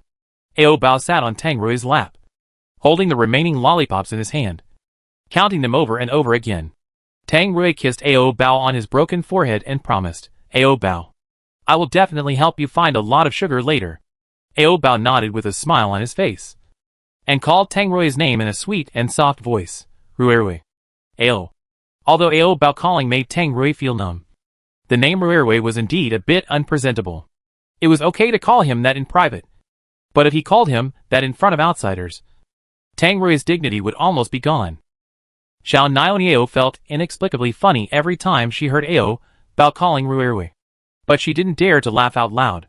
Tang Rui said in a negotiating tone, Ao Bao, can you call me Tang Rui or Brother Rui in the future? Ao Bao seemed to not understand what he was saying, and continued to call him Ruirui. Tang Rui taught Ao Bao many times, but Ao Bao still didn't change his words. If you say Ao Bao is stupid, he still knows how to call Ruirui. If you say Ao Bao is smart, he can't even learn the word Tang. Tang Rui could only accept the name Ruirui with a smile and tears, looking at the warm scene of Tang Rui and Ao Bao getting along. Xiao Niao felt that her idea of taking Ao Bao away from Tang Rui during the day was indeed too naive and stupid. At night, Tang Rui hugged Ao Bao and slept, while Xiao Niao couldn't sleep like last night. Just when Xiao Niao was bored and adding firewood to the fire, Tang Rui, who had fallen asleep, suddenly began to twitch. At first, Tang Rui's twitching was small, and Xiao Niao didn't notice him. Later, Tang Rui's body twitched more and more violently, and his body twisted into an extremely weird angle, and his mouth made a hoarse sound, which was the rhythm of corpse transformation. Xiao Niao was so scared that she quickly hid behind the tree, but she was afraid that Ao Bao would be in danger, so she went back and pulled Ao Bao, who was still sleeping, out of Tang Rui's arms. As soon as Ao Bao left Tang Rui's arms, Tang Rui woke up immediately. Tang Rui's scarlet eyes stared at Xiao Niao. Tang Rui's mutation did not stop. His body was still twitching, and the clothes that fit him were torn by the rapidly expanding muscles. Tang Rui's handsome face also became twisted and hideous, and blood filled his pupils. Looking at the gradually alienated Tang Rui, Xiao Niao stepped back in fear. Ao Bao, who was still sleeping, was soon awakened by Tang Rui's movement. Ao Bao couldn't see, so he could only touch with his hands. When he felt Tang Rui's body twitching wildly, Ao Bao called his name in panic, Ruirui. Tang Rui had no reason at all at this moment, and he directly slapped Ao Bao's little hand away. Tang Rui's strength was not a joke. His strong slap dislocated Ao Bao's entire arm. Although Ao Bao didn't feel any pain, he was still very sad. He knelt on the ground, hugged his broken arm, and couldn't help crying. Xiao Niao, who had been hiding behind a tree, ran over and dragged Ao Bao, who was sitting on the ground and crying, to the side to prevent him from being accidentally hurt by Tang Rui again. Ao Bao disobeyed her hand and wanted to go back to Tang Rui. Xiao Niao held Ao Bao down and said, he's going to mutate. It's better to stay away from him first. Ao Bao didn't listen to her advice and pretended to bite her to force her to let go. Seeing the little zombie opening its mouth to bite her, Xiao Niao hurriedly withdrew her hand. After Ao Bao was freed, he quickly crawled towards Tang Rui, who was still mutating.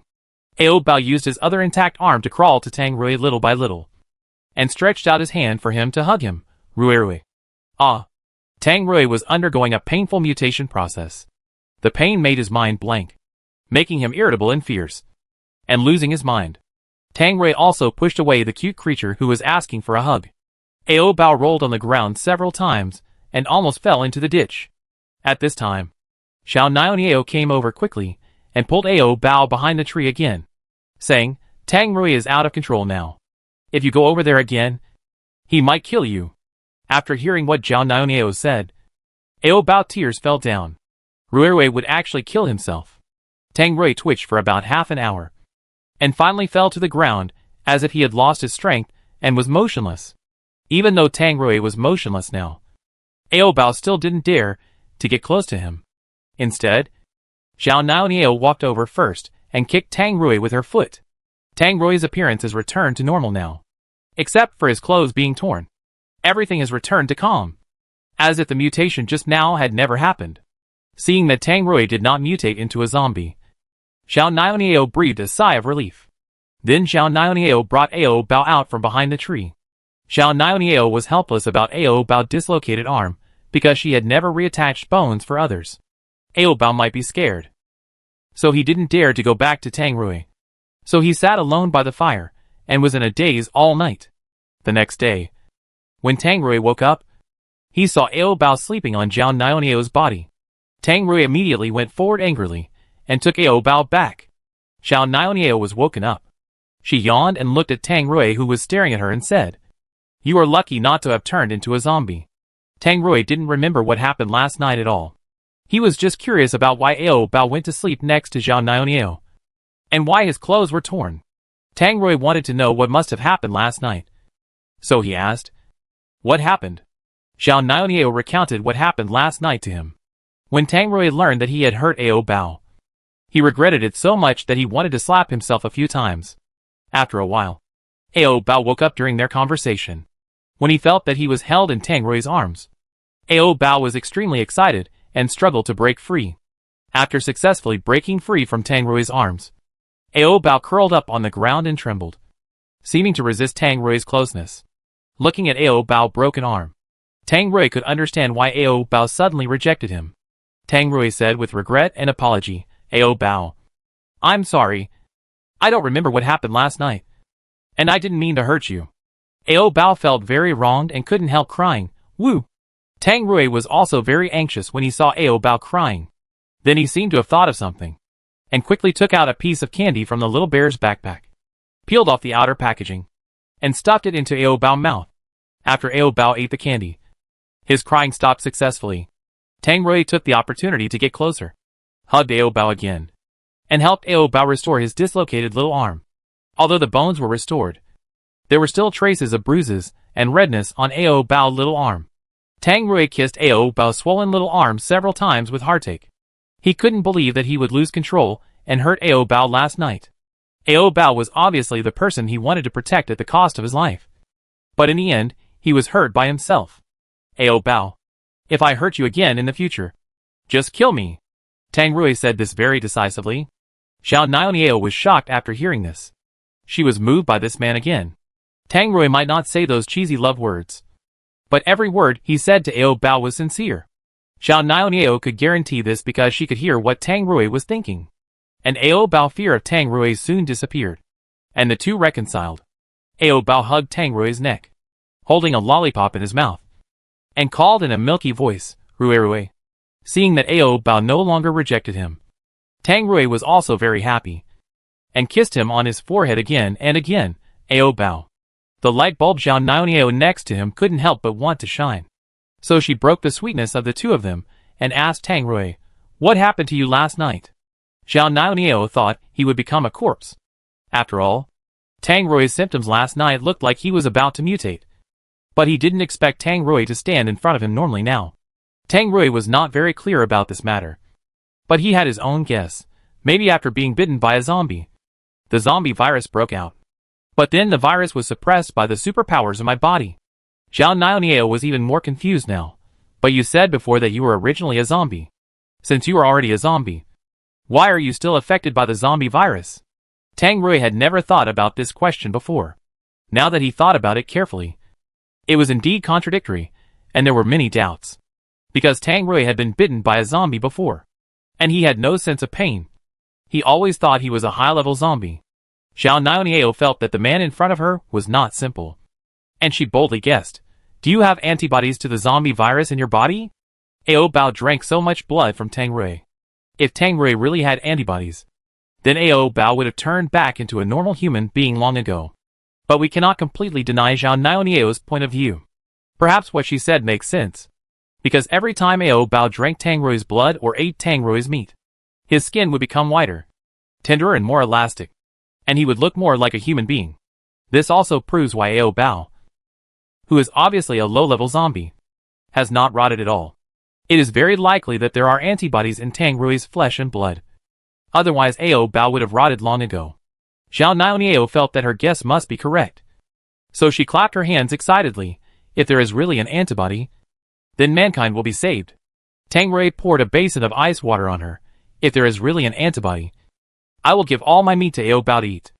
And I will not leave any residue for those researchers. Xiao Niao did not feel disappointed, but replied lightly, those dirty-minded humans really don't deserve to live. Let them fend for themselves. After saying that, Xiao Niao also chuckled twice, looking a bit like a neurotic.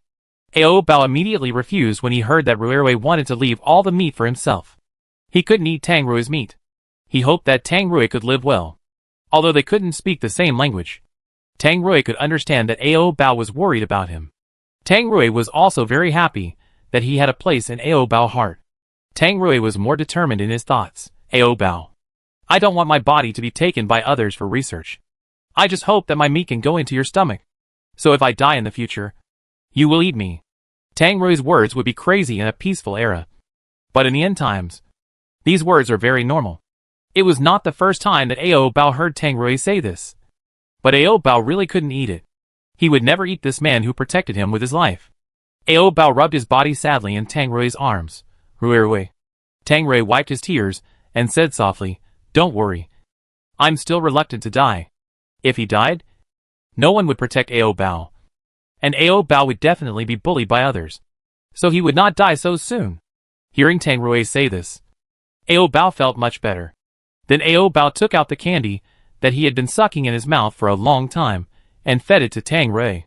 Tang Rui stuffed the candy back into his little mouth and said, I don't like it. Xiao Niao looked at the candy in Ao Bao's hand and suddenly thought of the small shop near her junior high school. They were not far from the school now. Xiao Niao stood up immediately and led the way for them. Follow me. Tang Rui didn't understand what she wanted to do, where to. After Xiao Niao stood up, she patted the dust off her butt and said, I know where there is candy. After saying this, Tang Rui did not hesitate and followed her directly. Ao Bao sat on Tang Rui's arm, still biting the candy stick in his mouth. The candy was gone, but Ao Bao was reluctant to throw it away. In the end, Tang Rui was afraid that Ao Bao would eat the candy stick into his stomach. So he took the stick out of his little mouth and threw it on the side of the road. A zombie who likes to eat candy like Ao Bao. It is estimated that there is only Ao Bao in the entire apocalypse. As for when Ao Bao started to like eating candy, Tang Rui didn't remember. The shirt on Tang Rui was torn by the swelling muscles when he mutated last night. So Tang Rui could only bare his arms now, because the only coat was on Ao Bao. Tang Rui was naked, and the tempting meaty smell and strong male hormones went straight into Ao Bao's little nose. Ao Bao had just finished eating the candy, and his little mouth was free. So Ao Bao couldn't help but lick Tang Rui's chin back and forth with his pink little tongue. Tang Rui was walking attentively, and suddenly felt a soft and wet little thing watering on his body. Looking down, he saw Ao Bao licking his sweat. This made Tang Rui's breathing stagnate, and his eyes unconsciously covered with a layer of desire. And then a heavy voice sounded above Ao Bao's head, Ao Bao, it's dirty. You can't lick it. After saying that, Tang Rui stopped first, then lifted Ao Bao's delicate little chin with his hand, asking him to stop licking. Ao Bao was not only disobedient, but also licked Tang Rui's palm, watching Ao Bao's pink little tongue licking his palm from time to time, like a kitten licking its fur. Ao Bao, do you want to eat meat? Tang Rui now knows Ao Bao's habits very well. It is estimated that Ao Bao licked him randomly because he had not eaten meat for a long time. Ao Bao just thought Tang Rui's meat was very fragrant, so he couldn't help wanting to lick it. Tang Rui rubbed Ao Bao's little head twice, and then whispered, I will feed you meat in the evening. Ao Bao cried happily twice. Tang Rui continued to hold him and walked forward, following Xiao Niao's footsteps. Xiao Niao took them to the canteen near the school. There are many small shops around the school, some on the roadside and some in the alleys. The small shops on the roadside had been robbed long ago, but the shops hidden in the alleys should not have been robbed yet. Xiao Niao took Tang Rui to a small alley. Tang Rui looked at the deep alley in front of him, frowned and asked, What are you doing here? Xiao Niao walked in front and led the way, explaining to Tang Rui in detail, This is a shortcut to the school. Students will take this road to save time, so there are many small shops here. As he was talking, Xiao Niao stopped in front of a house, the doors and windows of which were closed. After looking at Xiao Niao, Tang Rui stepped forward and kicked the door open. It looked like an ordinary homestay from the outside, but I didn't expect that there were some snacks and groceries and stationery scattered inside. A long time had passed, so those snacks had expired and moldy. But the sugar should not have gone bad. Tang Rui put all the lollipops in the store into Ao Bao's little bear backpack. Ao Bao held his small backpack full of candies, grinning non-stop. Rui. Seeing Ao Bao so happy, Tang Rui also felt satisfied. Tang Rui didn't use the stationery in the store, so he didn't take it away. Xiao Niao called him. Don't you really want these stationery? Tang Rui left here with Ao Bao in his arms without looking back.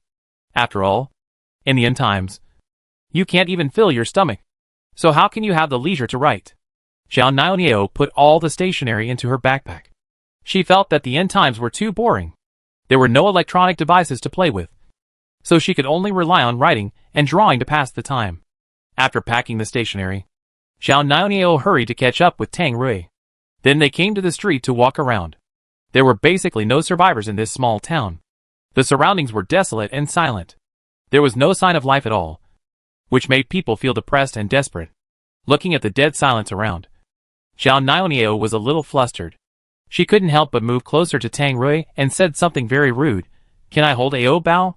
Xiao Niao felt that if she could hold something warm in her arms, she would feel more at ease. So she asked Tang Rui such an inexplicable request. Tang Rui was not angry, but asked her back, can you hold it? Tang Rui was very strong, so Ao Bao looked a little light in his arms, like a paper doll. But in fact, Ao Bao's weight was not light. Xiao Niao was a little girl, and she definitely couldn't hold it, so she had to give up. The silence along the way made Xiao Niao feel panic, so she had to take the initiative to find a topic to chat with Tang Rui. Xiao Niao asked for no reason, are you gay? Because Ao Bao can't speak. Tang Rui mostly talks to himself. Now there is a little girl to talk to him and practice his voice, which is also good. Tang Rui patiently replied, no. Xiao Niao continued to probe. Then why did you like Ao Bao? I don't know. Tang Rui couldn't think of any reason. Anyway, he just liked Ao Bao. The kind of love that didn't care about his life. In Xiao Niao's opinion, Tang Rui is just a steel-straight man who is a little lustful. But being with someone like Tang Rui, you will feel full of security. After all, Tang Rui's muscles are not made of tofu dregs. The two chatted for a while, and soon the topic turned to Ao Bao. Xiao Niao had never seen such a cute little boy as Ao Bao, and Ao Bao had a noble temperament. It was obvious that he was not a child from an ordinary family, but probably a young master from a wealthy family. Ao Bao was counting candies at the moment, and didn't notice that they were discussing him at all. Ao Bao was counting halfway, and his hand was not steady, and the candy fell. He shouted anxiously, Rui. Tang Rui helped him pick up the candy, and put it back in his little hand. Xiao Niao wanted to learn more about Ao Bao from Tang Rui, but Tang Rui didn't know much about Ao Bao, and Ao Bao's life experience has always been a mystery. Just as they were walking and chatting, Xiao Niao suddenly called Tang Rui, wait a minute. There are several superpowers coming this way. Hearing this, Tang Rui quickly covered Ao Bao's little head with his coat. Xiao Niao felt something was wrong, and she shrank back behind Tang Rui. You have to be careful. They may not be good people. There are good and bad superpowers. Some superpowers only want to eradicate zombies and rebuild their homes, while some superpowers bully the weak everywhere. Tang Rui didn't want to fight with that group of superpowers, so he planned to avoid them. But before Tang Rui could take a detour, the group of superpowers had already appeared. There were 3 people on the other side, and there were also 3 people on Tang Rui's side. But Xiao Niao's martial arts value can be completely ignored. Not to mention Ao Bao. If he can kill them with cuteness, then Ao Bao might be of some use. The 3 people on the other side took a fancy to Xiao Niao at first sight. After all, women are a rare species in the end times. The 3 of them looked at Tang Rui provocatively and said, is this woman yours? How about giving her to us brothers to play with?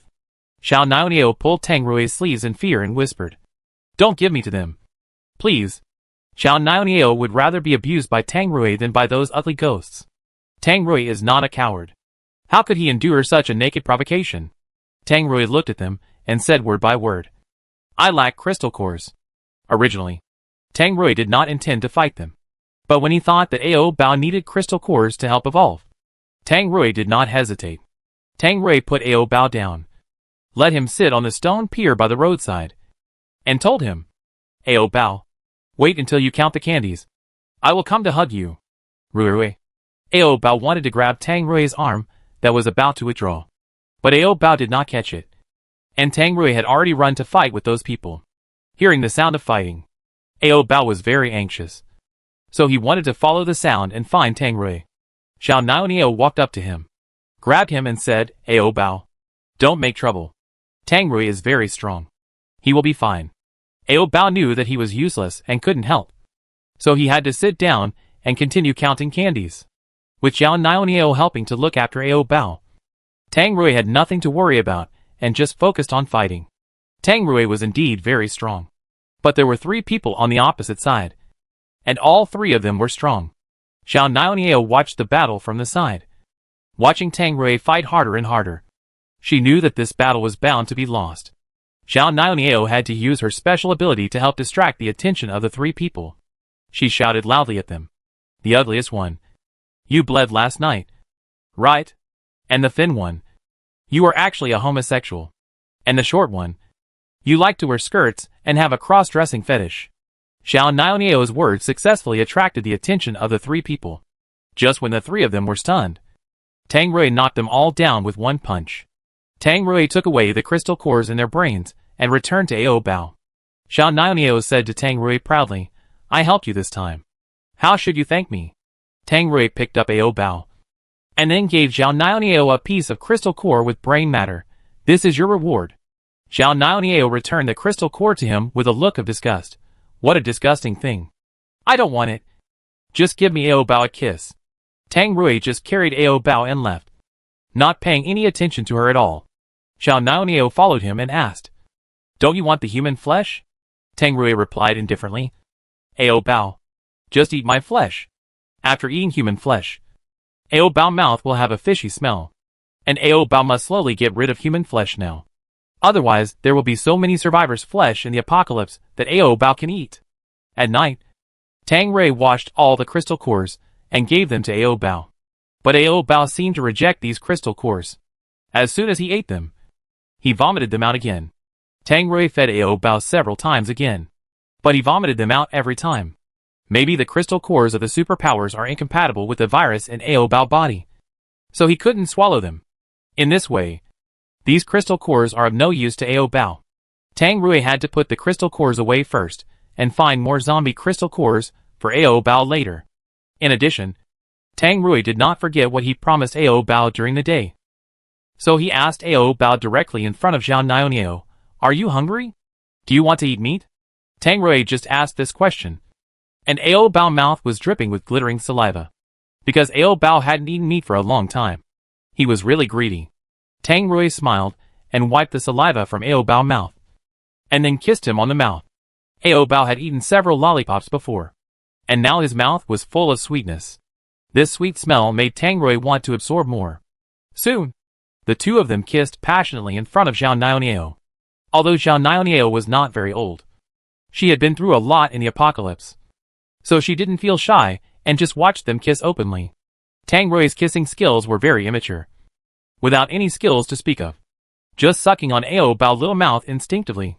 In fact, Ao Bao never thought of this as a kiss.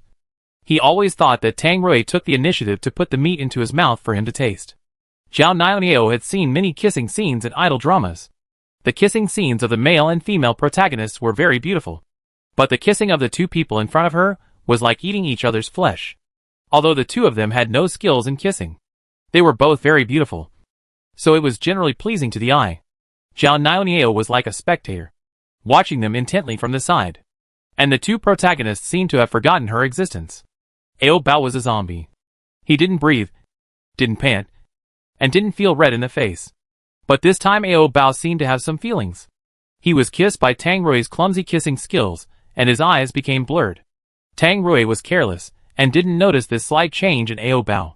After the kiss, when they separated, their lips, which were cold, felt hot due to the friction. Tang Rui licked the sweetness left on his lips, panted slightly and asked, "Ao Bao, do you like me kissing you?" Ao Bao also licked his lips with satisfaction, and then perfunctorily yelled at Tang Rui, which was considered a reply. Xiao Niao saw that they didn't continue after the kiss, so she urged, "Why don't you continue to take off your clothes?" At this time, Tang Rui noticed Xiao Niao's existence, looking at this little girl who was urging them to continue. Tang Rui, doesn't she feel shy at all? Tang Rui didn't want to teach her a bad lesson. Turn around.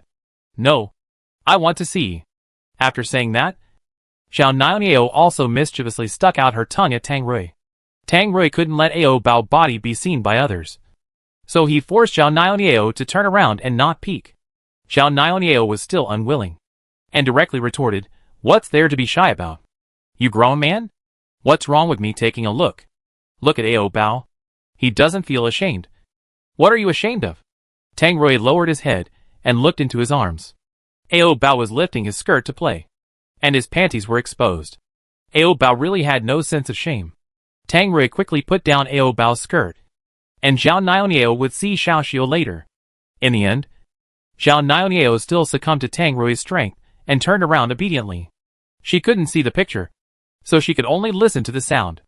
It's a pity that Ao Bao didn't shout out, nor did he make a sound, which made Xiao Niao a little disappointed. Ao Bao now knows that the meat that Ruerui feeds into his stomach can be taken out. That is, he can eat it over and over again in the future. In this way, he can enjoy the feeling of having his stomach filled without actually eating Ruerui's meat. As long as Ruerui is there, he won't starve to death. Ao Bao is happy just thinking about it. His little mouth is always raised, and sometimes he even laughs out loud. Seeing Ao Bao laughing, Tang Rui is a little confused. "Ao Bao, what's so funny?" Ao Bao happily hugged his neck and said in a not very clear tone, "Ruerui, meat." Tang Rui kissed him on the mouth. "Well, what's wrong with meat? Aren't you eating it?" Ao Bao just felt happy, and then he rubbed his little head against Tang Rui's chest muscles. Tang Rui felt a little itchy when his hair was touched, and he couldn't stop laughing, hearing that the two people behind him actually started to giggle while doing it. Xiao Niao couldn't help but turn back and take a peek at them. Tang Rui guessed that Xiao Niao might peek at them, so he had already covered the key parts with his coat. Xiao Niao looked back and found that there was nothing to see. The scenery was blocked by her coat. Xiao Niao had no choice but to take out the paper and pen she got during the day from her backpack and write and draw out of boredom. As soon as she picked up the pen, Ao Bao's cute little face appeared in her mind, so she took the pen and drew Ao Bao. After the painting was finished, Xiao Niao took it to Tang Rui for appreciation. If she didn't say that the painting was of Ao Bao, Tang Rui would have thought it was some rare animal. It can only be said that her level is too poor. In addition, Ao Bao's portrait rights belong to him, and he does not allow others to draw Ao Bao privately. Tang Rui warned Xiao Niao not to fantasize about Ao Bao in private. Xiao Niao was about to refute Tang Rui, but thinking about his muscles, she decided not to. Several people played and made noises until late at night, and Xiao Niao fell asleep because she didn't sleep much in the previous 2 nights. And Tang Rui also had to rest, because he had to travel tomorrow, and it was very strenuous to walk on one leg, so he had to rest well so that his body would not collapse. Ao Bao was still energetic. If he hadn't lost his eyes now, he would definitely sneak out to catch crickets to play with. Ao Bao couldn't sleep, so he could only lie on Tang Rui's body, howling, like a little wolf cub howling at the moon on the top of the mountain. But Ao Bao's voice was very small, and it didn't affect the sleep of the other two. After a night's rest, Tang Rui was refreshed and his mental outlook was much better than in the past few days. But Xiao Niao didn't sleep well last night, because something would crawl on her from time to time, which was really disgusting. After all, she was a little girl, so Tang Rui should take care of her more. Seeing that she didn't sleep well, he promised to find her a tent or sleeping bag after arriving in the city. However, Tang Rui was not being too kind. He also had conditions, which was that she was not allowed to covet Ao Bao again. Xiao Niao cursed him in a low voice. Despicable. The city is more than 30 kilometers away from here. If you drive, you can get there in more than an hour, but it takes most of the day or a whole day to walk. In addition, the population density in the city is high, so there are more zombies than in the town. The closer they get to the city, the more zombies they encounter. Most of them are low-level zombies, and Tang Rui can deal with them alone. Occasionally, they would encounter intelligent low-level zombies. These intelligent zombies were just like Ao Bao. They would be afraid when they saw powerful humans. Even though they would be afraid, Tang Rui did not show mercy to them. As long as he saw zombies, Tang Rui would kill them all, leaving none behind. Just when Tang Rui was killing zombies, Xiao Niao felt something was wrong, because she found that there were endless zombies around, rushing towards this side. Xiao Niao quickly reminded Tang Rui, these zombies have a purpose. After Tang Rui kicked a zombie away, he directly replied to her, nonsense. Zombies like to eat human flesh. So Tang Rui and Xiao Niao are naturally their targets. Xiao Niao felt that her intuition was not wrong. She felt that this group of low-level zombies was controlled by someone behind the scenes, and their target was Ao Bao. Just as Xiao Niao expected, she stood still. But none of the zombies wanted to attack her, and they all surrounded Tang Rui because Ao Bao was in Tang Rui's arms. Seeing that Tang Rui was about to be drowned by the sea of zombies, Xiao Niao looked around to see where the person who controlled the zombies was hiding. Ao Bao was still catching up on his sleep. But suddenly he woke up because he felt it was so noisy around him. Ao Bao eyes could now see some blurry scenes, so he saw many of his kind surrounding him. Ao Bao didn't feel scared. He even wanted to get down from Tang Rui's arms and play with a group of zombies. Tang Rui hugged Ao Bao's restless body tightly, because he had consumed a lot of energy. So he became very laborious to speak. Ao Bao, don't move. At this moment, there were more and more zombies around, and they could not be killed at all. Soon Tang Rui was overwhelmed by the zombies. After being overwhelmed, no zombies bit him, but countless hands were pulling the person in his arms, trying to take away his Ao Bao. Tang Rui tried very hard to hold Ao Bao tightly, but he still failed to protect it. After the group of zombies snatched Ao Bao, they quickly withdrew. There were too many zombies, and they were black and dense. Tang Rui could not see the shadow of Ao Bao among them. In addition, Tang Rui had a lame leg and ran very slowly, so he could not catch up with the group of robber-like zombies. Ao Bao, seeing that the group of zombies snatched Ao Bao away, but he couldn't catch up, Tang Rui roared and could only punch the ground with his fists weakly. At this time, Xiao Niao came to him and said, I know where they went. Tang Rui seemed to have found a life-saving straw, where there is a very powerful zombie controlling this group of low-level zombies. My mental power senses that the zombie leader is hiding in an unfinished building nearby. We must go there quickly, otherwise Ao Bao may be in danger. On the other side, after Ao Bao escaped from Tang Rui's arms, he was dragged to a strange place by a group of zombies. After the group of zombies put Ao Bao on the ground, they left one after another. After a while, a man with a cigarette in his mouth appeared in front of Ao Bao. Ao Bao felt the pressure from the strong, which made him uneasy. He couldn't help but call Tang Rui's name, Rui. Li Yu was a little unhappy to hear the little zombie muttering someone else's name, so he squatted down, clamped Ao Bao's chin tightly, and said disdainfully, that man is too useless. You should follow me in the future. I am much more powerful than him. Seeing this man saying bad things about Rui, Ao Bao opened his mouth and bit the man's hand. Li Yu raised his eyebrows indifferently. You are quite stubborn. You need to be disciplined before you can be okay. After that, Li Yu lifted Ao Bao up, and then directly put his hand under Ao Bao's skirt to touch him. Ao Bao moved around in his arms dishonestly, and didn't want to cooperate with him at all.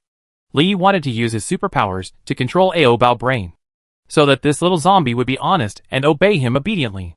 But Li Yu's superpowers seemed to be useless to Ao Bao. Since it was useless, he could only force it. Li Yu didn't care whether the little zombie was willing or not, and directly tore off Ao Bao's little skirt very roughly, and didn't forget to squeeze Tang Rui. That man is really good at playing, and he even let you wear a skirt. Ao Bao was too weak to break free from Li Yu's control at all, and could only cry weakly.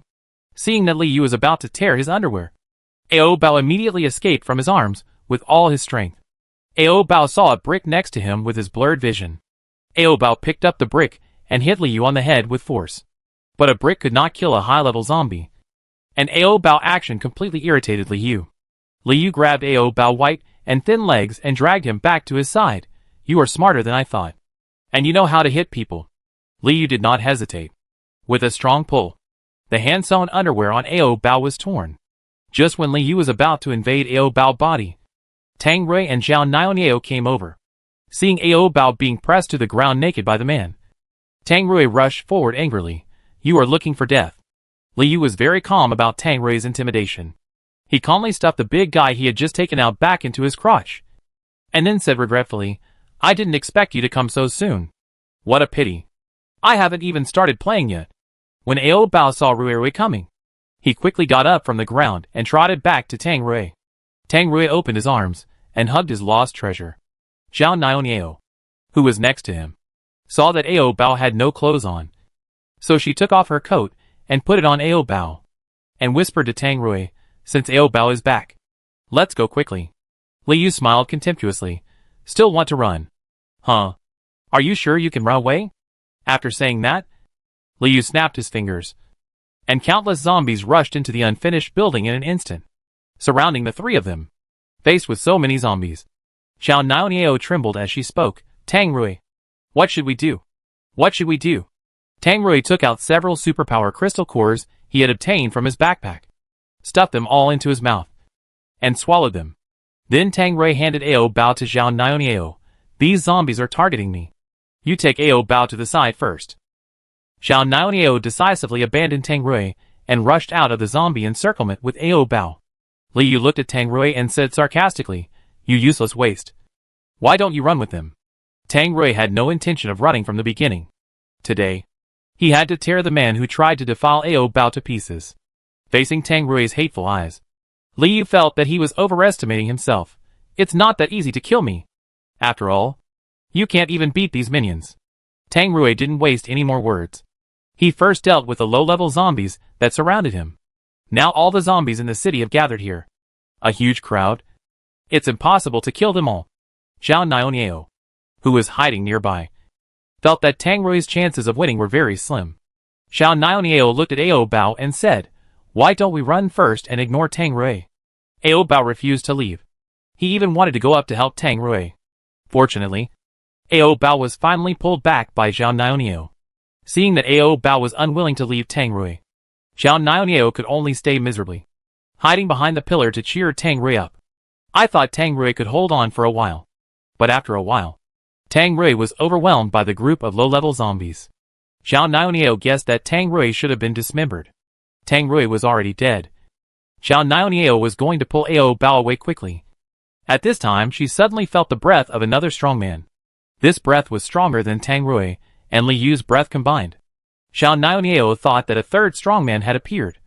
So she looked around, but she scanned the entire area and did not see the third strongman. Li Yu also felt the breath of the third strongman, and the powerful mental power almost made Li Yu breathless. Just when Zhao Niao and Li Yu were looking for the third strongman, Tang Rui killed his way out of the group of low-level zombies. Tang Rui's pupils were blood red at this moment. His muscles swelled up, and his blood vessels all burst out of the skin surface. The bursting blood vessels were like green lines, and these lines eventually formed some strange totems all over Tang Rui's body. The aura of the third strongman emanated from Tang Rui. The low-level zombies around were frightened by Tang Rui's aura, so that these low-level zombies directly broke away from Li Yu's control and all ran away. Without the help of those low-level zombies, Li Yu had no fighting power at all. Li Yu saw Tang Rui walking towards him step by step, and finally realized that he had offended someone he shouldn't have offended. He put down his face and knelt down to beg for mercy. Tang Rui didn't give him a chance to beg for mercy, and directly smashed his head and took out the crystal core. Seeing that Tang Rui had one, Zhao Niao pulled Ao Bao out from behind the pillar. Zhao Niao walked to Tang Rui, patted his terrifyingly large muscles, and said with a smile, "I didn't expect you to be able to transform." Tang Rui looked at Zhao Niao expressionlessly and asked coldly, "Who are you?" Zhao Niao looked at him in astonishment. At this time, Ao Bao threw himself into Tang Rui's arms, wanting to ask for a hug. As a result, Tang Rui actually pushed Ao Bao away. In fact, Tang Rui did not reject this cute little guy throwing himself into his arms. But he did not know these two people, so Tang Rui was a little confused by them. Zhao Niao found that Tang Rui's pupil color had changed, and Ao Bao also found that Rui's flesh was no longer fragrant. There was no smell of human flesh. which meant that Tang Rui had become a zombie. The night before yesterday, Tang Rui also mutated. But at that time, Tang Rui just twitched a few times and returned to normal. This time, I don't know if Tang Rui will return to normal. The strange Rui in front of him made Ao Bao reluctant to approach. So Ao Bao moved closer to Zhao Niao. Although Tang Rui didn't know the boy and girl, he would instinctively frown and show displeasure when he saw Ao Bao approaching Zhao Niao. Zhao Niao was quite happy to see that Ao Bao was unwilling to approach Tang Rui, the old pervert, so she would have a chance. Although Zhao Niao wanted to elope with Ao Bao while Tang Rui hadn't recovered yet, but thinking that there were zombies everywhere outside, and she and Ao Bao had no fighting power, the two of them eloped to their deaths. So it was safest to stay with Tang Rui. Tang Rui didn't drive them away, and promised to take them to the safe zone. Although they were still rushing on the road as before, Tang Rui's legs were still limping as before. But Ao Bao was led by Zhao Niao, and Tang Rui walked alone in front. Seeing Rui turned into a person he didn't recognize, Ao Bao couldn't help crying as he walked. Zhao Niao stopped to comfort Ao Bao. "It's okay. I'm here with you." Zhao Niao's comfort didn't make Ao Bao happy at all. He just wanted Rui. Tang Rui walked in front, and heard the cry of the little zombie behind him. Tang Rui couldn't help but frown again. He really didn't like to hear the cry of the little zombie. So he stopped. Originally, Tang Rui was going to comfort Ao Bao. But when the words came out of his mouth, they inexplicably turned into threats. "Don't cry." Ao Bao was so scared that he pursed his little mouth tightly, and didn't dare to cry anymore. Zhao Niao replied to Tang Rui angrily, "Why are you so fierce?" Tang Rui suddenly felt frustrated. He actually wanted to comfort Ao Bao. But after the words came out of his mouth, they changed their meaning for some reason. Tang Rui didn't want to quarrel with a woman, so he turned around and continued on his way. Ao Bao used to be very lazy and didn't like to walk at all. But now, he didn't dare to let Tang Rui hold him. So he could only keep his head down and follow him. At night, when it was time to rest, Ao Bao also leaned on Zhao Niao because he didn't dare to get close to Tang Rui. This was the first time that Ao Bao was so close to her. Zhao Niao happily took out paper and pen and taught Ao Bao to write. Tang Rui sat alone by the fire, roasting wild rabbit meat. Even though he had no memory, Tang Rui's eyes would still glance at Ao Bao. Tang Rui thought the little zombie was very cute and couldn't help but want to hug it. After thinking about it, Tang Rui didn't hesitate and went over to grab Ao Bao. Ao Bao was a little afraid of him, so he struggled twice. Tang Rui forced him to sit on his lap. "Don't move."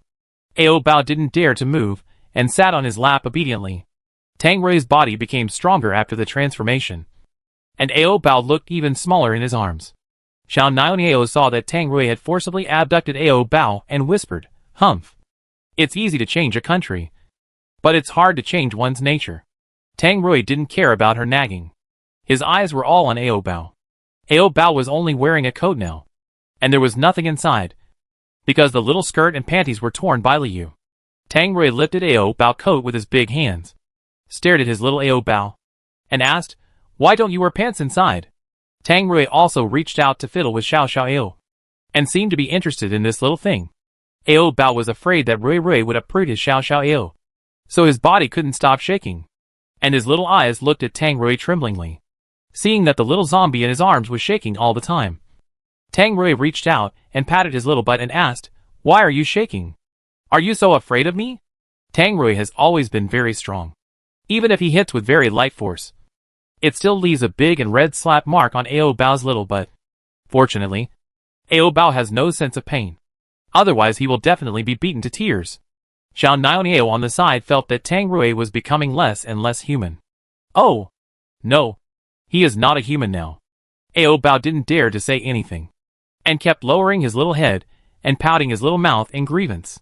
He liked the gentle Rui before, and didn't like the bad Rui now. The previous Rui must have been eaten by the Rui in front of him. Ao Bao suddenly raised his head and gave Tang Rui a small fist, wanting him to spit out the previous Rui. Ao Bao's fist was not even a tickle for Tang Rui. Tang Rui did not take Ao Bao's fist seriously at all. When the little zombie had enough, Tang Rui clamped his little hand with one hand and deliberately threatened, "You dare to hit me? Aren't you afraid that I will twist your head off?" Ao Bao was so scared that his whole body shuddered. And then he peed. He was really scared to pee. He peed all over Tang Rui. Seeing that his body was wet, Tang Rui found that he had no temper at all. He didn't want to be angry with the little zombie at all. And he even felt a little excited in his heart. Ao Bao thought his little head was about to be twisted to pieces. So he quickly hugged his head and ran to Xiao Niao to hide. Xiao Niao also opened her hands to cover Ao Bao. She looked at Tang Rui, who had changed his personality, and said, "I advise you not to hurt Ao Bao. Otherwise you will definitely regret it." Tang Rui didn't like to talk nonsense. He put Xiao Niao away with one hand, and then picked up the little zombie squatting on the ground. Ao Bao used his two little hands to protect his little head and shouted in a trembling voice, "Ruirui." Although this Ruirui sounded very familiar, Tang Rui always felt that the little zombie was calling another person's name, which made Tang Rui very unhappy. "Don't call Ruirui anymore." Ao Bao didn't listen at all. He was still muttering Ruirui in his little mouth, and his body was shaking more and more. Seeing that the little zombie was so scared, Tang Rui sighed, "Don't worry. I was just trying to scare you before. I won't twist your head off." Hearing what he said, Ao Bao was obviously much more relaxed. In order to let the little zombie let down his guard, Tang Rui took out a lollipop from his backpack. Although Tang Rui had lost his previous memory, he still remembered that the little zombie liked to eat candy. Sure enough, after the little zombie ate the candy, his body stopped shaking. He lay in his arms obediently, licking the candy from time to time, looking very obedient, looking at the tip of the little zombie's tongue licking back and forth. It was pink and seemed delicious. Tang Rui couldn't help but move closer and kissed him. He found that the little guy's mouth was really soft and sweet. Ao Bao was frightened by his sudden bite.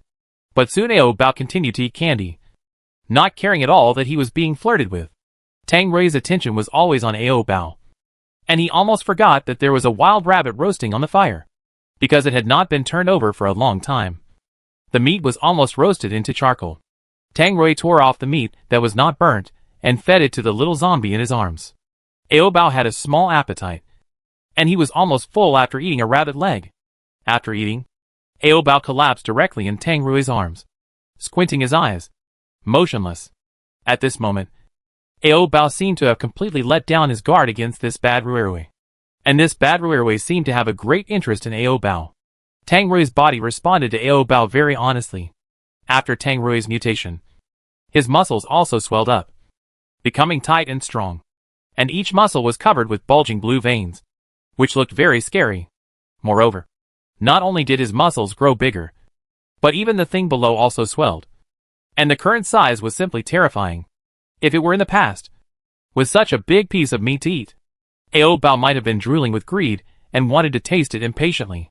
But Tang Rui has become a zombie now, so his meat is no longer attractive to Ao Bao. Ao Bao doesn't like to eat the rotten meat of zombies. But Tang Rui doesn't care whether he likes to eat rotten meat or not. He has to feed him anyway. Tang Rui gave Xiao Niao an extremely fierce look, indicating that she should go to the side to cool down and stop being a light bulb here. Xiao Niao pretended not to see his eyes and continued to stay by the side. Otherwise, she was afraid that once she turned her back, Tang Rui, who had lost his memory, would immediately take ruthless action against Ao Bao.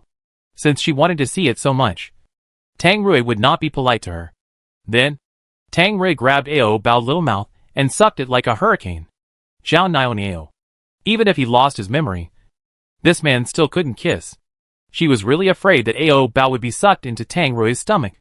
Ao Bao didn't like to eat rotten meat, so he kept resisting Tang Rui, shouting, "Ah, bad Ruirui." Hearing the little zombie shouting like this, Tang Rui was not angry, but even more excited. "You actually said I was bad Ruirui. I'm really not obedient at all." In the end, Ao Bao was forced to eat the rotten meat. This was the first time he ate rotten meat since he was born, and he ate it very full. Tang Rui's strong arms encircled Ao Bao's small waist, panting and saying, "Little guy, I like you very much. Be my wife in the future." Ao Bao leaned in his arms with his eyes dazed, and shouted absent-mindedly, "Ao, bad Ruirui." Ao Bao had never liked eating rotten meat before, but after eating it this time, he found that the taste was not bad. If he was hungry in the future, Ao Bao felt that he could chase other zombies to eat, so that he would never starve to death. In the end, Ao Bao fell asleep with his head on Tang Rui's muscles, because he was too sleepy. After Ao Bao fell asleep, Xiao Niao boldly stood up and asked Tang Rui, "Do you still like Ao Bao now? If you just want to satisfy your desire, then please give Ao Bao to me." Xiao Niao decided that she would take Ao Bao away from Tang Rui's clutches again. Tang Rui held Ao Bao's soft body in his arms, leaned lazily against the tree stump, looked at her with a satisfied face and said, "You are just a human. And you dare to snatch people from me." Tang Rui didn't take this woman seriously at all. The reason why he still kept Xiao Niao around was just to treat her as a reserve food. After all, Tang Rui had become a zombie now, and would eat human flesh. Seeing that she was looked down upon, Xiao Niao straightened her chest and said, "I have superpowers. Not just ordinary human beings." Tang Rui hit back at her, "Your superpowers are too weak." Xiao Niao knew that she was weak, and that she was overestimating herself. But she did not back down. "If you don't like Ao Bao, give him to me. I don't want you to hurt him." "Who told you I don't like him?" Tang Rui was very interested in Ao Bao. "So he would never give Ao Bao to a woman, and he is my wife now. How can I bear to hurt him?" After that, Tang Rui lowered his head and sucked on Ao Bao's swollen mouth a few more times. Ao Bao was woken up by being sucked. He opened his eyes and called out in a daze, "Bad Rui." After that, Ao Bao turned his head and fell asleep again. Although Ao Bao called out "Bad Rui," he still had Tang Rui in his heart. So no matter what Tang Rui became, Ao Bao still liked him. Tang Rui didn't continue to talk nonsense with Xiao Niao. He leaned against the tree and began to close his eyes to rest. When Tang Rui fell asleep, Xiao Niao found that the bulging blood vessels on his skin were slowly fading and his muscles were shrinking. By the next morning, Tang Rui had returned to normal. After returning to normal, Tang Rui held Ao Bao's little face as soon as he woke up and asked nervously, "Ao Bao, are you hurt? Let me see."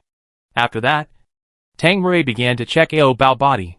When he saw those suspicious purple spots on Ao Bao's body, Tang Rui was excited. He thought that the high-level zombie yesterday had taken over Ao Bao's body. Just when Tang Rui was about to seek revenge on Liu again, Xiao Niao woke up and told him, "The marks on Ao Bao's body were all caused by you." Tang Rui was a little surprised after hearing this. He didn't remember doing anything bad to Ao Bao last night. He only remembered that he went to save Ao Bao, and then was drowned by a group of zombies. After being drowned, he lost consciousness. "You suddenly turned into a corpse yesterday, and became very powerful. You defeated the high-level zombie in one go. After you turned into a corpse, you still grumbled that you wanted to twist off Ao Bao's head." Xiao Niao told Tang Rui the whole story. Of course, she added fuel to the fire. After Tang Rui learned that he had lost consciousness, he turned into a zombie and threatened to twist off Ao Bao's head. At this time, Ao Bao was awakened. After waking up, he was still mumbling, "Bad Rui." Tang Rui felt very uncomfortable when Ao Bao called him "Bad Rui." "Ao Bao. It's me." Ao Bao was a little confused just now. But when he smelled the scent of human flesh on Tang Rui, he woke up all of a sudden. Seeing that Rui had returned to normal, Ao Bao cried excitedly, with snot and tears, and his grievances were like spring river water. "Rui." Ao Bao wanted to tell Tang Rui that he was bullied by Bad Rui yesterday. Tang Rui knew that Ao Bao must have been scared. So he hugged his Ao Bao and coaxed him. "Ao Bao, did I really say yesterday that I would twist your head off?" Tang Rui couldn't believe that such remarks would come out of his mouth. Bad Rui did say such words. But Ao Bao had forgotten it. And he didn't want to remember Bad Rui's grudge, because Bad Rui was also Tang Rui. If the mutated self really wants to twist off Ao Bao's little head, it would be too dangerous. Tang Rui looked at the bullied person in his arms and said, "Ao Bao, if I mutate again, stay away from me, and don't let me hurt you." The mutated body is completely out of Tang Rui's control, and seems to be controlled by another personality. When he thought of the other personality doing bad things to Ao Bao's body last night, Tang Rui began to feel sour in his heart, and even jealous to the point of wanting to go crazy. So he had to keep Ao Bao away from his other personality. Ao Bao could only be his person. He didn't allow others to touch Ao Bao. Even if that person was himself, he wouldn't allow it. Ao Bao shook his little head, indicating that he didn't want to leave Rui. Tang Rui kissed him on the little face. "I'm not asking you to leave me. I'm saying that when my other personality appears, you must run away and don't let him touch your body again. Otherwise I'll be jealous. Although Ao Bao was a little afraid of Ruirui, he didn't want to leave Tang Rui no matter what. Seeing that Ao Bao didn't seem to understand what he said, Tang Rui was exhausted and could only explain to Ao Bao over and over again, the mutated me will hurt you. So Ao Bao, you must stay away from him. If you don't listen to me, there will be no Ruirui to eat today. Ao Bao was excited. Ao. No. Ao Bao likes to eat Ruirui. When there is no human flesh to eat, Ruirui is Ao Bao meat food source.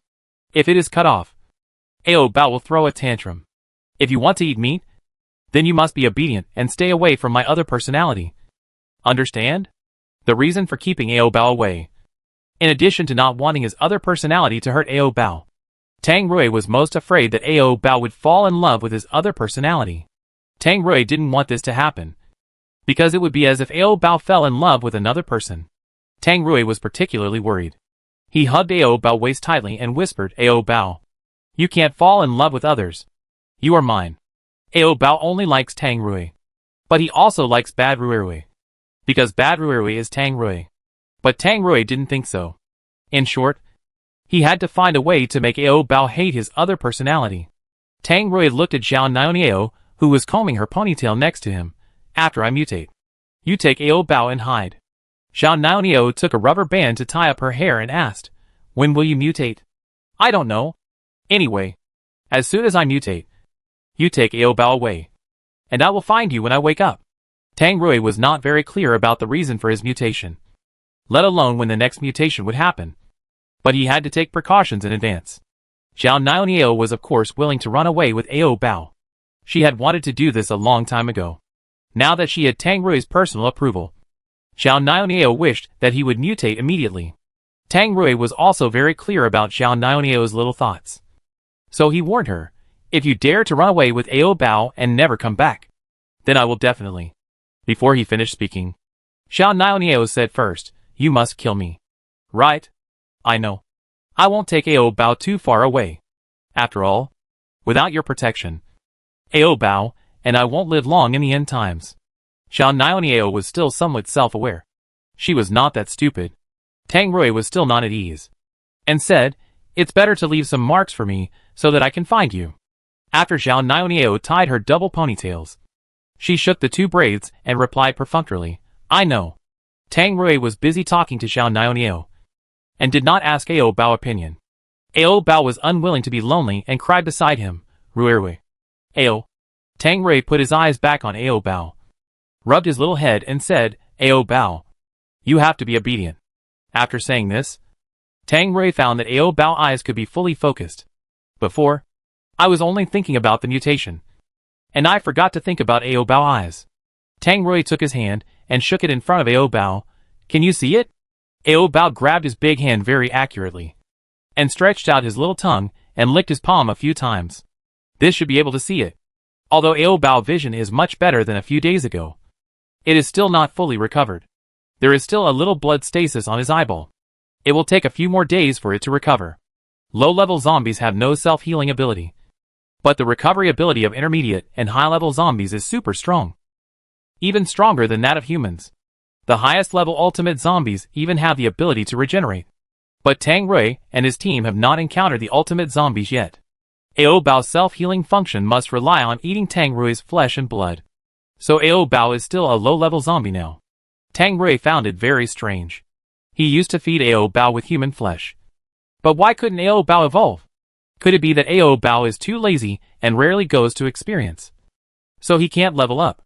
Tang Rui thinks he can consider it and let Ao Bao fight by himself. But there is another important thing at the moment. That is to take Ao Bao to take a bath quickly. Because Ao Bao still has the offspring of another guy in his body. Although that guy is Tang Rui himself. Tang Rui still cares about it. Tang Rui said nothing and directly carried Ao Bao to find a water source. Before the end of the world, chemical waste pollution was very serious, and most of the rivers in the city were stinking. After the end of the world, no one discharged chemical plant and domestic wastewater. The river that was originally like a stinky ditch also grew water plants, and the water quality was clean. Tang Rui took Ao Bao to the nearby river to wash his body. While washing, Tang Rui found that Ao Bao's little flowers were cracked. Tang Rui was always gentle when he did it, and he had never made it so serious. When the mutant Rui did it yesterday, his movements must have been particularly fierce, and he broke Ao Bao's little flower. It was really abominable. Tang Rui must have never thought that after the mutation, his size would expand to a frightening extent. Fortunately, Ao Bao has no sense of pain. If Ao Bao had a sense of pain, he would probably be scared and crawl away quickly. Tang Rui also knew that Ao Bao had no sense of pain, but he still felt distressed. He couldn't help but curse the other self in his heart for not being a human. After cleaning, Tang Rui took Ao Bao back. Ao Bao's little skirt and panties were torn, so he was not wearing any clothes. Fortunately, Tang Rui had sewed several pairs of panties before, and there was also a spare skirt, all in the backpack. When Tang Rui was looking for his underwear in his backpack, he accidentally found a crystal core. But Tang Rui couldn't remember how he got this crystal core. Xiao Niao told him, "This is what you got after you mutated and killed that high-level zombie." Tang Rui turned around and fed this zombie crystal core to Ao Bao. After Ao Bao ate it, he vomited it out. Tang Rui didn't understand why Ao Bao couldn't eat the crystal core. Last time he fed Ao Bao a superpower crystal core, Ao Bao couldn't eat it either. Now he couldn't eat the zombie crystal core either. What's the reason? Tang Rui thought about it for a long time and couldn't figure it out. Finally, he saw the scene of Ao Bao licking a lollipop, and he suddenly understood everything. Maybe it's because the crystal core has no taste. Ao Bao doesn't like to eat it, so he vomited it out. After finding the reason, Tang Rui didn't know whether to laugh or cry. He didn't expect Ao Bao to be picky about food. In the end, Tang Rui still used a tough attitude to force Ao Bao to eat the crystal core and not let him vomit it out again. In fact, Ao Bao didn't eat the crystal core, not because he was picky, but because he wanted to leave the crystal core for Tang Rui. So he always spit it out. Once before, Tang Rui was beaten to death and was in a coma for many days. After Ao Bao gave him a few crystal cores, he came back to life soon, which made Ao Bao know the powerful effect of crystal cores. Tang Rui didn't understand Ao Bao's good intentions. He just wanted Ao Bao to evolve quickly. After eating the crystal core of this high-level zombie, Ao Bao's body did not change at all. The only change is probably that Ao Bao feels that the sugar seems to taste sweeter, which should be the taste upgrade. Of course, this also makes Ao Bao feel that Tang Rui's meat seems to be more fragrant, so he can't help licking Tang Rui, who let Rui always seduce him with his shirtless. Tang Rui also felt that Ao Bao was tempting him. Seeing Ao Bao licking him, Tang Rui's breathing quickly became heavy, and his steps slowed down a lot. Xiao Niao walked halfway and heard no movement behind her, so she looked back. She saw Tang Rui stopped in place, and his eyes turned red. Seeing his eyes turn red, Xiao Niao thought Tang Rui was going to mutate, so she hurried over to take Ao Bao away. As a result, Tang Rui's eyes were just bloodshot because of the desire.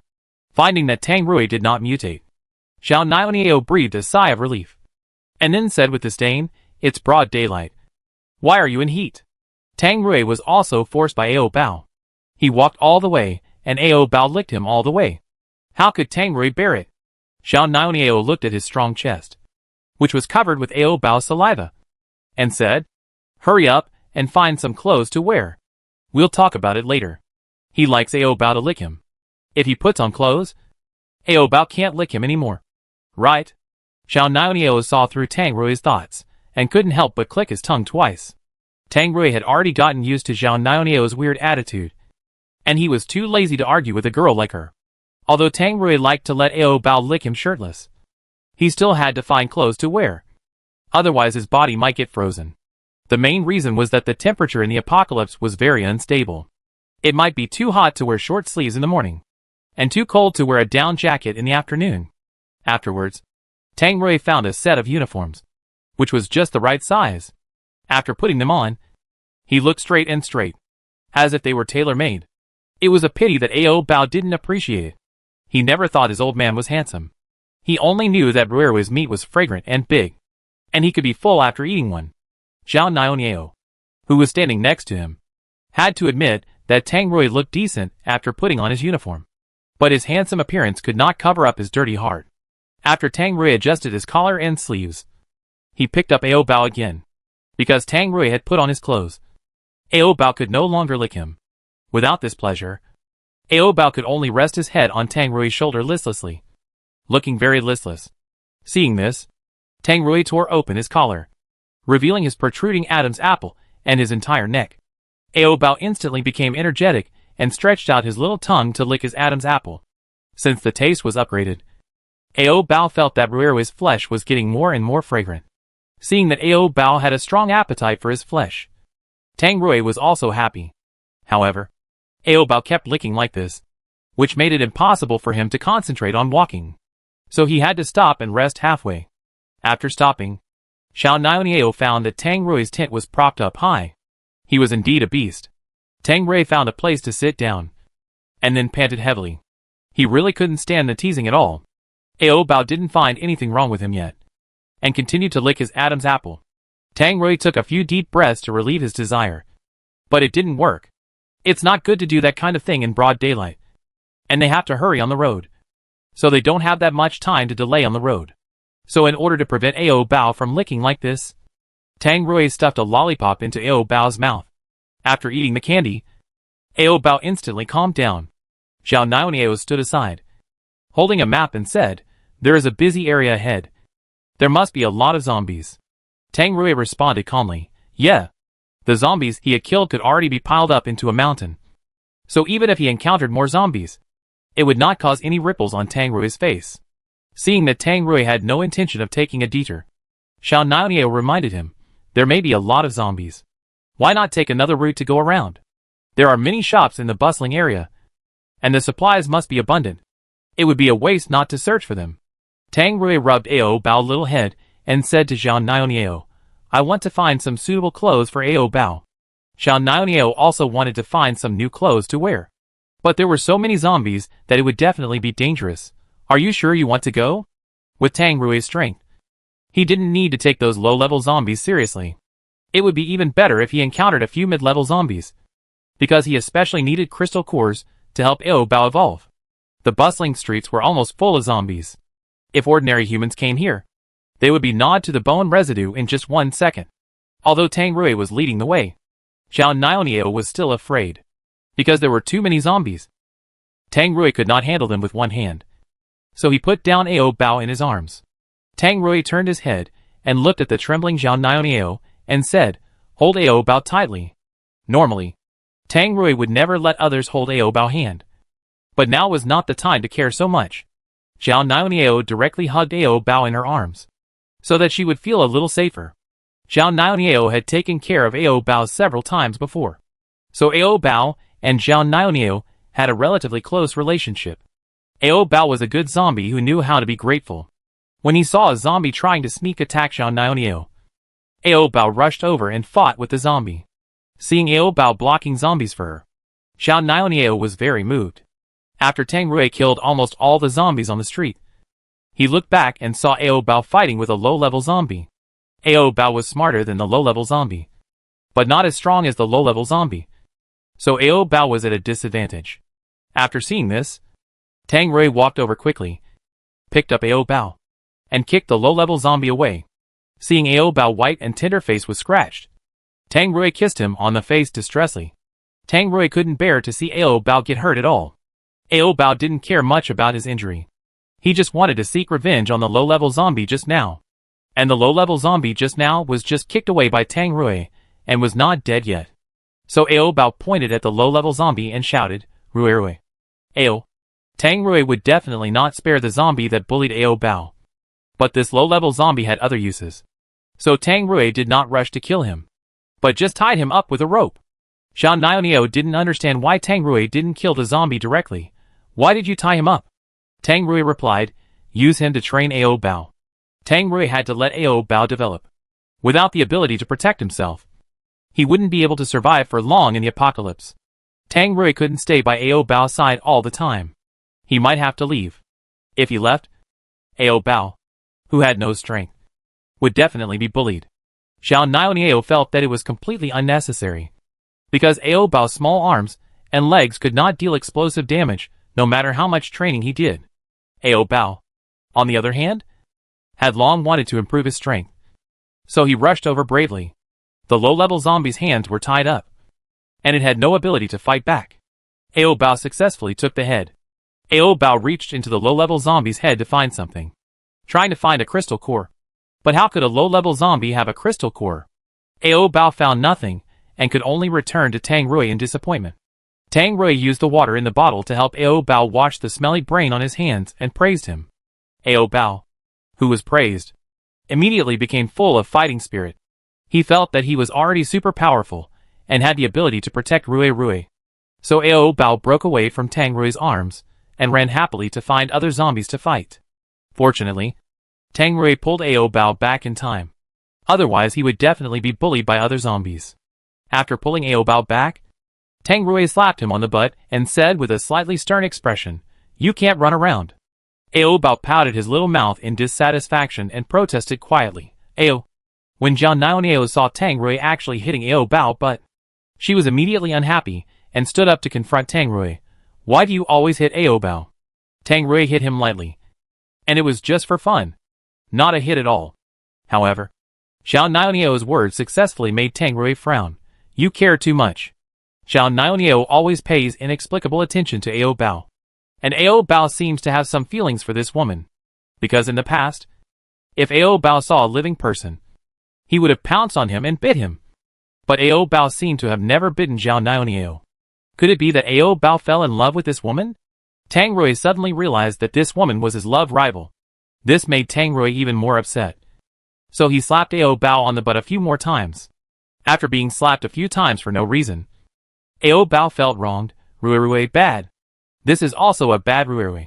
Tang Rui pursed his lips. Although he felt very uncomfortable, he still pretended that nothing happened and carried Ao Bao to those clothing stores to find clothes.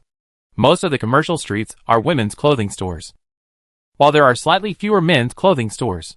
Zhao Niao also wanted to find clothes to wear. So Tang Rui carried Ao Bao and went to the women's clothing store with her first. Zhao Niao found a floral skirt, and after putting it on, she swayed in front of Ao Bao like a butterfly, and asked Ao Bao if she looked good. In front of Tang Rui, she dared to seduce Ao Bao so boldly. This woman is really not afraid of death. Zhao Niao had seen through Tang Rui's jealous thoughts, so she quickly restrained herself and stopped seducing Ao Bao. But Tang Rui could rest assured, because in Ao Bao's eyes, she was just a piece of walking meat from beginning to end, and it was the kind with very little meat. Ao Bao didn't like to eat meat with little meat, all bones. Ao Bao only liked to eat thick meat like Rui, and Rui's meat was very dark in color, just like it was brushed with sauce. It looked delicious. Thinking of this, Ao Bao couldn't stop drooling. Seeing Ao Bao drooling suddenly, Tang Rui mistakenly thought that Ao Bao was drooling at Zhao Niao, and his mood fell to the bottom. Seeing Tang Rui's face become ugly, Zhao Niao was secretly happy in her heart. Tang Rui was sulking in his heart, and he even deformed the mannequin next to him.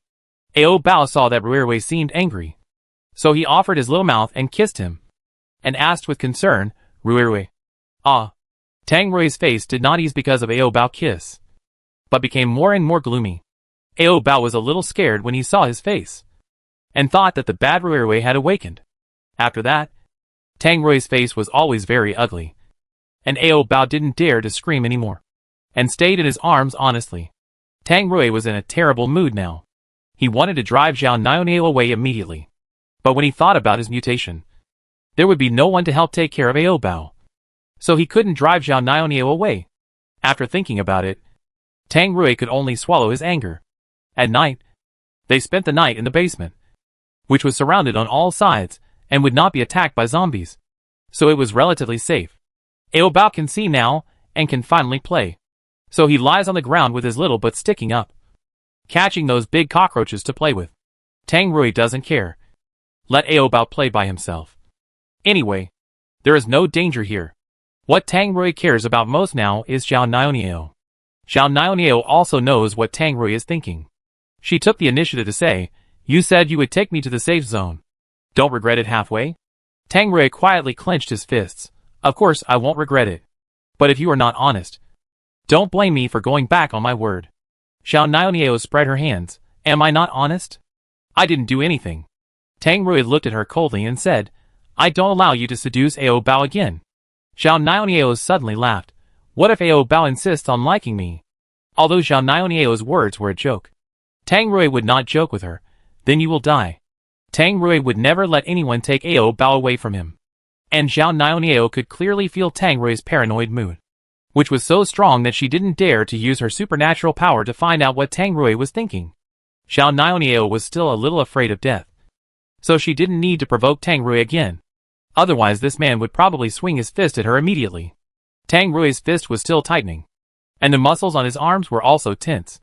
He looked at Zhao Niao coldly and said, Ao Bao is my bottom line. I hope you don't trample on it. Tang Rui can't leave Ao Bao now, because Ao Bao is his spiritual sustenance, and it is also his hope and meaning to live. Zhao Niao was silent for a while, and said, you really like him. This is not a question, but an affirmative statement. Tang Rui doesn't understand what likes and dislikes are. Anyway, he just hopes that Ao Bao can stay by his side safely. They were chatting. At this time, Ao Bao caught 2 big cockroaches and came over happily. Ao Bao gave the big cockroach to Tang Rui and the small one to Zhao Niao. Zhao Niao was so scared when she saw the cockroach that she stood up. Then her sharp scream echoed in the huge basement. Zhao Niao screamed so loudly that her eardrums were about to be pierced. Ao Bao blocked her ears with her little fingers. Ao Bao originally wanted to give her the cockroach to play with, but he didn't expect her to react so strongly. Zhao Niao calmed down only after stepping on the cockroach to death. At this moment, her little face was pale with fear. Tang Rui also threw away the cockroach in his hand, and told Ao Bao not to catch such disgusting things again. Ao Bao seemed to not understand what people were saying at all. He went to look for cockroaches again, and pulled out a mutant mouse from the hole. The mutant mouse was very big, and had an amazing bite force. Ao Bao's finger was almost bitten off. Fortunately, Tang Rui found it in time, and quickly killed the mutant mouse. Ao Bao stretched his bitten little finger to Tang Rui and cried, Rui.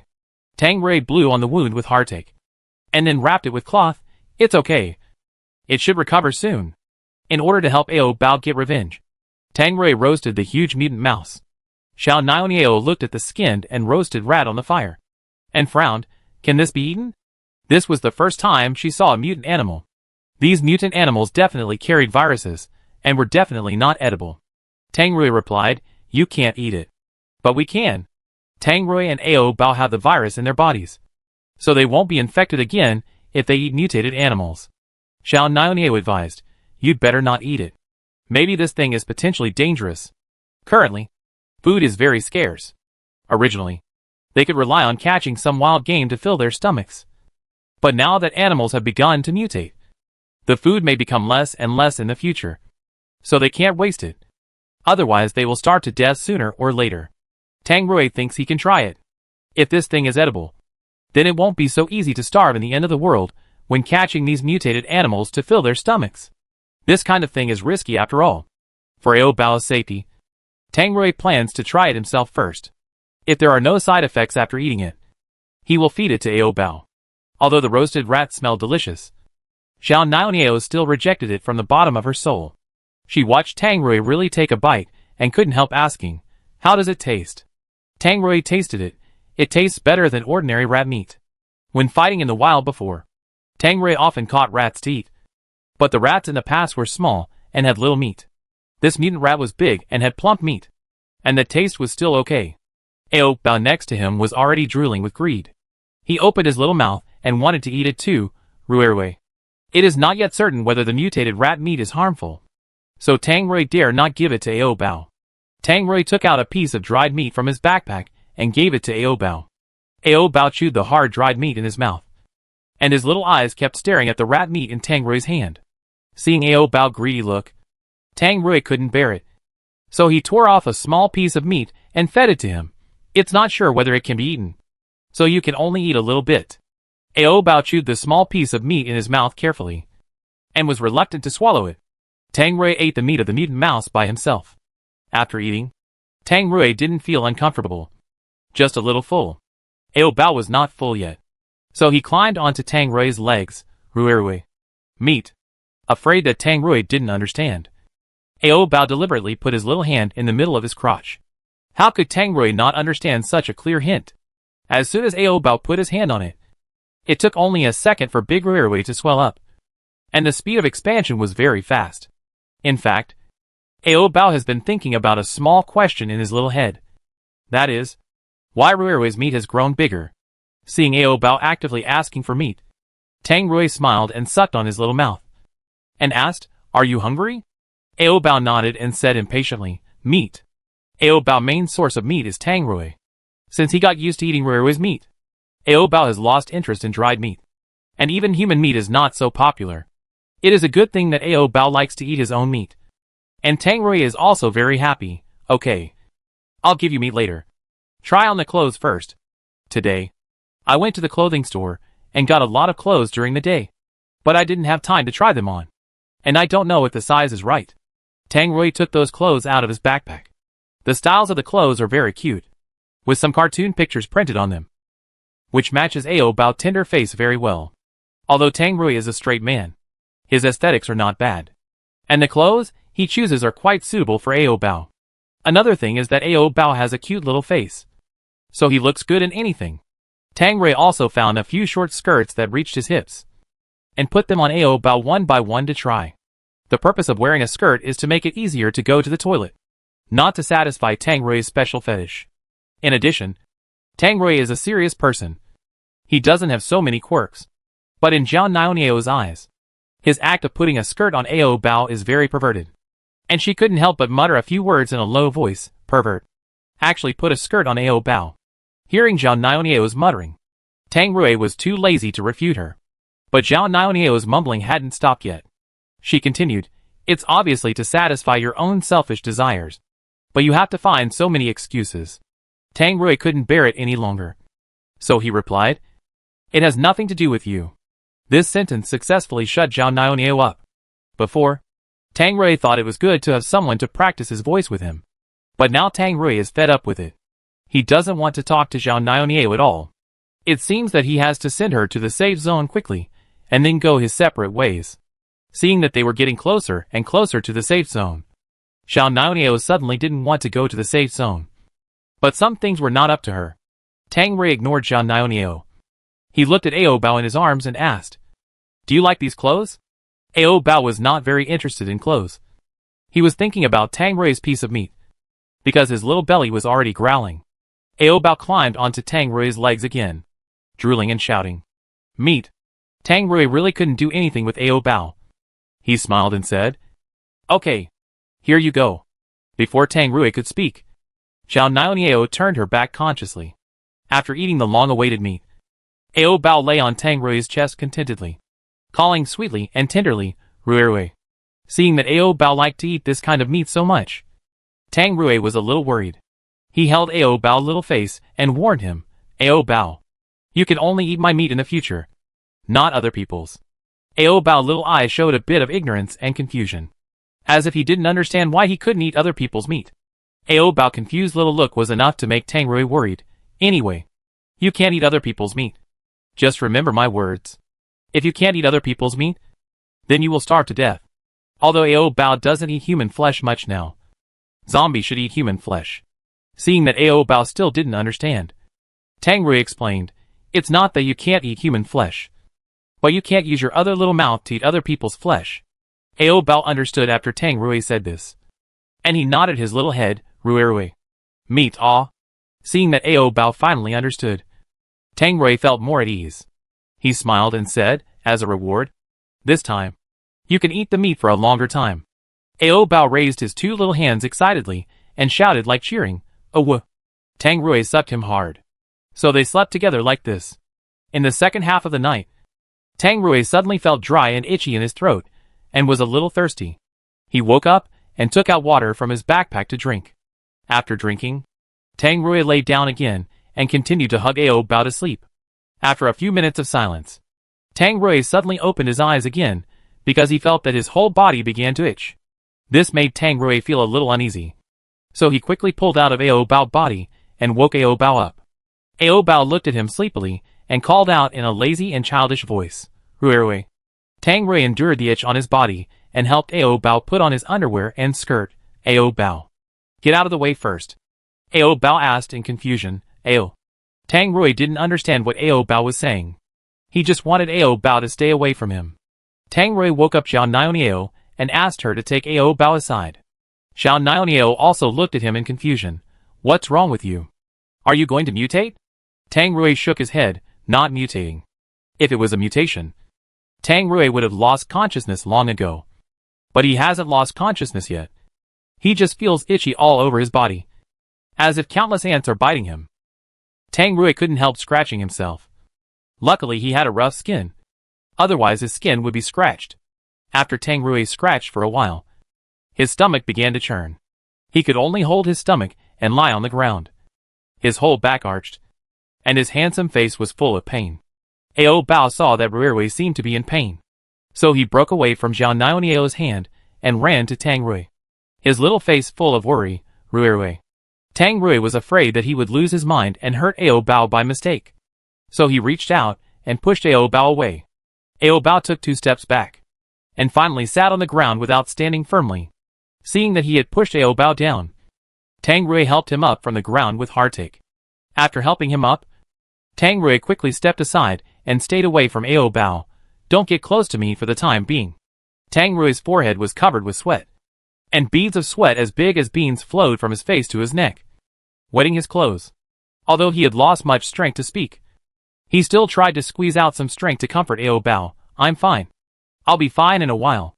Rui didn't look like he was fine at all.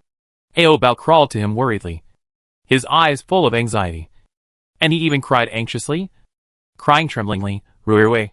Woo. Tang Rui raised his hand with great effort and rubbed Ao Bao's little head. Don't worry. I'm fine. Ao Bao was not afraid of being hurt by Tang Rui's accident. Even if he was pushed away several times, he still wanted to get into Tang Rui's arms. There was really no way to deal with Ao Bao.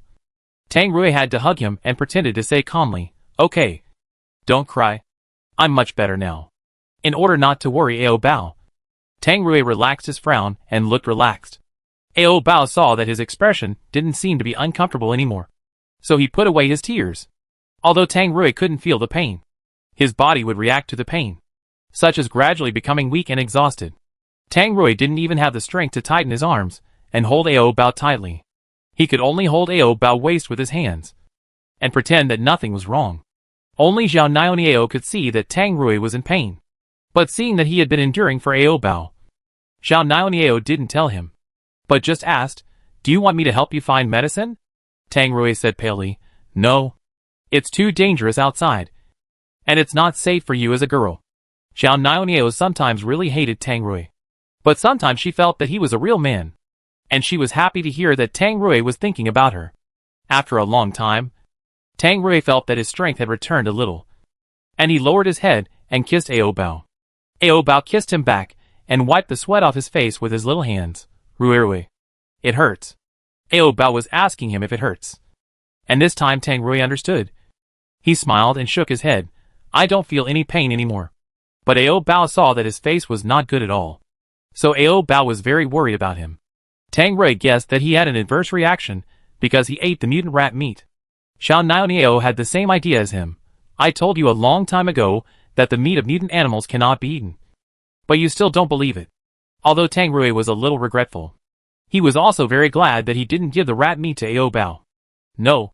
He gave Ao Bao a small bite. After Tang Rui remembered, he quickly put his finger into Ao Bao's little mouth. Ao Bao. Spit out the rat meat you ate before.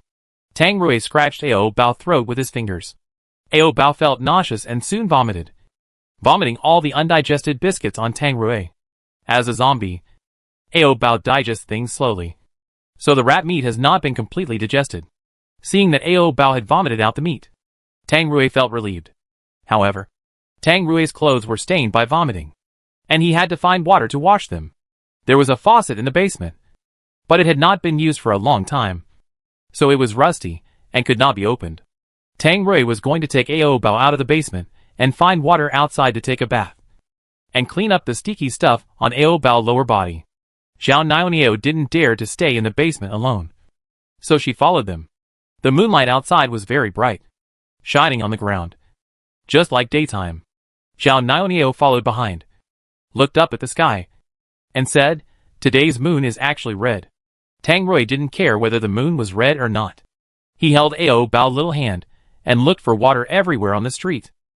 After hearing what Zhao Niao said, Ao Bao also looked up at the sky. After seeing the red moon, Ao Bao was suddenly stunned. Tang Rui saw that Ao Bao was not leaving. So he turned back to look at him.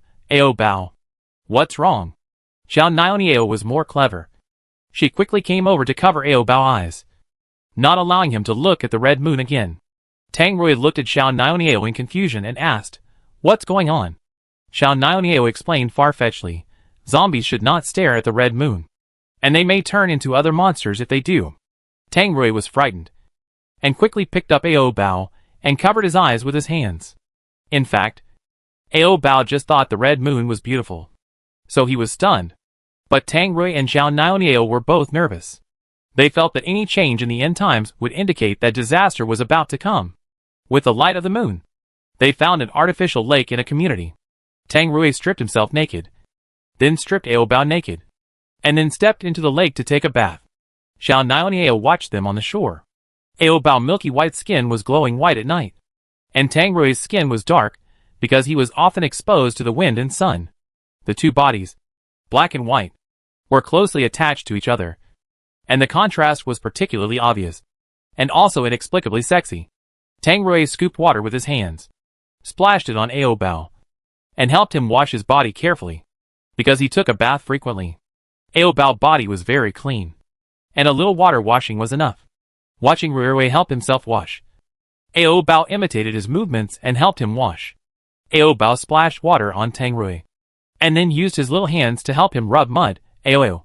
Tang Rui smiled and opened his hands to make it easier for Ao Bao to wash him. Ao Bao's skill in rubbing baths was pretty good. Especially his little hands were tender and without calluses, and it was very comfortable to rub. Ao Bao rubbed for a while, and Tang Rui's heavy breathing came from above his head. Ao Bao's little hand paused for a moment, and raised his head to look at Rui. Tang Rui was also looking down at him, and the two of them looked at each other. Then they kissed passionately under Zhao Niao's gaze. Zhao Niao. After being with them for so many days, she had to watch a live version of a high-definition and censored live broadcast almost every day. The key is that the two of them always have the same posture, and Zhao Niao is getting tired of it. I don't know if it's because Tang Rui has never seen a movie, so he doesn't know there are other difficult positions to use. So, Tang Rui is quite innocent, because Zhao Niao knows more than him. At this moment, Zhao Niao wanted to stand up and yell at them, "Can you perform a handstand position?" With Tang Rui's strength that can crush stones, this difficult upside-down position is not difficult at all, because he can lift Ao Bao up with a single finger. And Ao Bao's body is so flexible that he can definitely cooperate with Tang Rui perfectly. Zhao Niao thought so and did it. She shouted, "Do a handstand." But Tang Rui didn't care about her at all, and even asked her to get out of the way and not stand there staring at them. Zhao Niao kindly taught him, but he didn't appreciate it. Zhao Niao snorted in dissatisfaction. Tang Rui really didn't understand those positions and positions. He was satisfied as long as he played with Ao Bao. Besides, they were in the water, so they couldn't do so many fancy moves. It took an hour or two to take a bath, and Zhao Niao was almost carried away by mosquitoes on the shore.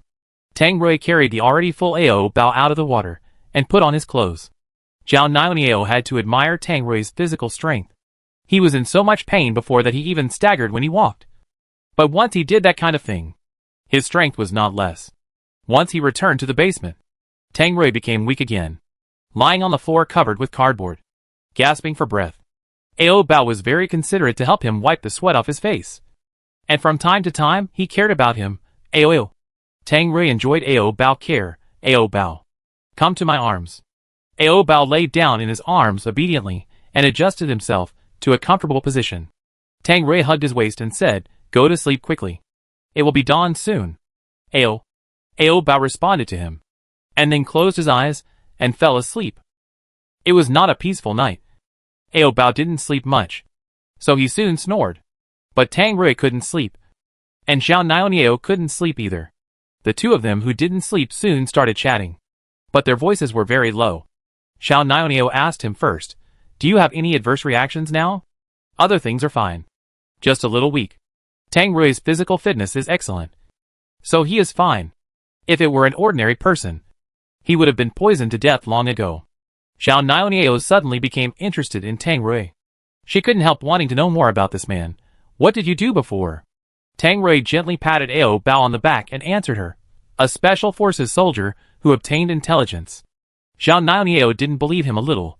But why do you look so much like a gangster? Tang Rui. The conversation ended unpleasantly. Xiao Niao saw that he was silent. And then asked again, have you ever watched a movie before? What movie? Tang Rui rarely watched movies. He usually trained. Xiao Niao told him bluntly. It was a yellow movie. Tang Rui didn't lie and said frankly, I haven't seen it.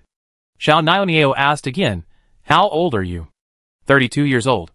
Tang Rui was already 28 when he retired from the army, and later worked as a bodyguard for several years. Xiao Niao thought he was at most 25 years old. So you are so old? Tang Rui. Xiao Niao asked persistently, you really haven't watched a porn movie in the past 30 years? Tang Rui answered her confidently, no. Xiao Niao didn't believe that Tang Rui would be so pure. She asked with a questioning attitude, how did you solve your physiological needs before? I never solved it. Tang Rui was basically exhausted after every training. So he didn't have any physical desire. He just laid down on the bed, closed his eyes, and fell asleep immediately. His work and rest schedule was very regular. He was very clean in this aspect of life, and had no bad habits at all. Xiao Niao really couldn't imagine that he had never solved his physiological needs. So you were still a virgin before you met Ao Bao? Although Xiao Niao's words were a little sarcastic, they were indeed true.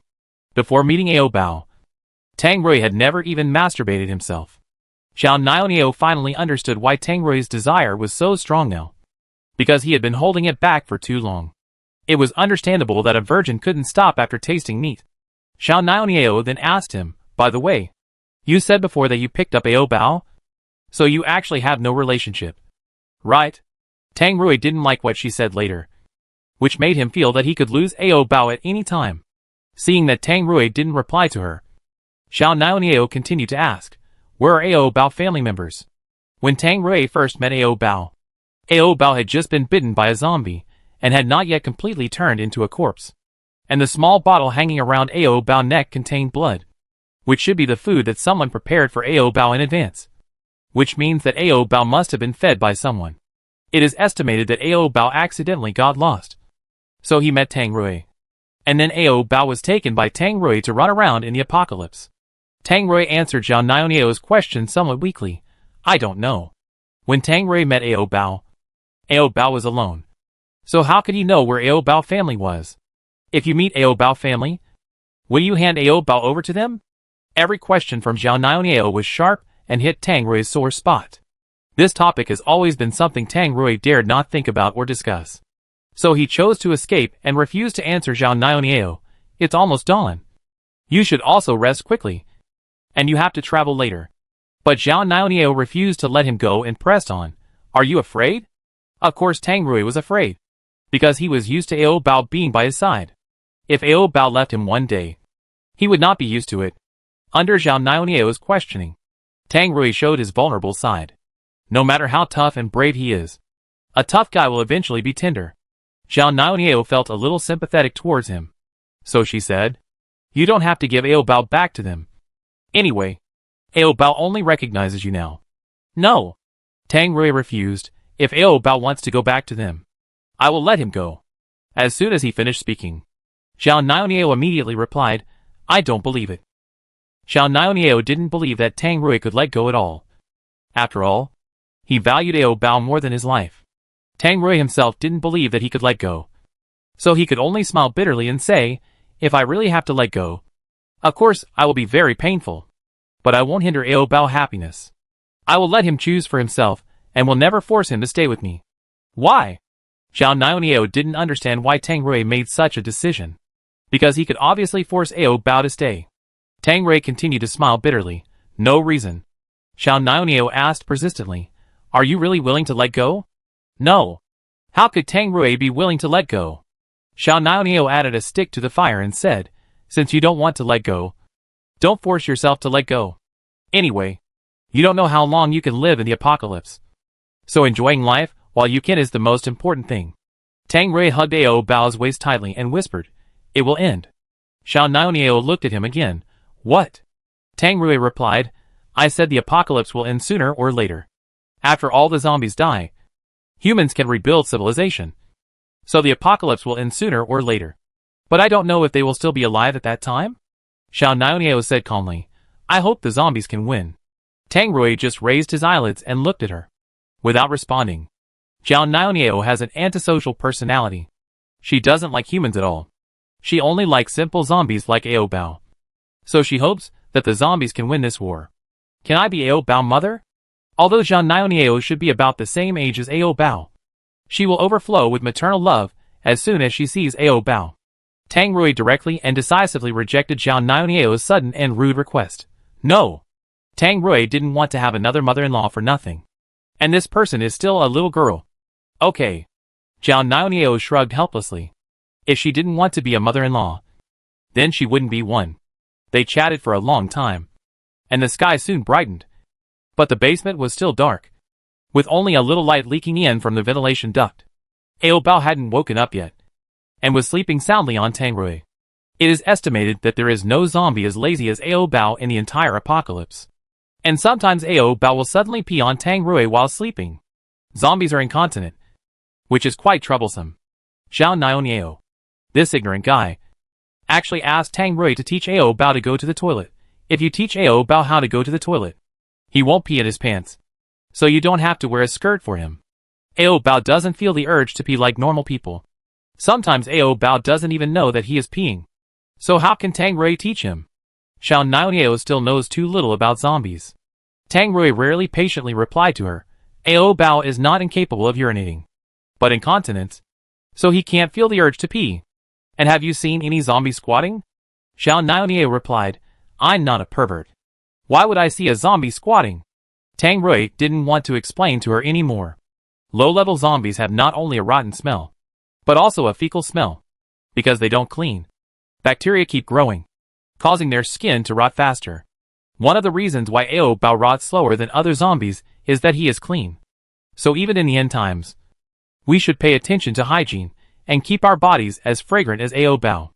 After being peed on by Ao Bao, Tang Rui skillfully helped Ao Bao change a pair of clean underwear and changed his shirt.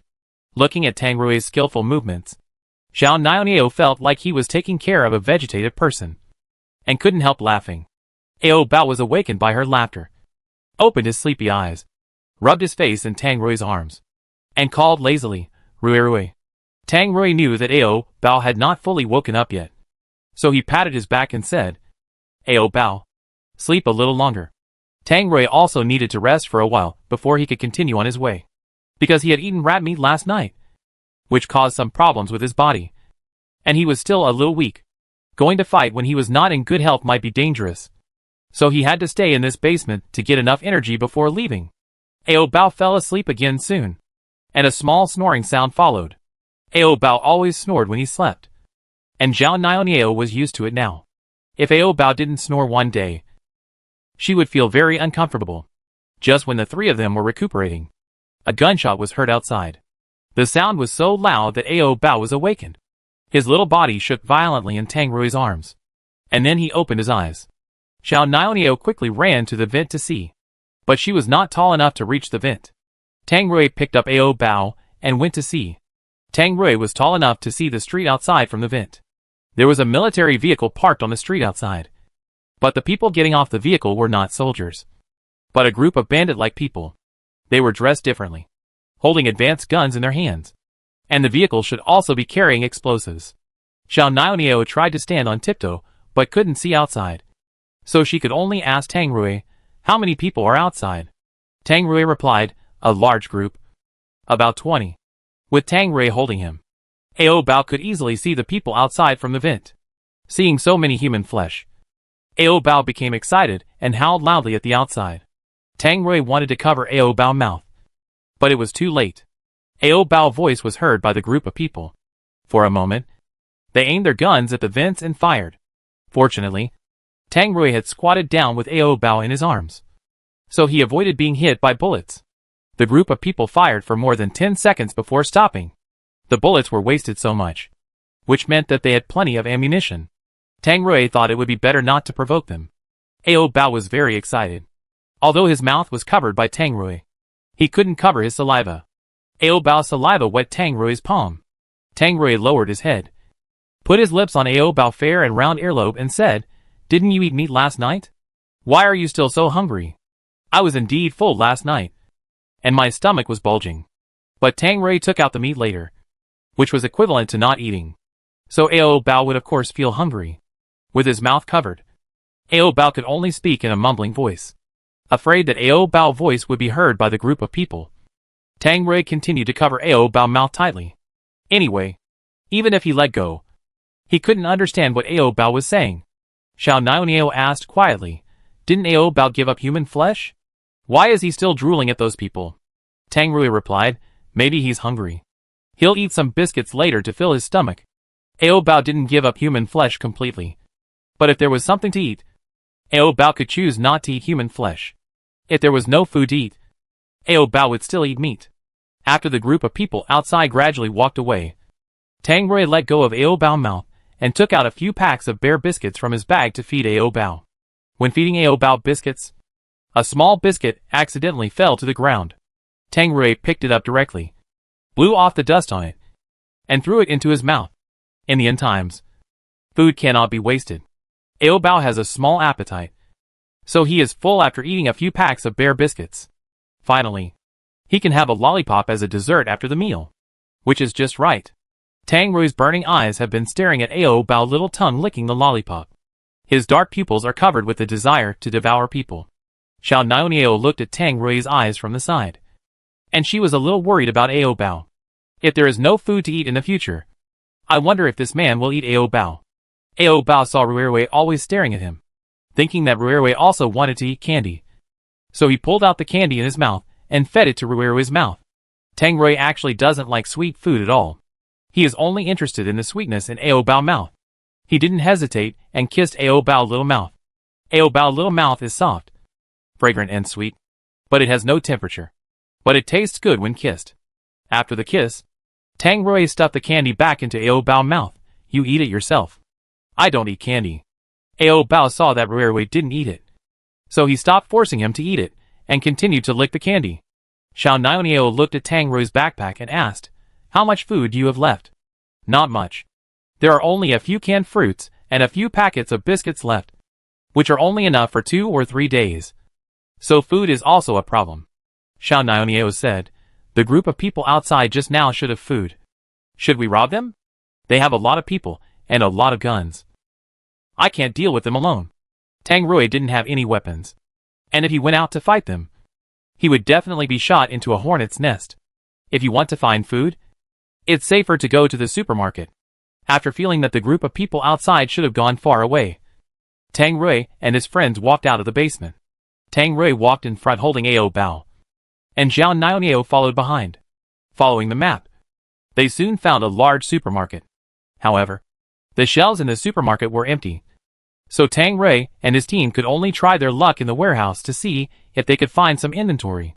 But as soon as he walked into the supermarket, Tang Rui found something wrong, because the footprints on the supermarket floor were wet and not dry. It meant that someone had just come in, and these footprints were messy, and there were many of them. It was probably the previous wave of people with guns who came in. Tang Rui stopped Xiao Niao and said, "Don't go in. Let's go." Xiao Niao looked at him puzzledly. "What's wrong?" Tang Rui pointed at the footprints on the ground, and Xiao Niao understood instantly. When they were about to leave the supermarket, a young man found them and called them, "Stop." Tang Rui and Xiao Niao looked back and saw that the young man was standing behind them, pointing a gun at them. Tang Rui quietly protected Ao Bao's little head with his arm to prevent the young man from shooting Ao Bao in the head. But Ao Bao seemed to be unaware of the danger and was still sucking on his lollipop. The sound of him sucking the lollipop soon attracted the attention of the young man. Seeing Ao Bao only caring about eating the lollipop, the young man felt that he was provoked. "You are not afraid. Do you think I have a toy gun in my hand? Put your hands up." The other party was alone. Tang Rui was not afraid of him. He went forward, broke the gun in the young man's hand with one hand, and punched him by the way. The young man's neck was almost twisted by the beating, and he screamed loudly, "Ah!" His shouting attracted other companions, and soon, Tang Rui and his companions were surrounded. Xiao Niao had already squatted down with her head in fear. Tang Rui was still holding Ao Bao, standing there motionless, because he was surrounded and he couldn't run away. Ao Bao was not afraid at all when he saw so many people pointing guns at them. And he excitedly shouted at the group of people, Ao Ruru. Ao Bao shouting immediately exposed his identity as a zombie. And the group of people were not polite at all, aiming at Ao Bao and started shooting. Tang Rui quickly squatted down with Ao Bao in his arms and used his body to help Ao Bao block the bullets. Although Tang Rui, the meat shield, helped to block, Ao Bao was still injured. His little arm was hit by several bullets, and he fell into a coma. Seeing Ao Bao injured and unconscious, Tang Rui's pupils were instantly filled with blood. His eyes turned scarlet, and then the blood vessels on his neck began to wriggle, and he could even clearly see the blood flowing. After the shooting, the group laughed wildly. It was so satisfying to shoot.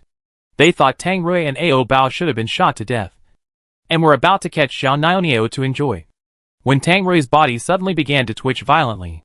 The group was shocked to see that Tang Rui could still move. He's not dead yet. After that, they prepared to shoot Tang Rui a few more times. Before they raised their guns, Tang Rui stood up, and his muscles swelled up rapidly, tearing his clothes. Seeing Tang Rui suddenly mutated, the group was stunned. After the mutation, Tang Rui twisted his neck, and his bones made a crisp creaking sound. His bloodthirsty eyes stared at the group of gunmen around him. Dare to hit my wife. You are about to die. After saying that, Tang Rui lifted the heavy shelf next to him with one hand and smashed it at the group of people. After successfully knocking down several people, there were only a dozen left. Tang Rui crushed a head with one hand, and the scene of fresh brains bursting out was both bloody and disgusting. Xiao Niao, who was squatting on the side, screamed in fear. Although she had a strong psychological endurance, she was still frightened by Tang Rui's violence. The few people who survived wanted to escape, but they were all caught by Tang Rui. Tang Rui killed them all, leaving no one alive. After killing the group of people, Tang Rui picked up Ao Bao, who was lying on the ground and unconscious, with blood and brains all over his body. Seeing Ao Bao's eyes closed, Tang Rui gently patted his little face. Little guy, what's wrong with you? Wake up! The zombie should be fine after being shot a few times. But why did this little guy suddenly close his eyes? Xiao Niao stood up with weak legs and said to the mutated Tang Rui, There's blood on the back of Ao Bao's neck. After listening to Xiao Niao's words, Tang Rui turned Ao Bao's body over and saw that there was indeed blood on the back of his neck, which was flowing from his head. Tang Rui was shocked. He pushed aside the hair on the back of Ao Bao's head and saw a bloody bullet hole. Ao Bao's head was shot. The head of the zombie is the weak point. If it is hit, it will definitely die. Tang Rui widened his eyes and looked at the bullet hole on the back of Ao Bao's head in disbelief. Then Tang Rui turned Ao Bao over and kissed his cold little face several times. He said in a choked voice, Little guy, you can't be in trouble. I have only known you for 2 days, and I don't have time to love you well. For the mutated Tang Rui, he had just fallen in love with Ao Bao. But Ao Bao got into trouble. This reality was too cruel. Xiao Niao also shed tears sadly. Ao Bao. She couldn't believe it at all. Ao Bao was gone. Xiao Niao couldn't hold up her legs anymore. She fell to the ground, covered her face and cried. The innocence she wanted to protect was gone, and could never come back. Just when Tang Rui was sad, Ao Bao in his arms made a very small sound. Ao. Because Ao Bao had eaten the crystal core of a high-level zombie before. He was not as weak as ordinary low-level zombies. He was shot in the head, but he didn't die. Just a little weak. After hearing the sound, Tang Rui was ecstatic and quickly sucked on Ao Bao's little face a few times. Little guy, you are not dead. Ao Bao was shot but not dead. But if Tang Rui sucked like this again, he would be sucked to death. Ao Bao leaned in his arms and weakly called out, Bad Rui. Ao Bao could tell at a glance that Tang Rui had become Bad Rui. Because Tang Rui before and after the mutation had very different temperaments. And another thing was their pupils. One was black and the other was red. So it was easy to tell them apart. Tang Rui could see that Ao Bao needed to rest. So he didn't disturb him anymore. Soon, Ao Bao fell asleep in Tang Rui's arms. Xiao Niao stood up from the ground, wiped the tears from the corners of her eyes, looked at the sleeping Ao Bao, and asked Tang Rui worriedly, "Will Ao Bao be okay?" Tang Rui replied, "Maybe he needs to rest well." After that, they stayed in the supermarket. Tang Rui held the sleeping Ao Bao in his arms, while cutting the human flesh with a knife. Tang Rui is now a zombie. He needs to eat human flesh. So these people who were beaten to death certainly cannot be wasted. Xiao Niao felt nauseous at first, but later she got used to it, and helped Tang Rui to cut it up. Tang Rui looked at the little girl curiously. "You are very brave. Aren't you afraid to cut these meats?" Xiao Niao replied calmly, "They are not people. They are just animals. What should I be afraid of? And I am preparing food for Ao Bao. I don't want to see Ao Bao starve." Although Tang Rui doesn't like Xiao Niao's excessive concern for Ao Bao, it is not a bad thing that Ao Bao will have Xiao Niao to help take care of him in the future. After that, Tang Rui handed over the work of cutting to Xiao Niao, and he himself leisurely admired Ao Bao beauty. This little guy is really good looking. Tang Rui simply likes him more and more. How can there be such a cute little boy in this world? Xiao Niao was diligently preparing food for Ao Bao, but Tang Rui became crazy about him, which was really unfair. Of course, Tang Rui would not just be a fangirl. After admiring Ao Bao beauty for a while, he began to treat Ao Bao wounds. Ao Bao was shot several times on his arm. Tang Rui found a pair of tweezers to help him remove the bullets, and then wrap the wound with cloth. In fact, Tang Rui was shot more, because he used to be a meat shield for Ao Bao, and now his back is almost full of bullet holes. But Tang Rui only needs to use a little force to squeeze out the bullets in his body, and his wounds can heal quickly. Tang Rui's strength after mutation is similar to that of top zombies. And top zombies have regeneration ability, which shows how terrifying Tang Rui's strength is after mutation. But the zombie virus in Tang Rui's body is unstable, so Bad Rui will only appear when he encounters danger. And in general, Bad Rui will not come out easily. The bullet in Ao Bao head was embedded deep, and Tang Rui took a long time to take it out. The bullet was taken out, but the bullet hole will take a long time to repair. Looking at the bullet hole on the back of Ao Bao head that was still bleeding, Tang Rui felt distressed. He actually hurt you again. It's really useless. It's better to give your body to me completely. This he refers to Tang Rui himself. Although they are the same person, they always repel each other, and no one will give in to the other. After mumbling to himself, Tang Rui extended the tip of his tongue to Ao Bao wound, and licked the blood around Ao Bao wound clean. Ao Bao was sleeping when he suddenly felt something wet on the back of his head, as if something was crawling on his head, which made Ao Bao whimper uncomfortably. Rui. When Tang Rui heard the word Rui, his face changed instantly, and he asked Ao Bao to change his name. "Call me Bad Rui." Ao Bao also changed his words obediently. "Ao Bad Rui." Tang Rui was satisfied now, and continued to lick Ao Bao wound. Ao Bao didn't have much strength to speak now. He just woke up for a while, and fell asleep again. This time, Ao Bao slept very deeply, without snoring or breathing, just like a dead person. After Xiao Niao finished cutting the meat, and just sat down to rest, she found that Ao Bao was no longer snoring. So she came over to ask, "Why is Ao Bao not snoring? He used to snore when he slept. Could it be that Ao Bao has?" Seeing that Xiao Niao was about to cry again, Tang Rui said to her, "Don't cry. It's okay." With Tang Rui's words, Xiao Niao calmed down. After that, Tang Rui and Xiao Niao didn't say anything, just quietly waiting for Ao Bao to wake up. In fact, Tang Rui only looked calm on the surface, but he was actually very nervous in his heart. He was afraid that Ao Bao would not wake up. Fortunately, Ao Bao didn't sleep for too long, and woke up after more than 2 hours. Ao Bao was awakened by hunger, so as soon as he woke up, he grumbled for meat. Seeing that Ao Bao was hungry, Tang Rui gave him the cut human meat to eat. Ao Bao sat on Tang Rui's thigh, quietly biting the human meat, and there were 2 pairs of eyes next to him, staring at him all the time. Under the gaze of Tang Rui and Xiao Niao, Ao Bao finished eating the small piece of meat, and at the end, he licked his fingers. Tang Rui saw Ao Bao licking his hand in front of him. This was a naked seduction.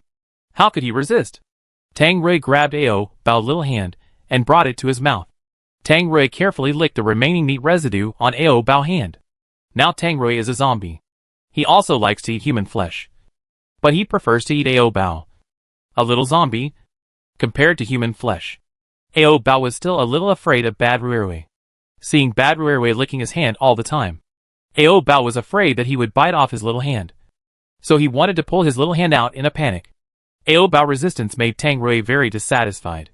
So he aimed at Ao Bao little butt and hit it a little harder. Feeling that hitting through the cloth was not enough, Tang Rui also lifted his skirt. Without the cloth partition, the sound of spanking was loud and crisp. Ao Bao lay on his thigh, sobbing and shouting, Ao Bao. Bad Ruirui. Tang Rui looked at Ao Bao, who was shaking on his legs, and asked, Why are you so afraid of me? Ao Bao can't speak. He only knows howling. The key is that Tang Rui, who is also a zombie now, can't understand what Ao Bao is howling at all. What's more strange is that low-level zombies usually don't howl. They all make horse sounds. Ao Bao is really different. Zhao Niao, who was standing by, couldn't stand it anymore.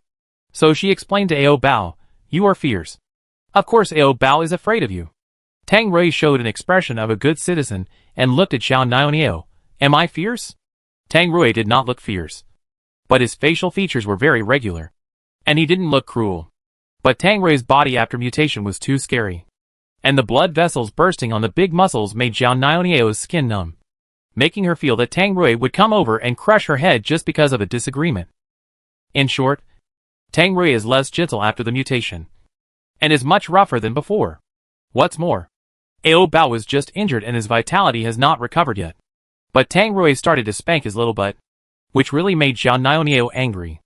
Of course, Zhao Niao did not forget what Tang Rui told her before he mutated. Tang Rui had told Zhao Niao before that if he mutated, he would let her take Ao Bao away from the mutated him. Now that Tang Rui has mutated, Zhao Niao has to find a chance to take Ao Bao away. However, Tang Rui also cherishes Ao Bao after the mutation, always holding Ao Bao in his arms, and eating Ao Bao tender tofu in various ways. After the mutation, Tang Rui will deliberately leave various kiss marks on Ao Bao, in order to show these marks to the other self. And by the way, he can also cover up the marks left by the other self on Ao Bao, killing two birds with one stone. After the mutation, Tang Rui had no sense of shame. He didn't care whether Zhao Niao was watching them or not. He just attacked Ao Bao. Ao Bao wanted to resist, but he was afraid that Bad Ruirui would hit him, so he didn't dare to resist. Tang Rui left his own exclusive marks on every corner of Ao Bao body, even Ao Bao little feet, because Ao Bao was too lazy and didn't like to walk. There was no callus on the soles of his feet, and the soles of his feet were still light pink. Tang Rui sucked a little harder, and he could suck out bruises. This kind of bruise would definitely not disappear in 10 days. When Tang Rui returned to normal, he would see all kinds of bruises and kisses on Ao Bao body. He would probably be jealous to death, and in the end, he would kill himself with jealousy. Woo! Bad Ruirui.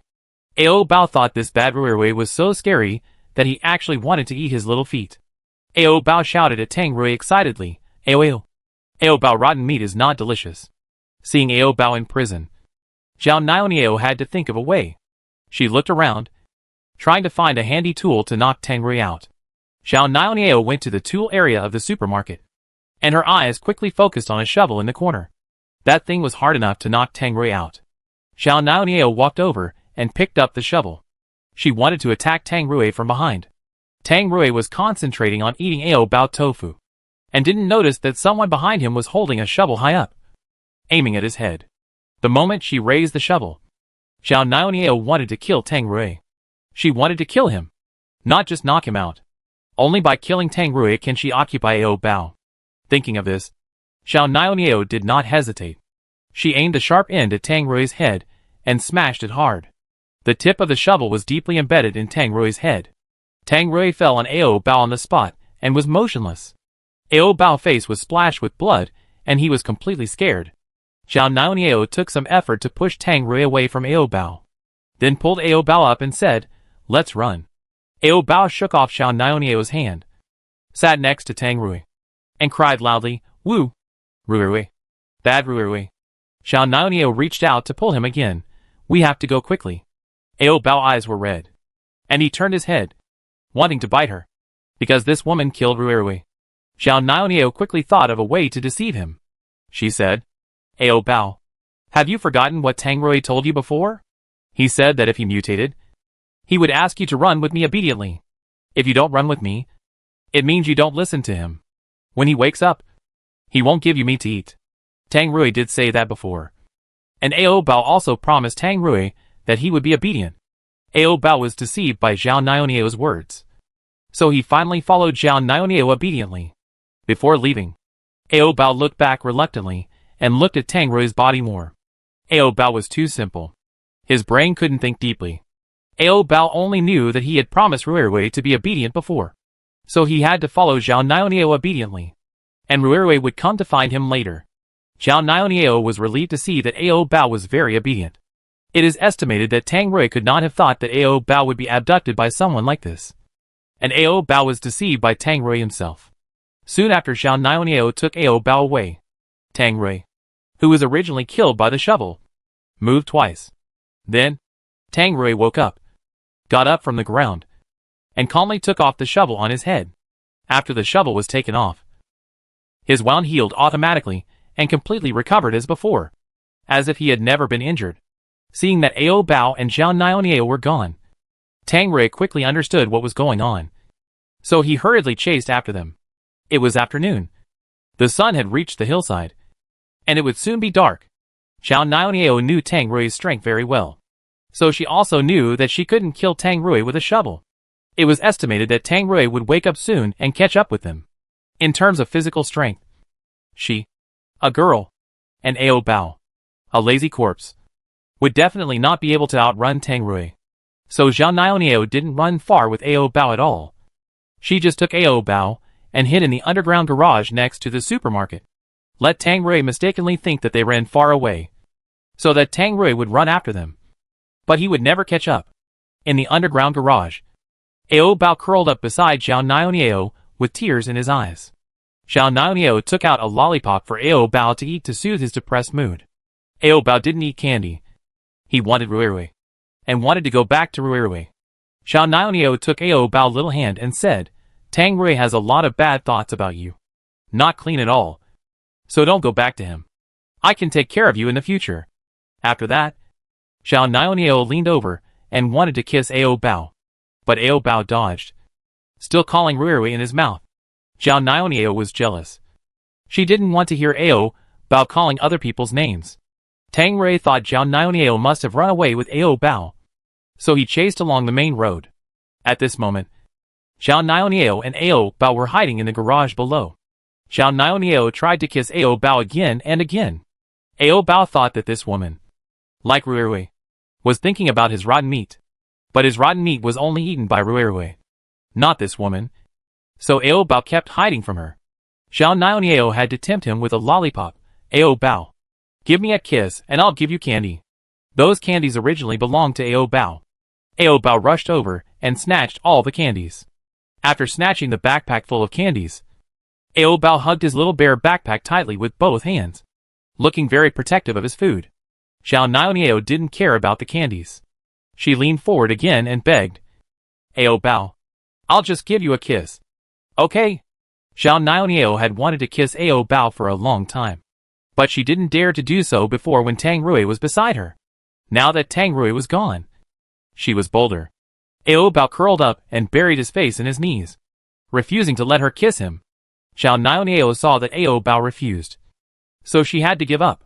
There were only a few scrapped cars parked in the underground garage, and a thick layer of dust fell on the cars. It was very empty here, and every word echoed. There were no zombies, so it was an excellent shelter. But Zhao Niao always felt that this place was not very safe. Facts proved that Zhao Niao's feeling was right. Soon, 3 or 2 mutated rats came out of the hole and came towards them. This group of rats hadn't found food for a long time, so they were very hungry now. As long as it was meat, whether it was human meat or rotten meat, they would eat it. Seeing this, Zhao Niao quickly pulled Ao Bao into her arms. Ao Bao thought she wanted to kiss him again, so he opened his mouth and pretended to bite her. Facing Ao Bao's attack, Zhao Niao did not dodge, but stared ahead with a very terrified look. Ao Bao followed her gaze and saw many mutant rats coming towards this side. Not just 1 or 2, but a large group. At least hundreds of them. The last time Ao Bao was bitten by this mutant rat, he already had a shadow in his heart. Seeing so many rats this time, Ao Bao was also very scared and wanted to hide in Ruirui's arms. But there was only Zhao Niao by his side. And Zhao Niao was more afraid of those rats than Ao Bao. She was so scared that she was stunned. The group of mutant rats came from all directions and surrounded the two of them. At this time, no one could save them because Tang Rui had run far away to chase them. Zhao Niao knew that she and Ao Bao would be buried here today. So she quickly said her last words. Zhao Niao held up Ao Bao's little face and forced him to listen to her words. Ao Bao, although it's a pity that I can't be with you, I'm very happy to die with you. I really like you. And do you want to know why I hate those adults? When Zhao Niao was still young, she was almost raped by her relatives. That left a huge shadow in her heart, so that she didn't dare to be alone with adults or talk to adults throughout her childhood. After the end of the world, she had supernatural powers and could hear the filthy voices in the hearts of those adults, which made her hate those adults even more. And she hated them to the core, compared with those adults with bad intentions. Ao Bao, who is simple-minded, is so precious. So Zhao Niao would try her best to stay with Tang Rui, just to get close to Ao Bao. Going to the safe zone is just a cover. She doesn't want to go to the safe zone where evil people gather. She just wants to stay with Ao Bao. Ao Bao doesn't hate Zhao Niao, but he doesn't like her either, because he already has Ruirui in his heart. Ao Bao watched Zhao Niao finish her last words quietly. Zhao Niao smiled at Ao Bao with tears in her eyes. Thank you for listening to me quietly. Ao Bao raised his little hand and wiped the tears from her face. Ao Bao's action completely broke Zhao Niao's heart. She hugged Ao Bao's body tightly and cried hysterically. Ao Bao, you have to stay clean all the time. Her previous life was surrounded by darkness and filth, and Ao Bao was the only clean person she had ever met. Ao Bao couldn't help crying when he saw her crying. Wu Ruirui. Just as they were crying together, a tall figure appeared at the entrance of the underground garage. Tang Rui originally thought that Zhao Niao must have run far with Ao Bao, but when he chased halfway, he found that there were no footprints on the road. After Tang Rui found something wrong, he turned back and heard their crying. Seeing the mutant rats running towards Ao Bao, Tang Rui picked up a rusty iron rod and ran over quickly. Tang Rui used the iron rod to sweep a few times and solved most of the mutant rats. The remaining rats sensed the danger and fled back to the cave. After the group of rats dispersed, Tang Rui walked step by step to Ao Bao and the others. It would be fine if Zhao Niao took Ao Bao away, but the two of them actually hugged each other, which was simply not taking Tang Rui seriously. Tang Rui snatched Ao Bao away, and then used the iron rod in his hand to press against Zhao Niao's forehead. As long as Tang Rui poked a little harder, he could insert the iron rod into Zhao Niao's head and easily take her life. Seeing that Ruirui was fine and came to save him, Ao Bao happily hugged Tang Rui's neck and cheered, "Ah, bad Ruirui." Tang Rui looked at the smiling little guy in his arms and said, "I'll deal with this woman first, and then punish you." Ao Bao was no longer happy and trembled with fear. Tang Rui looked at Zhao Niao again. "You dared to sneak attack me and snatch people from me. Do you think you have a tough life?" Zhao Niao's eyes did not show any hesitation. She replied calmly, "You asked me to take Ao Bao away." Tang Rui sneered, "When did I tell you to take this little guy away?" Zhao Niao looked at him calmly and said, "Your other personality repeatedly told me that if you show up, let me take Ao Bao away from you immediately." Tang Rui was stunned for a moment, and then his face gradually darkened. Why did he do this? Zhao Niao showed a strange smile. The reason is very simple. Because he wants to monopolize Ao Bao. He doesn't want to share it with you. Although Zhao Niao has no martial arts value, her ability to control people's hearts is still very powerful. Tang Rui's hatred for Zhao Niao was instantly transferred to another self. Then Tang Rui said to himself, "Don't want to share with me? Haha. Then he can't monopolize this little guy." Tang Rui dropped the iron rod in his hand, then clamped Ao Bao's chin and kissed him hard. Tang Rui's kiss was as domineering as he was, and Ao Bao felt a little pain. Ao Bao, as a zombie, obviously had no sense of pain, but Tang Rui kissed him so hard that he felt pain. However, the pain only lasted for a moment and disappeared quickly. Although Ao Bao didn't feel any pain, Ruirui sucked so hard on his mouth that Ao Bao felt that he was about to be eaten. Ao Bao wanted to eat Ruirui in the future, and didn't want to die so soon. So Ao Bao struggled. But in Tang Rui's eyes, his struggle was all fun. The more Ao Bao struggled, the more excited this bad Ruirui was. Tang Rui used his strong arms to firmly restrain Ao Bao's upper body, and said arrogantly, "You have so little strength, and you still want to break free. Be honest, or I will force it." Ao Bao had to be obedient, because he was afraid of being beaten. Xiao Niao saw that Tang Rui was going to rape Ao Bao in front of her. Ao Bao's resistance reminded Xiao Niao of what happened when she was a child. Xiao Niao did not allow such unpleasant memories to happen to Ao Bao. So she picked up the iron rod thrown away by Tang Rui and wanted to attack Tang Rui again. But this time her attack failed. Tang Rui broke the iron rod with his bare hands and was ready to kill the woman who was in the way first. Xiao Niao could only close his eyes, resigned to his fate. Just when Tang Rui was about to attack Xiao Niao, Ao Bao hugged Tang Rui's arm. Ao Bao seemed to be pleading for Xiao Niao. Seeing Ao Bao actually pleading for this woman, Tang Rui was even more unhappy. He looked at Ao Bao and asked, "Do you like her?" Ao Bao shook his head. Seeing Ao Bao shaking his head, Tang Rui's expression eased a little. "If you don't like her, then why are you pleading for her?" Ao Bao couldn't say why. Anyway, he couldn't let Ruirui kill Xiao Niao. Tang Rui loosened his fist. "Forget it. I don't like hitting women either." After saying that, Tang Rui picked up Ao Bao and continued to do what he did before. Ao Bao didn't resist, and he kissed Tang Rui back very cooperatively. Xiao Niao watched them from the side, and couldn't tell what kind of feeling she had in her heart. Probably sweet and sour. Tang Rui fed Ao Bao his big piece of rotten meat, and threatened Ao Bao, "You can only eat my meat. If you dare to eat other people's meat, I will definitely beat your ass hard." Ao Bao felt that this was a bit familiar, as if he had heard it somewhere before. Soon Ao Bao remembered that Ruirui had said this to him before. Ruirui said that he was not allowed to eat other people's meat. But now, he had eaten the meat of bad Ruirui. Ao Bao panicked. Now that he had eaten other people's meat, would Ruirui no longer let him eat big Ruirui? How would Ao Bao live without big Ruirui in the future? Ao Bao hurriedly tried to escape from Tang Rui's arms. Tang Rui was so strong that he easily held Ao Bao down. Afterwards, Tang Rui asked with a gloomy face, "What's wrong? Don't you want to eat my meat?" Ao Bao likes human meat and doesn't like zombie meat. If Ao Bao is asked to choose between big Ruirui and bad Ruirui, Ao Bao will decisively choose big Ruirui, because bad Ruirui's meat is not fragrant at all. But Ao Bao can't move now, and can only cry.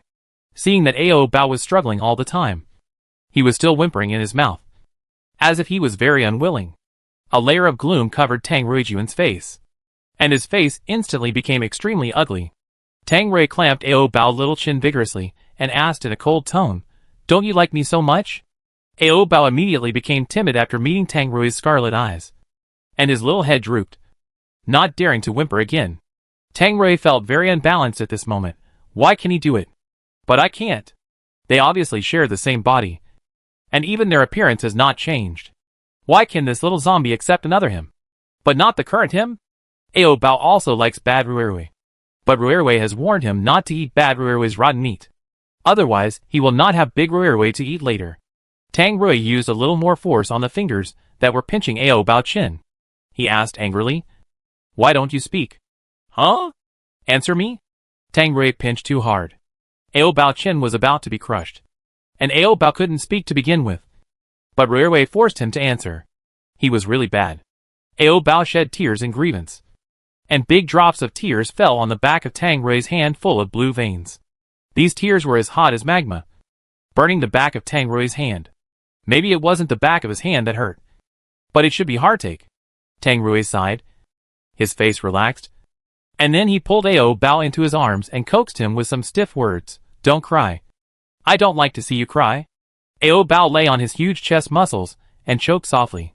The tears wet the fabric on Tang Rui's chest, and the wet feeling on his chest forced Tang Rui to retreat step by step. "Okay. Don't cry. I won't force you." Ao Bao still felt wrong, and pouted his little mouth. "Bad Ruirui." Hearing Ao Bao calling himself Bad Ruirui in a wrong tone, Tang Rui's heart softened instantly. He was really completely defeated by this little guy. "Don't call me Bad Ruirui. Call me husband." Ao Bao didn't want to call him husband. He wanted to call him Bad Ruirui. Seeing that Ao Bao didn't listen, Tang Rui directly smashed a huge hole in the cement floor. Call me husband or not.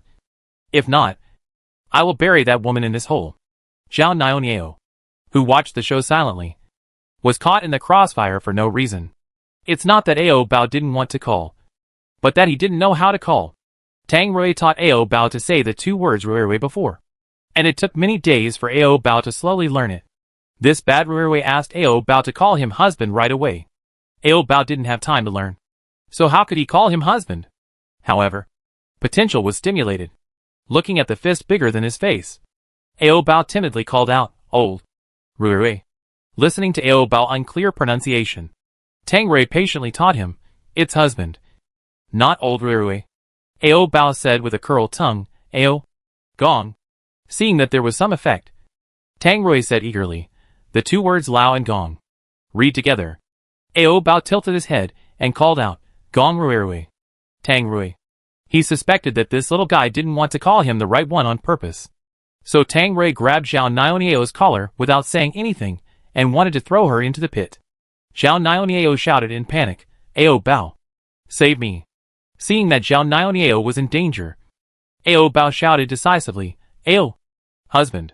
Tang Rui let go of Zhao Nianniao, returned to Ao Bao again, and licked Ao Bao's little mouth. That's good. Call me twice more, and let me hear it. Ao Bao was forced to become a repeater, shouting in a baby voice, husband. Husband. You can only call me husband. As for the other me, you can call him Waste Rui. Bad Ruirui was openly mocking Ruirui for being a waste. Ao Bao shook his head, indicating that he couldn't say it. Seeing that Ao Bao didn't agree, Tang Rui wanted to throw Zhao Nianniao into the pit to threaten Ao Bao. Ao Bao had to shout out those words, Waste Ruirui. Bad Ruirui smiled with satisfaction. Well, you are really good. You must shout these words to him in person when the time comes. Ao Bao nodded with tears in his eyes. Bad Ruirui's mood instantly improved. He grabbed Ao Bao into his arms and ravaged Ao Bao's little pink lips fiercely. Halfway through the kiss, Bad Ruirui felt his strength was fading, and he estimated that he would soon disappear. Bad Ruirui rubbed Ao Bao's fluffy little head reluctantly. Little guy, I'm about to fall asleep and can't accompany you anymore. But next time you are in danger, I will come out in time to protect you. Because I was born for you. Tang Rui always caused Ao Bao to suffer various injuries in the past, and failed to protect Ao Bao well. So he split another personality. And this personality exists specifically to protect Ao Bao. Bad Ruirui's mission is only to protect Ao Bao. If one day Ao Bao no longer needs to be protected, then Bad Ruirui will completely disappear. Seeing Bad Ruirui suddenly say goodbye, Ao Bao suddenly felt a little reluctant to leave him. Oh, Bad Ruirui. Bad Ruirui corrected him unhappily. Call me husband. Before Ao Bao could shout out the word husband, Bad Ruirui fell down. The blood vessels that burst on Tang Rui's body were slowly receding, and he should be able to return to normal soon. Bad Ruirui was differentiated from Tang Rui's obsession. They were essentially one person, but because they both wanted to monopolize Ao Bao, they had differences. Once differences arose, it was inevitable that there would be struggles. Ao Bao didn't know what to do when he was caught between them.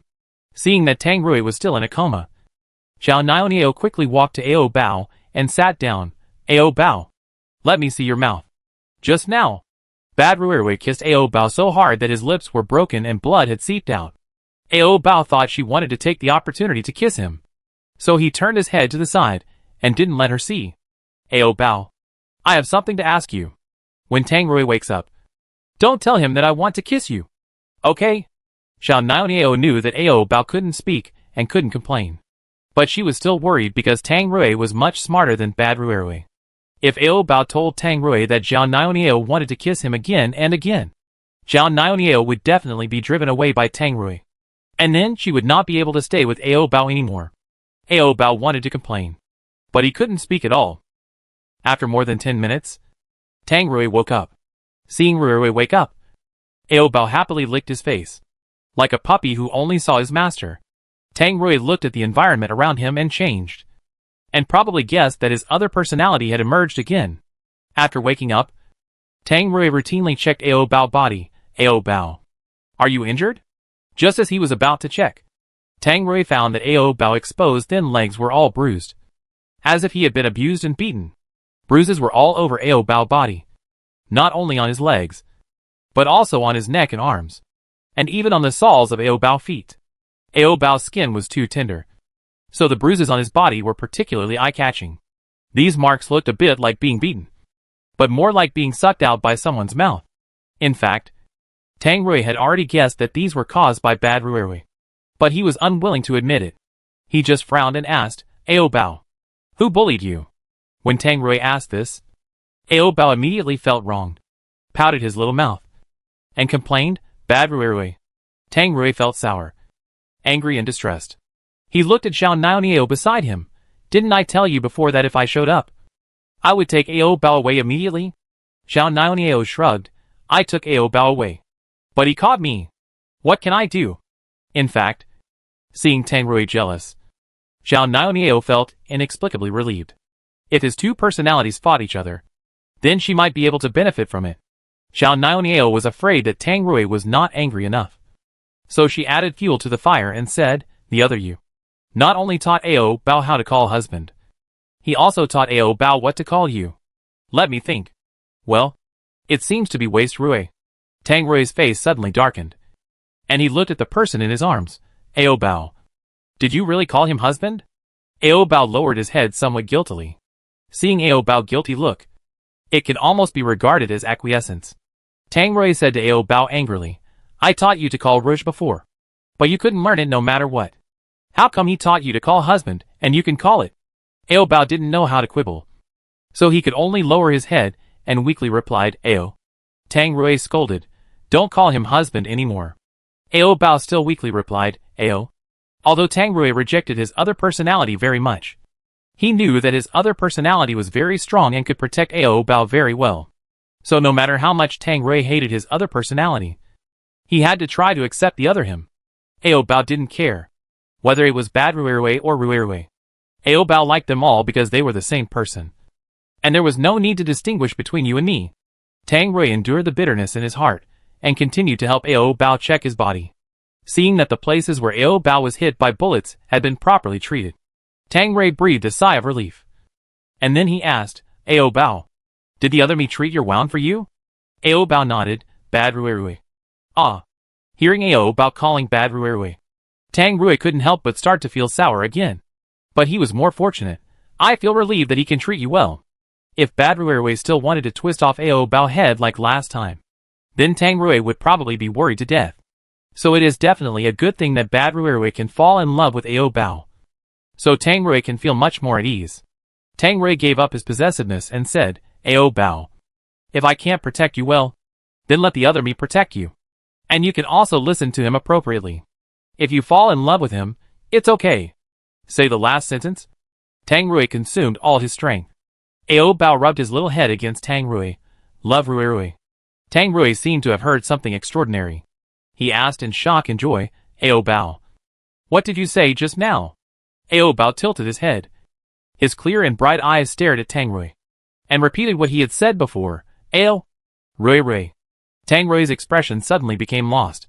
He clearly heard Ao Bao say the word love. Could it be that he just hallucinated? Although he was very disappointed, Tang Rui quickly calmed down. He kissed Ao Bao's slightly swollen mouth, and then said in a very low voice, Ao Bao, I love you too. Xiao Niao looked at the two of them who were still sticky, and couldn't help but interrupt them. Let's leave this underground garage first. It's very cold here. Tang Rui picked up Ao Bao and got up from the ground and asked her, where are the people with guns? Xiao Niao replied, they are all dead. Tang Rui knew without thinking that the group of people must have been dealt with by his other personality. Tang Rui carried Ao Bao on his back and said, let's go and check their equipment and supplies to see if there is anything useful. Tang Rui's legs were almost healed, and he could walk well. After leaving the underground garage, Tang Rui went to the supermarket first to see the bodies of the group of people. The bodies of those people were unrecognizable, and their deaths were extremely tragic. Tang Rui picked up a relatively small pistol on the ground and threw it to Xiao Niao. I'll give it to you for self-defense. Xiao Niao caught the gun Tang Rui threw over, and just looked at it briefly. Oh, thank you. Tang Rui is very strong now, and guns are of little use to him, because these guns can only kill low-level zombies, and one bullet can only kill one zombie. But Tang Rui can kill a large number of low-level zombies with ease. In addition to guns, the group of people also had a military truck, which was loaded with a lot of explosives and some food for the troops. The most common food was compressed biscuits and self-heating food. And there were also some small foods, nuts and dried fruits. Tang Rui used to eat compressed biscuits in the army. Normal people only need to eat one compressed biscuit to feel full. As soon as Ao Bao saw the food, he began to drool. His little hand couldn't wait to take a bag of dried fruits, and then handed it to Tang Rui, asking him to feed him. Tang Rui tore open the package, took out a piece of dried fruit from it, and put it into Ao Bao's already open mouth. The preserved fruit was slightly sour. After chewing it twice, Ao Bao frowned, then used his tongue to push the preserved fruit out, and told Tang Rui how bad it tasted. Ao. Seeing that Ao Bao didn't like it, Tang Rui tasted the preserved fruit himself. The preserved fruit was a little sour, which was really not very delicious for Ao Bao, who only loved to eat candy. However, Tang Rui realized something very important later. That is, Ao Bao's sense of taste has been upgraded. Ao Bao can taste the little bit of sourness in the preserved fruit. It seems that Ao Bao's sense of taste should be similar to that of normal humans. Since the sense of taste has been upgraded, other receptors should also be upgraded. Tang Rui used a little force to hit Ao Bao a little, but Ao Bao, does it hurt? Ao Bao didn't feel anything at all, and didn't even know when Tang Rui spanked his little butt. In fact, it's good to have no sense of pain. So if Ao Bao gets hurt, he won't cry in pain. Otherwise, someone like Ao Bao who is always injured would have rolled on the ground in pain. Losing the sense of pain has advantages and disadvantages. But in the end times, losing the sense of pain has more advantages than disadvantages. Ao Bao doesn't like to eat preserved fruits, so Tang Rui replaced it with a bag of nuts for him to eat. Tang Rui also specially picked out the dried cranberries from the nuts, which are also sour, and Ao Bao definitely doesn't like them. After feeding Ao Bao, Tang Rui began to sort out the supplies. While sorting out the supplies, Tang Rui was thinking about whether to throw away the explosives in the car, because these explosives are very unsafe. If they react and explode while driving, it is estimated that the car will be destroyed and people will die. But in the end, after thinking about it, it's better to keep it. After all, the explosives are lethal and can blow up a large area of zombies at once, which saves Tang Rui from killing them personally. While Tang Rui was counting the supplies, Ao Bao was looking for something to eat nearby. No matter what Ao Bao saw, he wanted to put it in his mouth to taste it. When Tang Rui turned around to look at Ao Bao, he found that Ao Bao was eating a bullet shell. Tang Rui was afraid that Ao Bao would swallow it, so he quickly walked over and took the bullet out of his mouth and gave him a good lesson. Tang Rui was not polite at all. He lifted Ao Bao's skirt and slapped his round little butt. Didn't I tell you last time not to eat anything randomly? Ao Bao didn't react at all.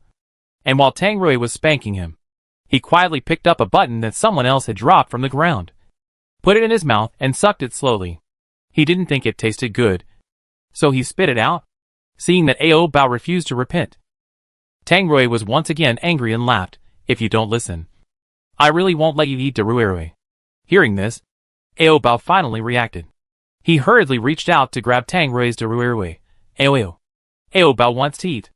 Ao Bao suddenly grabbed his lifeline, which made Tang Rui's voice much lower and heavier. If you want to eat de Ruirui, you should be obedient and stop picking up random things to eat. Ao Bao nodded and agreed. Ao Bao didn't pick up things to eat because he was hungry. He just had this bad habit of eating randomly. This habit is not good, and Tang Rui must help him change it. Xiao Niao found that Tang Rui was teasing Ao Bao again, and couldn't help cursing in his heart that it was extremely shameful. After teaching Ao Bao a lesson, Tang Rui continued to count the supplies. Soon, Tang Rui roughly counted the supplies on the truck. There was enough ammunition and food. The food added up was enough for the three of them to eat for about a month. With food, Tang Rui breathed a sigh of relief and felt more at ease. As it was already dark, it was not convenient to travel, so they spent the night on the roadside. Tang Rui went to pick up firewood and lit a fire, and then several people sat around the fire to discuss things. Of course, only Tang Rui and Zhao Niao were discussing things, and Ao Bao was just a troublemaker. Ao Bao was not at all restless when sitting on Tang Rui's lap, always trying to break free from Tang Rui's restraints, and then ran happily to the grass to catch those little bugs to play. Seeing that Ao Bao really didn't want to stay in his arms, Tang Rui took out a lollipop for him to eat. With candy to eat, Ao Bao temporarily calmed down. Ao Bao stopped making a fuss, and Tang Rui continued to discuss with Zhao Niao, now that we have a car, we can save a lot of time. It will probably take only 7 or 8 days to reach the safe zone. Hearing that they were about to reach the safe zone, Zhao Niao's mood instantly dropped. She picked at the mud between her fingernails and asked, there shouldn't be much gas in the car. Can it really drive that far? Ao Bao took the candy out of his mouth and fed the candy covered with his saliva to Tang Rui. Tang Rui rejected Ao Bao kindness and replied to Zhao Niao, there is indeed not much oil in the tank, but there should be a few gas stations ahead. You can try your luck at the gas station. Zhao Niao continued to ask, but there are explosives in the car. It should be unsafe to go to the gas station. What if there is an explosion? Tang Rui replied, it's okay if there is no open flame. And it's not certain whether there is oil in the gas station. Let's go and see first. While the two of them were discussing, Ao Bao came to make trouble again. He always waved the lollipop covered with saliva in front of Tang Rui. Tang Rui couldn't stand it anymore, so he sucked on Ao Bao's sweet mouth and said, Ao Bao, you don't have to feed me. I don't like candy. You can eat it yourself. Zhao Niao looked at their loving appearance. Feeling melancholy, she asked Tang Rui again, after we get to the safe zone, will you abandon me? Tang Rui answered her without a doubt. Yes. Originally, Tang Rui only agreed to send her to the safe zone, but he didn't say that he would take her to the end of the world. Zhao Niao looked at him and continued to ask, will you and Ao Bao stay in the safe zone? Tang Rui replied perfunctorily, it depends on the situation. Ao Bao is a zombie, and Tang Rui is also half a zombie. The safe zone only accepts humans. If Ao Bao's zombie identity is discovered by those people, it will be very dangerous. So Tang Rui should not stay in the safe zone with Ao Bao. Zhao Niao asked Tang Rui, where are you going to take Ao Bao? Tang Rui hugged Ao Bao's waist and replied, wandering around. And by the way, find more crystal cores for Ao Bao to help Ao Bao upgrade. Zhao Niao didn't want to be separated from Ao Bao, so she hurriedly said, there must be a lot of superpowers in the safe zone, and their crystal cores can also help Ao Bao upgrade. Tang Rui raised his eyelids and looked at the woman opposite. So, do you want me to stay in the safe zone and strangle those superpowers? Zhao Niao asked him back, isn't it good to save you from running around everywhere to collect crystal cores? Tang Rui looked at Zhao Niao for a long time and said, you are more vicious than I thought. I just think it's not safe for you to run around with Ao Bao. It's better to stay in the safe zone with me. It's just killing a few superpowers. It's not like you haven't killed before. Zhao Niao argued for herself in a panic. Tang Rui said, do you think it's safe to let Ao Bao live with a group of humans? In the apocalypse for so long, Tang Rui has seen almost all the ugliest sides of human nature. Compared with the group of zombies outside the besieged city, the group of people inside the besieged city are the most difficult to deal with. After thinking for a moment, Zhao Niao said, since you don't stay in the safe zone, then I won't stay either. I want to go with you. You don't have the strength, so you better stay in the safe zone honestly. Tang Rui didn't want to have a pair of eyes staring at him and Ao Bao when he was making love. The more crucial point is that Zhao Niao has always coveted Ao Bao. So how could Tang Rui let such a love rival stay with him? So after arriving at the safe zone, they had to part ways with Zhao Niao. Zhao Niao saw that she was about to be abandoned, and she felt a sense of urgency in her heart. She continued to beg Tang Rui, just let me continue to follow you. I don't want to go to the safe zone. Facing the desperate pleading of a little girl, Tang Rui could not turn a blind eye. So Tang Rui looked down at the person who was licking a lollipop in his arms. Ao Bao. If you want her to continue to follow us, just say yes. If you don't want her to follow us anymore, just say Ao. In addition to calling Rui, Ao Bao can only say Ao. So Ao Bao replied without a doubt, Ao. In fact, it doesn't matter to Ao Bao whether Zhao Niao stays or not, because Ao Bao only needs Rui to accompany him, and other people can leave. After getting Ao Bao reply, Tang Rui looked at Zhao Niao and said, unfortunately, even Ao Bao doesn't agree, so you should stay in the safe zone. Zhao Niao said angrily. Ao Bao can't speak. How do you know he doesn't agree? You are clearly bullying him. Even if Ao Bao agrees to let you stay, I won't agree to continue to take you with me. It was already very difficult for Tang Rui to protect Ao Bao. If there was another burden like Xiao Niao around him, it would only increase the burden. And Xiao Niao had to eat. There wasn't much food to begin with, and Tang Rui had to share some with her. It was not worth it no matter how you thought about it. Tang Rui advised, "You have special abilities. You will definitely be treated well if you stay in the safe zone. There is no need to take risks with me." Once these words came out, there was basically no room for negotiation. Xiao Niao could only use her last trick, crying. But her tears could not move Tang Rui's heart at all. So it didn't work. Tang Rui ignored her and took Ao Bao to pee behind the tree. After arriving behind the tree, Tang Rui held Ao Bao in one hand and took out his big thing with the other hand to pee. Ao Bao sat on Tang Rui's thick right arm, licking the lollipop while staring at Big Rui to pee. Ao Bao stared at him like this. Tang Rui felt a little embarrassed, so he suddenly couldn't pee halfway through. Tang Rui had to cover Ao Bao clean eyes. Without Ao Bao gaze, Tang Rui successfully peed out the remaining liquid in his bladder. Listening to Rui's peeing sound, Ao Bao also felt that he wanted to pee a little. Just when Tang Rui finished peeing and was about to pull up his pants, Ao Bao suddenly shuddered and peed. After peeing, Ao Bao felt that his body was hollowed out. He could only lean on Tang Rui's shoulder weakly, and even spoke weakly. "Ao Rui." Tang Rui, who was peed on by Ao Bao, sighed helplessly. "Ao Bao, next time you want to pee, can you tell me in advance?" Tang Rui knew that Ao Bao would not notify him in advance, so what he said just now was just talk. After a while, Tang Rui walked out from behind the tree holding Ao Bao and returned to the fire again. Xiao Niao was still crying intermittently at this moment, trying to win Tang Rui's sympathy. But Tang Rui didn't want to pay attention to her at all, because he was busy putting Ao Bao wet underwear and skirt on the fire to roast. By the way, put the compressed biscuits into the pot and boil them until they become a paste, and then give them to Ao Bao. At this time, Ao Bao, who was not wearing any cloth underneath, was staring at his little Ao Bao. Ao Bao fiddled with his little Ao Bao like he was playing with some interesting toys, and occasionally pulled it a few times. Ao Bao's little head was filled with a big question.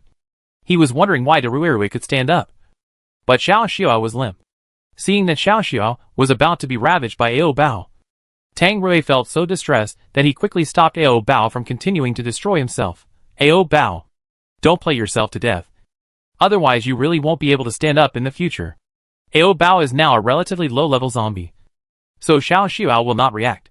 When Ao Bao evolves into an intermediate zombie, Xiao should react. Tang Rui has always been looking forward to Xiao standing up, so he must not let Ao Bao play with him before he stands up. Although Tang Rui stopped Ao Bao the first time, he couldn't stop him the second time. Just as Tang Rui was stirring the biscuit paste in the pot, Ao Bao suddenly bent down and bit his own Xiao. And it was a real bite, because Ao Bao's body is very flexible. He bent down and bit his own Xiao easily. Tang Rui was stunned. He didn't expect that Ao Bao's body could actually perform such a difficult action. In fact, Ao Bao wanted to try whether his rotten meat was delicious, so Ao Bao planned to take a bite and taste it.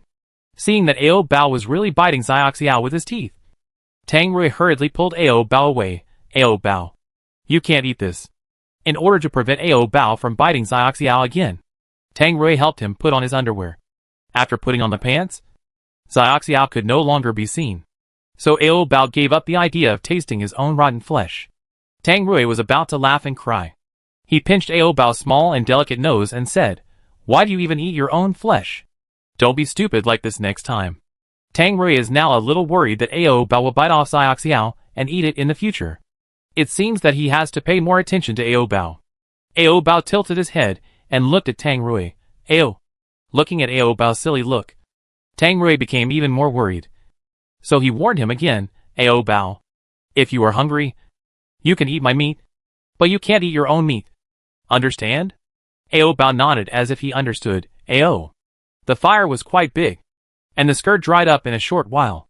Tang Rui took the skirt off the branch rack and put it on Ao Bao. The compressed biscuit paste was also cooked.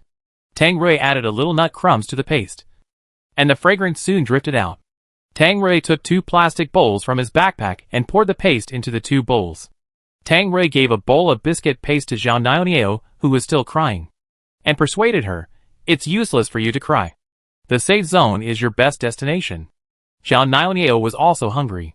So she stopped crying and took the biscuit paste from Tang Rui and started drinking it. On a cold night, after eating a bowl of hot porridge, Xiao Niao's brain quickly calmed down. She knew that no matter how much she begged, Tang Rui would never agree to take her to survive in the apocalypse. So there was no point in her crying. Xiao Niao was full, holding the empty bowl, and said, "Take my crystal core." Her words shocked Tang Rui. "Don't you want to live? There's no point in living." Xiao Niao could have lived for Ao Bao. But Ao Bao was taken away by Tang Rui.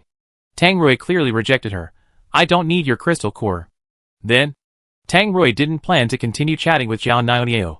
"Don't think about those messy things. Go to bed early. And you have to travel tomorrow." Xiao Niao put down the empty bowl in her hand and looked at the military truck parked on the side of the road. She murmured in a low voice, "So many explosives should be able to kill many zombies."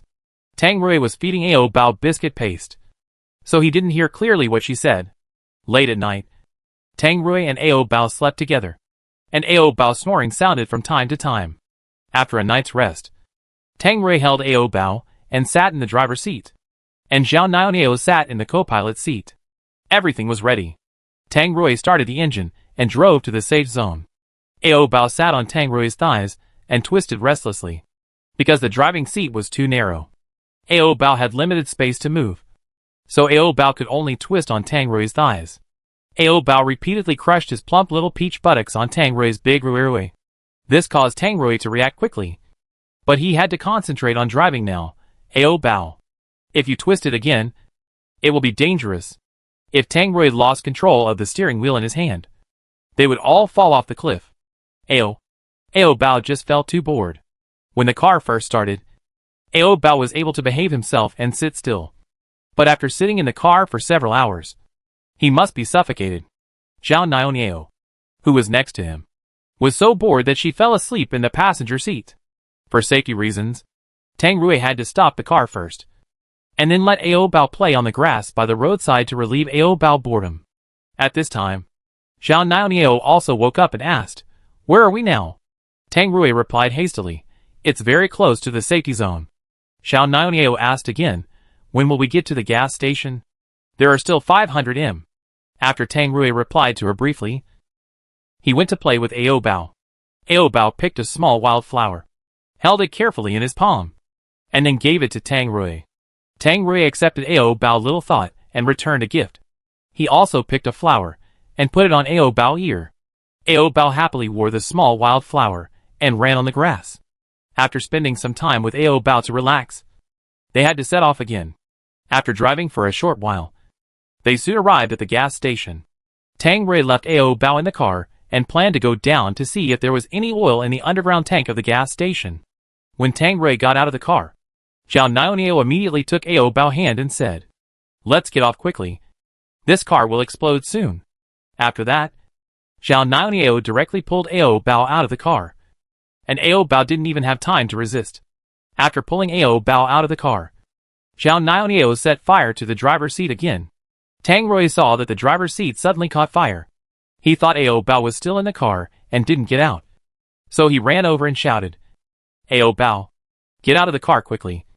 The car is full of explosives. It's very dangerous." When Tang Rui opened the car door and looked, he found that there was no sign of Ao Bao in the car. Just when he was puzzled, the whole car exploded, and Tang Rui had no time to run. Ao Bao, who was standing far away, witnessed Tang Rui being blown to pieces. But the explosion was far from over, because the underground oil tank of the gas station also exploded. And then the whole gas station made a loud noise. The explosion range was very wide, and Xiao Niao quickly pulled the dumbfounded Ao Bao further away to avoid being affected by the explosion. After Ao Bao was stunned for a while, he opened his mouth and cried heartbreakingly, "Rui." Ao Bao struggled to break free from Xiao Niao's hand and ran towards the gas station that was still exploding. Xiao Niao pulled him back in time. "Don't go. It's too dangerous." The raging fire swept the entire gas station. No matter how bad Tang Rui was, he could not survive this explosion. Xiao Niao seemed to have let go of a worry and breathed a sigh of relief. Then she pulled up Ao Bao, who was kneeling on the ground and crying hysterically. Ao Bao. I will take you to live in the safe zone. It doesn't matter if there is no man in the future. Ao Bao was unmoved and continued to kneel on the ground and cry, Ruirui. Xiao Nianliao replied firmly, he is dead. Don't think about him anymore. Come with me. Ao Bao knew that this woman deliberately killed Ruirui. So he opened his mouth and bit Xiao Nianliao. Xiao Nianliao didn't have time to hide. So his arm was bitten by Ao Bao. Since Xiao Nianliao was wearing long sleeves, she only felt a little pain and was not at risk of contracting the zombie virus. Xiao Nianliao looked at Ao Bao who was biting her and promised, Ao Bao, I will treat you well. Definitely better than Tang Rui treats you. No matter what Xiao Nianliao said, Ao Bao only had Tang Rui in his heart. As for this Xiao Nianliao, she was nothing in Ao Bao's heart. Ao Bao bit Xiao Nianliao's arm with all his might, wanting to avenge Ruirui. Xiao Nianliao frowned in pain, but she had no intention of fighting back, so she just let Ao Bao bite her. When she saw the hatred for her on Ao Bao's little face, Xiao Nianliao suddenly realized one thing. That is, even if Tang Rui died, Ao Bao would not choose to go with her. So her plan was doomed to fail. Xiao Nianliao smiled bitterly twice, and asked Ao Bao in confusion, why do you have such deep feelings for Tang Rui? You are obviously just a low-level zombie. Aren't low-level zombies all walking corpses without independent consciousness? Xiao Nianliao thought that if Tang Rui died, she could deceive the innocent Ao Bao away. But she underestimated Ao Bao's feelings for Tang Rui. After Ao Bao bit her for a long time, he loosened his mouth somewhat exhaustedly, then sat on the ground and cried loudly, Woo! Ruirui. Seeing Ao Bao crying so sadly, Xiao Nianliao felt a little bit sorry. But Tang Rui was gone, so it was useless to cry. Xiao Nianliao squatted down and pulled Ao Bao into her arms again. Ao Bao, don't cry. I will accompany you in the future. Ao Bao pushed Xiao Nianliao away, then escaped from her arms and ran towards the burning gas station. Ao Bao wanted to find his Ruirui. Seeing Ao Bao running towards the gas station, Xiao Nianliao chased after him in fear. Ao Bao, don't go. It's too dangerous. Ao Bao didn't listen, and continued to run into the gas station, crying and shouting, Ruirui. The fire at the gas station was particularly large. If Ao Bao broke in, the whole place would be burned to ashes. Xiao Nianliao didn't dare to run forward anymore, but she had to go up and pull Ao Bao back. Xiao Nianliao speeded up to catch up with Ao Bao, and forced Ao Bao to go away. Tang Rui is probably burned to slag. You can't find anything even if you look for him. Ao Bao pursed his lips and cried, Woo! Xiao Nianliao pulled Ao Bao back, but before she took 2 steps, the gas station behind her exploded again. The aftermath of the explosion shook Ao Bao and Xiao Nianliao 5 meters away. Ao Bao didn't feel pain, and soon he got up from the ground as if nothing had happened. But Xiao Nianliao was not so lucky. She fell to the ground with a line of blood on the corner of her mouth. Dying, Ao Bao crawled to her side and took a look at her. Xiao Nianliao pointed to a stone not far away and said with a weak breath, Ao Bao, I probably won't survive. When I die, you pry open my head and take my crystal core, so that you can upgrade earlier. Ao Bao didn't know what to do, so he could only sit there and cry. Xiao Nianliao raised her hand with great effort to hold Ao Bao's little hand. She swallowed the blood in her mouth and said weakly, Ao Bao, I know you definitely don't hate me, because Ao Bao always pretended to bite her, but never really bit her. So, can you kiss me once at the end? After Xiao Nianliao said this, she died. Ao Bao looked at Xiao Nianliao, who had died, with tears in his eyes. Xiao Nianliao's blood attracted several zombies. Those zombies quickly surrounded him, and wanted to share Xiao Nianliao's body. Ao Bao picked up the stone that Xiao Nianliao had just pointed at, and threw it at the zombies. After smashing the heads of the low-level zombies, Ao Bao put down the stone covered with brains in his hand. Then Ao Bao sat next to Xiao Nianliao's body, staring blankly at the still burning gas station. After looking at it stupidly for a while, Ao Bao suddenly raised the stone, and smashed it towards Xiao Nianliao's head.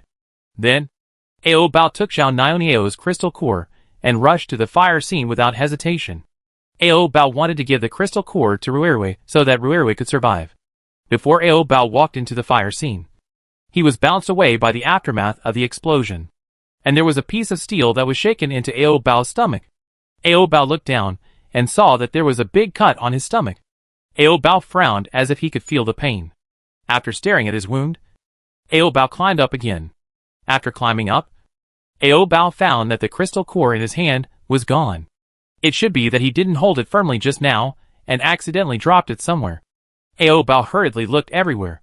If there was no crystal core, Ruirui would not survive. Fortunately, the crystal core did not fall too far, and Ao Bao found it quickly. After finding it, Ao Bao held the crystal core tightly in his palm and continued to run into the fire. By make fish and salt. The temperature in the fire was too high. Ao Bao got a little closer, and his clothes caught fire. Seeing that he was on fire, Ao Bao was also panicked. But he didn't know what to do.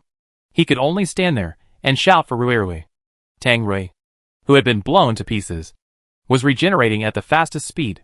The arms and legs that were originally blown off grew back again. Tang Rui gradually regained consciousness. He heard Ao Bao calling him in a daze. After a while, Tang Rui, who had grown his limbs again, got up from the ground. He saw Ao Bao standing not far away crying, and Ao Bao was on fire. After Tang Rui stood up, he moved towards Ao Bao with difficulty. Ao Bao, who was crying, suddenly saw a tall figure appear in the blazing flames. Ao Bao didn't care about the flame still burning on his body, and ran towards Tang Rui excitedly. Tang Rui shouted, "Don't come over again. Stand there and don't move. The temperature inside is so high that it can melt iron. If Ao Bao comes in, he will definitely be burned to ashes." Ao Bao stood there obediently and waited for Ruirui to come over. Tang Rui walked to Ao Bao at a faster speed, and while helping Ao Bao put out the fire on his body, he couldn't help but blame him. "Why are you so stupid? You are on fire, and you are still standing there stupidly." The Ruirui in front of him didn't speak gently at all. Ao Bao looked up and looked into Tang Rui's eyes, only to find that the one in front of him was a bad Ruirui. Ao Bao pouted and cried, "Ruirui, why are you calling me Ruirui? Don't you recognize me? Call me husband." After saying that, Tang Rui quickly picked up Ao Bao and took him away from here first, so as not to be affected by the explosion again. If it weren't for the awakening of the bad Ruirui, then Tang Rui's body would never be able to regenerate. In this case, Tang Rui might really be buried in this explosion and never come back. Tang Rui carried Ao Bao away from the gas station, and he saw Zhao Niao's body on the way. However, Tang Rui just looked at Zhao Niao expressionlessly, and then quickly left with Ao Bao. Ao Bao sat on Tang Rui's arm, turned his head, and looked at Zhao Niao a few more times. Ao Bao didn't look away until he couldn't see clearly. After reaching a safe area, Tang Rui stopped and found a place to sit down and rest.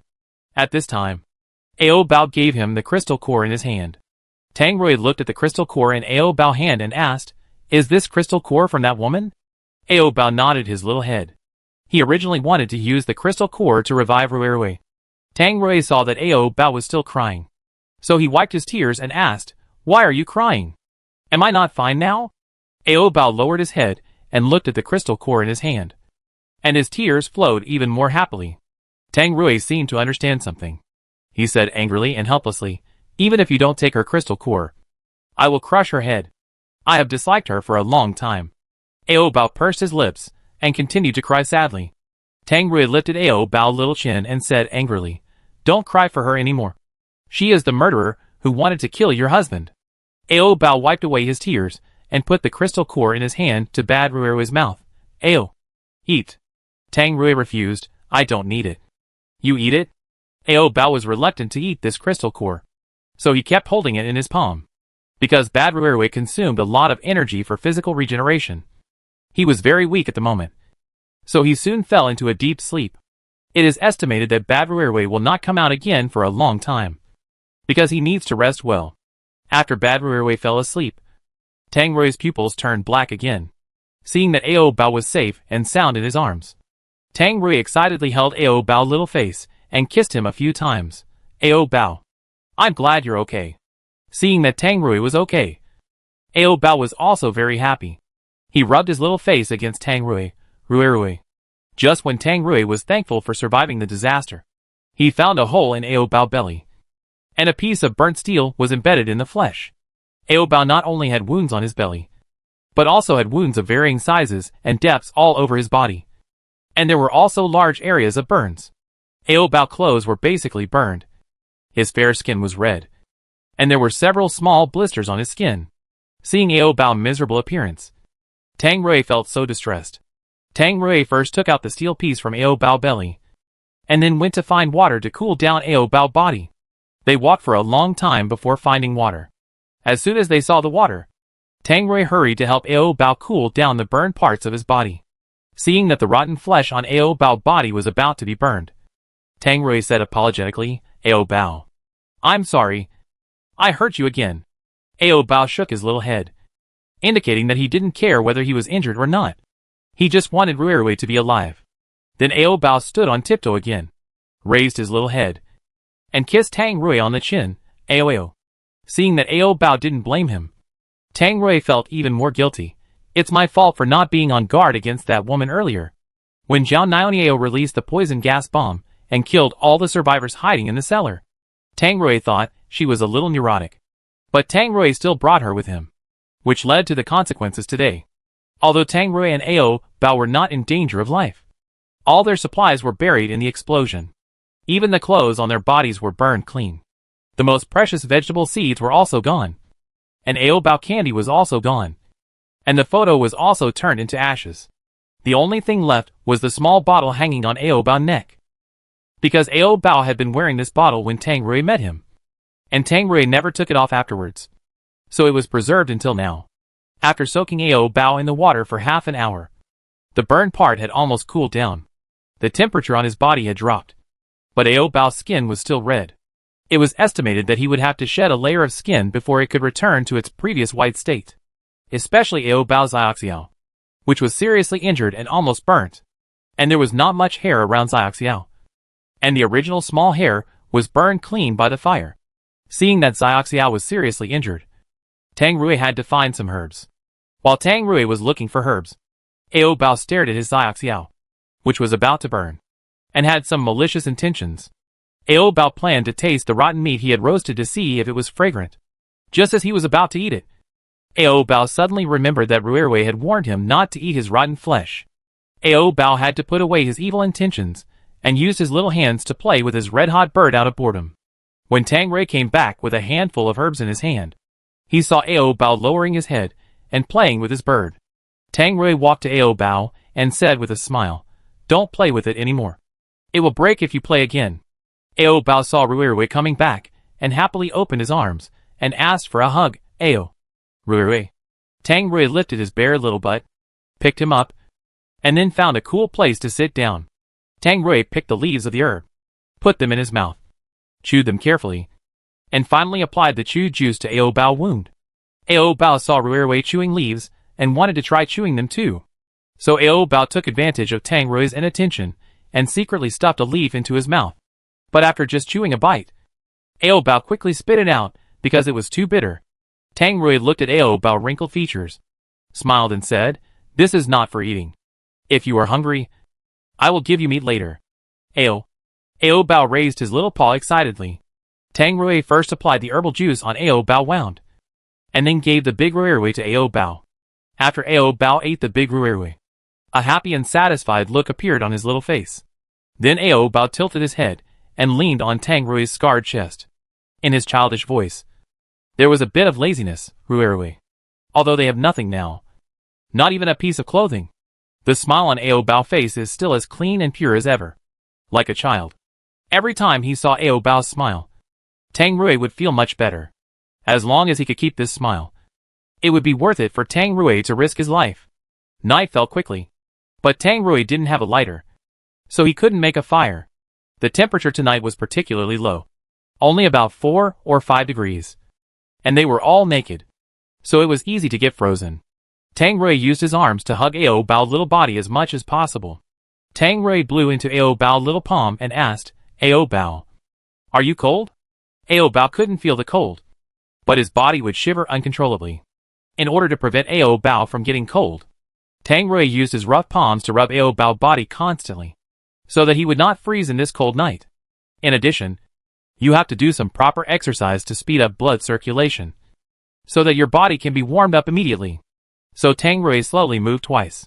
Pull out a little bit first, then put it in again, and do this back and forth several times. With this exercise, he was no longer cold instantly, and Tang Rui even shed a few drops of sweat. Ao Bao no longer shivered, but burped.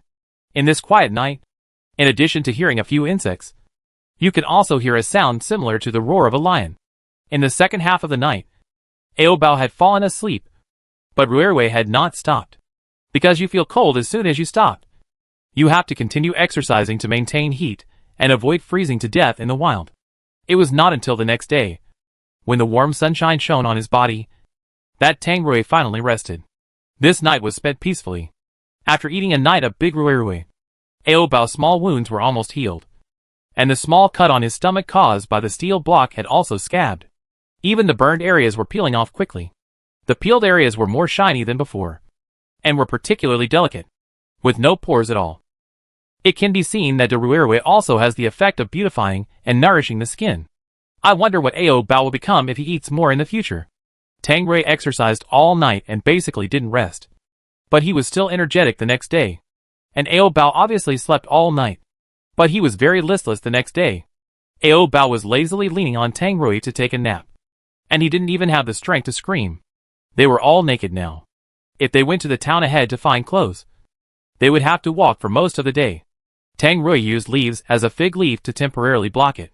Tang Rui and Ao Bao looked like Eve and Adam living in the Garden of Eden at this moment. However, Tang Rui and Ao Bao were more miserable because they had no fruit to eat. From yesterday to today, Tang Rui and Ao Bao had not eaten anything. Although Ao Bao had eaten de Ruerui last night, de Ruerui was no longer in his stomach, which was equivalent to not eating anything. On the way, Ao Bao suddenly woke up from hunger. He lay on Tang Rui's back and shouted weakly, "Ruerui."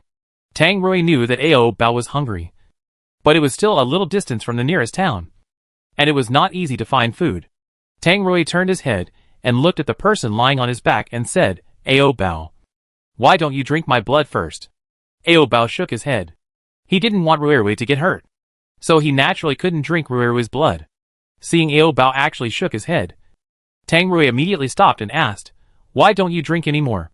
Didn't you like drinking before?" After that, Tang Rui didn't care whether Ao Bao wanted to drink or not. He just opened the scar on his arm. After the scar was opened, blood gushed out, dripping down Tang Rui's thick arm to the ground. Seeing the blood dripping on the ground, it was a waste. Ao Bao quickly used his little mouth to help Ruerui catch the blood. After helping Ruerui lick the blood off his arm, Ao Bao licked Ruerui's wound carefully.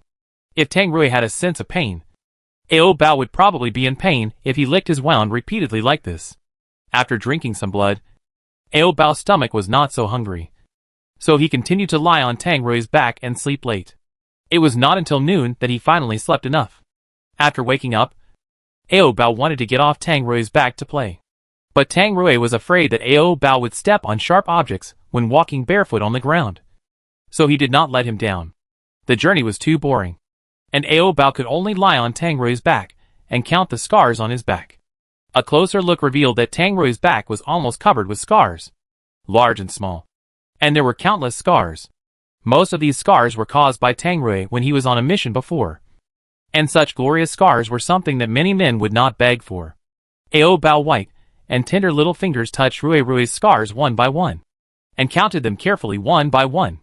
Tang Rui only felt that his back was itchy because of Ao Bao, and there was a feeling of electric current running through it.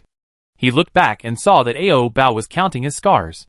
It seems that Ao Bao is really too bored. Tang Rui had to put Ao Bao down and let him walk for a while. As soon as Ao Bao's feet touched the ground, he immediately jumped around like a wild horse. The key point is that Ao Bao has not put on clothes yet, and the leaves that were originally used to cover his shame fell off at some point. So Xiao Ao was swinging around in front of Tang Rui so openly. When Ao Bao bent down to pick the small wild flowers on the roadside, his little butt was just pointed in the direction of Tang Rui. This gave Tang Rui the opportunity to appreciate the small flower that was more beautiful than all the wild flowers on the roadside combined. Most of the small wild flowers on the roadside are white or light yellow, but the flower that Tang Rui admired is pink. Not only was it pink, but it was also very tender, which made Tang Rui's mouth water and swallow saliva. Because he swallowed saliva too frequently, his throat soon became dry and itchy. Tang Rui reached out and touched his Adam's apple. Although he wanted to see more of Ao Bao's attractive scenery, they had to continue on their way, and could not waste time on the road. Tang Rui called Ao Bao back from picking wild flowers. Ao Bao held a bunch of yellow and white wild chrysanthemums in his hand, and walked briskly to Tang Rui. Ao Rui. Tang Rui directly carried Ao Bao on his back and said, "We have to go quickly. We don't know if we can reach the town ahead before dark. If they didn't reach the town before dark, they would have to endure the cold like last night." Although he can exercise with Ao Bao when he is cold, he can also exercise with Ao Bao when he is not cold. So why choose the former to suffer? Ao Bao lay on Tang Rui's back, and put all the small flowers he picked on Rui's head. Tang Rui's hair is very short, and the flowers are not very stable, so they fall off when the wind blows. But Ao Bao still enjoys it, and he doesn't stop until Rui's hair is full of flowers. Tang Rui didn't stop Ao Bao's little fun, and let him mess with his head. This way, Tang Rui almost carried Ao Bao on his back. Ao Bao only came down to play occasionally, and when he was tired, he would let Tang Rui hold him. After walking and stopping for most of the day, they arrived at the town smoothly in the afternoon. Before it got dark, they had to find a place to stay quickly, and they had to find clothes to wear, so they couldn't stay naked all the time. However, this town is relatively poor. There are not many shops on the roadside, and there are no large clothing stores. Tang Rui took Ao Bao around for a long time before finding a men's clothing store. Recently, Tang Rui's muscles have become much stronger, and he looks extremely strong and sturdy. The clothes in the store are all for ordinary people, and almost none of them can be worn by him. These sizes are too small. Tang Rui only found a pair of black straight pants, which can barely be worn. Ao Bao also couldn't find suitable clothes to wear, but he couldn't let Ao Bao stay naked. If he met other survivors later, Ao Bao would be seen naked. So Tang Rui took Ao Bao to the women's clothing store without saying a word. Ao Bao didn't care about what clothes to wear. He wore whatever Rui gave him. Tang Rui chose a pink half-skirt to the knee and a pink short-sleeved shirt, which was more girlish. After wearing this set of clothes, just from the appearance, it was impossible to tell whether Ao Bao was a man or a woman. The beauty was a bit blurred. Especially Ao Bao's clean and pure eyes are very attractive. Ao Bao's eyes have always been very pure, even pure enough to make people wonder if Ao Bao has intellectual problems. Although Ao Bao looks a little silly, his delicate and almost perfect appearance can definitely crush all the humans in the end times. Tang Rui is a little face-blind. He can't tell beauty from ugliness.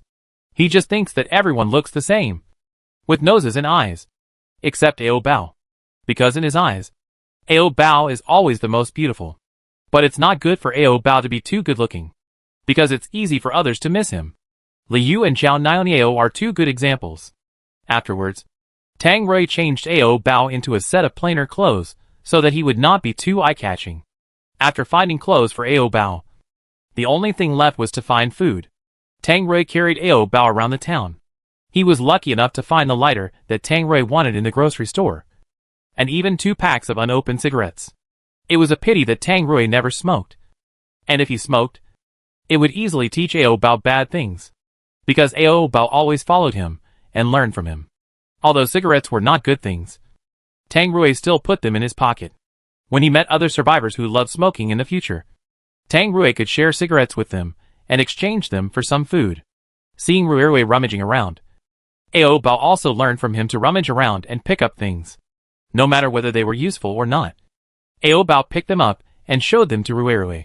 Seeing Ao Bao picking up some garbage to show him, Tang Rui didn't know whether to laugh or cry. It's just a packaging bag. What do you do with it? Ao Bao tilted his little head and looked at Tang Rui. Ah. Ao Bao asked Tang Rui, "Is this thing useless?" Tang Rui nodded and said, "It's just garbage. Throw it away quickly. Don't dirty your hands." Ao Bao threw away the packaging bag in his hand and continued to look for useful things. At this moment, the two of them were like picking up garbage. Ao Bao found a small box under the cupboard, picked it up and shook it. There was something inside. Ao Bao quickly took the small box to show Rui. Tang Rui thought Ao Bao had picked up some garbage again, but after a closer look, it turned out to be a box of condoms. Tang Rui took the condom from Ao Bao's hand, looked at the production date, and found that it had expired. Condoms can still be used even if they are out of their shelf life, But Tang Rui threw the thing away casually. Yes. He threw it away. Ao Bao. We don't need this kind of thing. Tang Rui likes to be in close contact with Ao Bao. An extra condom is like an extra layer of restraint. And this condom is mainly used for contraception. Ao Bao is a boy and will not get pregnant. So it is useless to use it. Ao Bao picked up the box of condoms thrown away by Rui. He thought there was something in it. So he wanted to take it out and take a look. Tang Rui took the condom from Ao Bao and threw it on the street outside, saying, Ao Bao, I won't use that thing. Ao Bao wanted to see what was in it. But seeing that Rui didn't allow him to see it, he had to forget it. There were not many useful things in this grocery store, and they were quickly searched out. Just when Tang Rui was about to take Ao Bao away, Ao Bao suddenly stared at a drawing book on the ground and cried. Seeing Ao Bao suddenly cry, Tang Rui was a little confused. He turned Ao Bao around and asked, Ao Bao, what's wrong? Why are you crying? Ao Bao saw the notebook on the ground and suddenly thought of Zhao Niao. So he was sad.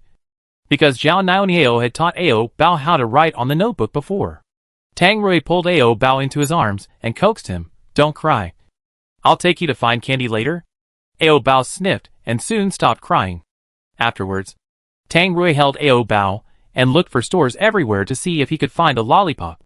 Ao Bao sat on Tang Rui's arm, his eyes always on his small milk bottle. Ao Bao put Zhao Niao's crystal core in the milk bottle and never wanted to eat it. Zhao Niao said before that as long as someone eats her crystal core, she can control that person's consciousness. Seeing that Ao Bao has been looking at the crystal core, Tang Rui said jealously, Ao Bao, are you still thinking about her? Ao Bao moved his eyes away from his bottle and hugged Tang Rui's neck. Rui. Ao. Hearing that Ao Bao seemed to be quibbling, Tang Rui became even more unhappy and said, don't run away with anyone who treats you well. Remember, you can only be mine. Ao Bao rubbed against Tang Rui in a flattering manner. No matter how good others are, Ao Bao's heart is only on Rui. Not only because Rui's meat is very fragrant, but also because Rui always protects him at the cost of his life. Ao Bao looks a little silly, but he can still tell who is really good to him. Tang Rui kissed Ao Bao on the little face. No one can take you away from me. Ao Bao also didn't want to leave Rui. Ao. That being said, Tang Rui knew that reality was cruel. After Ao Bao evolved, his memory would be restored. Would Ao Bao still choose him? Ao Bao would most likely not choose him again. After all, before Ao Bao became a zombie, Tang Rui had never appeared in his life. Tang Rui was a complete stranger to Ao Bao. Even though he knew that Ao Bao would restore his memory after evolution, Tang Rui still had to find more crystal cores to help Ao Bao upgrade. Because he couldn't let Ao Bao be just a low-level zombie all his life. However, Tang Rui might have overlooked one point. That is, Ao Bao was not a low-level zombie at all. Because how could a low-level zombie be as lively as Ao Bao? Like a normal person? So Ao Bao was never a low-level zombie. He had evolved a long time ago. But his fighting power was relatively weak. In addition, Ao Bao looked a little stupid. So he looked like a low-level zombie. Tang Rui held Ao Bao and searched all the shops in the town, but couldn't find any lollipops. At this time, it was almost dark. So Tang Rui had to hold Ao Bao and find a place to rest for a night. As for food, only a few bags of expired biscuits were found. When the packaging bag was torn open, a damp smell came to the face. The biscuits had grown mold and could not be eaten. It seemed that he would be hungry again tonight. Tang Rui didn't want Ao Bao to be hungry, so he wanted to open his scar again and feed Ao Bao his blood. When Tang Rui was about to open the wound, a horn sounded outside. Tang Rui looked out to see the situation and found that there was another military truck outside. The people on the truck also noticed Tang Rui, so they stopped the car. Seeing this, Tang Rui quickly pulled Ao Bao into his arms and told Ao Bao not to speak. A man in military uniform got off the truck. He walked towards Tang Rui and said, "We are a team specializing in rescuing survivors. If you are not infected with the zombie virus, you can go back to the safe zone with us." Tang Rui was afraid that they would find out that Ao Bao was a zombie. But if he didn't go with them, he might continue to starve. Just as Tang Rui was hesitating whether to go with them, a familiar voice called him, "Captain Tang." Tang Rui looked towards the source of the voice and saw a familiar old face. Tang Rui was surprised and happy. Lao Song. Zhang Yuansong and Tang Rui knew each other in the army, and were old comrades. Zhang Yuansong jumped off the back of the car, and walked to Tang Rui with big strides. Zhang Yuansong immediately noticed the little guy in Tang Rui's arms. "Who is this?" Tang Rui replied directly, "My wife." When Ao Bao saw Rui coming over, he couldn't hold back his saliva. Besides, he hadn't eaten anything today, so his stomach was empty. Ao Bao slurped his saliva, and then cheered, "Rui. Ruru." Although Zhang Yuansong was Tang Rui's old comrade, and they had a close relationship, Tang Rui still didn't want Ao Bao's zombie body to be discovered by more people. Hearing Ao Bao asking for meat, Tang Rui quickly covered Ao Bao's mouth with his hand, and said in a low voice, "Ao Bao, don't make any noise." Zhang Yuansong didn't listen carefully to what Ao Bao said just now, because he was in shock at the moment. "Captain Tang, you just said that this little girl is your wife." Tang Rui pressed Ao Bao's little head against his chest, and then asked, "Well, what's wrong?" Zhang Yuansong looked at the cute little boy in his arms, smiled and said, "I always thought your sexual orientation was normal, but I didn't expect you." With Tang Rui's steely straight man character, it is almost difficult for people to suspect that he is gay. So Zhang Yuansong acted so shocked. Tang Rui didn't like what he heard, so he frowned and said, "I'm normal now. For love. Is there no need to distinguish between normal and abnormal?" Zhang Yuansong gently hit Tang Rui on the shoulder with his fist and said, "Captain Tang, don't be angry. Anyway, whether you like men or women, I am willing to be your best friend." Tang Rui was also very fortunate to meet his old comrade in arms. He said familiarly, "Don't call me Captain. I have been retired for many years. Just call me Old Tang." Ao Bao looked at Rui and the human being and felt a little jealous. His little mouth pouted in dissatisfaction. Zhang Yuansong turned around and said a few words to several other soldiers. And then Tang Rui and Ao Bao got on the military truck smoothly. Originally, Tang Rui and Ao Bao needed to undergo a full-body examination to see if they were infected with the zombie virus. But since Tang Rui and Zhang Yuansong knew each other, there was no need for any examination. So Ao Bao escaped the search. Zhang Yuansong probably never thought that his best friend not only liked boys, but also liked zombies. There were 5 people in the truck, including Tang Rui, Ao Bao and Zhang Yuansong, and 2 young soldiers left. After the 2 young soldiers knew that Tang Rui was a retired soldier, they hurried up and called him senior in a friendly manner, and praised Tang Rui's muscles for looking very explosive, and asked as if asking for advice, "Senior, how did you train these muscles?" Although Tang Rui often exercised before the end of the world, his muscles were only stronger than those of normal people at that time, and he didn't imagine it to be as exaggerated as it is now.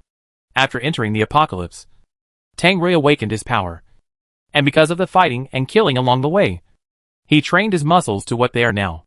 Not only did his muscles grow bigger, but Tang Rui's entire body underwent a huge change, and even Big Rui was much stronger than before, and there was a trend of continuing to grow stronger. Zhang Yuansong was also very curious about what Tang Rui had experienced in the apocalypse, and why he had transformed into what he is now. Although his face was still the same as before, it was much stronger than before.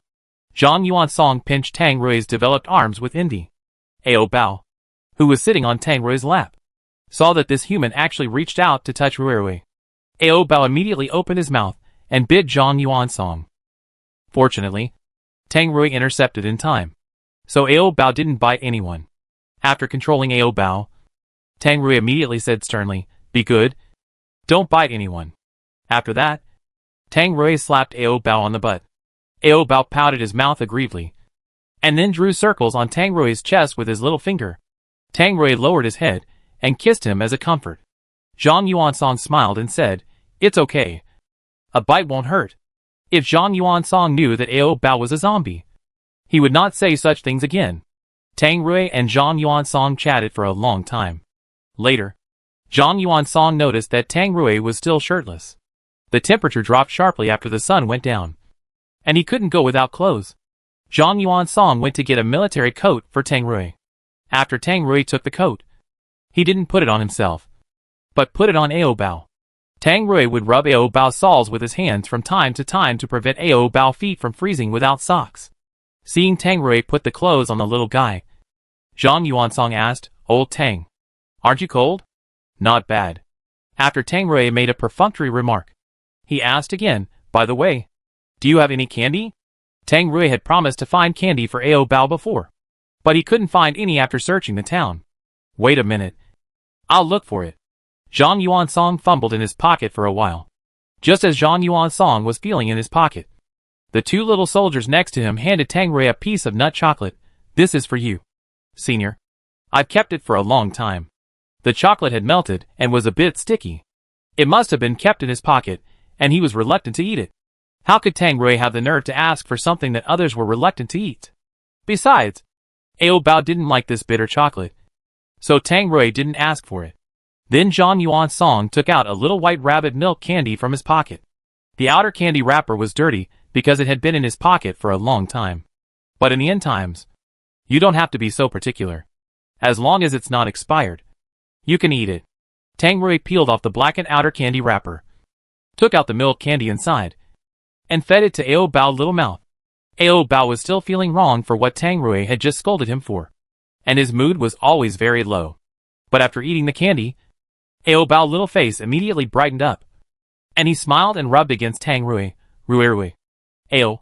Seeing Ao Bao twisting in his arms, Tang Rui took a deep breath and said helplessly, Ao Bao, don't rub it.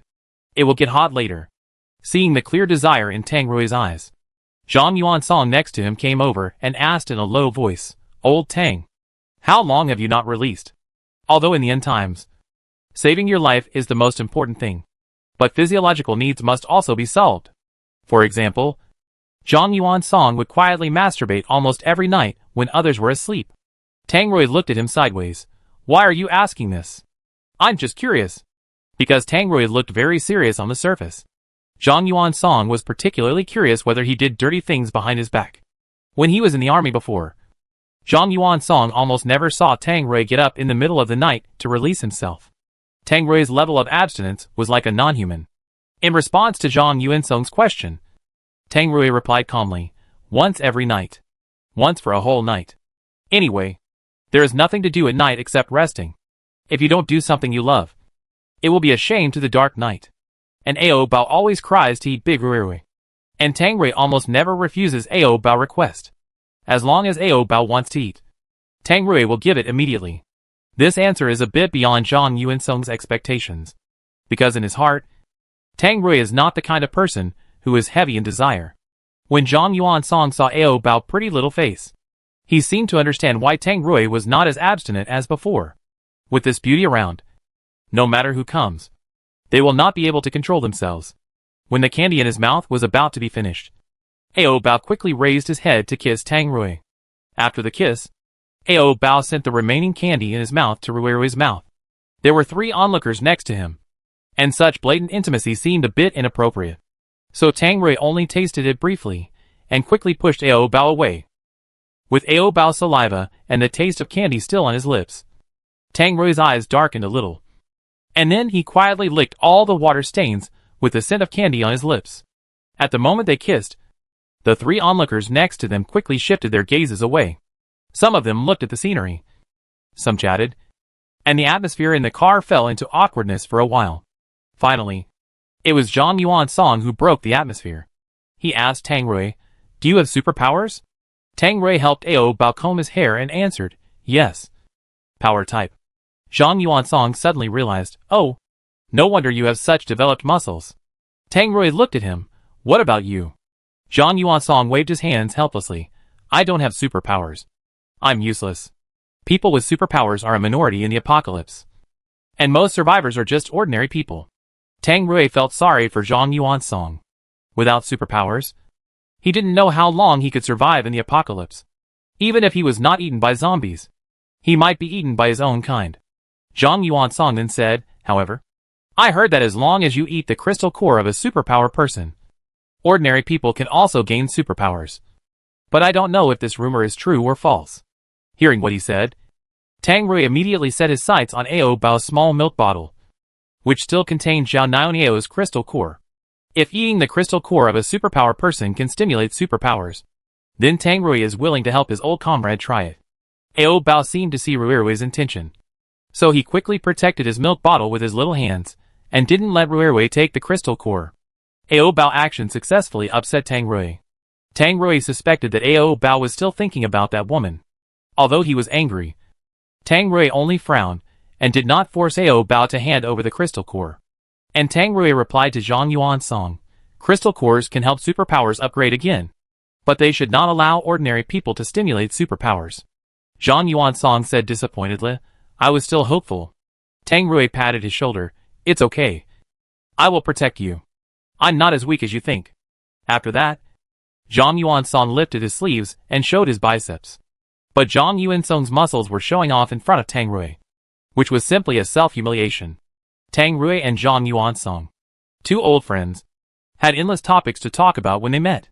Seeing the two of them chatting enthusiastically, Ao Bao was unwilling to be lonely and started to make trouble.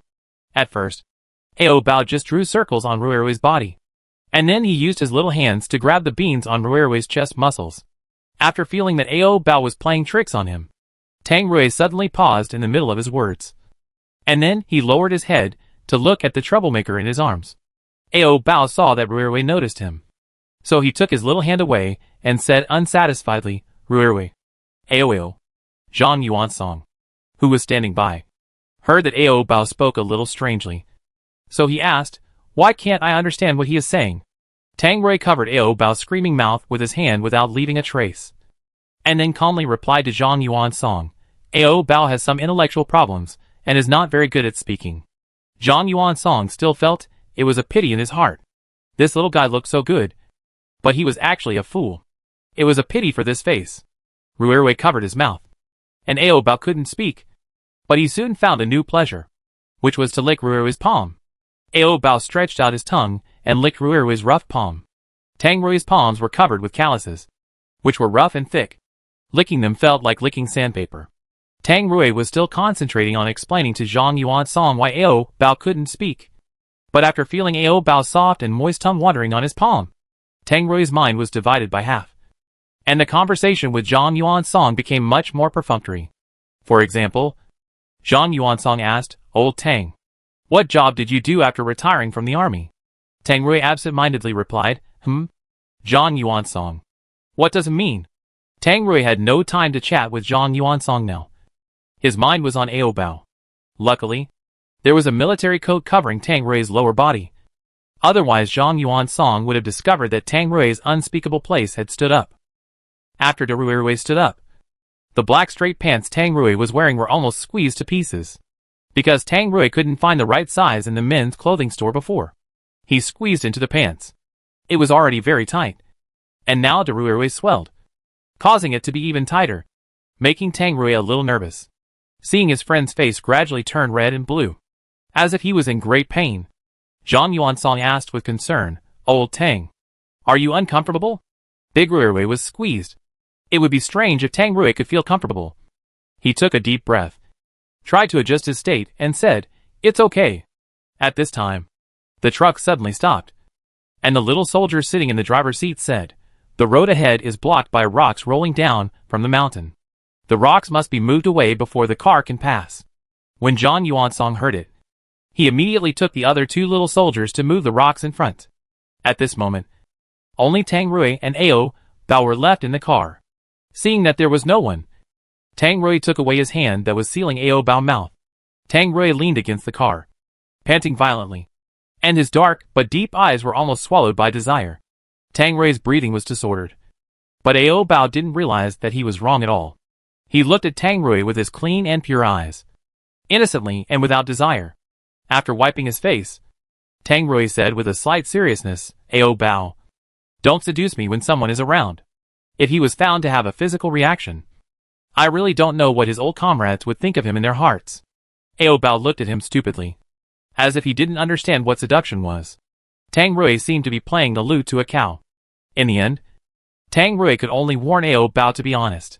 But Ao Bao didn't listen to him, and he still had to do what he had to do. Tang Rui bit Ao Bao's mouth as a punishment.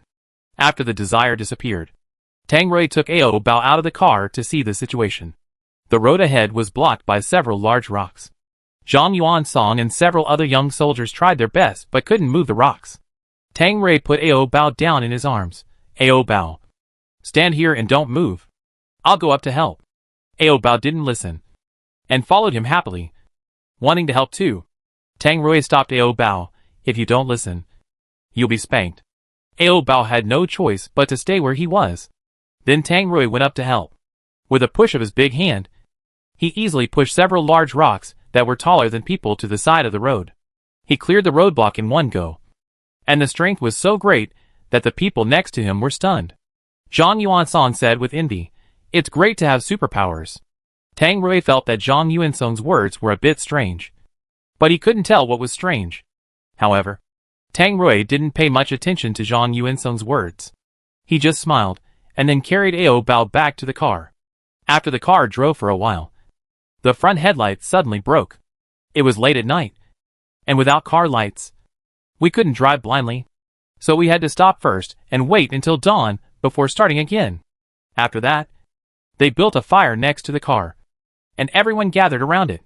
A pot was placed on the fire, and water was boiling in the pot. There was nothing in the pot except water, because they had eaten all their food long ago. Zhang Yuansong said to Tang Rui with apology, "Old Tang, I'm sorry. Our food was eaten on the road, and we can only wait until we reach the safe area to have something to eat." It's okay. Tang Rui's own ability to endure hunger is very strong. But Ao Bao can't starve, and Tang Rui doesn't want Ao Bao to starve. So he said, "I'll go see if there are any mushrooms nearby." Hearing Tang Rui say that he was going to find mushrooms, the other people also expressed their willingness to go together. After all, they were all hungry. There are many pine trees in this place, and fungi like to grow under pine trees. Try your luck, and you may find some mushrooms. Generally, autumn is the time for mushrooms to grow. But the climate in the apocalypse is completely disrupted. So there is no distinction between spring, summer, autumn and winter. Soon, a group of them found a lot of mushrooms. But these young soldiers couldn't tell whether the mushrooms were poisonous or not. So they picked a lot of brightly colored mushrooms. Fortunately, Tang Rui could tell the toxicity of the mushrooms. He picked out the non-toxic ones, threw them into the pot and cooked them, and threw away the remaining poisonous ones. A group of people stared at the full pot of mushrooms and swallowed their saliva quietly. But Ao Bao stared at the group of people and drooled quietly. Tang Rui wiped the saliva from the corner of Ao Bao's mouth and whispered, "Ao Bao, you can't eat them." Ao Bao looked up at Tang Rui and asked why he couldn't eat them. Ao. One of them was Tang Rui's old comrade, and the rest were Tang Rui's juniors. They had a very close relationship, so of course Ao Bao couldn't eat their meat. Tang Rui didn't explain much to Ao Bao. Just said, "If you're hungry, I'll give you mushroom soup later," in front of a pile of fragrant human flesh. The mushroom soup seemed too bland and didn't arouse Ao Bao's appetite at all. But there was no way. Rui wouldn't let him eat their meat. Tang Rui didn't want to wrong Ao Bao. So he said, "Wait until they fall asleep. I'll give you meat." Ao Bao. Ao Bao swept away his previous dissatisfaction and shouted happily. Tang Rui also smiled. Zhang Yuansong saw Tang Rui whispering to the little guy, and came over curiously and asked, "What are you talking about?" "Nothing. The mushroom should be cooked." Tang Rui quickly changed the subject. Zhang Yuansong looked into the pot and said, "It's almost done." Then, Zhang Yuansong took out a small bag of salt from his pocket and poured some into the pot. After adding salt, the aroma of the mushrooms reached its peak. After taking a sip of the soup, Ao Bao found it very delicious. So he drank several bowls in a row. Maybe because he was very hungry. So no matter what he ate, he thought it was delicious. Seeing Ao Bao gradually filling up his stomach, Tang Rui was relieved. However, not long after drinking the soup, Ao Bao urinated again, soaking his military coat. This matter was very normal in Tang Rui's eyes. But it was not normal in the eyes of others. Just ask which normal person would urinate while drinking. Tang Rui was afraid that they would doubt Ao Bao's identity. So he repeatedly explained to them, Ao Bao has intellectual disabilities. After hearing Tang Rui's explanation, everyone put away their strange looks. Zhang Yuansong patted Tang Rui's shoulder sympathetically. "Old Tang, I know you have always been a responsible person. But this period is different from the past. In the end times, it is still the most important to save your own life. If you keep carrying him, the future will be very difficult." Zhang Yuansong's general meaning was to let Tang Rui abandon his sense of responsibility and abandon this intellectually disabled teenager. After all, survival in the end times is difficult. And if you bring a burden with you, It will only make things worse. Ao Bao understood Zhang Yuansong's words, and heard this man instigating Ruirui to abandon him. Ao Bao came out of Tang Rui's arms, and rushed towards Zhang Yuansong, wanting to bite this bad guy to death. Tang Rui quickly pulled the angry Ao Bao back into his arms. After being pulled back, Ao Bao hid in Tang Rui's arms and cried. He didn't want to be abandoned by Ruirui. Tang Rui first looked at Zhang Yuansong with a blaming look and said, Ao Bao is my wife. I won't abandon him. Then Tang Rui came to comfort Ao Bao. I won't abandon you. After that, Tang Rui lowered his head and kissed Ao Bao's tear-stained face, and kissed the tears on the corners of his eyes clean. In fact, it's not that Ao Bao can't leave Tang Rui, but that Tang Rui can't leave Ao Bao.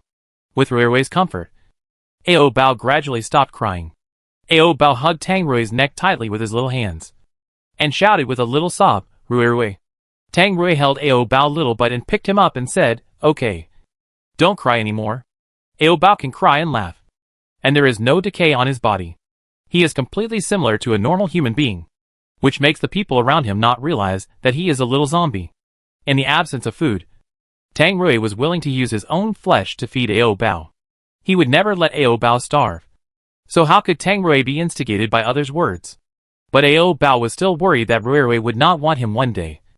So he was always in a low mood, pursing his lips, looking like he was about to cry. Tang Rui kissed his pouting pink lips. Ao Bao, no matter what happens, I will not abandon you. Zhang Yuansong watched Tang Rui coax the young boy patiently, and couldn't help saying, Old Tang, you spoil him too much. Tang Rui patted Ao Bao back gently and replied, of course you have to spoil your wife. Are you really going to take care of him for the rest of your life? Zhang Yuansong felt that it must be very hard and troublesome to live with a mentally retarded boy. Yeah. Actually, Tang Rui was unsure. He really wanted to take Ao Bao with him for the rest of his life. But would Ao Bao stay with him forever? Ruirui. Ao Bao felt that the human would definitely not say anything nice to Ruirui. So he interrupted them, and stopped them from discussing. Tang Rui returned his gaze to Ao Bao, and gently helped Ao Bao tidy up his messy hair. It was particularly cold at night.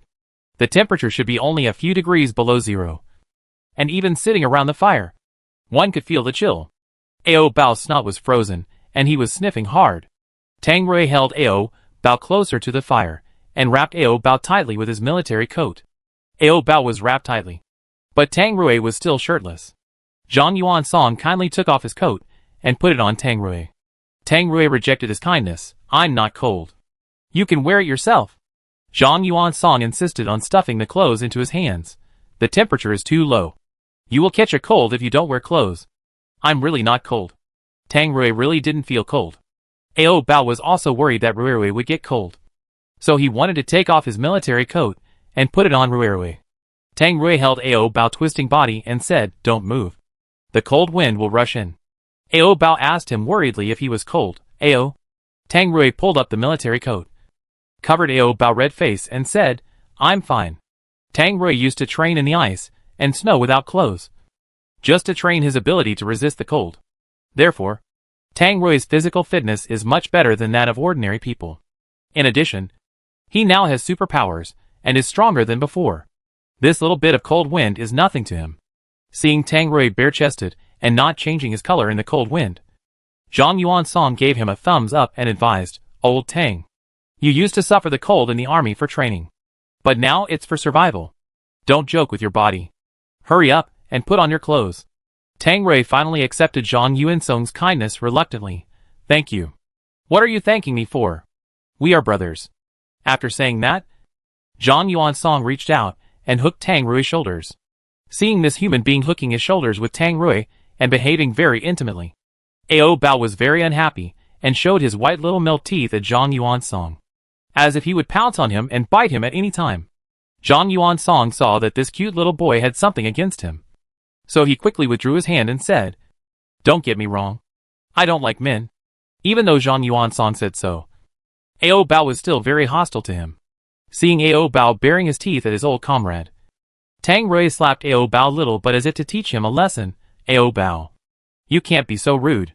Even though Tang Rui had said so, Ao Bao still glared at Zhang Yuansong with hatred. Zhang Yuansong said indifferently, It doesn't matter. Tang Rui felt a little sorry. I will teach Ao Bao more about etiquette in the future. Hearing that Rui was helping others, Ao Bao had to turn his face away in grievance and got angry. Tang Rui was just being polite to Zhang Yuansong. And of course, he would not really use etiquette to restrain Ao Bao. Seeing that Ao Bao was angry with him, Tang Rui had to comfort his wife quickly. Tang Rui used his hand to straighten Ao Bao's chubby little face and asked, Ao Bao, what's wrong? Are you angry with me? Rui helped others to bully him. Ao Bao felt very wronged, pouted his little mouth, and cried dissatisfiedly, Rui. Bad? Tang Rui smiled and said, how am I bad? Didn't I just hit your little butt? I will help you rub it. Is this okay? After the words fell, Tang Rui didn't care about other people around, and directly covered Ao Bao little butt to help him rub it. Ao Bao was not angry about this little thing. He was jealous of Rui and Zhang Yuansong's special relationship. Seeing that Ao Bao was still pouting and angry, Tang Rui had to stick to his ear and whispered in his ear, if you are angry with me again, I won't give you meat to eat. Ah! Ao Bao protested immediately. Tang Rui gently pinched the flesh on Ao Bao's cheek and said, if you want to eat, don't be angry anymore. In order to eat to Rui, Ao Bao would do anything. So he was forced to compromise in the end. The people next to them envied the loving appearance of the two of them. It was really not easy to find a soul mate in the end of the world. And it was even more precious to be like Tang Rui and Ao Bao. It was already late, and they had been traveling all day, exhausted, and in urgent need of rest. So not long after, everyone dozed off.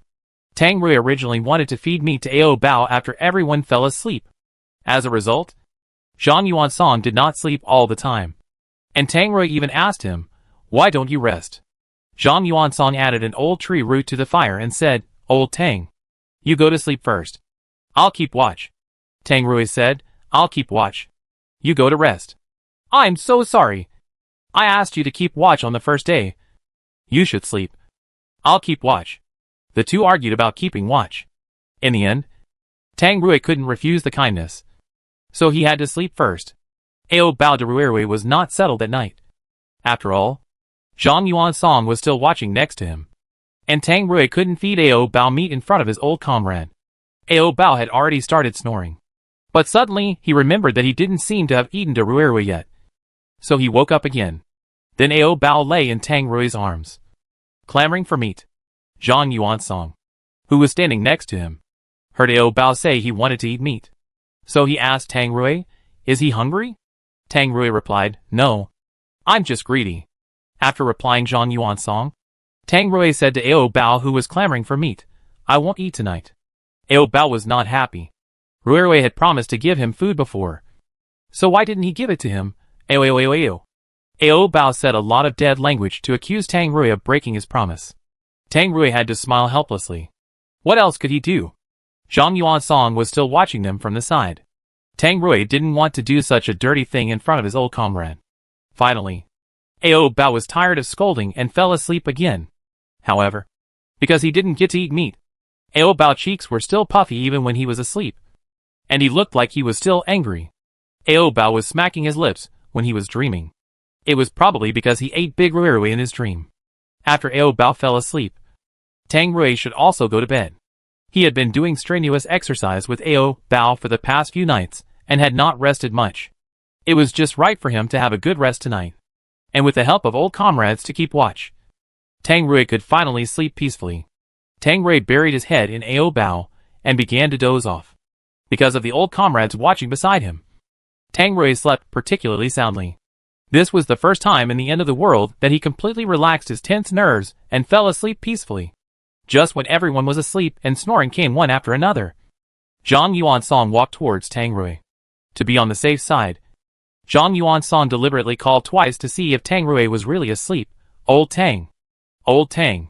Tang Rui slept very soundly this time, so he was not woken up. Seeing that Tang Rui had fallen asleep, Zhang Yuansong quickly turned around and went to find a big stone. Zhang Yuansong held the big stone and came to Tang Rui again. After confirming again whether Tang Rui was pretending to sleep, Zhang Yuansong raised the big stone in his hand high, wanting to hit it with one blow, break Tang Rui's head, and take out his supernatural crystal core.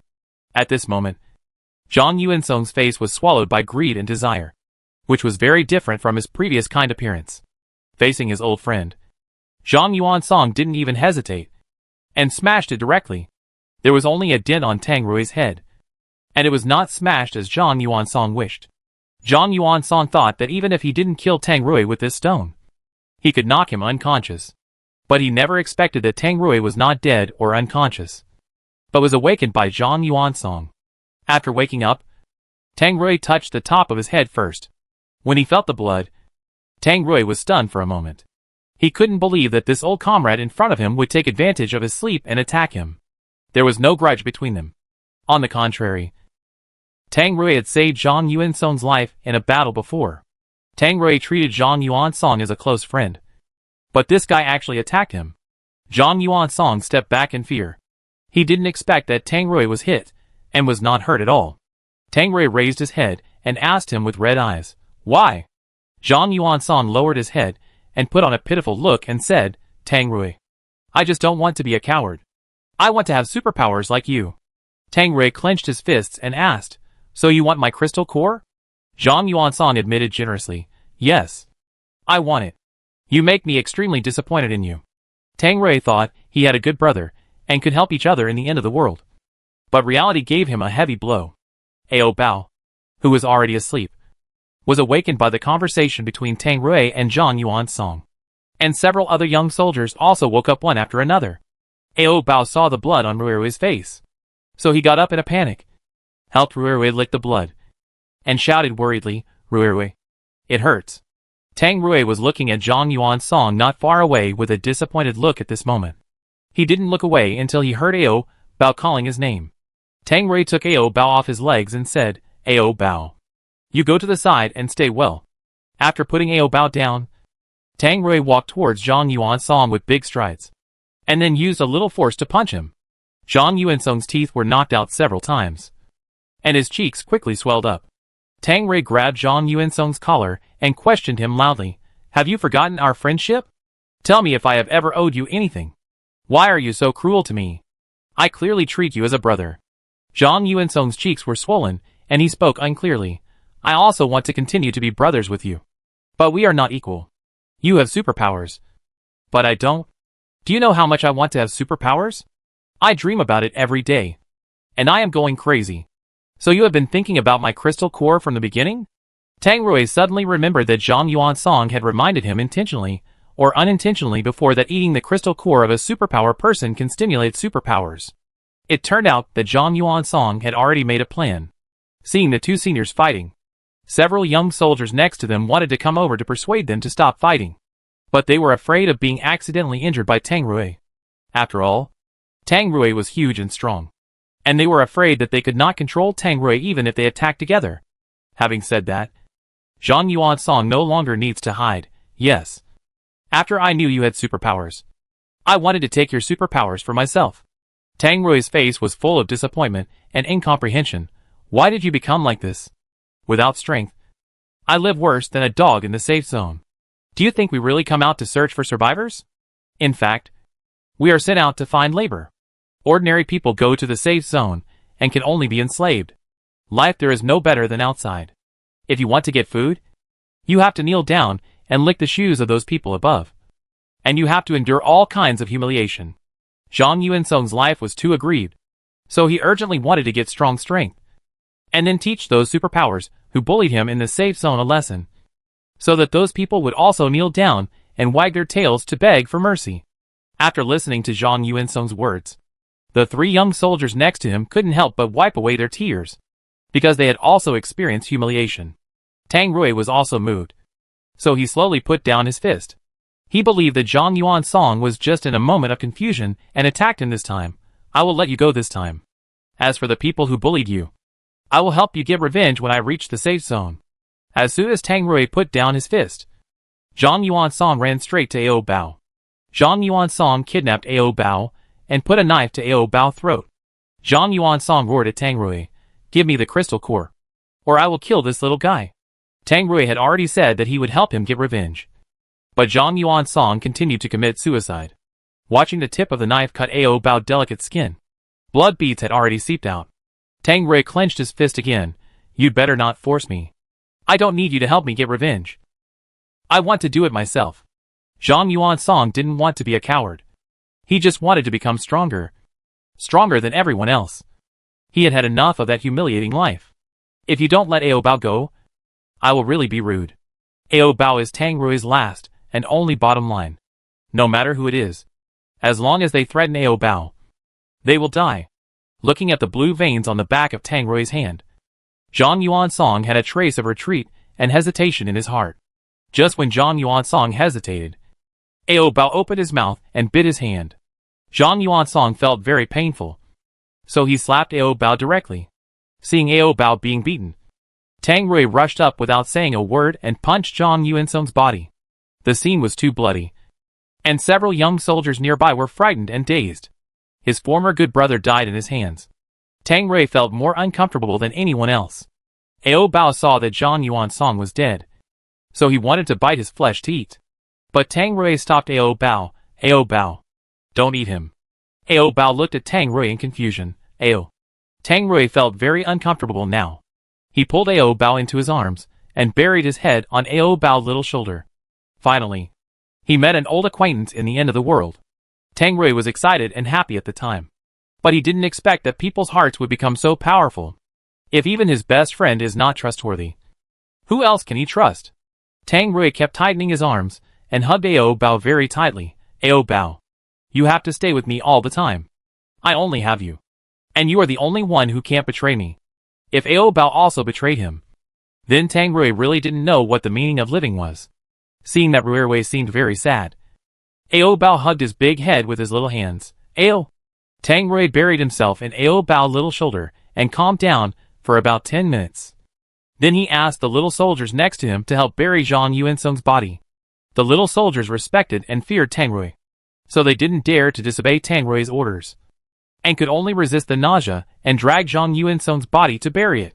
Ao Bao looked at such a big piece of meat that was about to be buried in the ground, and shouted anxiously, Ao.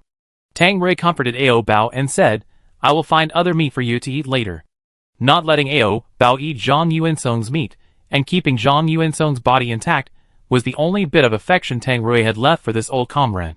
Although Ao Bao wanted to bite off a piece of meat, he finally listened to Ruirui and watched the fresh and hot meat being buried in the soil. Just as the little soldiers were shoveling the soil, Zhang Yuansong suddenly mutated because Ao Bao had bitten him before. Zhang Yuansong crawled out of the soil and grabbed one of the little soldiers. He opened his mouth and bit off a large piece of meat from the little soldier. The other two little soldiers didn't have time to run and were bitten by Zhang Yuansong. Looking at Zhang Yuansong, who had turned into a zombie, Ao Bao and Tang Rui were very calm. Tang Rui didn't intend to attack the mutated Zhang Yuansong, but only said, I'll give you a few seconds to escape. Otherwise your head will be in danger. Zhang Yuansong knew he was afraid, so he ran away timidly. The little soldiers were also bitten, and soon they all began to mutate. Tang Rui couldn't save them. He could only watch them mutate. The mutated little soldiers also ran away with Zhang Yuansong. Tang Rui is no longer interested in killing zombies. If it were in the past, as long as he saw zombies, he would kill them all. But now, he has no intention of killing. Zombies are actually similar to humans, and sometimes humans are worse than zombies. In this quiet night, only Tang Rui and Ao Bao were left. Ao Bao seemed to be frozen and kept sniffing. Tang Rui quickly added several pieces of firewood to the dying fire to make the fire bigger. Tang Rui helped Ao Bao wrap up his clothes tightly and asked, Ao Bao, are you still cold? Ao Bao shrank into his arms and called out lazily, Ao. Tang Rui's originally tense face showed a smile. He lowered his head and sucked on Ao Bao's little mouth and asked, do you still want to eat meat? Ao Bao just wanted to sleep now. After all, it was very late at night. Seeing Ao Bao dozing off, Tang Rui had to give up. When Ao Bao fell asleep, Tang Rui used his thumb to repeatedly stroke the small wound on his neck. It was just a very small wound, which was not very visible to the naked eye. But for this small wound, Tang Rui killed Zhang Yuansong.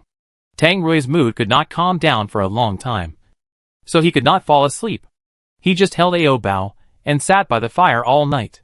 When he woke up the next day, Ao Bao was still as playful as before, and what happened last night did not seem to have any impact on Ao Bao. Early in the morning, Ao Bao was lying on the grass with his little butt sticking out, as if he was looking for something. Tang Rui walked over and saw that Ao Bao was picking up insects to eat. Tang Rui picked Ao Bao up from the ground and slapped his little butt. I've told you so many times not to eat anything randomly. Why can't you remember?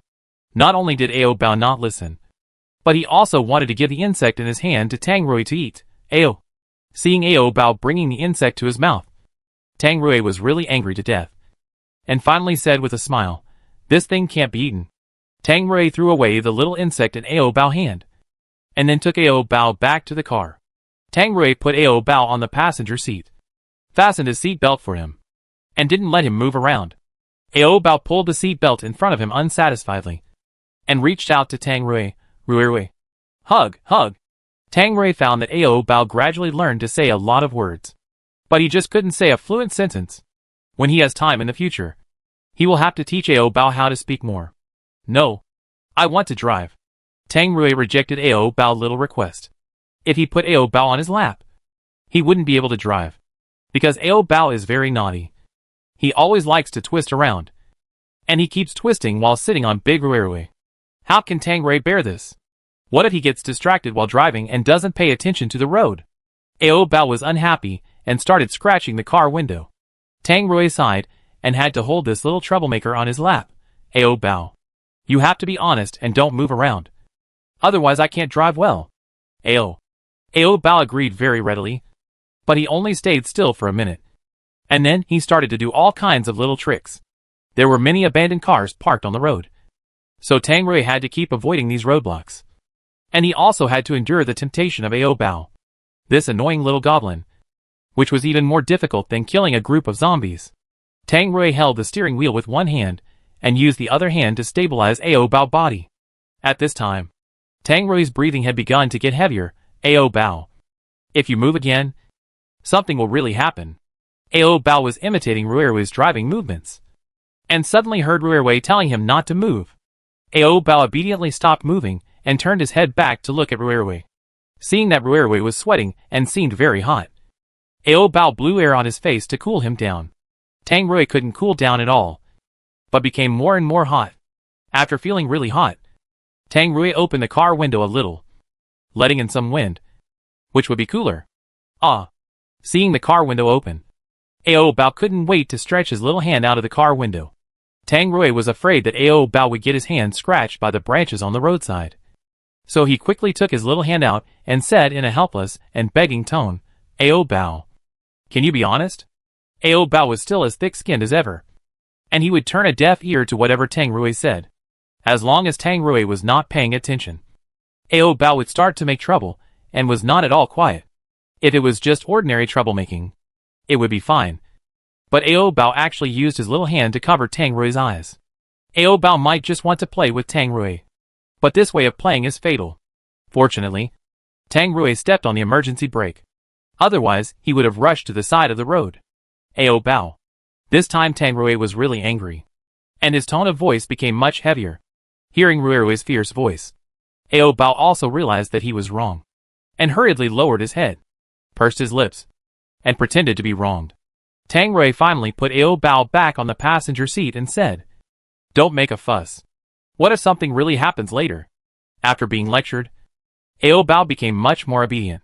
He sat slumped on the passenger seat, and soon fell asleep. Seeing Ao Bao fall asleep, Tang Rui breathed a sigh of relief. There were still dozens of kilometers to the safe zone, and Tang Rui had not yet figured out whether to go to the safe zone. If you want to get seeds and food, you have to go to the safe zone. But it is undoubtedly more risky to take Ao Bao to the safe zone. After arriving near the safe zone, Tang Rui was still struggling whether to go in. Just when Tang Rui was hesitating, a soldier with a gun came over and knocked on the car window with his knuckles. Tang Rui lowered the car window, looked at the soldier and asked, "Is there something wrong? Why don't you go in? Why are you parking here?" The soldiers thought Tang Rui was a staff member who went out to search and rescue survivors, so they didn't check Tang Rui and just asked him to go in quickly. Tang Rui drove the car into the safe zone. After entering the safe zone, Tang Rui left the car and mixed into the crowd with Ao Bao in his arms. The safe zone is divided into two areas, one for people with special abilities, and the other for ordinary people. The area for people with special abilities is a modern and prosperous city, while the area where ordinary people live is as shabby as a slum. They are on the same piece of land, but they present a polarized world. Without thinking, Tang Rui carried Ao Bao to the area where ordinary people live, because it would be safer to stay with ordinary people without special abilities. Ao Bao smelled the fragrance of human flesh everywhere, which was simply a paradise for zombies. Ao Bao happily looked up to the sky and cried, Ao. Before he finished crying, his little mouth was covered by Tang Rui. Tang Rui told Ao Bao not to cry again. Otherwise, he would stuff his little mouth. After being threatened, Ao Bao decisively closed his mouth. The streets in the ordinary people's area were full of garbage, and the dirtiness was reflected here vividly. The people walking on the streets were all skinny, and they looked like they were caused by long-term malnutrition. Compared with the people here, Tang Rui and Ao Bao were like aliens. Especially Ao Bao round and plump little appearance, which looked very abrupt here. Ao Bao looked very delicious.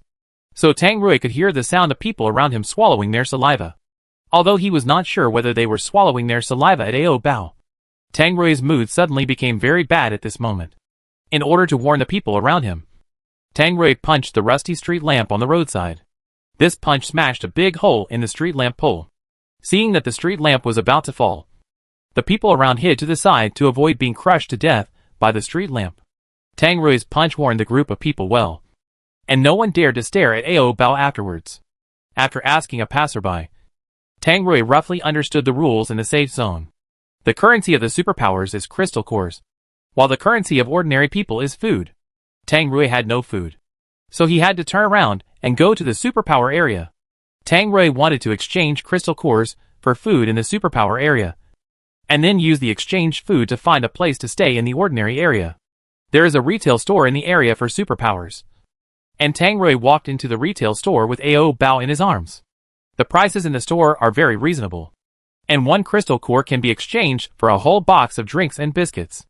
After looking at the prices, Tang Rui set his eyes on Ao Bao's small milk bottle. Ao Bao, give me Zhao Niao's crystal core. Ao Bao hugged his small milk bottle tightly and shook his little head. Tang Rui pointed at the lollipops on the shelf and said, Don't you want to eat candy? Ao Bao hesitated for a moment, and finally handed Zhao Niao's crystal core to Rui obediently. Tang Rui used this crystal core to exchange Ao Bao for a bucket of lollipops and some biscuits. When he walked out of the retail store, Ao Bao had tears in his eyes and a lollipop in his mouth. Tang Rui wiped the tears from his eyes and said, Ao Bao, what's there to cry about? Isn't it just a crystal core? That was not an ordinary crystal core, because the crystal core carried Zhao Niao's consciousness.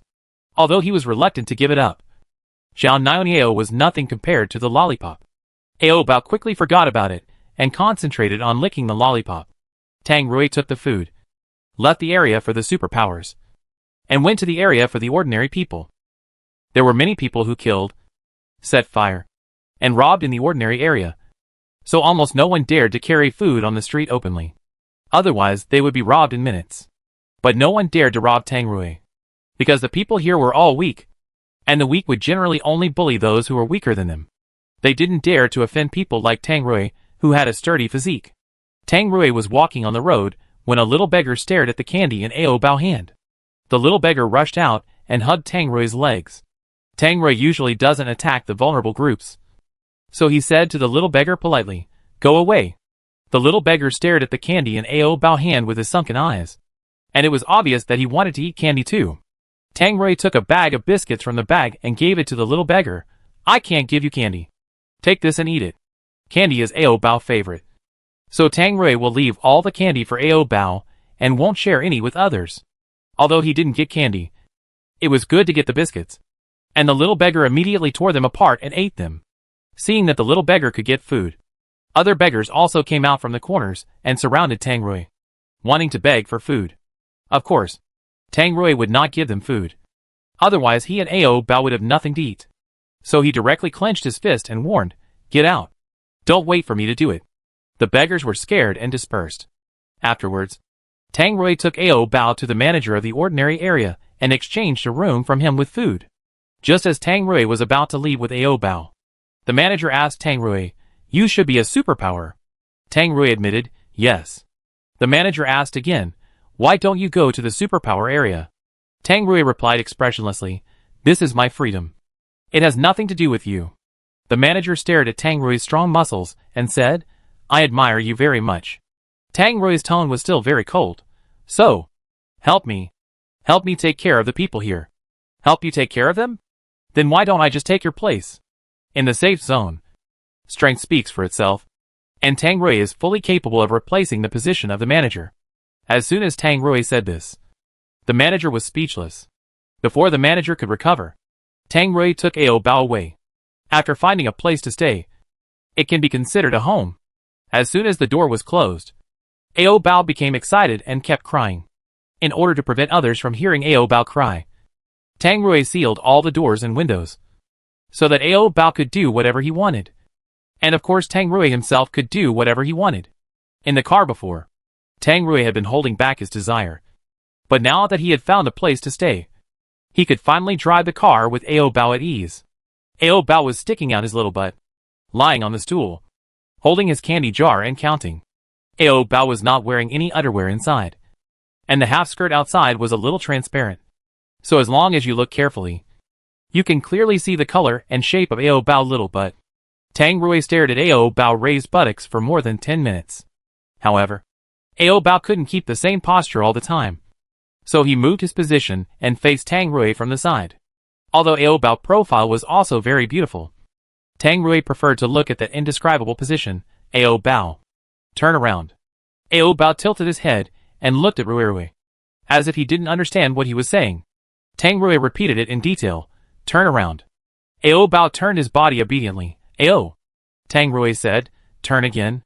After Ao Bao turned half a circle, Tang Rui asked him to stop. Okay. That's it. Don't move. Ao Bao kept his buttocks raised obediently, and didn't move. Occasionally, Ao Bao would turn his head back to look at Rui, and saw that Rui was staring at his little buttocks, as if he wanted to come over and bite him. Ao Bao was a little scared, so he covered his buttocks with his little hands. Tang Rui sat not far away and ordered him, Ao Bao, take your hand away. Ao Bao hesitated for 2 seconds, but still took his hand away, afraid that Rui would come over and bite him. Ao Bao hurriedly said a lot of words. Ao Bao, rotten meat is not delicious. It's a pity that Tang Rui didn't understand what Ao Bao was saying. Seeing Rui still staring at his little butt, Ao Bao couldn't help but tremble with fear.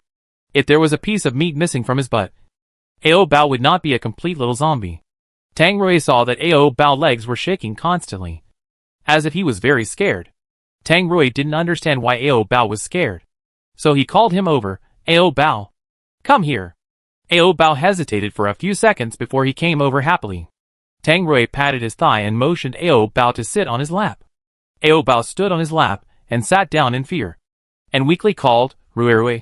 Tang Rui lifted Ao Bao's delicate little chin with his fingers, and asked in a hoarse voice, Ao Bao, are you afraid of me?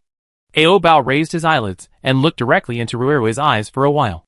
Then Ao Bao moved his eyes away guiltily and said, Ao Bao was not afraid of Rui. He was just afraid that Rui would eat his rotten flesh. Although they did not speak the same language, the topic could still be continued. Tang Rui sucked on his pink lips and said, what are you afraid of? I won't really eat you. Ao Bao relaxed after hearing Rui said he would not eat him.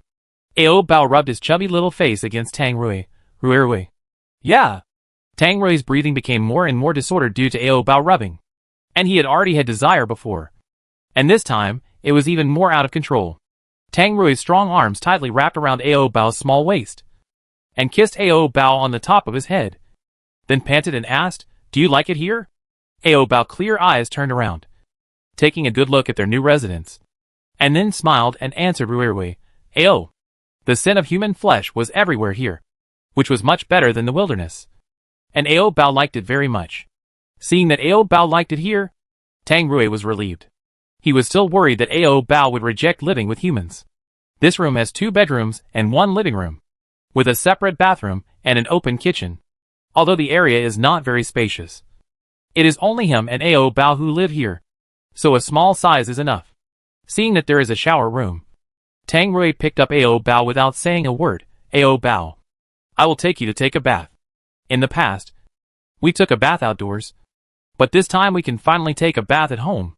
There is a small bathtub in the bathroom, which can only accommodate one person. If Tang Rui, a big guy, lies in the bathtub, there will basically be no place for Ao Bao to stay. Tang Rui helped Ao Bao take off his clothes first, and then try the bathtub later. Ao Bao is still wearing women's clothes, although they look quite fitting. Ao Bao is a boy after all, and cannot always wear women's clothes. So I still have to find some pants for him to wear in the future. If Ao Bao always wets his pants, he can make them into open crotch pants. However, open crotch pants are too windy, and may catch a cold. Tang Rui pulled off the little skirt on Ao Bao, and threw it into the plastic bucket next to him. After taking off Ao Bao clothes, Tang Rui started to take off his own clothes. As soon as Tang Rui took off his clothes, the attractive honey-colored muscles were all presented in front of Ao Bao. Ao Bao looked at Ruirui's meat, drooling and grinning. After that, Ao Bao couldn't help but stretch out his little hand and touch Ruirui's big muscles. Seeing that Ao Bao seemed to be very greedy, Tang Rui couldn't help feeling happy. I'll satisfy your craving later. Ao Bao jumped happily beside Tang Rui twice. Tang Rui first put warm water in the bathtub, and then took Ao Bao to sit in it together. The bathtub was too small, and it was very crowded for the two of them to go in together. But Tang Rui didn't care. He curled up his long legs and sat in the bathtub, while Ao Bao sat on his lower abdomen. Tang Rui picked up the soap that had not been opened next to him. First opened the plastic film outside, then dipped it in water, and then applied it to Ao Bao. Ao Bao's skin was milky white, smooth and delicate, without any flaws. In the process of applying soap to Ao Bao, Tang Rui's big Ruirui became bigger and bigger. Ao Bao could also clearly feel the changes in big Ruirui. Before Tang Rui could make the first move, Ao Bao said, "Ruirui, eat meat." Tang Rui pretended to be in no hurry and teased Ao Bao. "Want to eat meat, ah?"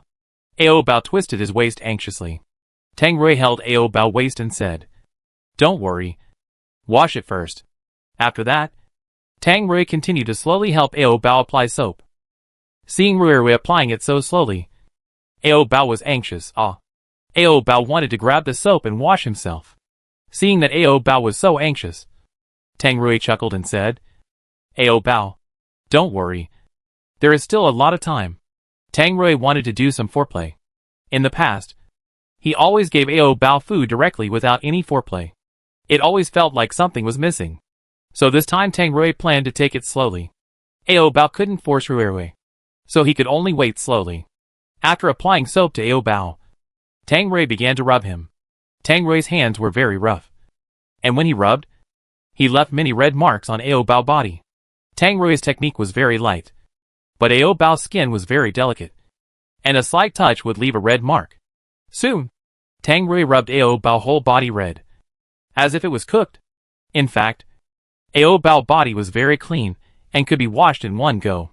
But Tang Rui was trying to use his hands to stay on every part of Ao Bao's body for a few more seconds, which resulted in a waste of time. In Tang Rui's eyes, this was foreplay, so he had to take it slowly. But in Ao Bao's eyes, Ruirui washed too slowly.